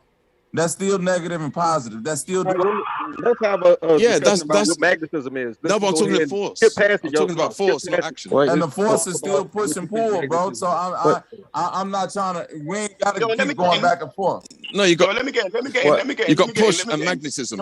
What you have to understand is that the two forces are working simultaneously while one's pulling, the other's pushing. That's why which is basically what's magnetism. That's why I'm showing this image on the screen, Jason. Top represent suction force or pulling force, and the bottom part is pushing it out. Well, there you go. Talk to him. That's the whole point of what I'm trying to say about this realm being duality. Once one is created, the other one automatically comes into existence by default. Once you have love, you have hate. Once you got push, you got pull. Yeah, there's pull, but that don't mean we're doing it. You got push. Yeah, there's pull, but that doesn't mean we're doing it. Let me just explain this. Imagine this then. So let me explain. Let me go. Let him go. Let me go, bro. Yo, when you want to push something, obviously you put your hand at a certain angle, and then you push it away from you, right? And when you want to, this is how I'll be looking at the force of pull, like a suction. You know them suction things where you stick your phone to the window. That's how you would pull something. Like you're saying, air as well into your lungs. That's how you pull something. But you putting your hand on the other side of the cup and pushing it towards you, I get that we call the action pulling, but he's saying the force itself is a push. Just like if you had, like I was saying, if you had a suction, you could then stick it to the outside of the cup and pull that. Here's the problem. That's what I'm saying. Here's the problem. The force don't change just because the direction of the cup change. Like for example, right? Let me show you something. Just give me one example. Let's say you got a paper cup, but you still got a handle on it, my brother. Now, if I want to bring that paper cup toward my mouth, I can get my mouth real close to it and suck in the air and say, and it'll get stuck to my lip because it's just a little paper cup. Now look, I can blow it off my mouth and push it away. Now you can't tell me I just did the same. See when you say that. Hold on, wait. When you say me sucking it in, I'm pushing it into my mouth. That's I ain't saying that. No, that's what he's saying. I don't even know why you in the middle of this tangling me up. Nah. You getting me confused as well. Like what I'm saying is when it comes to your lungs clearly pull. Let me ask you a question real quick so I can just make sure of something. Do you think that push and pull exists, or you like him, you think it's just push? I think there is a pull, but it's not what. How can I put this now? The parameters of what we call in push have been expanded to suit our body, I guess. Like where's like This what what I'm is talking about. Y'all sound dumb because you trying to because look, let me share you something. It's so simple that a child, Jason, unmute again. Tell them how old you is and go repeat yourself again. I got the image on the screen. Can you explain to them that again, what you were saying? Because I did. Of course, Sanchez. I'm 15 years old, by the way. So basically, push and pull work simultaneously as shown on the live stream right here. The effect of the push and pull, though, is only working through a thing called suction. Electromagnetism uses the same equation right here, because when it comes to suction, the suction is connected to, and it's like a spherical type connection. It works spherically. So in the center, you have the most dense part of the suction, and that's what also creates the pulling force, which allows it to pull down. The denser something is, the more it compresses itself, and the more it's able to push downward, creating push. Now, the pull is when the suction is being pressured downward and working itself back up. By doing this over and over again, you're creating a simultaneous repeat of the same action and force, which is the very definition of push and pull. So the opposite of that was perfect. We can use the word pull. We can use the word pull, but he even used the same word I used, which is suction. If you had a suction, whatever they called mechanism, you could pull something, just like you can pull things into your air because it sucks. But you using your hand is a physical act that you have to put your hand at the back of the item to get it to you. You know what? I'm gonna show y'all something. What he's doing wrong. He think that the mechanism and what you got to do to the object changes the fucking force. And that is so stupid, man. That's why I told him, like, a blowtorch is working different. Listen, everybody know what a leaf blower is. A fucking leaf blower is different than a vacuum. The leaf blower, you can't vacuum your house with a leaf blower. For you to try to say that it's just push force, meaning the only thing that exists is leaf blowers, but no vacuums. The pulling force of nature is a black hole. The push force is light, which is the discharge from the black hole. That's what me and Jason showing y'all. But y'all are some mystic, pseudoscientific, wanna be deep, sounding stupid as fuck because you ain't thinking logical. And I'm just gonna not have no mercy now. Because I feel like once I have to debate some shit that's quite obvious, it's stupid. Pull your cup with you, suck your cup towards you then. You're saying, because I use the word suction as well, and I agree, that's a pull, but you ain't gonna do that with your cup. You have to use your hand, you're not sucking it towards you. Hey, listen what I'm telling you though. Hey, man, he missed the whole fucking point. Yo, let me spar, man. Right. Hold on, man. The man said something to me. Please let me do this, man. Goddamn. Check this out, what I'm telling this man. He doing the same thing IG did. He's saying just because I don't blow my cup or suck on it, I'm wrong. When that's besides the fucking point. If your shit can only work by my cup having a handle, y'all are fucking retards, dude. You're stupid. That's not science. If your scenario can only work, well, why the fuck would you bringing up my example of pushing or sucking a cup? I'm showing you opposing forces. I'm showing you blowing force versus suction force. A vacuum versus a fucking leaf blower. You're a man. You don't got a yard. You don't know the difference between a vacuum pulling the fucking shit in versus the leaf blower blowing the shit away. Jason know it. He's 15. Well, that's it. If you see the difference, you see the polarity and the dual forces of nature. That ain't nothing else to add to it or take away from it. If you see that, then that's it. Period. Go with what you see. Trust your senses. Quit all the dumb shit. Ain't nothing else to say after that. If you see that, that's the truth. Anything else is some bullshit lie you about to say to muddy the waters.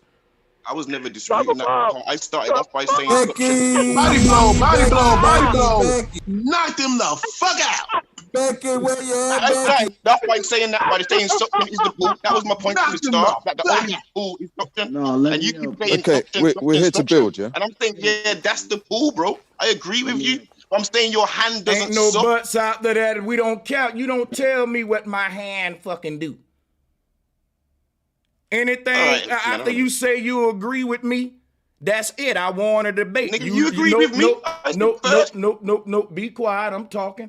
Because you keep cutting in, repeating yourself about your hand doesn't do. I know how the fuck I use a cup. Y'all playing dumb, acting like you missing my example. You know the point that I'm making. Quit playing fucking retarded. I'm gonna talk to you like you retarded then. Okay, can we build? Can we build, right? So look. No, right? you cutting that man off. Somebody was talking. You cutting somebody off, IG. Wait your turn. Sure. We ain't in no hurry to hear you talking about how my hand touched the handle. Y'all sound like No, I wanted to ask about suction. I wanted to ask about the mechanism, like how does suction work? Ain't nobody in no hurry. You ain't gotta tell me how, bro. You don't have to tell me how my motherfucking vacuum work. Quit insulting me. I use a vacuum every fucking week. No, now you're gonna tell me about suction now. No. I want somebody to explain to me how suction works. Man, why are you trying to explain magnetism with a teacup instead of just talking about positive and negative magnets? Why not a magnet or talking about actual magnet? I'm gonna hit explain to me. Okay, so I'm saying I'm not here as a teacher. I tell you what then. Y'all seem to have the problem I got, that he can only use a fucking cup with a handle, which is slow to me. A teacher should be able to use multiple examples like Bro Sanchez. See, and let me say something to my chat. Y'all, this is why I'm the best of the best when it comes to teachers. Because if I would have showed up in a debate and a nigga would have told me, Brother Sanchez, I bet you can't make it another example without using a handle and a cup, I would have said, watch me. Y'all can't do it. So you ain't on my level, first of all. I'm debating somebody that can't even do what I can do.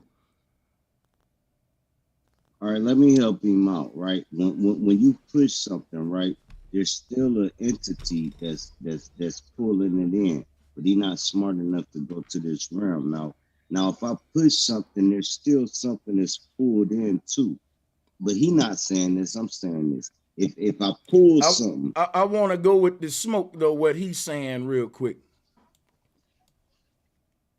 I just want he ain't gonna say the magnets. You know that nigga check. Take the teacups off the table. Yeah, that's what the Bobby on where I'm at with it. I'm waiting to see can he take the cups off the table. We've moved on to suction.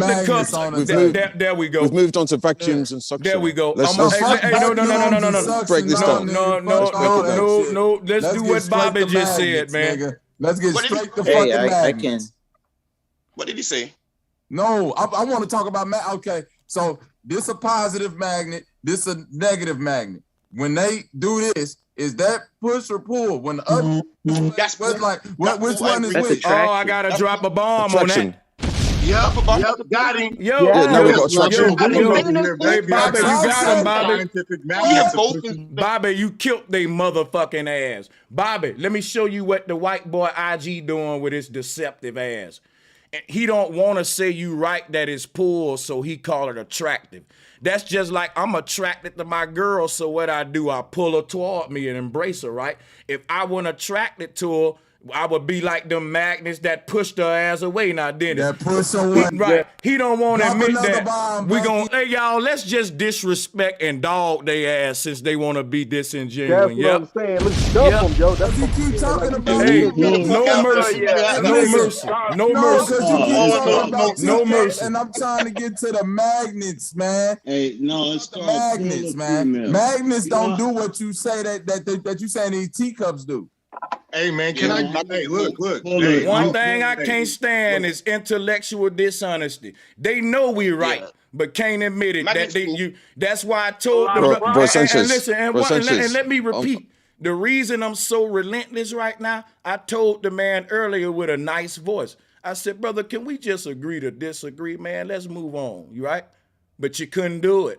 Now you're gonna get the wrath, man, and I don't care what nobody say. Let's go, bro. You see what that card No, did? that's fine by me. Hey, That's fine. That's cool. Hey, No, that's Sanchez. called, you know what's called, G? In America, we call that being an asshole. And the definition of being an asshole is when you being ignorant or being illogical or irrational. And that's kind of what that is. It's like anytime you're ignoring all logic. You pull a female or you pull a male. That's what we call it. I pulled it. Cool. When y'all break up, you push them away. That's without no handles. Fuck a handle. Thank you, Drop. My nigga. Thank you, Drop. Back. If Bro, she Sanchez. love me, she come in Bro, my Sanchez. world, I put. And then this was even crazier. They trying to make it like because you put your hand in a certain angle or whatever. Like I could grab the front of it don't matter. The hand is still the tool that's used. You know what I'm saying? Like even if I'm pushing, I'm still using this hand. I gotta put the hand like this to push. You know what I'm saying? I could cup my hand and push some shit. I could make a fist and push some shit. I could make a fist and pull some shit. So like it's illogical. It's like a irrelevant conversation. Really is. But once you know energy is pulled and pushed, once you know like you pull love into you and you push the love back out, you pull anger into you. Like if you get me angry, I'm pulling that energy in. Now once I react off my anger, I'm pushing it back out. There's no way around the yin and yang. There's nothing you can do that ain't. But this is intangible. I'm talking about physical. But here's the reason. Tangible. Listen, bro. Y'all ain't Let's get back to the tangible, bro.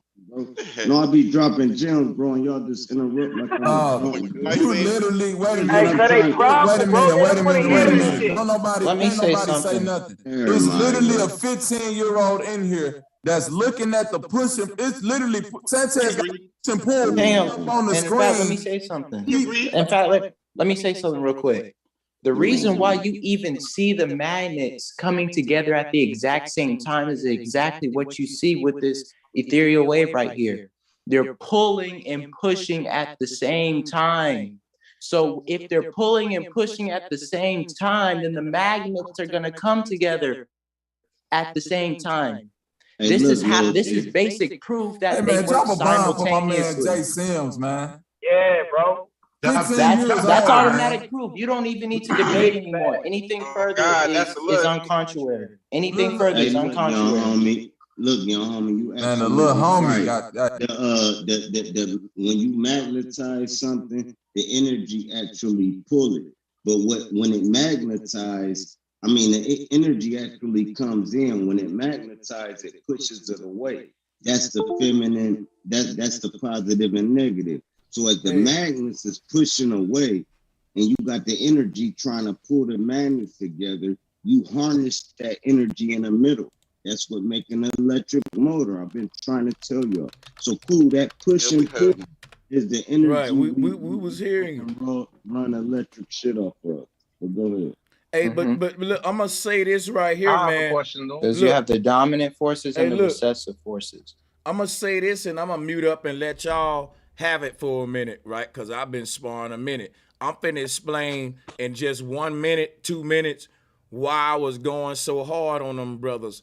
Because when you take away the pull force, that's going against the feminine. What happened in Egypt, they got rid of polarity and balanced us with just the masculine energy. That's the discharge force, the explosive force. So that's how you get everything start from a big bang versus the great mother. See, the problem with that is when all of this light go to projecting outward, it need the great mother to end its journey. You know why? Once all that light get to project outward like we see here, the final destination for it is wrapping around itself and going back into the mother to be born again at the top hole right there. That's what me and Jason was saying. So listen, the thing about this, when you take away the great mother, ain't nowhere for that light to go to recycle itself. So what they end up telling you is that eventually the universe just die. It's spread out so far that everything goes so far apart and it just keeps stretching out to just dead, Really, the light recycles through the mother, but they took away the pull force and just gave you the push force, and that created the concept of linear time. Time that's just pushing forward on the line.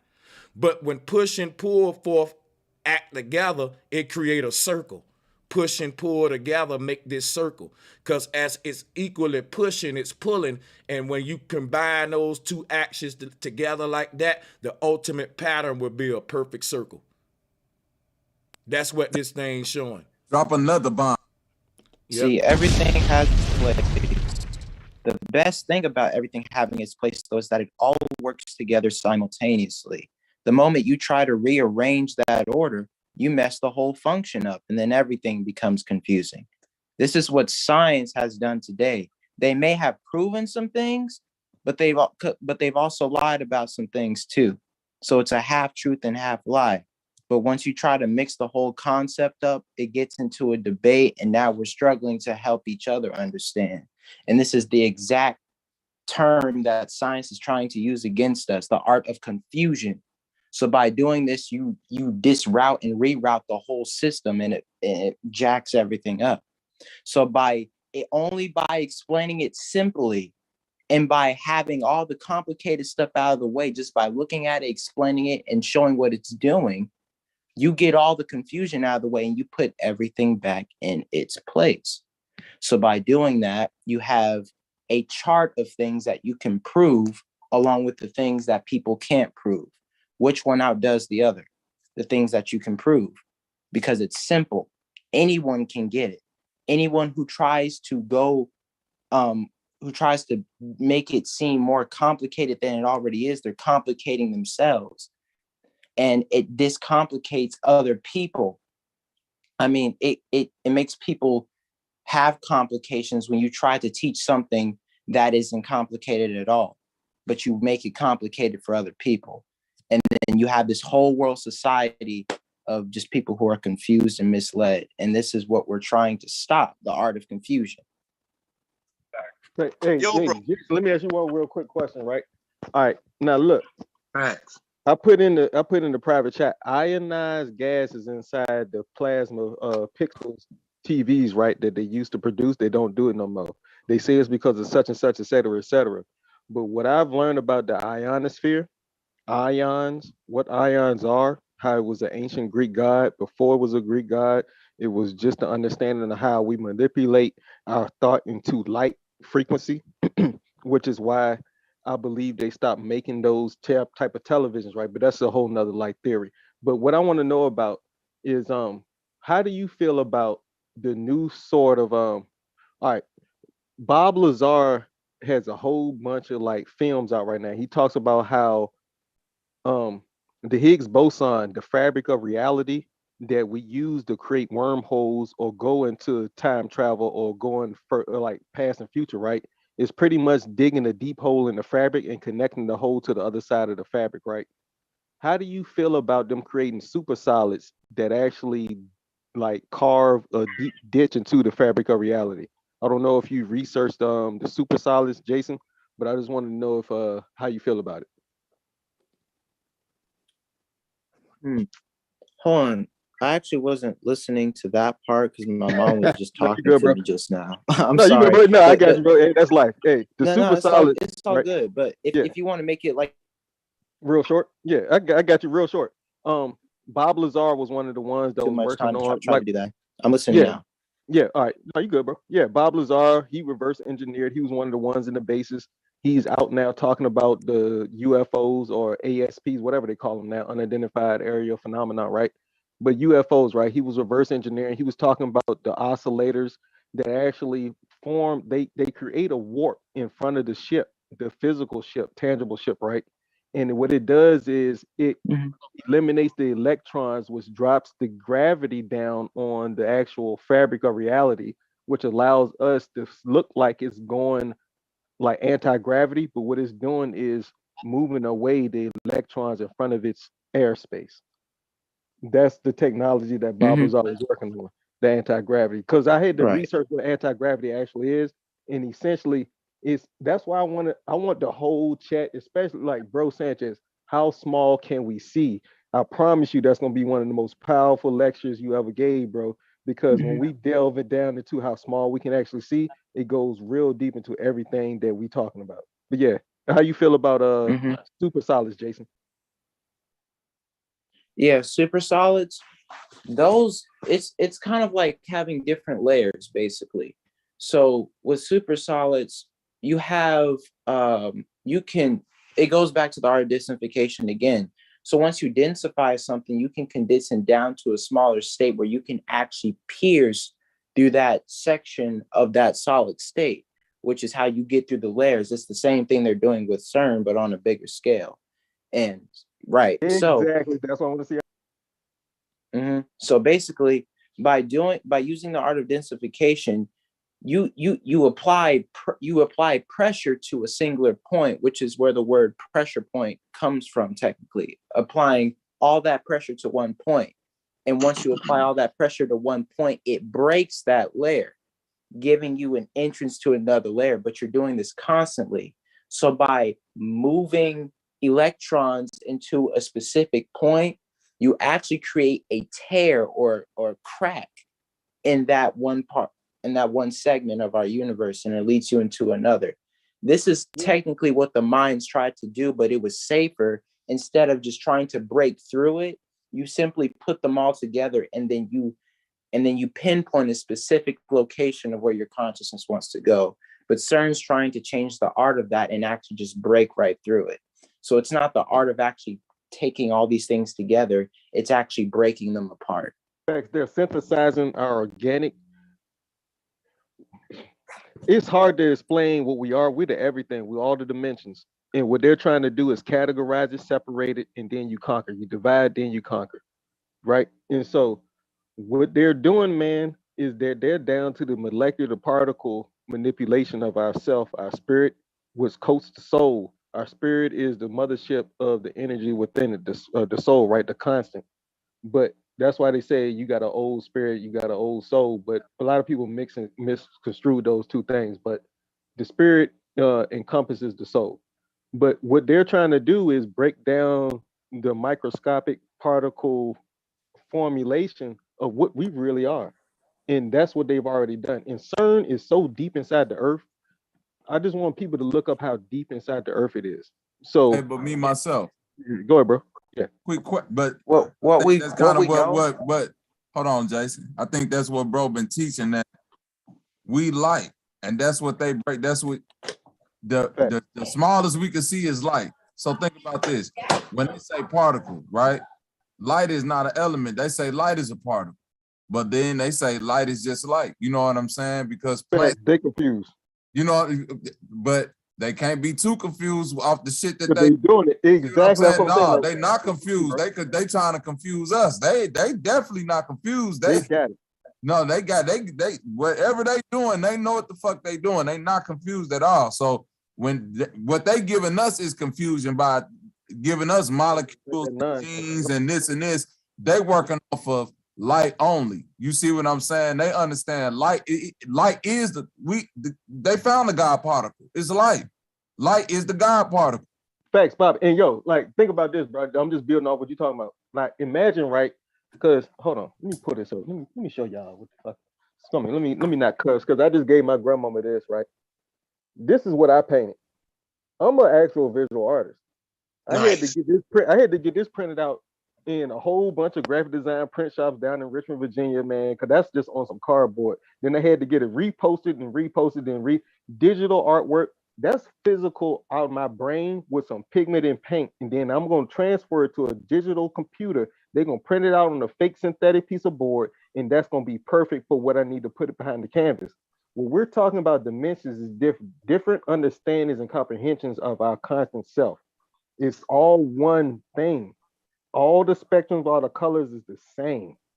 It's all the same, but how we comprehend it, that's what words are for. That's what numbers are for. When my math teacher told me that all numbers are one, and that 2 is just an integer, is how many ones you got, nigga, it blew my fucking mind.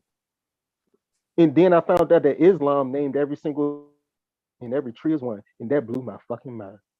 And I'm still trying to grasp it, because once you gather it up, And then once you relate to other people, once you play outside with everybody like we're not doing, non-masked up, then you start to see the synchronicity that everybody is with everything. Trees literally look like the ventricles of your lungs, and we need their oxygen to breathe, so it makes sense that they would look just like what we need to breathe. And so when you connect those two things, it's easy to pick out the truth from the fake shit. But going back to light, the ionosphere is a real thing. At the top is the UV, at the bottom is the gamma. They use lasers to super cool hydrogen to create these super solids, right? When Bob Lazar was reverse engineering these UFOs, he was like, the material they're using to actually build up the tangible things that we see are not from this realm, or we haven't learned how to make those alloys yet. An alloy like poly is just a combination of metals. Poly is a combination of plastics. So we haven't figured that out, but I know we have. They just giving us and selling it back to us bit by bit. They stole our knowledge, sell it back. Bob Lazar is an Asian.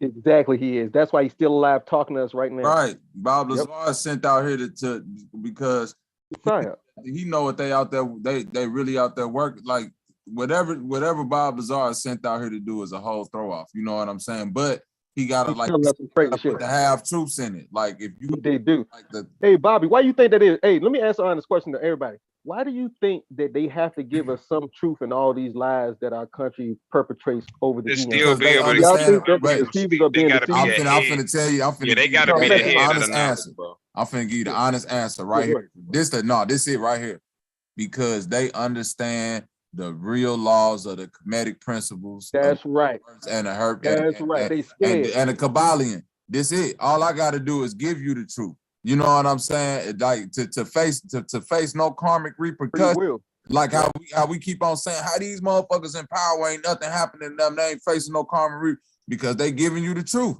It's up to you to like. I ain't gotta like. That's right.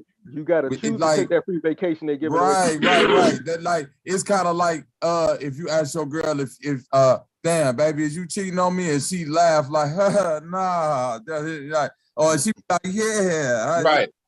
Like if she do it, it don't matter the way that she do it. Don't matter. As long as she really say the truth, then that's it. Like that's all that matters. You know? Everybody, it's how you say what you say. Good, but check this out. I hope this is not a dumb question, because I think it relates to what Bobby and what me and myself did. But check this out.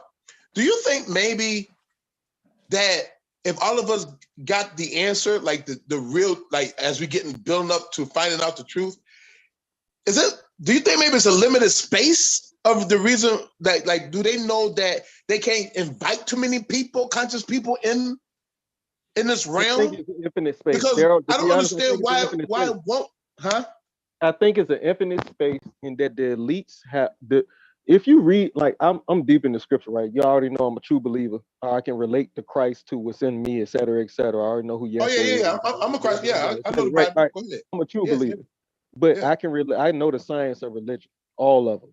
So that's what I'm trying to study it. Not that I know and I got it 100%, but I'm forever learning, right? Never ending story like that long snake dog in that movie. Right, but look, we are being sold a bill of goods. The deceivers are being deceived. Once you understand that terminology, that the ones that we call our deceivers are actually being deceived by the higher powers that we cannot see. And those higher powers, but listen, those higher powers are us as a collective. So what they're doing is I truly believe there was some genetic manipulations that went on down here eons ago, because also Harvard did a study that said that second X chromosome was shortened, and when you shorten that junk, you shorten the lifespan, right? And then Inky, they said it was about 200,000 years ago. And Inky and that whole story predates about 200,000 years ago in South Africa. But see, because they're getting into the chromosome manipulation and how they hey, Bobby, guess what though? Right? Do you believe that's true? Because we not as smart as it was. So what happened? Hell no, that shit ain't true, because guess none of that DNA shit is true. Only if you deal, then you know that's you dealing with codes. You know what I'm saying? Like, right. You know what I'm saying?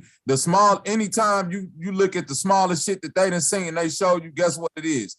Little triangles, little squares, little circles. I've seen the shit that they say they seen. That's the smallest shit. You're on the same page. Okay. Angles and little circles and little squares moving around. Fractal Right geometry. Look like a cloud. Okay, so Yo. like, okay, so let's talk. Let's get that. So that's light. That's light codes, man. So let's get down to the real facts. That's what I want to go in on what Daryl. Yeah, please let Bobby build about why are they keeping us out of these certain positions and who's manipulating. This is what I think, man.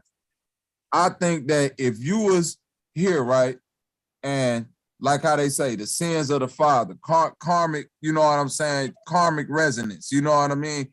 Right.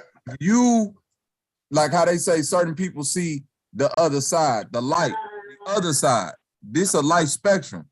What if you saw the light on the side, like the shit that make the roots grow? You know what dark I'm saying? side of the moon, yeah. The shit that's going down, you know what I'm saying? And you understood, like, hey, you got to go spend some time in that place. You'll be doing everything you can building shit to keep coming back here, no matter how bad here is, because you seen some shit that may be worse than here. And you will subjugate and manipulate and do whatever to whoever you got to do it to keep resonating back here in this realm, to keep from going to that other frequency. And that's the trap. I agree with you. What I'm saying? That's a lower, you know what I'm saying? A lower vibration than this. You're right on that spiritual level. You're right.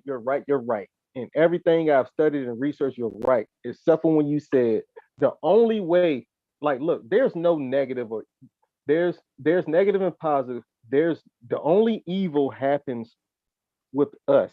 There's no evil in the organic spectrum of reality. The evil spawns out of the lower vibrational, when you look at the vibrational layers, right, of the rainbow, and we consider red as the lowest vibrational frequency, and people consider that the Saturnalia, the red and white, the red, black, and white, right? That is not evil. That's just part of the spectrum of our concept. Hold on, bro. I ain't saying evil. Listen, no, I'm not disagreeing with you. I'm agreeing with you. No, okay. I'm not disagreeing with you. I'm just saying, like, here's my understanding of what we're talking about.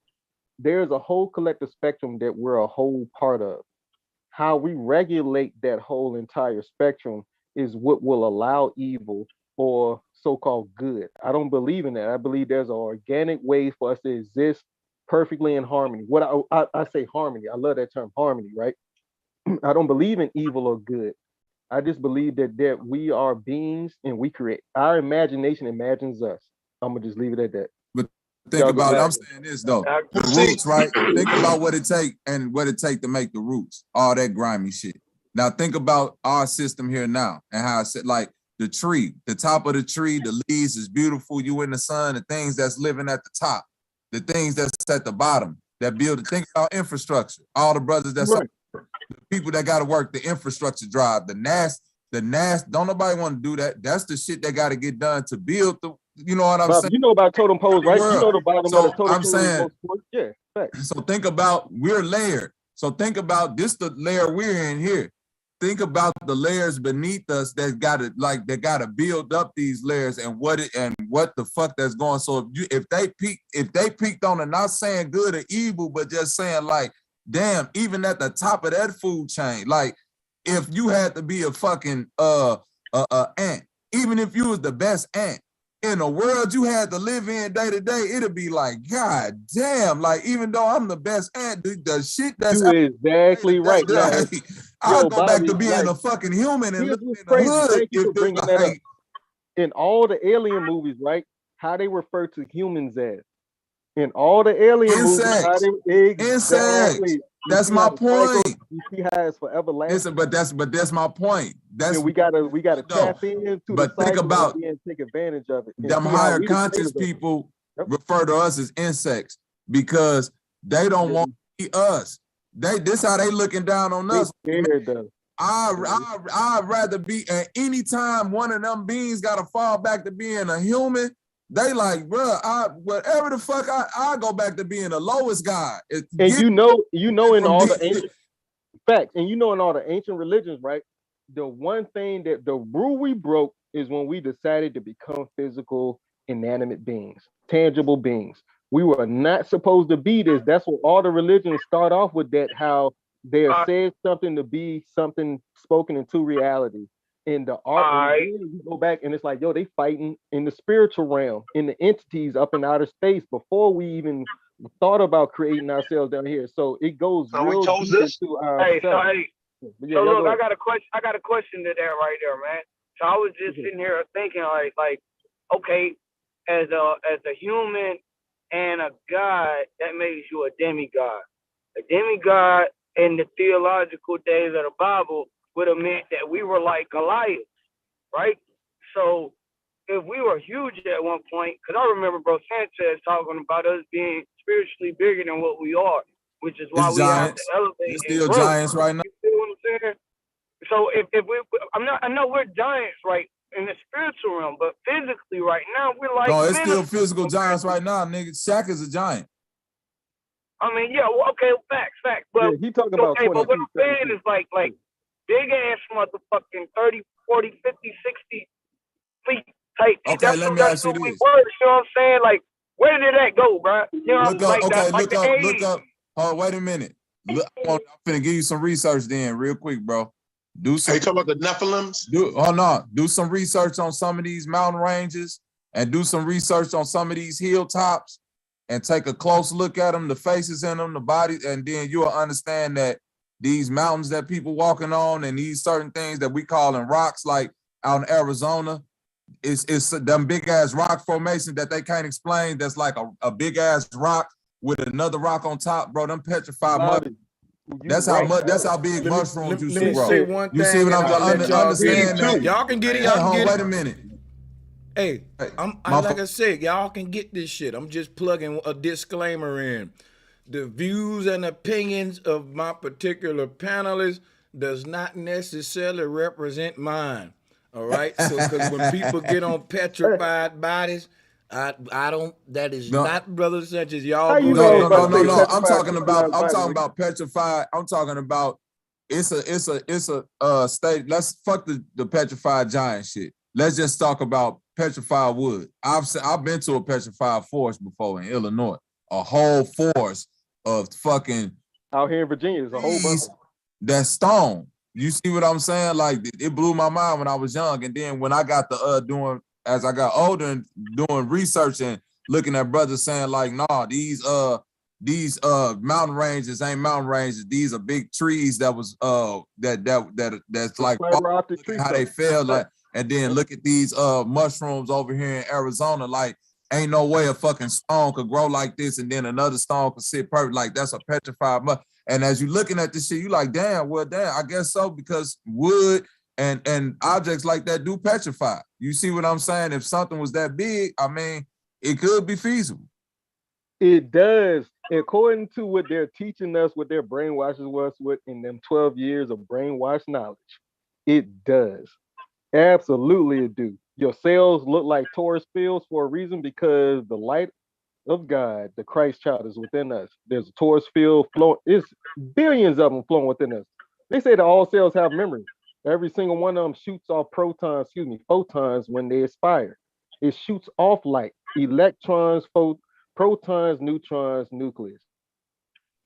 It's in the actual language of what they force fed us. We are built of light, but we weren't taught exactly that specifically in school. But they literally told us, like I said, the deceivers are being deceived. They got to give us a little bit for us to like make our stupid little decisions with.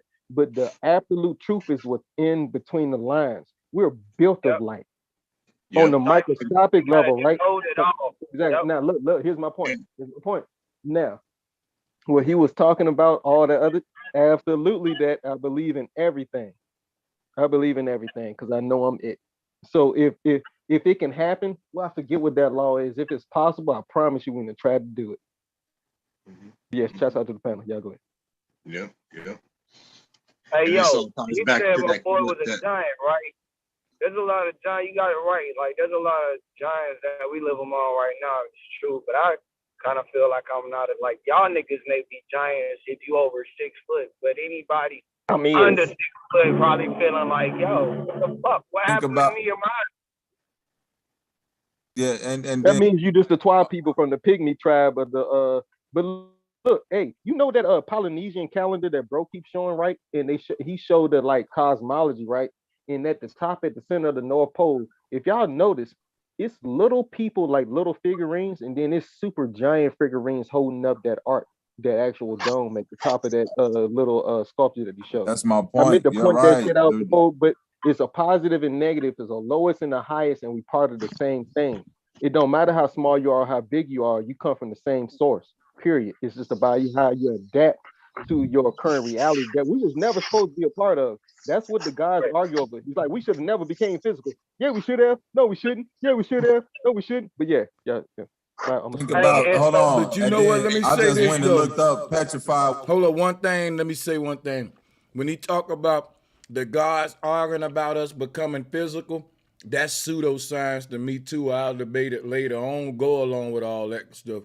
Like, you know, a bunch of gods up there arguing about, should we make dirt and go in the bottom? No, don't get jiggy with that. I don't get, look, I don't even got the same concept of physicality that most of y'all got. I think that shit is an illusion.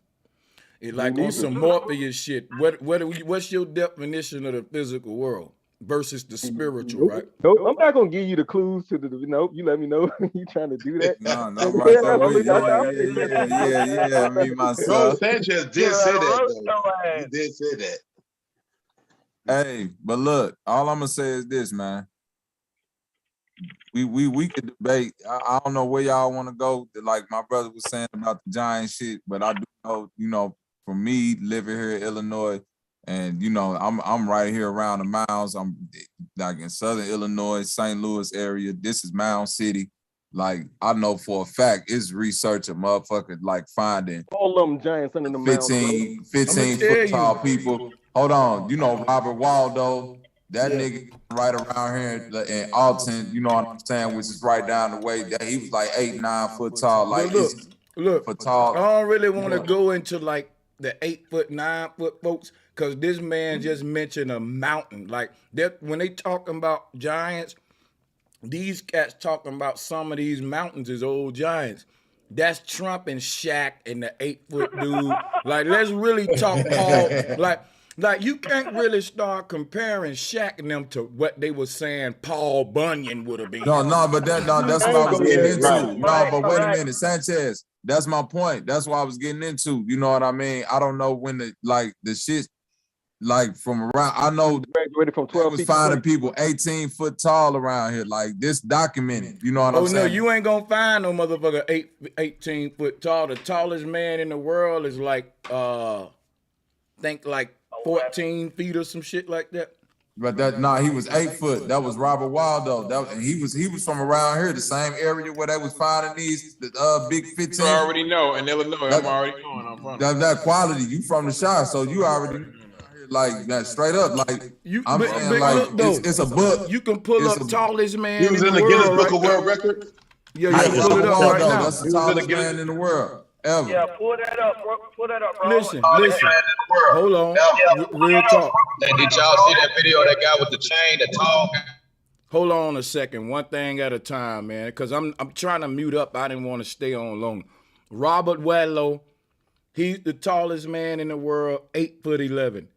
You know, Paul Bunyan would have been over 20 feet. Let's stop doing that. Let's stop, you know. When folks talking giants, they're not talking Shaq and them. I'm telling you, they not. They're really talking giants, man. I'm talking 30, 20 plus. I think, yo, Sanchez, search for Giant of Japan. Is it military parade? Hey, bro, we saw that before. That was a talking about giants, nigga. We talking about listen, search it. The military parade, Japan. That was Giant. That was from a movie. That's from a movie. That's from a movie. It's so hard to get a message across. All right, yeah, go. I'm gonna mute up, man. Y'all go ahead.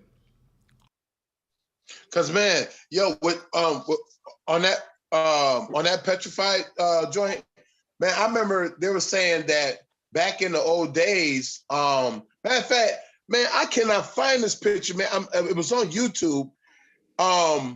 When man, I don't know when his size came down, but he chopped out all that stuff. Like they had big, huge giant saws chopping down those trees. But they said one tree, like the arm of the branch of the one tree, the petrified tree, they say it could hold like 10 malls, like 10 full malls. Like I don't know what malls y'all got, gallery, like we got the Galleria Mall, Carousel Mall, whatever malls y'all got, it could hold 10 on one arm.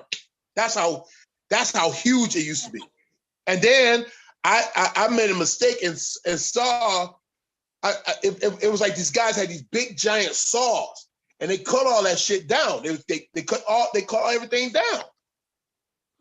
So I mean, Sanchez is right. There had to be people like 20 feet, 30 feet, 40 feet tall. Well, no, I'm not saying I think there were people 20 feet tall.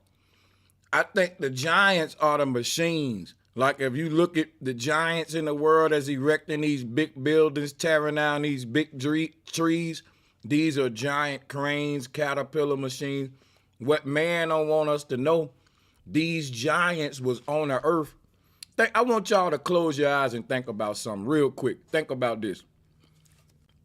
The biggest trick we finding out as flat earthers is that the same technology we got today has been on the earth for hundreds of thousands of years. You got to really take a minute and grasp that, because check this out.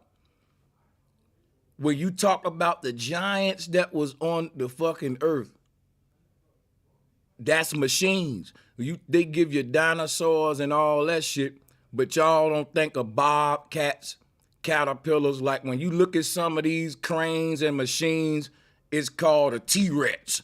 You may have a fucking, like the saber-tooth fucking, they naming it out the dinosaur, the prehistoric shit a lot of time, the raptor. Well, you're one of my favorite lawnmowers. So shit like that, like, I think that the dinosaurs were rid of these, is really machines dating back to a time where they don't want to, and the machines have returned, or the dinosaurs return again. I'm just trying to make y'all think outside the box, because a lot, when the dinosaurs was supposedly been on Earth, we can find advanced technology during that time. I honestly believe if we got small lizards and small humans, we can have giant humans and small and giant animals. I don't know why, but in my brain, because it's just how I think. If we can go all the way to the left, we got to be able to go all the way to the right. Hey, and hold on, let me holler at him. Let me holler at him. Let me and myself cook just 1 minute. I'm agreeing with him, and I think that there's a maximum, right? I think there's a threshold in all of these realms, meaning you can max out. In other words, you can find as tall as anything and short as, like the shortest people on earth don't get no shorter than 4 feet and no taller than 5 feet. But that's a range limit. That mean if you got a range limit, you just can't go all the way left now. We got to say, okay, how the fucking big do we think a human can get? We can't go down to a centimeter. Right. So then we got to understand it ain't no humans the size of dust grains, but there are midgets though. Absolutely not. Thank you. All right, we not getting down to the centimeter with intellectual conscience. So the only thing I'm saying is dealing with reality. We see a certain range of height within the human family that seem to always existed, and we call that midget people, tall motherfuckers like Shaq and them, and everybody in between would just be medium. Hold on, let me say what I was saying again. Yeah, so like I was saying, we got like midget dwarf people. Then you got tall ass motherfuckers. We would call them, if you people compared Shaq and them to giants, okay, that would be our giants. We ain't saw nothing bigger than that. And in the middle would be your average humans. Let's stick within that scale. When we go out of it, now we getting into like phantasmal. Yeah, Right. absolutely. Right. And that's what I made. Hey, hold on, let me respond to him real quick. I'm just gonna be 60 seconds, then y'all can have it. All right, look, you're absolutely correct. There's a range of reality. And that's why I brung up the image of the I think it's the Polynesian. You show it a lot, bro, and it's the actual cosmic, the cosmos, where it's arc, a whole bunch of little arcs, and at the top of it, It's at the center of the North Pole. It's real small people at that very center holding it up, but it's also giants above them actually holding up the actual dome. The only reason I bring that up is because we have to look at the balance, not just talking to you, but to the panel and to everybody viewing. There's a balance of left and right, small and big, in and out. We all agree with that. We all agree with that. We just don't agree that it's giants holding up a dome and, you know, like on some Atlas shit. That's the part where you add in your little shit right there. We agree with balance, but you trying to put that in and slide it with like we agree with you that giants is holding up the sky or something. That's all on you right there. And I got to show the distinction.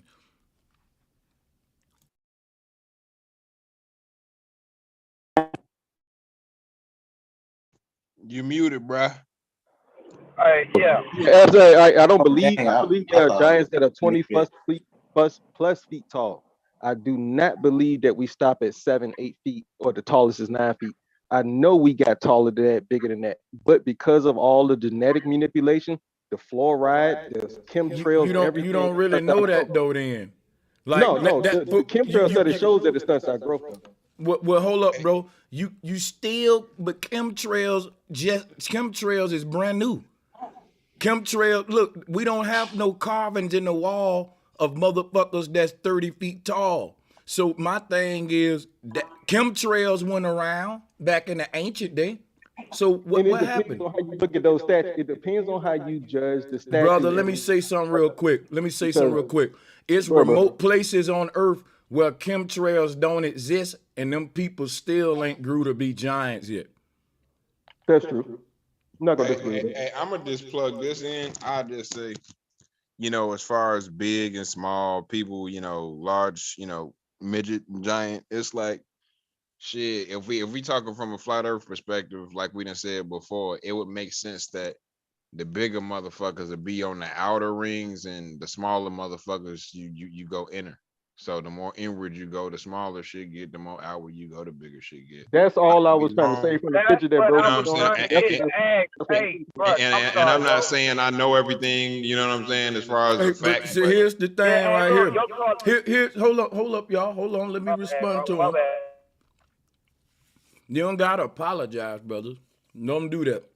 I don't want y'all around this bitch apologize. But check this out, right? He's right. When you say something is big or small, remember duality is an illusion. There's only a singular aspect. You don't have big and small within infinity. You got back and forward. Some seem small because it's away from you. When you get up on it, it's big. What can we learn from that in nature? When you saying there's big people in the outer rings, are you saying them people ain't us? I thought we had chakra layers and that was us over there. When you in a dream, you ain't a fucking giant. When you get in these big realms, you're the same size. Size don't matter in infinity. You zooming in and out. Micro, macro, it's a fractal continuum. If you was a germ, couldn't nobody tell you that you were small. You know why? Even a germ got germs. So if a germ got germs and a germ can zoom in, and I'm just making an example, right? Because I don't even believe in germ theory. I'm just talking about the micro. Once you get into it, it's big. I think the universe we in is about the size of a fucking apple. But once your consciousness get in it, this is a big ass world of you. That's me personally what I think. That big and small is zooming in and out. But what I would say is this. I ain't gonna hold on before you be so quick to cut in. Here's where I'm gonna get petty at. He wasn't saying that. He was saying he believed 20-foot people walked this earth before chemtrails. Now we talking about the ethers and the outer rings. That's what I'm saying about admitting that, you know what? Yeah, maybe I'm wrong about that. Y'all can go ahead. No, I'm going to stop giving passes now. See, watch this. See, look. He can't accept the fact right now that it's cool. We can't prove 20-foot people and that the people on the outer rings is just us. And when you get there, you ain't a giant. People think I act like I know everything. I know what the fuck I know. And when my mechanic come fix my car, I ain't gonna act like I know more than him about that shit. If I thought I knew everything, guess what? I'll be giving all kind of tutorials on my channel. But I stick to what the fuck I expertise in, and I stay in my lane. But if somebody cross over into my lane, talking out the side of their neck, and it don't align up with the ancestors, y'all know I'm finna play SWAT ball. Let's get it. Let's go. Let's go. Hey, let me respond to him real quick, man. Please don't nobody chime in. What I was saying is absolutely you right. I believe it was 20 plus beings on this planet. And absolutely, I believe that the chemical warfare, biological warfare that's perpetrated against our people on a daily basis to this day prevents us from being the God and goddess bodies that we're supposed to be. Absolutely, I believe that. Now, can I prove that with my own eyeballs? But here's where you messing up at. Once again, hold on, bro. Nope, because you're not gonna misrepresent the argument, and I hate when niggas do that. Ain't nobody say that chemtrails didn't prevent us from being gods and goddess. I said it prevented us from being 30. You said it prevented us from being 30 feet tall. You can be a god and a goddess and be 3 feet. A newborn baby a god and goddess don't do that, bro. Stop playing them games. No, bro, no. Stay with the 30 feet thing and quit the god and goddess you trying to play with them. Yeah, you're right. Let me stop that because, like I said, you're right. Because I forgot. I said that there was pygmies and giants at the same spot on that graph you showed. So it's both. It's the same thing. It's positive and negative, left and right. My whole point was before we got here was that I think, from what I've researched, that we've been genetically manipulating our collective genome since we've been understanding that we are physical beings and we can control and have dominion over this realm. Like a dog, like when we was talking about the dogs and wolves and where they came from in genealogy and how you can actually train the dog, adapt it into actually being one of your servants, but a wild wolf, you really can't, but that's where they came from. If you turn your back to a wolf and run, it'll chase you. If you stand down, it won't.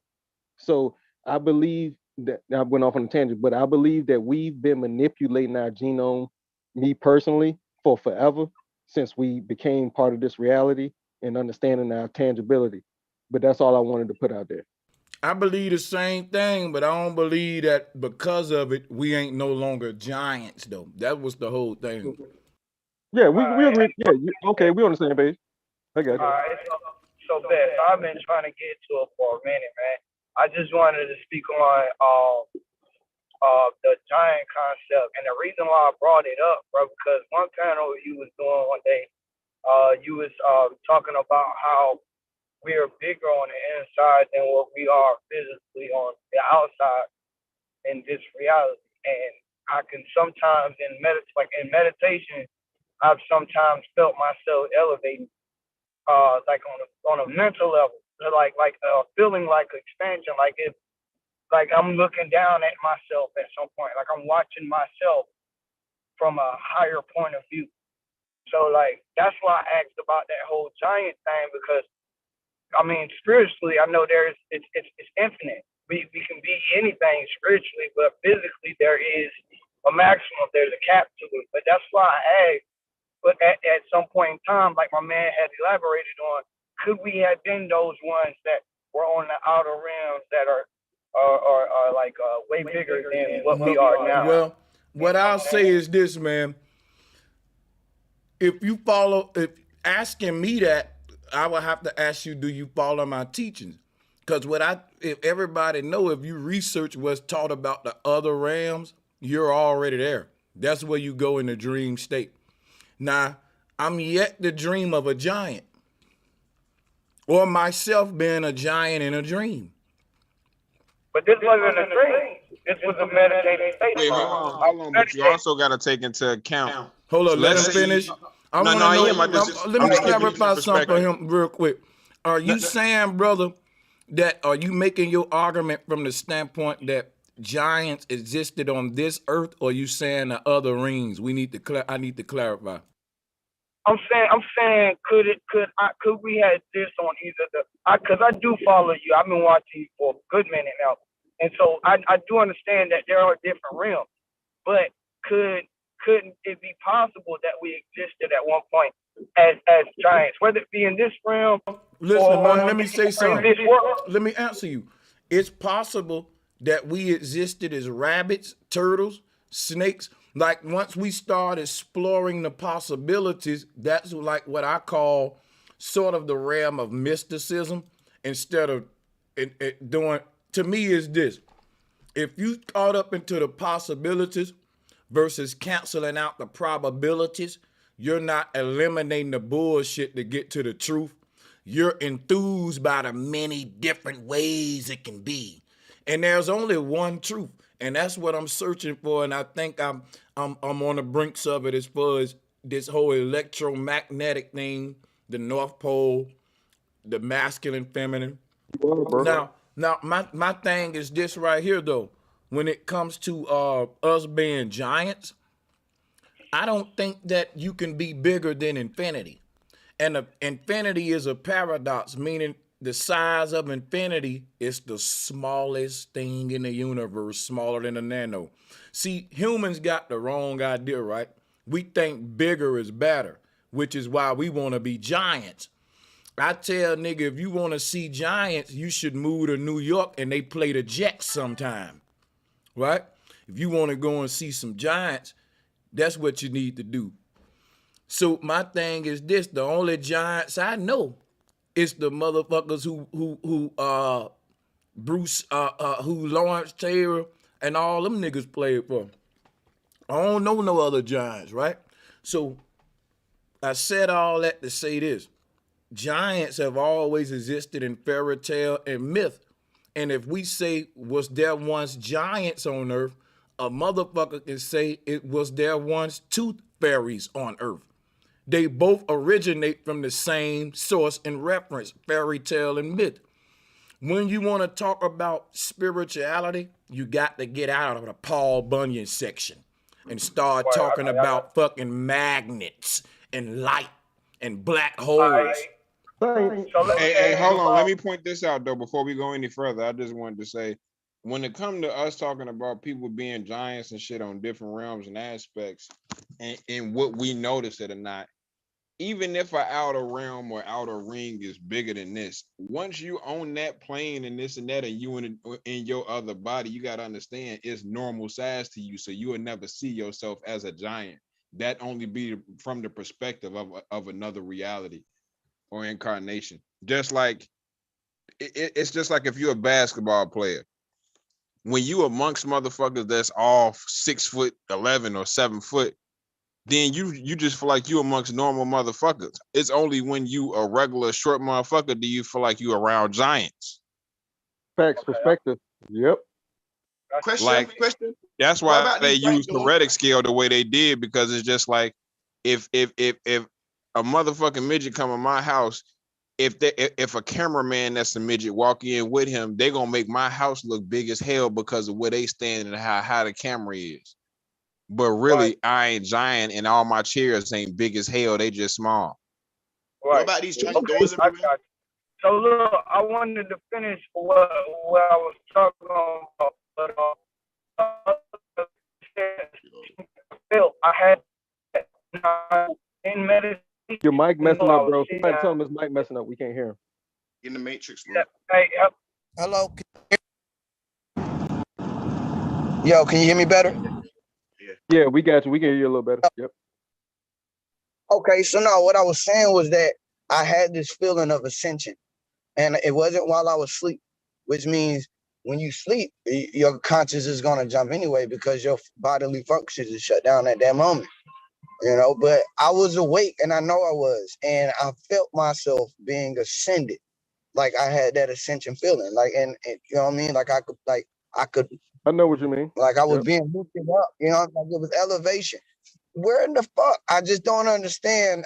Like I need somebody to elaborate. It's always on that, in you. It's always in you. And Ali, I know when you want to say something. Hey, I'm just gonna say it's always in you. Yeah, go ahead, bro. You gotta Hey, what's up? Ali. Yeah, and move to. Hey, what's up? Can I speak to that about the dream and the dream state and so on? Yeah, I'm all ears. I want to hear this. Hey guys, what's up? Good, bro. Come in late this evening, and you know. Good, my G. Cool, bro. Let's come in recently, you know, come in late and pick up the chat. You see where you're all going, and we got some smoke. That's a little, you know what I mean? Speaking of the dream state, so can we come to a consensus that when we go to sleep and dream, we travel to another dimension? Basically, astral travel. You know, we can go to any dimension. Well, maybe we don't choose it because we end up someplace and you know we figure out where we at. I'm hold on. I'm not trying to cut you off, but I wasn't asleep. I was meditating. That's two different states of mind. Okay. Go ahead. Okay, so you weren't dreaming then, you were actually in an astral state. Basically. Meditative state, yeah. Right. Okay. Now, I would like to caution people on this meditative state, this astral state, because recently we've been speaking a lot about frequency.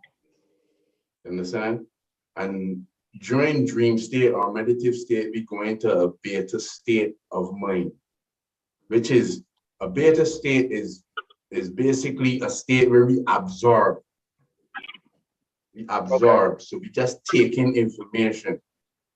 Now, without the facility in position to filter this information, to, you know, basically balance it, to scale it and so on, we end up going maybe sometimes to, you know, the deep end. Sometimes we go to the edge. And when you actually reach those states, now you might actually encounter an entity. I really don't like speaking on these things, it's true, but this panel has come to the state that is necessary for me to speak on these topics. Now, when you go to that state, you may meet an entity.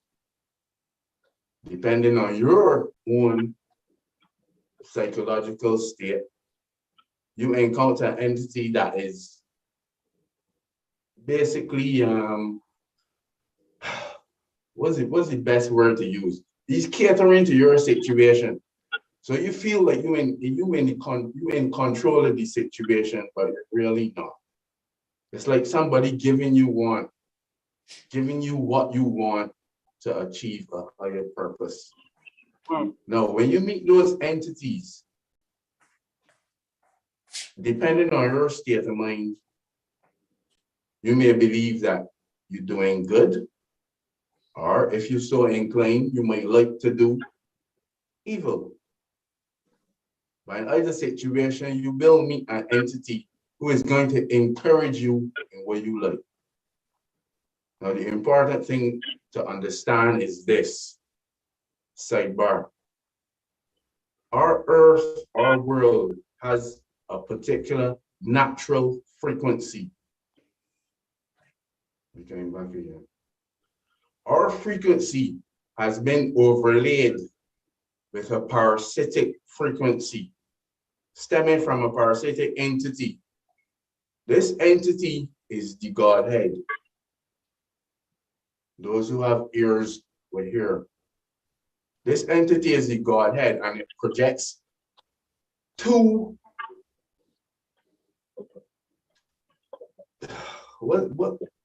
it projects two entities apart from itself, which we can call we can call the biosystem, we can call it the duality.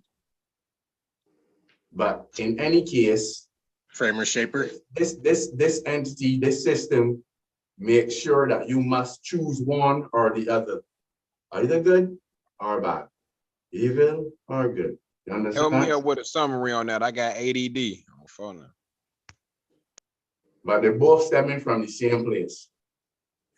Facts. Good and evil come from the same source. You actually have that makes sense. You actually have three frequencies to commandeer, three frequencies to overcome before you reach back to the natural frequency. You got to overcome the good and the evil frequency. And those two, if you could picture a pyramid, this is why it's the Trinity. Because the one Godhead projects two entities. And those two entities then oh man, to go deep, those two entities also have 12 templates apiece that they can project onto our consciousness. You understand? 12 templates apiece. Just imagine you have one picture, but you could project it in 12 different ways. This is why we got 12 different saviors and 12 different villains, and you know what I mean? And this is why the number 144,000 is so important. Because 12 be 12 is 144,000. That's another conversation. You correct. Hey, and I'm gonna throw this out there. Gamma. That's why I mentioned gamma and UV in televisions. When you shot for a new television, you look at the gamut. The gamut rate tells you how many millions, hundreds of thousands of different spectrums of the one source of light you get through that television screen. It's called the gamut for a reason, because the gamma is the lowest vibration of radioactive ionosphere. At the top of the ionosphere is the UV, and that's purple. At the bottom is red. I just want to throw that out there. He's right on the scientific. I just want to throw out the science behind that. It was just actually a melding, a meshing, a fusion of science and metaphysics, spirituality, you know what I mean, all these concepts.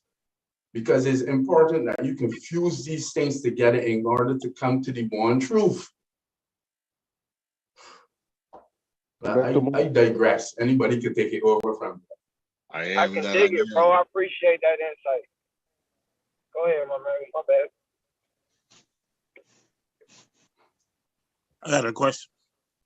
So it's like without the bad or without the challenges, we really couldn't ascend or get to that true state that we are trying to get to. Is that right? Yes, sir. That's Nope. No, we don't need it. So, We don't need it. Hold on. One at a time. I'm gonna go simple and make it first. Brother, you right. I'm gonna sum it up like this. The same shit that pull you back pushes you forward. Think of a slingshot. For you to kick that rock forward, you gotta pull the sling back. And in nature, there's a law. There's a season called spring as well. I tell you, for you to jump high, you gotta bend low. Guess what crazy though? The man that been the lowest, he gonna jump the highest, because he building up the most spring force, just like a gun, recoil. Right. So that's the whole thing about, in order to get something, you gotta give something. That's why life got pain. Hey man, I'm gonna say this, then I'm gonna turn my mic off. Get this man Sanchez his flowers, man, before the night is out, man. This man don't know how to sum some shit up and just get the shit moving, You man. right. My God, he simplified that. Thank you, God. You took everything we were saying and summed it up perfectly, bro. I appreciate y'all. Appreciate that, man. Hey, we appreciate you, bro. For real. Put some simplicity, man. For real. Think about this. I'm gonna show you how deep it is. Fucking great quotes you done had that have made niggas hit their blunt and say, damn. Look, let me show y'all something. I'm finna go even deeper, right? Watch this. I'm gonna cut the camera on, right? Watch this. With all the bullshit happening and we complain about the people in power, we also say what? Everything happened for a reason. These people ruling over us, that's a happening. What's the reason? I'm gonna show you what it is now. Here's what I believe. In the beginning, man really didn't have to know all of this shit about astral projecting, getting out the body. Now, I know what y'all saying. Well, hold up. You talk about the Mayan and all that. That ain't the beginning. Walk with me a minute. Here's the beginning that I see. The beginning, the very beginning, and I'm muting everybody. Coleman Cole, stay muted, bro. I thought I muted everybody. I'm finna break some down for the brothers and sisters, man. So check this out, right? In the beginning, I think we created a simulation, like I always tell y'all. But in order to go in that motherfucker, we gonna be ignorant when we get in there and don't know we created the shit. I think that's what this world is. And when we first came in here, we created ignorance so we can experience heaven. And so Ignorance is what made us live in a perfect world. And that ignorance is like what a child got, is also innocence. Meaning that man wasn't trying to figure shit out. He wasn't trying to tamper with shit. He didn't care what the fuck the air was made out of. When you on vacation, you ain't trying to see what the fuck the lemon that made your martini is made out of. Man wasn't inquisitive. He was just full of enjoyment. He was a being that was born into a heaven, and it was like a child that just opened their eyes at fucking Toys R Us somewhere, Chuck E. Cheese. They weren't trying to figure out how the video game work. They was just trying to play it. The child in the toy store, they're not trying to figure out how the toy work. And in fact, if you go to telling them, hey, stop playing with that toy, let's take it apart, let me show you how it works. The moment you take it apart, they're gonna cry.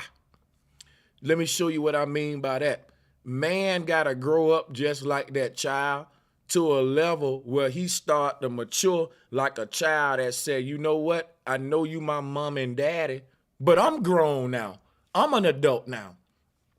That's man being the child of God, growing up saying, you know what, God? We gods now.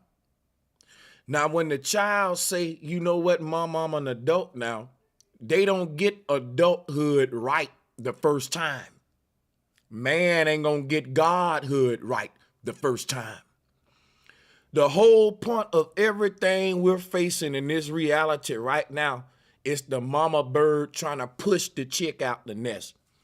Because if man didn't have this situation that he got now, he would be stuck in this simulation forever in blissful ignorance. The moment man got tired of playing, the only thing that can keep his attention was looking at the stars. Man now didn't want to play no more. Man now became a wanderer who started to ask questions about, wait a minute, how is this video game created? See, when when Madden ain't no longer fun to you no more, you're gonna want to know how it was built. I played PlayStations my whole life. But where I'm at now in my study as a wise hit guy, I want to take them apart and see how they built now. That's graduation. When man start to tear his world apart, when man start to tear apart what it mean to be a human, he's ripping it off. You know why? God is under that. The crazy part about it, this is what it looked like as that unfold. Just buckle up and enjoy the ride and eat pineapples like I'm doing. Yes, sir. My nigga. My nigga. That was a good yet funny elaboration on that. That was genius, man. But yeah, pineapples is also a safe word. Shout out to the panel. That's what Hey, speaking of pineapples, it's one of the main ways to even describe what an ethereal plane looks like. Think about it. A pineapple has all these points around it, right? That would be the spirit. That would be the spiritual connection of that energy going in and out. So at the very top, you have that pillar from the pineapple, those little leaves at the top. The bottom, you have that compressor. So that's the reliever and then the compressor at the bottom, or the push and the pull. So even him eating that pineapple is kind of ironic because that's the exact symbolism of what the ether turns out to be. Factoids and pineal gland sounds like that fruit for a reason, because that's what it's supposed to be shaped like. But yeah, shouts out to everybody who know what we talking about and everybody learn. Yeah, pineapple, pineal gland, cross references bullshit though. He said, hey, it's shaped like that for a reason. And hey, man, all you gotta do is look at it. You know what? It's shaped like You know what's crazy, right? You had some people, after I gave y'all that deep philosophy I just gave, you had somebody in the chat saying, You just speculating. Now watch this. Here's what's so sad about it. The average human like them have never even felt what it's like to speculate before. Let me show you something. To speculate is basically to form a theory or a thought or conjecture about a subject without evidence yet. So I'm gonna show y'all why most of y'all never speculate and why speculation is important. You can't begin to find a truth or a fact about something without speculating first. If I form a thought right now without evidence, if I say, man, I think that it can be gold in my backyard, or I think that it may be lions that existed in Asia back in the day that we don't see no more. I'm giving a thought without evidence, but that speculation is gonna lead me on a what? Quest for evidence. See, people who don't speculate, they ain't even seeking the truth because that's the first step. So when folks say that, you know they're a dumbass who only gonna quote up indoctrination and theories because they ain't even based a thought yet on their own. They ain't even speculated yet because they just regurgitated. You talking about you speculating. The problem is you don't know how to fucking speculate. That's the foundation of philosophy.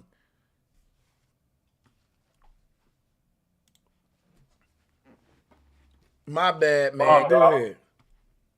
Bomb drop. Y'all gonna learn to quit playing with me. I ain't in this position for no reason. That's right. You're gonna learn today. That's right, tell them, bro. Hell yeah. Learn today.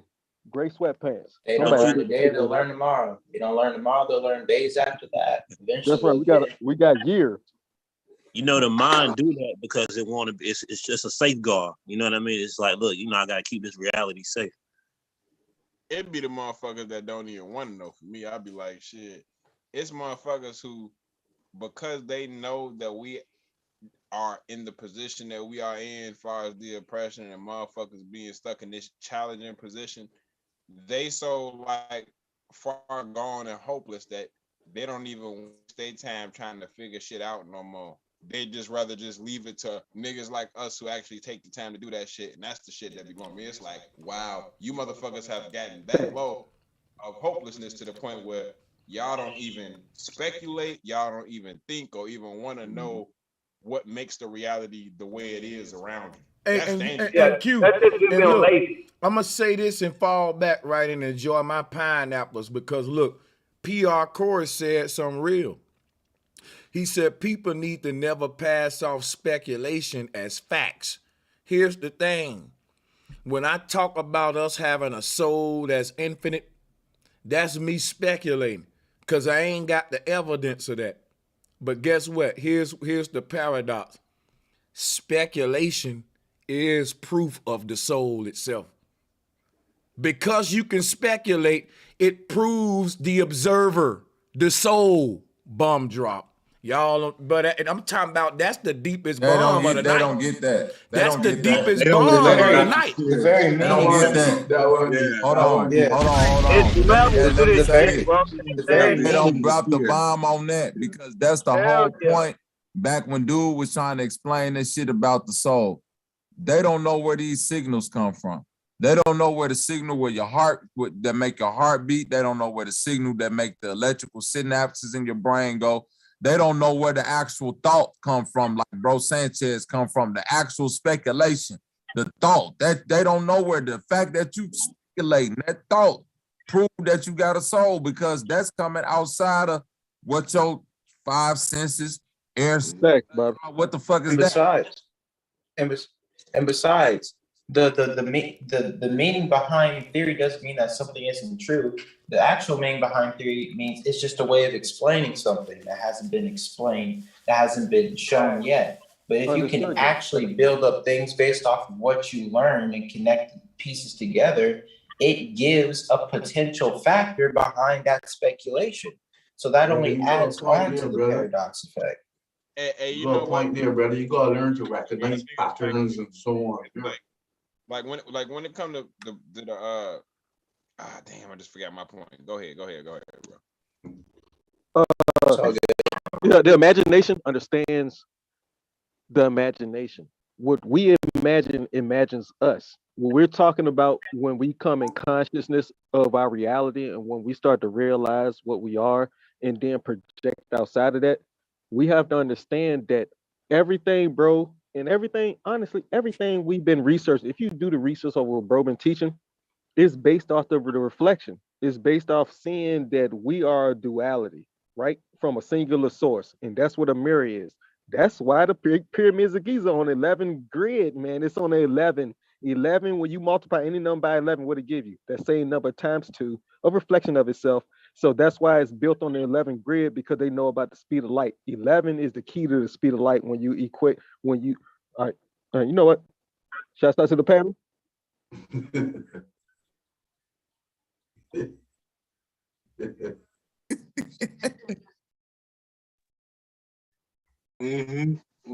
Hey, but look, I do that too. I do that shit sometimes too. Drop a bomb for my man, me, myself, in that 120 seconds, man. I love that brother right there, man. Yeah, that 120, yeah.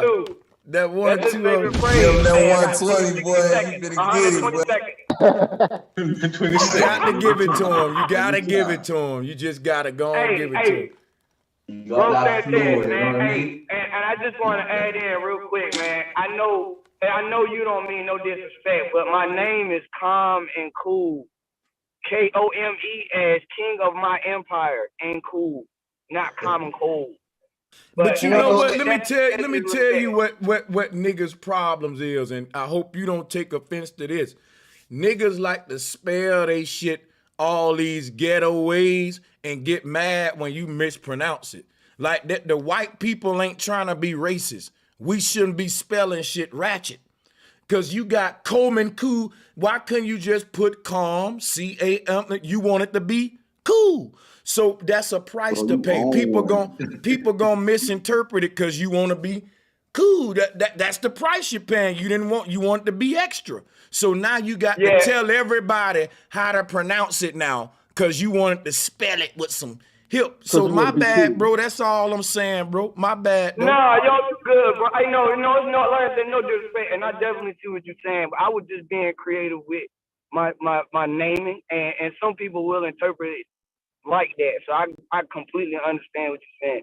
But I was putting what do you call those acronyms together to create a name. But that was it. Go ahead, though. But see, that's what I'm saying. Like, dog, we know you. Yeah, I got you. Listen, hold up. Let me say this to the brother. Brother, I think it's dope how you spelt it. But I'm telling you, you're creative. Don't be annoyed if you have to correct people every day because you're so creative, right? That some folks ain't just gonna see it off back what you saw. That's all I'm telling. Don't be annoyed by that, you know. Oh no, I'm not ignoring. Honestly, I'm honored that you know, because then I get a chance to elaborate on what it means and I can shed light. That's how you do it. That's the whole point of the art. So a motherfucker be like, hey bro, it's pronounced this way, and this why I did it, and break it down. Oh, so I fell for your little, wow, you working your magic on me and I don't even see it. Look. There you go, appreciate it. And he done worked his, look at that, he done worked it on me in real time. I'm a salute to that though, for real. Yeah. There you go. Oh, bro, can I get a bomb on that one? Yeah, I'm gonna drop one on that one. Hey, give him a bomb for that one. Same, different haircut, same person, basically. You know, he hit us with the Jedi mind trick with that one. No, he did. I wish he had to talk to me. No, I'm a visual artist. I knew what you was doing. That's why I shut up. I knew what you was doing, man. But hey, shouts out. I was gonna say much love to you, bro. That's what we do. We paint the picture. We don't explain it. You feel me? And that's why I say when I come in this panel, bro, I'm at home because everybody's speaking with a creative mindset when they up here. And anybody that's not gonna get their ass roasted like a bell pepper, bro. Hey, but here go the deep part though. After we roast them, we gonna be like, nah, you know you cool like that. Like you know what I'm saying? It ain't no. Sanchez. Here go the even deeper. Here go the even deeper part, man. Because you gotta at least Hey, I want appreciate them for bringing up the debate. I just want to ask this question though, for real though. Think about this, because like Sanchez, you know, I'm into the music. I be on my Fruity Loops and I got all my equipment hipped up. So think about this though. Why, like with these panels, like the deeper that you go, why is it that really the only thing you really start to find is more artists?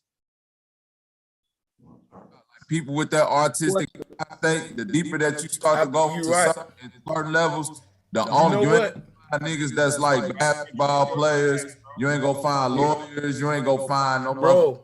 Oh, you gonna find artists. Only thing you gonna find niggas that's That's facts. Look, it's a lot of artists in this community. That is a fact, bro. Like, cause in other communities, you do have just a lot of what's called professionals or just workforce type, but here, even if you got a job, you got like little arts, and I noticed that too. My bad. Yeah, y'all go ahead.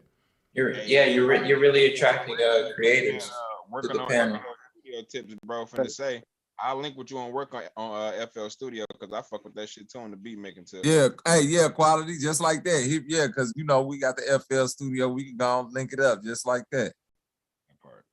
Yeah, you know what I find. So I did a remix. Was someone trying to say something? No, go ahead, young brother. Go ahead. Yeah, we don't have a soul. Let me say something before he go right real quick. What? Somebody was like, "Yo, you going for 9 hours?" And I'm like, "Bro, that we're just now in what's the part of school when class over, but you stay over for a minute after like the little." After school, yeah, we in the after school recess, Recess? like that shit. Right, tutoring just started. Like I know you ain't tired yet. Like 9 hours, we 1 hour in the tutoring. That's all. Go ahead, y'all. It was called intermission. I also want to say something. I noticed this little thing at school, right? So I did an experiment. I noticed that every time I go to lunch starts at exactly at 11:11. So, and it ends at 12:12. So I said, okay, that's weird. I asked my sister, Joy, what time does your lunch start? It starts at 11:11. I said, what time does it end? 12:12. Okay, so I asked my friend who goes over to Newbrook High School. I asked, when does your lunch start? He says 11:11, like every other school does. So every other school follows the same schedule, time zones and everything. He says just about, except if you go to a school near in California, Tennessee, which is kind of a ways from the North Pole, or up north, their time actually starts at 12:12 and ends at 3:60. So I'm like, okay, so why does it end like hours ahead of time? Because they're near the North Pole and the time there is different. So it's like, wow. So I started looking at this stuff and I'm like, does it have something to do with the culture, just the time, or is it really just because of the time zone? It kind of has to do with both. So I thought it was just funny because at the end of the day, it's like, huh? Is this a rabbit hole? No, he's explaining. He asked if it's a rabbit hole. It's not. He's explaining reality and time. Yeah, go ahead. Yeah. So I just thought that was funny how we always start lunch at 11:11 and at 12:12. Just what basically what he trying to say is this: we all on this. If we on this level playing, right? No matter what the time zone is, right? Time zones. No matter what these time zones we made. He didn't look at all these schools around and found out that they all on the same time. All they lunches is starting at this time. Yeah, 11:11. Time. And hold on, at 11:11, right? 11, you know what 11. But me myself just broke down to you what the 11:11 is. Right? So now 11:11 is wait a minute. Hey, remember? Do you remember the Us movie when I talked about 11:11, the mirror effect? Yep. Yo, the mirror right. effect. You did talk about that. Yep. So look, now he said that the closer you get to the North Pole, which Sanchez said, time get to acting a little funny. You see what I'm saying? The more towards the center. So them folks there got to start at the 12:12 and end on, you know what I'm saying, and then end an hour because their time is moving. Their time is moving a little bit fast. It's just like in Alaska, it's a time of year that the sun don't never set there. Now here's the thing. California, right? I mentioned how time started getting iffy at California. I think this is a very dope conversation about time. Hey, Jason, before you go into California, can I rock with you? So I'm like, okay, why is time at California is 22? Oh, okay. My bad. Yeah, so that's why he said it acts differently in California, because true north is actually the opposite way of where California is. Well, not really. How you get to California from Georgia to California, if you keep going that route, it'll lead you exactly to the north, to true north, rather than the North Pole. Well, listen. When I think of true north and all that stuff, I already know you dealing with the North Pole that should exist on a tilted globe, but the North Pole that do exist on a compass based upon magnetism and a flat earth. If you go into the true north and all that shit, you gotta ask them, where is fake north? That's what I want. No, this is true north and magnetic. Most people would say that's kind of like magnetic north. See, here's what's finna go on, and I want y'all to listen up. What's finna happen? Do you finna regurgitate a bunch of boo-boo turds, right? That I already heard and was taught. Because when you act like when they say true north, I don't know what they told me it was. But see, I don't go with what they told me, Moontu. That's why I said, where is fake north? There's an opposite for everything there is. It's a up, down. It's a south and a north. It's a east, west. So if there's a true south, there gotta be a fake south. Yeah. You're right, bro. You're right. And if you had thought about the opposite, you can't argue you understand? So look, the conversation is about the nature of time, and I got a slide up real quick where I'm gonna go into it, and I ain't gonna take that long to do it. Everybody familiar with this, right? Like how you go to the football game and make the way together. See, I think time is an ocean, but the wave is the ticking part of the clock, the red part. So let's say if this circular football dome stadium was a face of a clock, the red part that's waving around the clock real slow, real fast, creating a second, that's this wave right here. That's this wave. See, what's going on in this crowd right here, the bees are doing it right here. Look at what the bees are doing. Let me explain to you how the bees are doing that. It's happening so fast. It is started by one bee in the middle. The bee will move its head down and its butt up and make this little twerk type of gesture. And every bee, when he do that, immediately will do it in a sequential order, simultaneous. Look weird, don't it? But the same thing them bees doing right there, they're just doing what we're doing here. They just doing it faster. But they, by each tooting up they butt up. And that's to send a message to the prey. But why am I bringing this up in relation to time? Because time is a wave that moves across our earth just like this. Another way you can look at it is this right here. If we can zoom out and see the flat earth like this, everywhere you see that sun going, people getting up out the bed. See, everywhere at all times is morning somewhere in the world. And at every second is some people waking up out the bed, and it's some people going to bed, and everybody else in between. But at every moment is morning somewhere, and people waking up, and at the same time is people sitting down, and in between is everybody else that making this whole wave right here. See, Oh my God.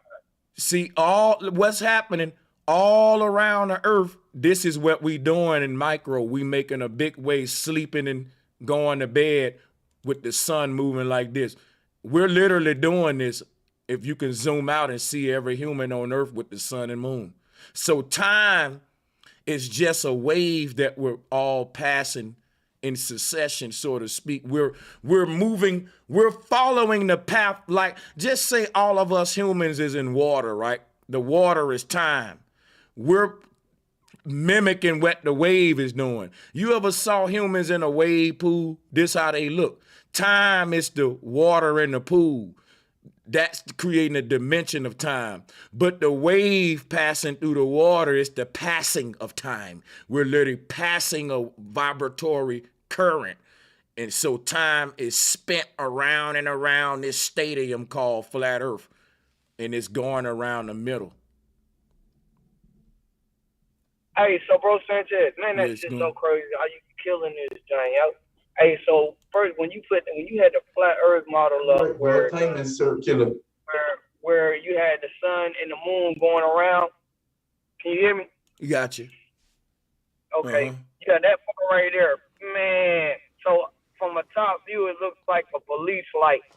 If There you you were to go. look at it like that, like it looks like a police light on the Now- inside, like it's looking around or whatnot. You know what I'm saying? And not only does it look like a police light, the sun is your red one, the moon is your blue one. Now check it out. When you see them police lights, what do they tell you to do?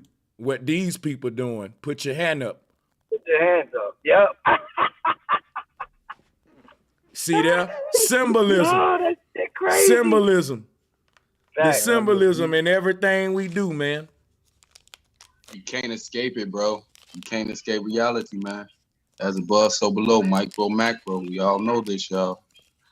But I'm gonna say this, and I'm quite sure everybody can agree with me that we don't have a soul. I think our No, soul I don't have agree with us. that. I agree with that. Look, I would say this because I think it's a trick question. I'm going to try and see if Eric going here with y'all. We don't have a soul. Our soul have us. They don't even know this rabbit hole. Got it, bro. Got it. No, go ahead, Eric. Hey, you already know. I already told you. Every time I Yeah. ask the question, I'm already knowing the answer. I just love sitting back, being with you guys, and just absorbing the energy from our people, bro. Because there's not too many people out here like us.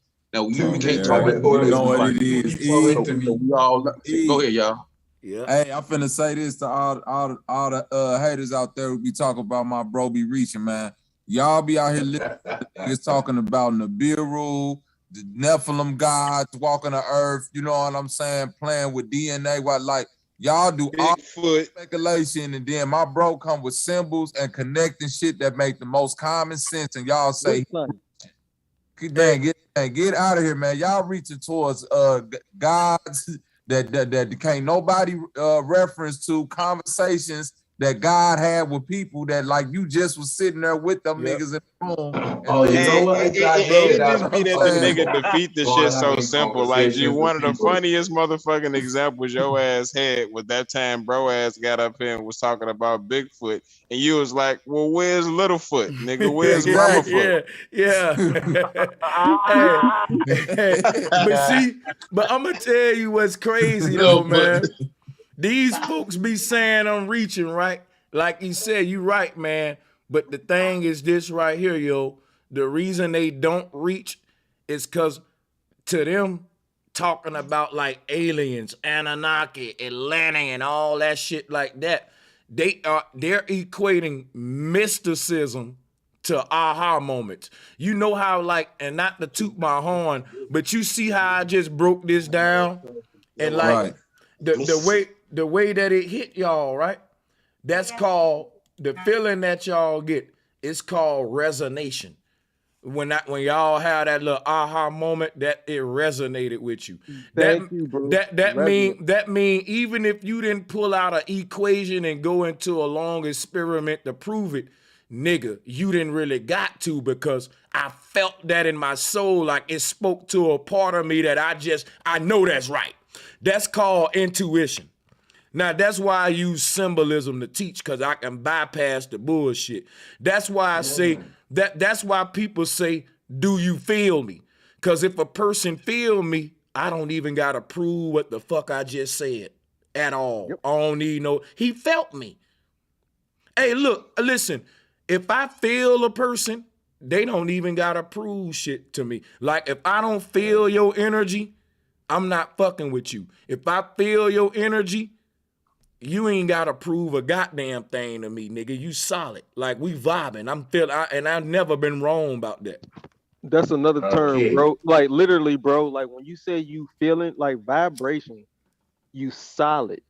Those are all subconscious terms that they base the science off of. Our natural organic being and feeling, then comes the science and those words understanding. are unshakable. Yeah. Exactly. Now look, what Exactly. about when you feel the nigga and he give you the proof? Now you know we rocking. Like, come on, like. Yeah. Yes, Can I give you just a little bit of smoke? Just a little bit on that. Just a little bit. Mm-hmm. So check this out. So this dude that I met, okay, you know, I was vibing him like already because like we believe the same things, but there's some things that we disagree upon. But you just feel him. You know what I'm saying? We just, everything seems solid. You know, I'm vibing him good, and it seemed like he was vibing me. So make a long story short, I've been taking him to work every single day, right? 5 days a week. So I'm helping this brother out talking about, oh yeah, I'm trying to finish up my degree. I'm about to become a doctor. Now, by the way, he's 40. I think he's 40. He told me he's 47, 48. And he said he's completing his doctorate to become a anesthesiologist. So I said, oh man, brother, like that. Okay, you know what? You struggling, you trying to get it. And he talking about he paying his tuition as he going to college and everything. So right there, that did hit a little exclamation point to say, wait a minute, I don't know about that. Who does that? Who goes to college and pays it while they going to college? Nobody. I ain't never heard no shit like that. But anyway, so man, come to find out, man, this man owe me like about 500. Okay, all of a sudden he ain't nowhere near to be found. This girl that he dated, and she works with me too. Come to find out, she busted him. Come to find out, he was never an anesthesiologist. He wasn't a doctor. He didn't work where he said he worked at. And this nigga got me. Like, I'm the one that. You want to know, hey, Daryl. Hey, Daryl. That sound like that sound like a misjudgment in discernment. That don't sound like he might be a solid person and a good person, but you discern the situation the wrong way. Guess what I'm gonna tell you? I'm gonna tell you something. No, hold up. No. You pick up the situation. Wait, Daryl. We heard what you said about the whole thing. You trying to see? Yeah. Hold on. Go ahead. Let me build on it. Here's the problem, though. A person can say you didn't feel his energy. You was deceived by what was presented on the surface. That can be argument. That can be argued.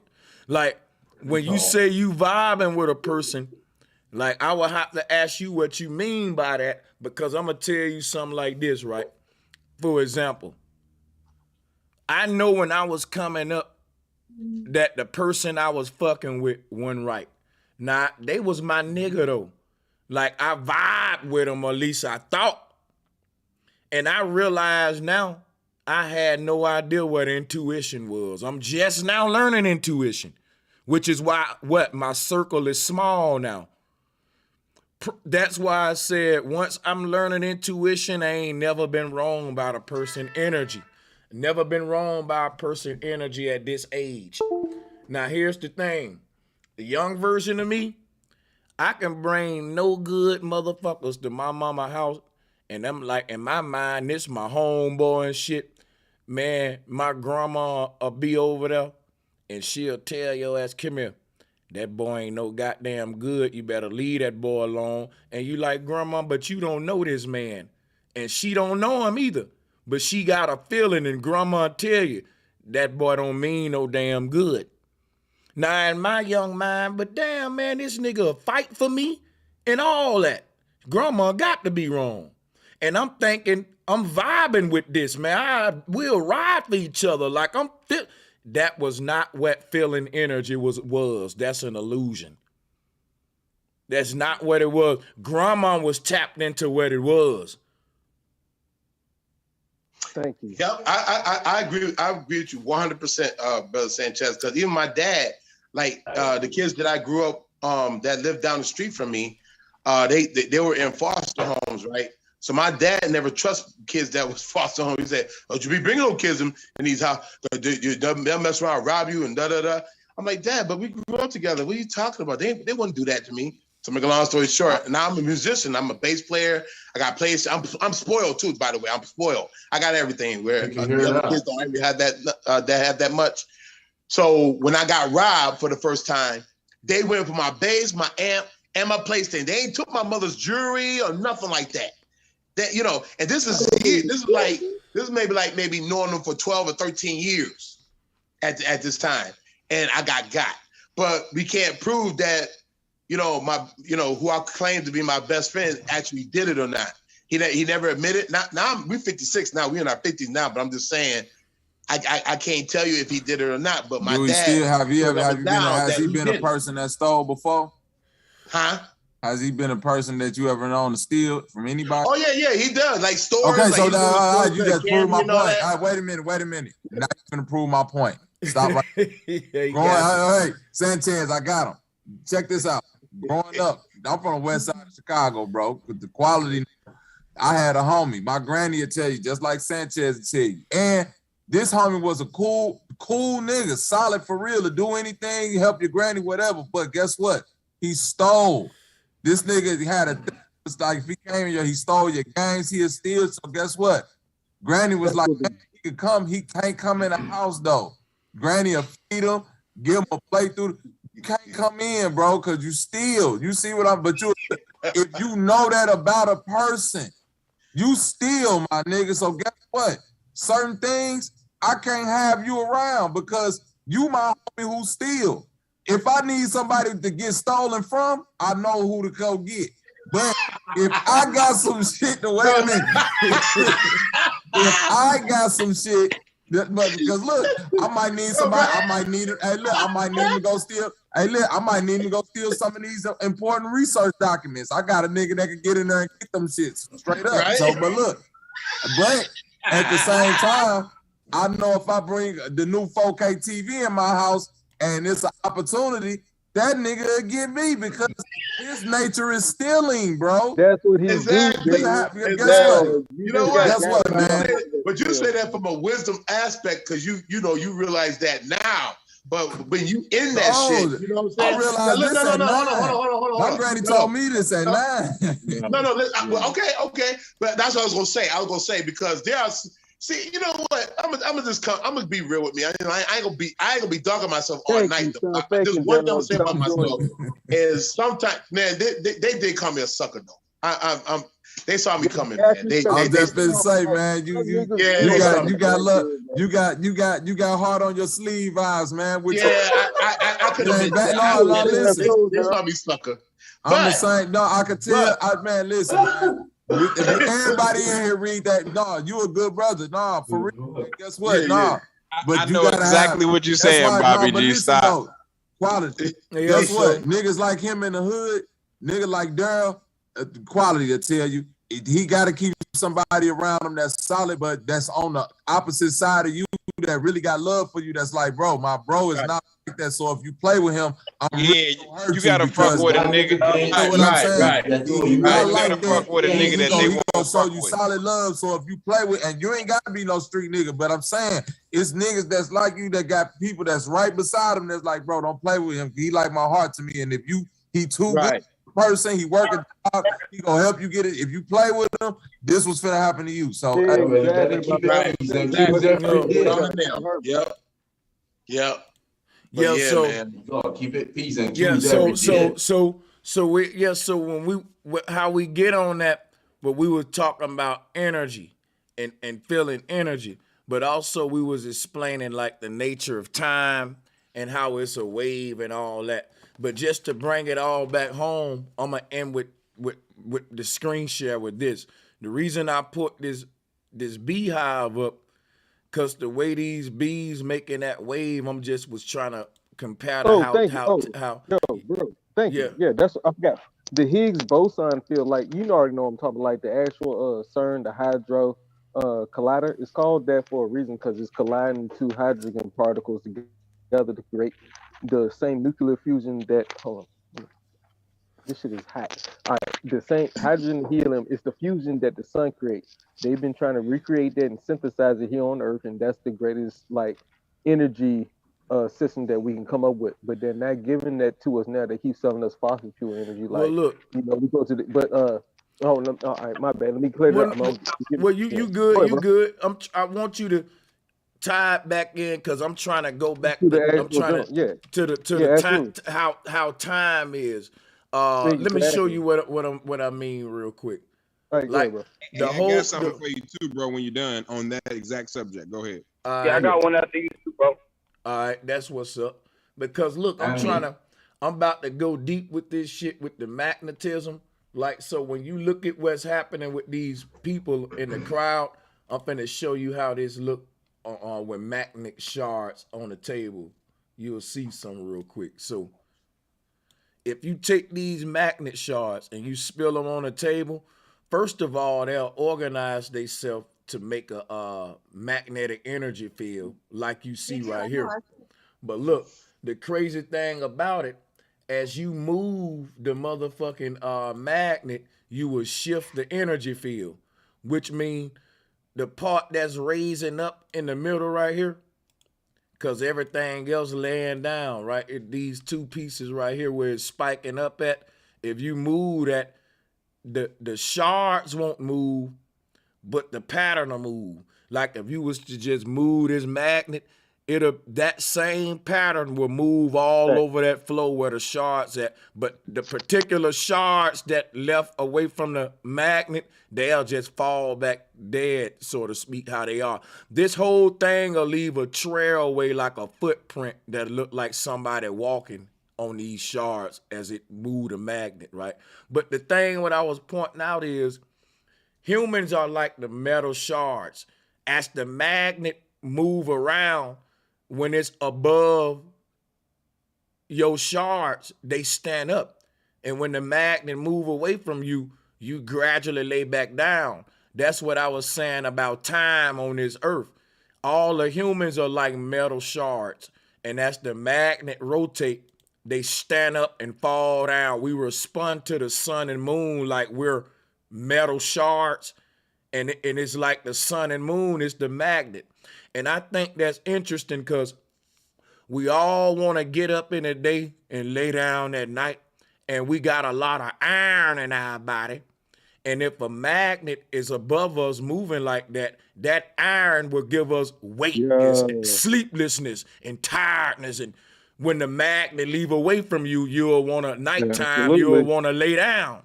Right? And when it come back in the morning, you want to get up like this wave dance. That's what we're these magnetic shards, y'all. And the sun and moon doing that to us. Night and day. Hey, so I got a question, bro. Mm-hmm. No, hold on. Before he asks the question, let me just build with the brother real quick. And then you guys, I'm just gonna build with him for 60 seconds and I'm done. Let me just say a few things. What a lot of people ain't visualizing what he's saying is the tips of those magnets is the sun and the moon. There's a source magnetic, like in everything we've been saying, man, there's a source magnetic, electromagnetic source that controls the physical reality we live in. When he just showed the image of the sun and moon rotating around, a lot of people only saw that dark and bright dot. But that dark and bright dot is the tips of the magnet that's rotating. Now, what's the purpose and the cause of that magnet is the true trip conversation. Now, look, where you was about to ask, you asked what you about, that's all I want to throw out there. I'm done. That's all I wanted to throw. Hey, look, you know what? Think about this when we talk. What I was going, go ahead, bro, my bad. No, you could get it in, man. I'll come back to the slides. Go ahead. Okay. No, I was just wanting to know. I see how the sun and moon, based off that diagram, is going around clockwise, right? So what I was going to ask was, is that to origin? You breaking up. The sun counterclockwise. Would that mean we're going in reverse in real time? Y'all, did y'all pick that transmission up? It was choppy on my end. I know. I think he was trying to figure out if they're moving clockwise or anti-clockwise. Am I right? Oh, okay. He's saying, does it move clockwise or counterclockwise? Is this image correct? Is what he's saying. Yes, sir. If that and if so, if that image is correct, then if it were to move counterclockwise, does that mean that time will be moving in reverse? Yeah. So here's what I think. I think that time moves clockwise, and what we call clockwise would be saying forward, but it also moves backwards counterclockwise when we remember the past or when we dream of the past. Your time is now moving backwards in that sense. So it can move fast forward, it can move rewind, and I think So bro, I actually think that I think time is not linear but circular. That's what I'm saying. Fast forward, rewind, not just fast forward. Right. So at some point in time, it could be going retrograde. You know what I mean? Okay, I got you. Retrograde. I can fuck with that. Exactly. But see, but here's what I'm saying, though, right? Because I want to go deeper with about slides, but I'm gonna let you ask your question real quick. Go ahead. Yeah, no, because I went through a dead spot, man. I'm sorry. I really missed exactly what Go you ahead. trying to say. Questions. I was wondering if you could just repeat what you had said on the question that I was asking. Yeah, what I was saying was, I believe that the sun and moon move clockwise, but that they also can move counterclockwise too. And I think that happens when we remember shit. In other words, I think we're on natural time. That's another way of saying you don't fast forward and rewind time when you want to, because that's the gift that we're trying to lock back into as time travelers, multidimensional creatures. So being able to remember previous lives is something we say we do when we graduate in spirit to this high level. Being able to remember the future, which is being able to do deja vu on purpose, would make you a damn prophet, man. Why does deja vu just happen on accident? So get control over all this is when we're gonna defeat time. Time is something that governs babies. You know how we gotta put babies in a little playpen, a little square box, because they'll hurt themselves if they able to wander. Time literally is a square box that baby spirits are trapped in until they learn to activate their timeless side. And when you do that, you can get out the box. Nature know what she doing with time. You know what I'm saying? Yep. Bro, just a quick interjection, a quick sidebar, please. When I heard you just speak about the square box, it brought something to my mind. And the square box is very integral to legalese, because legalese is something that's going to come into your perspective if you actually if you really dedicated to this rabbit hole and escaping the system. You can go to learn legalese. You know what I mean? And square box is very integral to that. Mainly when you see signs or anything dealing with corporate society, anything dealing with the universal commercial code, everything is going to be in a square box or within borders. These borders and these square boxes, even on flags internationally, every flag in the world has got a border around it. Generally a yellow fringe. That's another story. But everything is governed within that box. So you have a box, I got a box, everybody else has got a box, but they all snap to a grid. And when I tell you snap to a grid, you must understand what I say. You're a musician. You know what I mean? Got you. And that grid is repetitive. So it's extremely hard. It's difficult to escape that. You know what I mean? Yes, that repetition is the trick of Saturn, Chronos, or time. Now look, it's not hard to escape that. You know what? It's like a caterpillar saying it's so hard to fly like them butterflies. It ain't hard. What it is once again, I'm gonna use this word again. In due time, we defeat time. So it's like this. Time is an outfit that your mama put you on when you was a baby, and the only way you can take it off is to outgrow it. And that bitch gonna bust up off you like the Credible Hook. So until you outgrow time, you're gonna be inside of it like that outfit. That's literally what we're experiencing as baby spirits awakening in this realm. Commands you until you can command it. Yeah. Yeah. See the thing about by the time you learn to put your own clothes on, it'll be the time where we gonna get mad at you if you walk outside naked. So for example, right, little bitty babies can walk outside naked.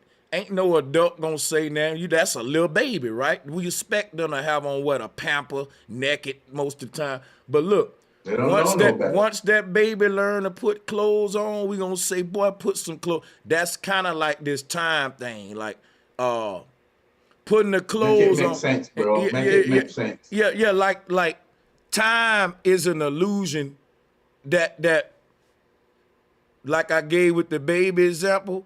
Putting the clothes on would be like you defeating time. Putting the armor of God on, you just defeated Chronos, right? Right.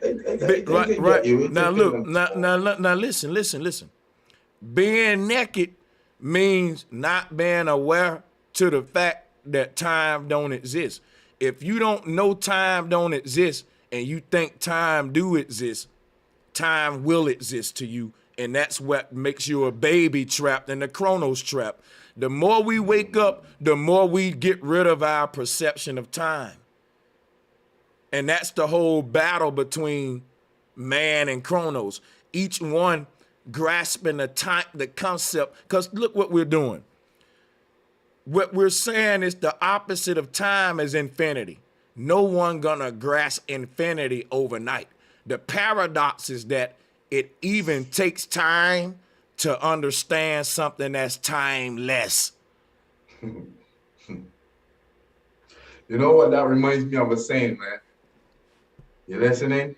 Yeah, but see, look, you one more take, thing. You could take an entire lifetime to study something, but it only takes you a second to understand it, you know?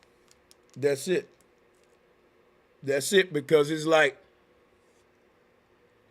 it takes time to understand timelessness, but once you understand infinity, even if it took you 1,000,000 years to understand it, once you grasp it, that 1,000,000 years gonna only feel like 1 second, because you now got a concept of infinity.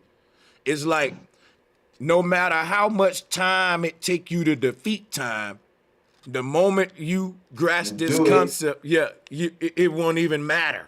You have conquered. Yeah. You see, that's why I like to be on bro, man. I like to be with bro. Bro is really pluck it down and show me the real thing. Real talk.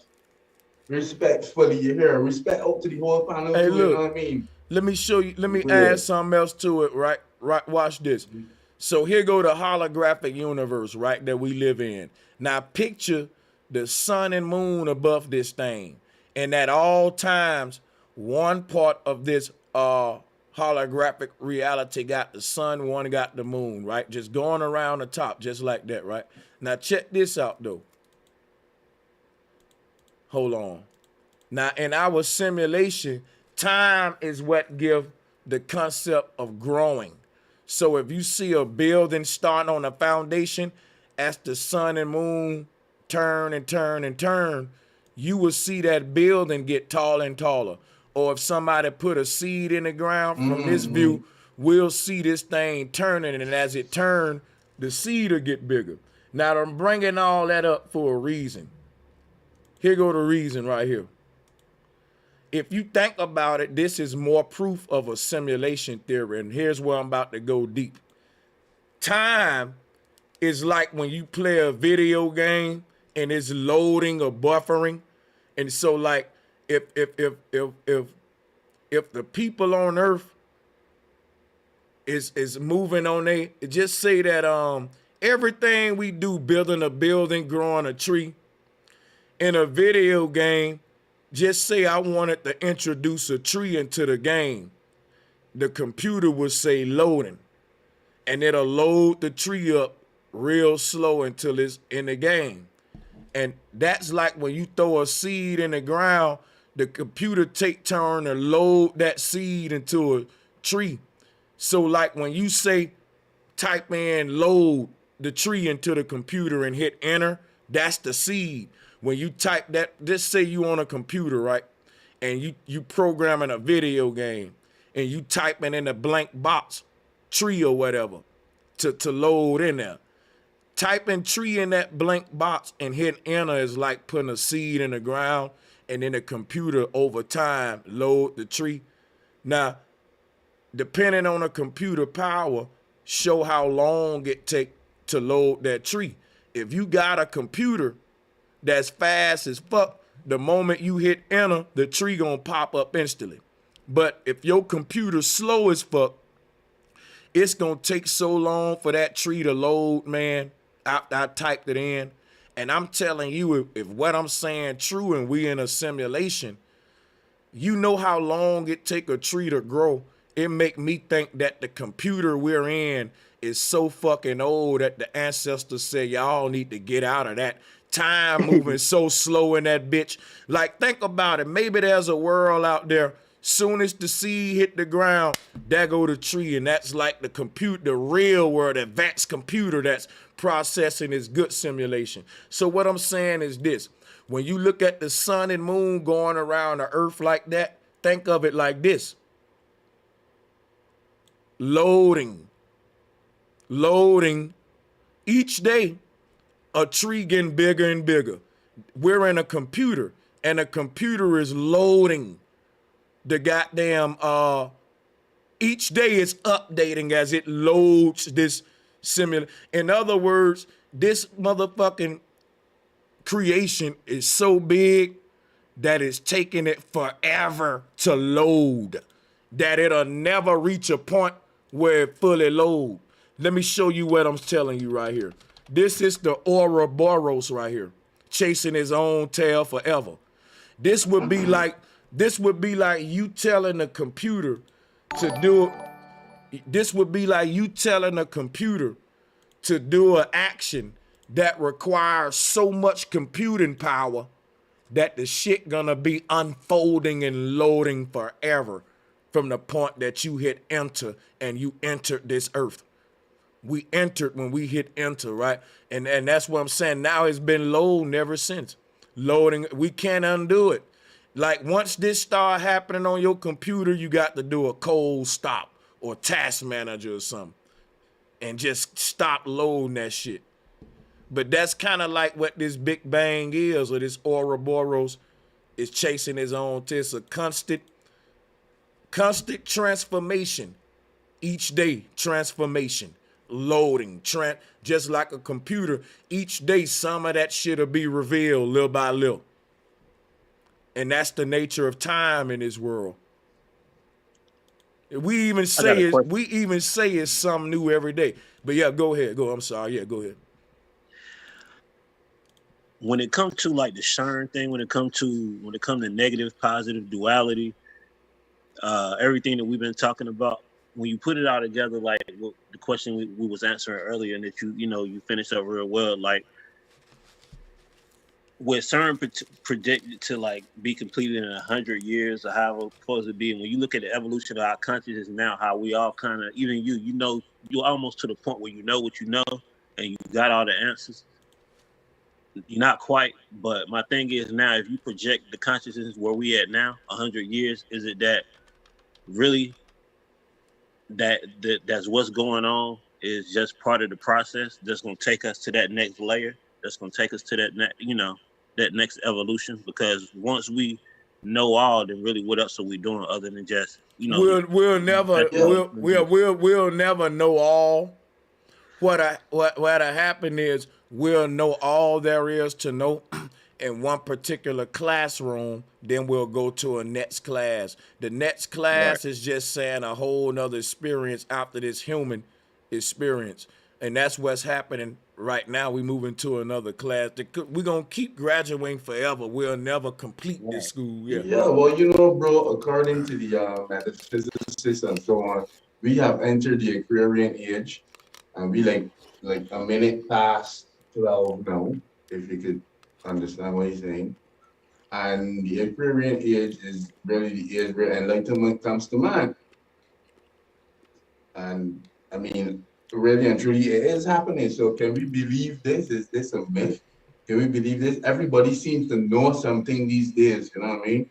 Right. Is the age of enlightenment actually upon us? And if it is upon us, can we actually believe in the cosmologists? Can we actually take what the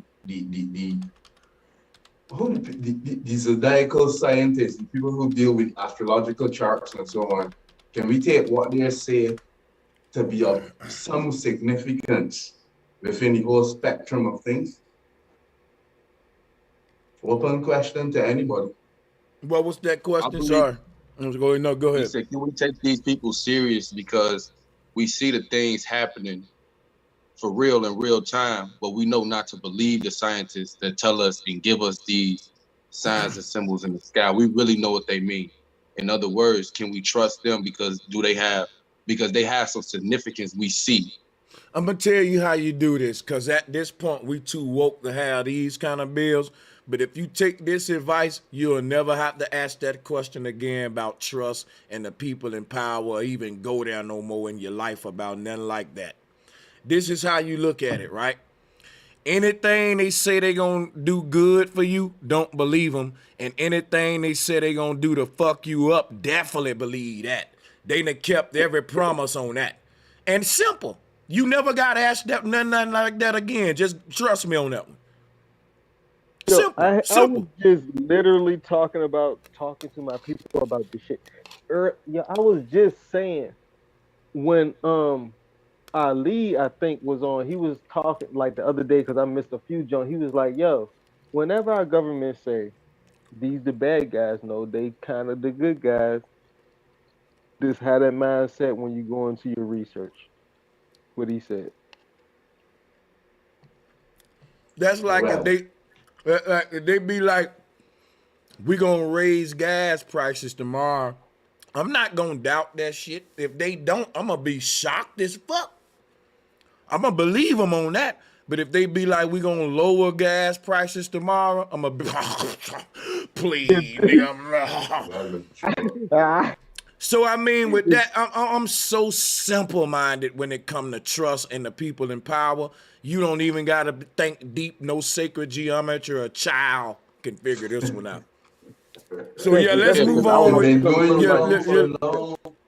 I say this all the time, right? Just to answer your question as well, just to help you figure it out. You can't escape reality, bro. No matter what you do or what they do, they will always show the truth to us, bro.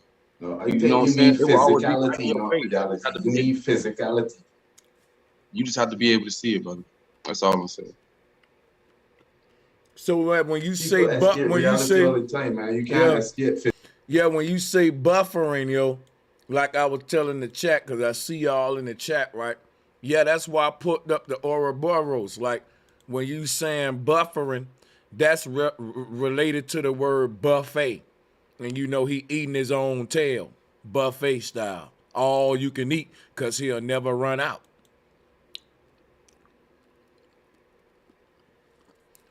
See, time is a paradox, man. That means time gonna go forever, but forever is the opposite of time. It's a true lie. The motion of the Ouroboros is what creates the concept of time. The way this thing buffering is the same way your clock move from 12 o'clock to 12 o'clock. This god, serpent god, represents chronos or time. But see, if you look at it, it look like a diamond ring, and diamonds are forever. I'm telling you, people will say time is the opposite of infinity or forever, but time is gonna be creating itself forever. So it's kind of like I say, ain't no other way to put it than a true lie. Time is literally a paradox.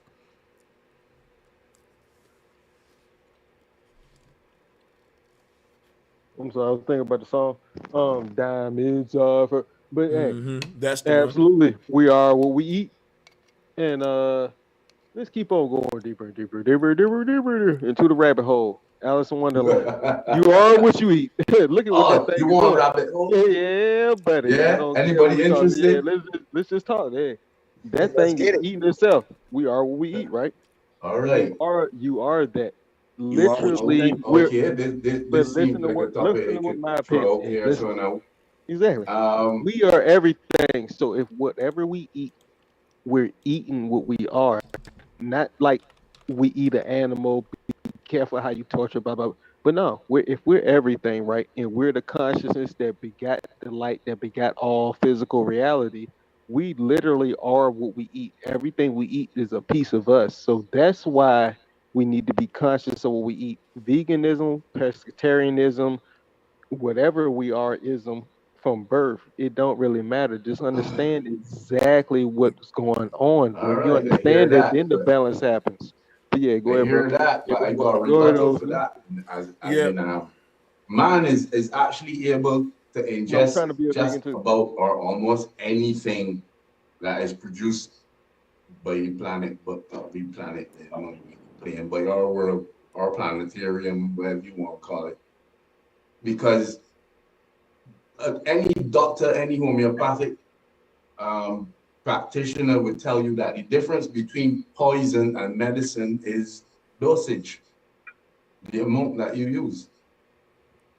Did you know that when you're poisoned and you go to the doctor, to the medical doctor, what he will do is then poison you again and ingest regurgitation? Yeah. Or use milk to neutralize the poison. Hey, bro, what do you see when you look at this buffering symbol, bro? Go deep on this shit, bro, because I'm seeing a whole bunch of different things. Hey, I'm finna go so deep that please do, because I don't want to look. Y'all might think I'm tripping when I say this. Watch this, right? I think if you look at this buffering symbol, it's actually an optical illusion, right? You're gonna see at some point, if you stare at it, you're gonna see a gray circle. Y'all see it? You will. You'll see a Now balance look, in between. watch this though. That gray circle ain't really there. We know that's an optical illusion, right? I forgot what the name of this illusion is, but this is a famous illusion with the gray circle shit like this. And there's several ways they do this too. But are y'all all aware about this illusion though, right? I know what you're talking about. Because I do. Because you smoking, bro? Yeah, I'm tracking you, bro. Now watch how deep I'm gonna go with this. If you look at where my mouse pointed at, when this thing is at its brightest spot over here, it's fading out over here to that little gray ball. Now they said that the sun and moon, like the moon is a reflection of the sun. I think that really, if we wanna, and I'm reaching, I can be wrong, but just hear me out. When we look at the moon, what if the moon is that gray optical illusion that we're seeing being made here? And just like the one that's fading out is the one that always seemed to be gray, the one that's fading in and out, it's really what create the moon phases as it fade in and out. Now the moon fades in and out of existence over time, just like how this buffer sign show. What if when we look at the sun, it's the true source of this bright light, like this dot right here, the one that's moving, and that the trail and resonant light tail of the sun as it moves over time, the resonance that's left behind, the residue, like what we see here, is acted out on the other side as the moon phases. I'm just reaching now. That's what you're talking No. That So sound. so so for example, like we may see the moon during the blue sky, and we say, look, we can see the sky behind the moon. And during the nighttime, we can see the black sky behind the moon. So we prove, right, that the moon is kind of translucent. It fades in and out with its phases, and that the sun is just a big ass bright light that's kind of maintaining this constant glow. But the moon fades in and out, and it's translucent or see-through. You can't see through the sun. So in that sense, if we wanted to compare it to back here, then the sun would be the white dot that's actually moving, and the moon would just be a residue of the sun fading in and out, kind of like what we see in this illusion here with the tail of it all. Like as it fades away and night come, what's left of the sun is this little gray little ball latent effect that we get kind of in this illusion. But that's taking place on a slower scale, 24-hour day. Like you're right, bro. And doing, you know what I mean? All right, so to rebuttal that, bro, how would you explain the crescent moon or the half moon, like these different forms of the moon? Because you only get one form of the sun. I want to explain it because I don't debate speculation and reach unless I'm solid on it. Right, I'm pulling shit. I'm gonna tell you right now. I'm just pulling shit out of a hat right now. But let me speak to that, bro. And I would tell you that I'm more than likely wrong. I'm actually. That's why I say I'm just reaching like a motherfucker right now. Listen, oh yeah, go ahead. Oh, well, go ahead. All right, let me speak to that for a moment, please. For sure. I've always I've read the Enochian manuscripts, the books of Enoch, and everything is in line with flat Earth and so on. There's one discrepancy that I found with flat Earth and the books of Enoch, because we should all know that we use that as kind of a reference. We can agree on that. But yeah, first of all, we don't all believe in flat Earth that's here. Just speak your point of view. We just a free thought community right here. Right. We don't Let all me finish believe making the same the thing. point, though. The only discrepancy, the only contradiction that I could find in the Enochian manuscripts and flat Earth is the fact that Enoch said the moon receives a third part of the light from the sun. You understand? And I could never put it together. But what bro just explained, though, even though he think that he was reaching, it made sense to me. It actually gelled together what I was thinking as how I could, conscribe the two theories, the two schools of thought.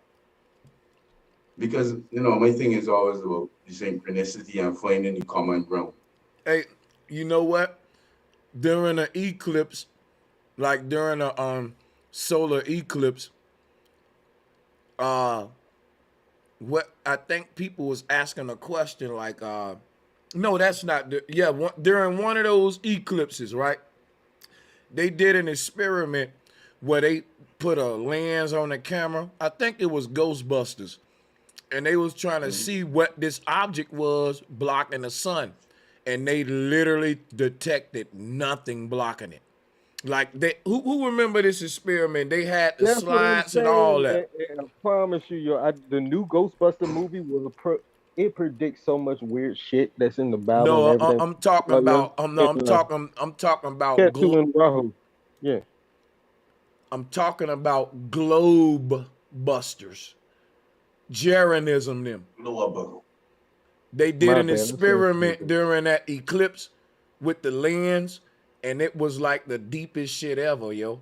Like they showed the heat photo, the heat images, and we thought we was gonna have this object come into view, and it literally was like a negative, like it was weird. It was yeah, I know what you're talking about. Yeah, and so and that's when it led to them on Ketu when the ancestors said some is eating up the whatchamacallit from the inside out, and that explained like they couldn't detect detect shit during that experiment. Like, it ain't an object blocking nothing. This is why the ancestors said this is more like a devouring Man, I know internally. what you're talking about, man. Like, Yeah, that thank was you. a weird experiment, man, what they did. I'm going to go and pull that, show y'all. I'm going to go search that back out and bring that back up, though. Yeah. Because check it out.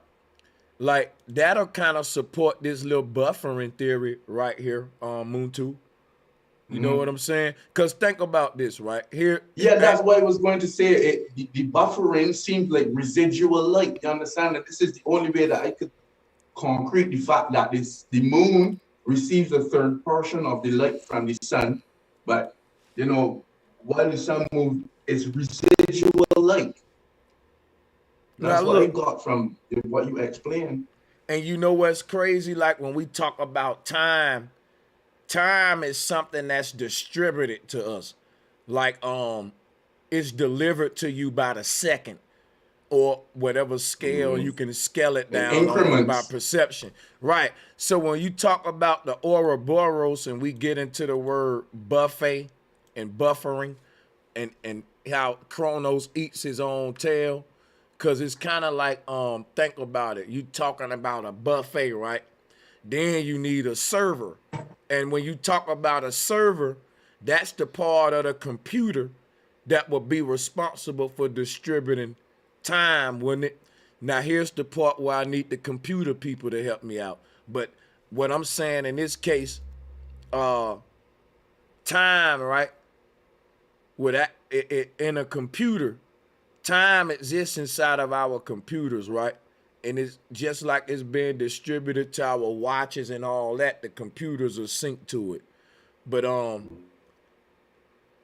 like, what's the part of your computer that governs that synchronicity with the outside world's time? The motherboard. It's called the motherboard. I just want to jump in there because Oh man, the CPU, the central processing unit. Motherboard. Go ahead, bro. You go ahead. I just want to throw that in.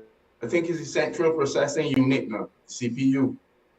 I think so, which governs all that. With the CPU now is connected to the CPU stands for computing processing unit, and GPU stands for graphic processing unit. So the point that I'm making is, right, if our computers was slow, couldn't process time up to a second without loading, they couldn't even have a clock on them. So what I'm saying by that, if you look at them old big white computers with just the green with ladders and shit on the screen, they didn't. Yeah, those didn't have a clock on them. And the reason I think is because, yeah, they didn't. They didn't have a clock. I can show it to you right now. Unless I don't remember it, did it? Maybe they did. But I don't remember it. I don't remember a clock on them shits. People in them days wore watches, but they still typed on computers, but they relied on watches for time. Let me see some. Old IBM. I'm finna make a real crucial point about the simulation. These the computers I'm talking about right here.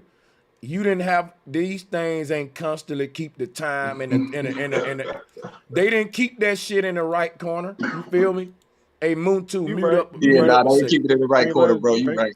Yeah, but so so look, the reason these computers couldn't keep time is because if you think about it, in order to track time, you need some processing power.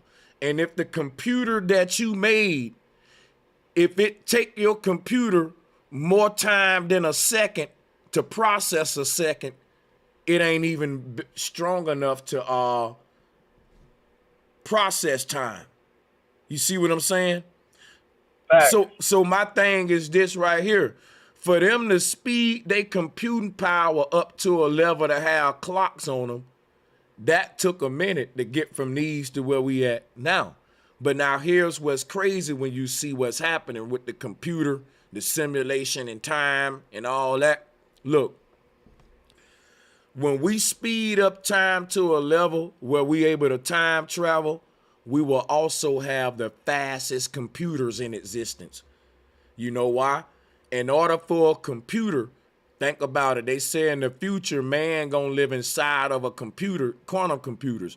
Those computers gonna have their own time systems inside of them. And not only can you, the simulation that you load in, it can be synced to real time. Meaning you can tell them, look, I want to go in this little metaverse and I only want to spend an hour in real time. That means keep me synced to real time. Now, let me show you what it's going to be like in the future. In the future, you can tell them, look, unsync me from real time, disconnect me from real time. I want to go in the metaverse and I want to perceive metaverse time. In other words, I want to suspend myself from real time and live out the fake time in the metaverse and age accordingly. For example, in a world where you can live the rest of your life in a computer, if you enter the computer at age 50, you're going to have to tell them, well, look, what age do you want to simulate a death? Because had you stayed in the natural world, you would have died at a certain age from 50. So you going into the computer at 50, you actually dying already to become immortal in the computer if you choose to stay. But the point that I'm making is this: they got to simulate the aging process, or you can be an immortal. Everybody gonna be an immortal. It's just how you run your simulation. What I'm trying to say is this: in the future, if you choose to have some sort of semblance of the regular natural world, they will do that for you. They will still simulate odor, right? They'll simulate dirt, you getting dirty, because your holograph will take a fake bath, right? Because they don't want you to be too fucking non-human. You know what I'm saying? I'm telling you what they're doing. When they ease this in, people ain't gonna be ready to give up all this human stuff yet. So the first couple of avatars, they're gonna simulate you getting dirty or simulate. I'm telling you how they gonna do it. It's gonna be eased in. And guess what's gonna happen? You gonna say, look, I'm getting tired of showering and all this simulation. Okay, turn off aging, man. Turn that off. Turn off this. You gonna start hitting the off switches, like you see what I'm saying? So but that's just one scenario. But I'm just showing you the capabilities they gonna have. And I brought it up to show to simulate time in a computer is bigger than we think, y'all. It's really bigger than we think. I'm gonna show you something right now. If time sped up right now, your computer will be lying to you. Your computer gotta keep up with the time outside, not vice versa. So this is why these early computers couldn't even keep up with time. Think about it. You had a fucking big ass floppy disk, and that couldn't save nothing but like a notepad worth shit. Today you can save terabytes of shit on some the size of a fucking pen top. Back in the day, you had a big floppy disk, and you couldn't even save 10% of solitaire game on it. 3.5. You remember the floppy? Yes, Yeah. sir. So computers couldn't even keep up with time. Now they can. Now let me show you how this works. What if I told you not only can today's computers keep up with time, today's computers have moved forward and ahead of time, and that's how computers gonna allow us to travel in the future and past. Computers became time travelers before us. Is what I'm trying to tell you. Computers is what they trying to use to help them unlock they fucking multi-dimensional ability that we all lost. But we talking about getting it back the natural way. That's all I want to say though, how the thing between the computer and time and how you can prove the simulation with them, it get to be deep, bro. No, keep building, bro. No, for real. Oh yeah, I The only reason, yeah. Can I tell you what I see, bro, when I look at the birth for something? Because look, like I said, if you wanna keep up with time and it take you 1 minute to load a second, to pass a second, You can never track time outside. Earth, the computer outside called Earth is just trampling your processing power. It's like Earth telling you, nigga, you can't keep up. Get some speed. And it ain't like you gonna win a race. You'll be able to keep me in view or track me, at least keep, and man reach a level where he can run right next to time and neither one of them is winning. And that's kind of like what our modern computer is. It's tracking real time, just like what your watch doing. And that's really a big thing when you think about it, because the old ones couldn't do that.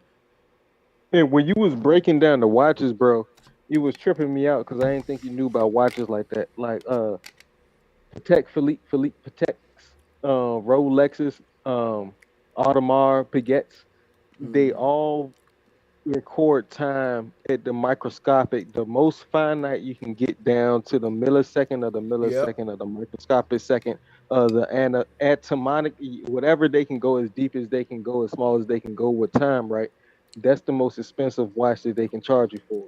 And then the regular watches like the Timex and the regular watches in Walmart, that's what they sell. But yeah, when you was talking about that, it was tripping me out because like, yo, that's exactly what all of physics is.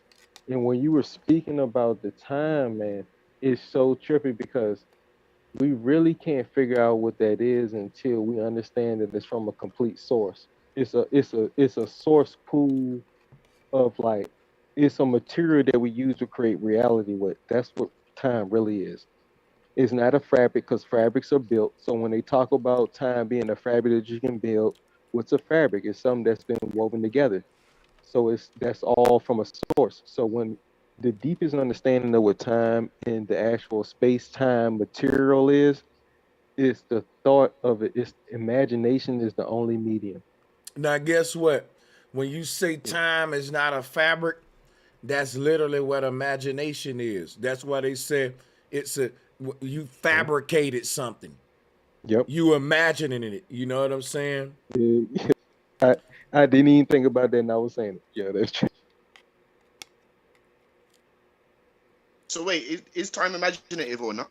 What are you saying? Huh? We create the time space, man, with our imagination. Our thoughts. What we Let me create show you right something.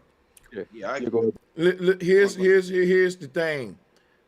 There's no such thing as imagination in the sense that you thinking. If we only live in the mind, there is no outside world, only an inside world. Ain't no such word as outerverse. Remember what I was saying? Ain't no outside of infinity. You trapped with this concept of understanding, right? Or innerverse. But the thing is this right here. With that concept in mind, from a holographic universe perspective, ain't no physical world, and you can't be outside of this light, basically, the light of creation. And the spiraling of that light is what we call time. Light had to stay in motion, right? So that light won't just travel out into you know how we say light expands out into infinity? Let me show you something real quick. It does it in levels. And the dimmest lights being at the end. So like, in order for light to stay in motion, it got to recycle itself like we see here. Since light can't stop traveling, it now have to create this. It'll be like me saying, look, let's run a race, right? And let's start, you know how in the hood we'll say we're gonna start at my house and run to the store. Like we don't fucking run laps like a track. We gonna run from here to here, nigga. You know what I'm saying? Whoever get there first, right? Now look. What if I told you we running for 20 miles? At that point, having a lap system would be very important, because running for 20 fucking miles, we guaranteed to be some on a path to block it. Like if I'm just running down the street and ain't no car coming, cool, we can race right quick, straight line.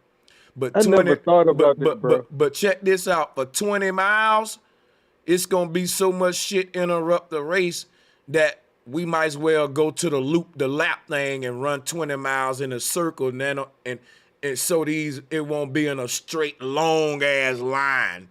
In other words, let's shorten our path so our race don't gotta run through the whole fucking city. And let's wind up that line like a yarn ball or a fishing wall, reel, and let's run that mile in circles to reserve space. That's what light doing. Thank you, yo. That's so weird. Yeah, nobody else interrupt because I want to respond whenever you done, bro. I just want to be personal. Yeah, when we look at this tourist field, the light is lapping itself in and around itself, because if it don't, it'll just be this endless line of just, that's a race that's going in a straight line forever. Right. But see, the more you stretch the line, the weaker it get, like stretching bubble gum or pizza dough, it get thinner and more thinner. So light can maintain its luminosity. It travels this way so it can always shine bright. It's wrapping around itself instead of stretching itself out, dimming it into a line like that. That's the whole reason for this Taurus.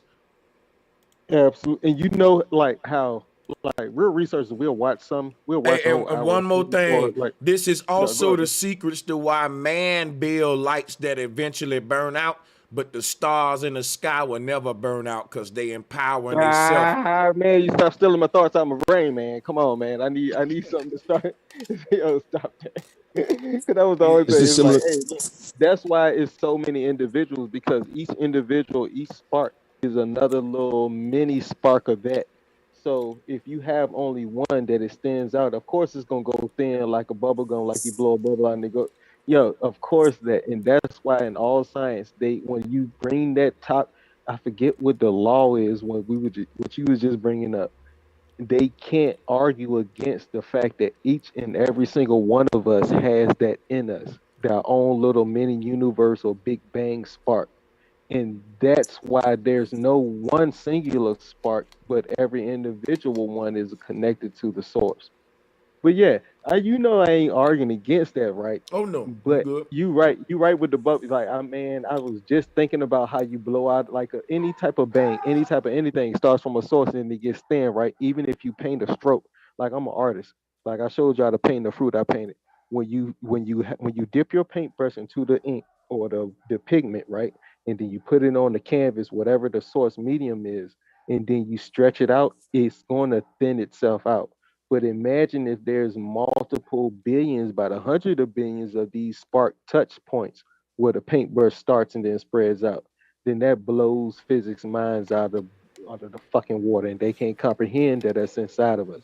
And that's what they're scared to tell us. That's the secret. That's right. Is this like the law of musical octaves? You start with the do and you finish with the do, so it returns. Facts. Yeah. Hey, you know what's so crazy about all this? Look, you know what irks me?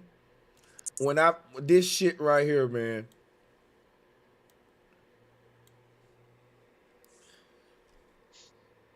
Look at this bullshit. Another example of they can't escape reality is right in your face, you know? Look at this bullshit right here. You know they listening. I told you that when I first jumped on, like, yo, the only reason I really jumped on was like, yo, they copying everything this nigga say. And then I was like, let me hop on so they can start copying some magic. Like, It's so crazy, man. Look at what they doing. Let me show you what's crazy though. They fucking projecting the globe Earth from the flat Earth. That's the trick. Instead of them telling you, yeah, we live in a hologram, and what's projecting reality is the fucking, look, let me go to this. Look. See that? Now look, the light coming from the ground up. Like everything that's created in this world is being getting its light from Polaris. So look, right here, what would be what this would what they got to explain to you what this right here is, the source of the holographic universe. That's gonna be interesting because now look, this is where they finna go into the Big Bang. Let me show you what they doing real quick. They're bringing home the religion now. When we was talking about in the end of days, they gonna bring up, go ahead, tell the truth. But that's when people gonna really, that's when they gonna say, look, y'all, everything we was saying about chemical reactions and all that, we had it wrong. We're really in a holographic universe, and the Big Bang is an explosion of light. Now, this is what they're going to admit, but by the time they admit that, motherfuckers are being human avatars. Because when people finally get into a holographic avatar body, that's when they're going to really start to question, like, well, shit, if this possible, what is the earth?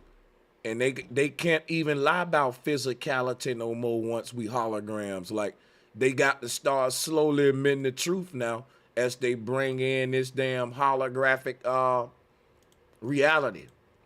So check how deep this is, right? All we see here in the scientists talking about a holographic universe is the same shit they giving us for the Big Bang here. Like, it just keep repeating itself. Here go, instead of having man at the end right there, guess what they replaced it with? The globe Earth. This is them about to say, look, we all projected from a single light source. But here it is, they about to start lying about what their light source is because they didn't tell you what the Big Bang was. They said it was just a random explosion. So, like, I just don't know, you know what I'm saying, where they leading up to with admitting that now, but I know why they gotta admit that shit, though, because we about to get too advanced. But I'm going to get ready to wrap it up in a minute. But, yeah, y'all go ahead, man. I really appreciated the bill, though. Oh, for sure, bro. And I missed one thing. Oh, you know what? Please just give me a moment first because I actually I've been talking to my wife is waiting on me a long time. So I actually want to say thanks to everybody who, you know, your goods let me on and let me speak my piece. Appreciate that. Well, not appreciate, but I appreciate love that. If you get what I mean. Big respect to bro Sanchez. Salute, brother Fullis. You know what I mean? But I gotta wrap it up right now. So a salute to everybody and making a move. Respect. Love, bro. Blessings, man. Respect. I really appreciate these kind of bills, yo. Real talk, man. I really do appreciate y'all brothers, though. Oh, for sure. We appreciate everybody you, who joined, man.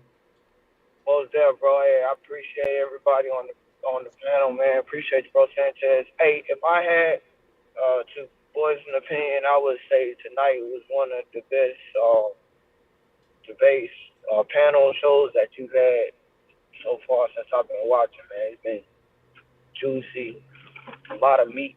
Love it, man. I appreciate you having me on, y'all. I'm gonna let you go, man. I'm actually getting ready to break it down. I've been driving this entire time, so peace and love to everybody on the panel and in the chat. Mm-hmm. Factoid. Much love to everybody. Oh, you too, hey, much respect and love to the sister. Hey, y'all be safe. I'm out, man. What's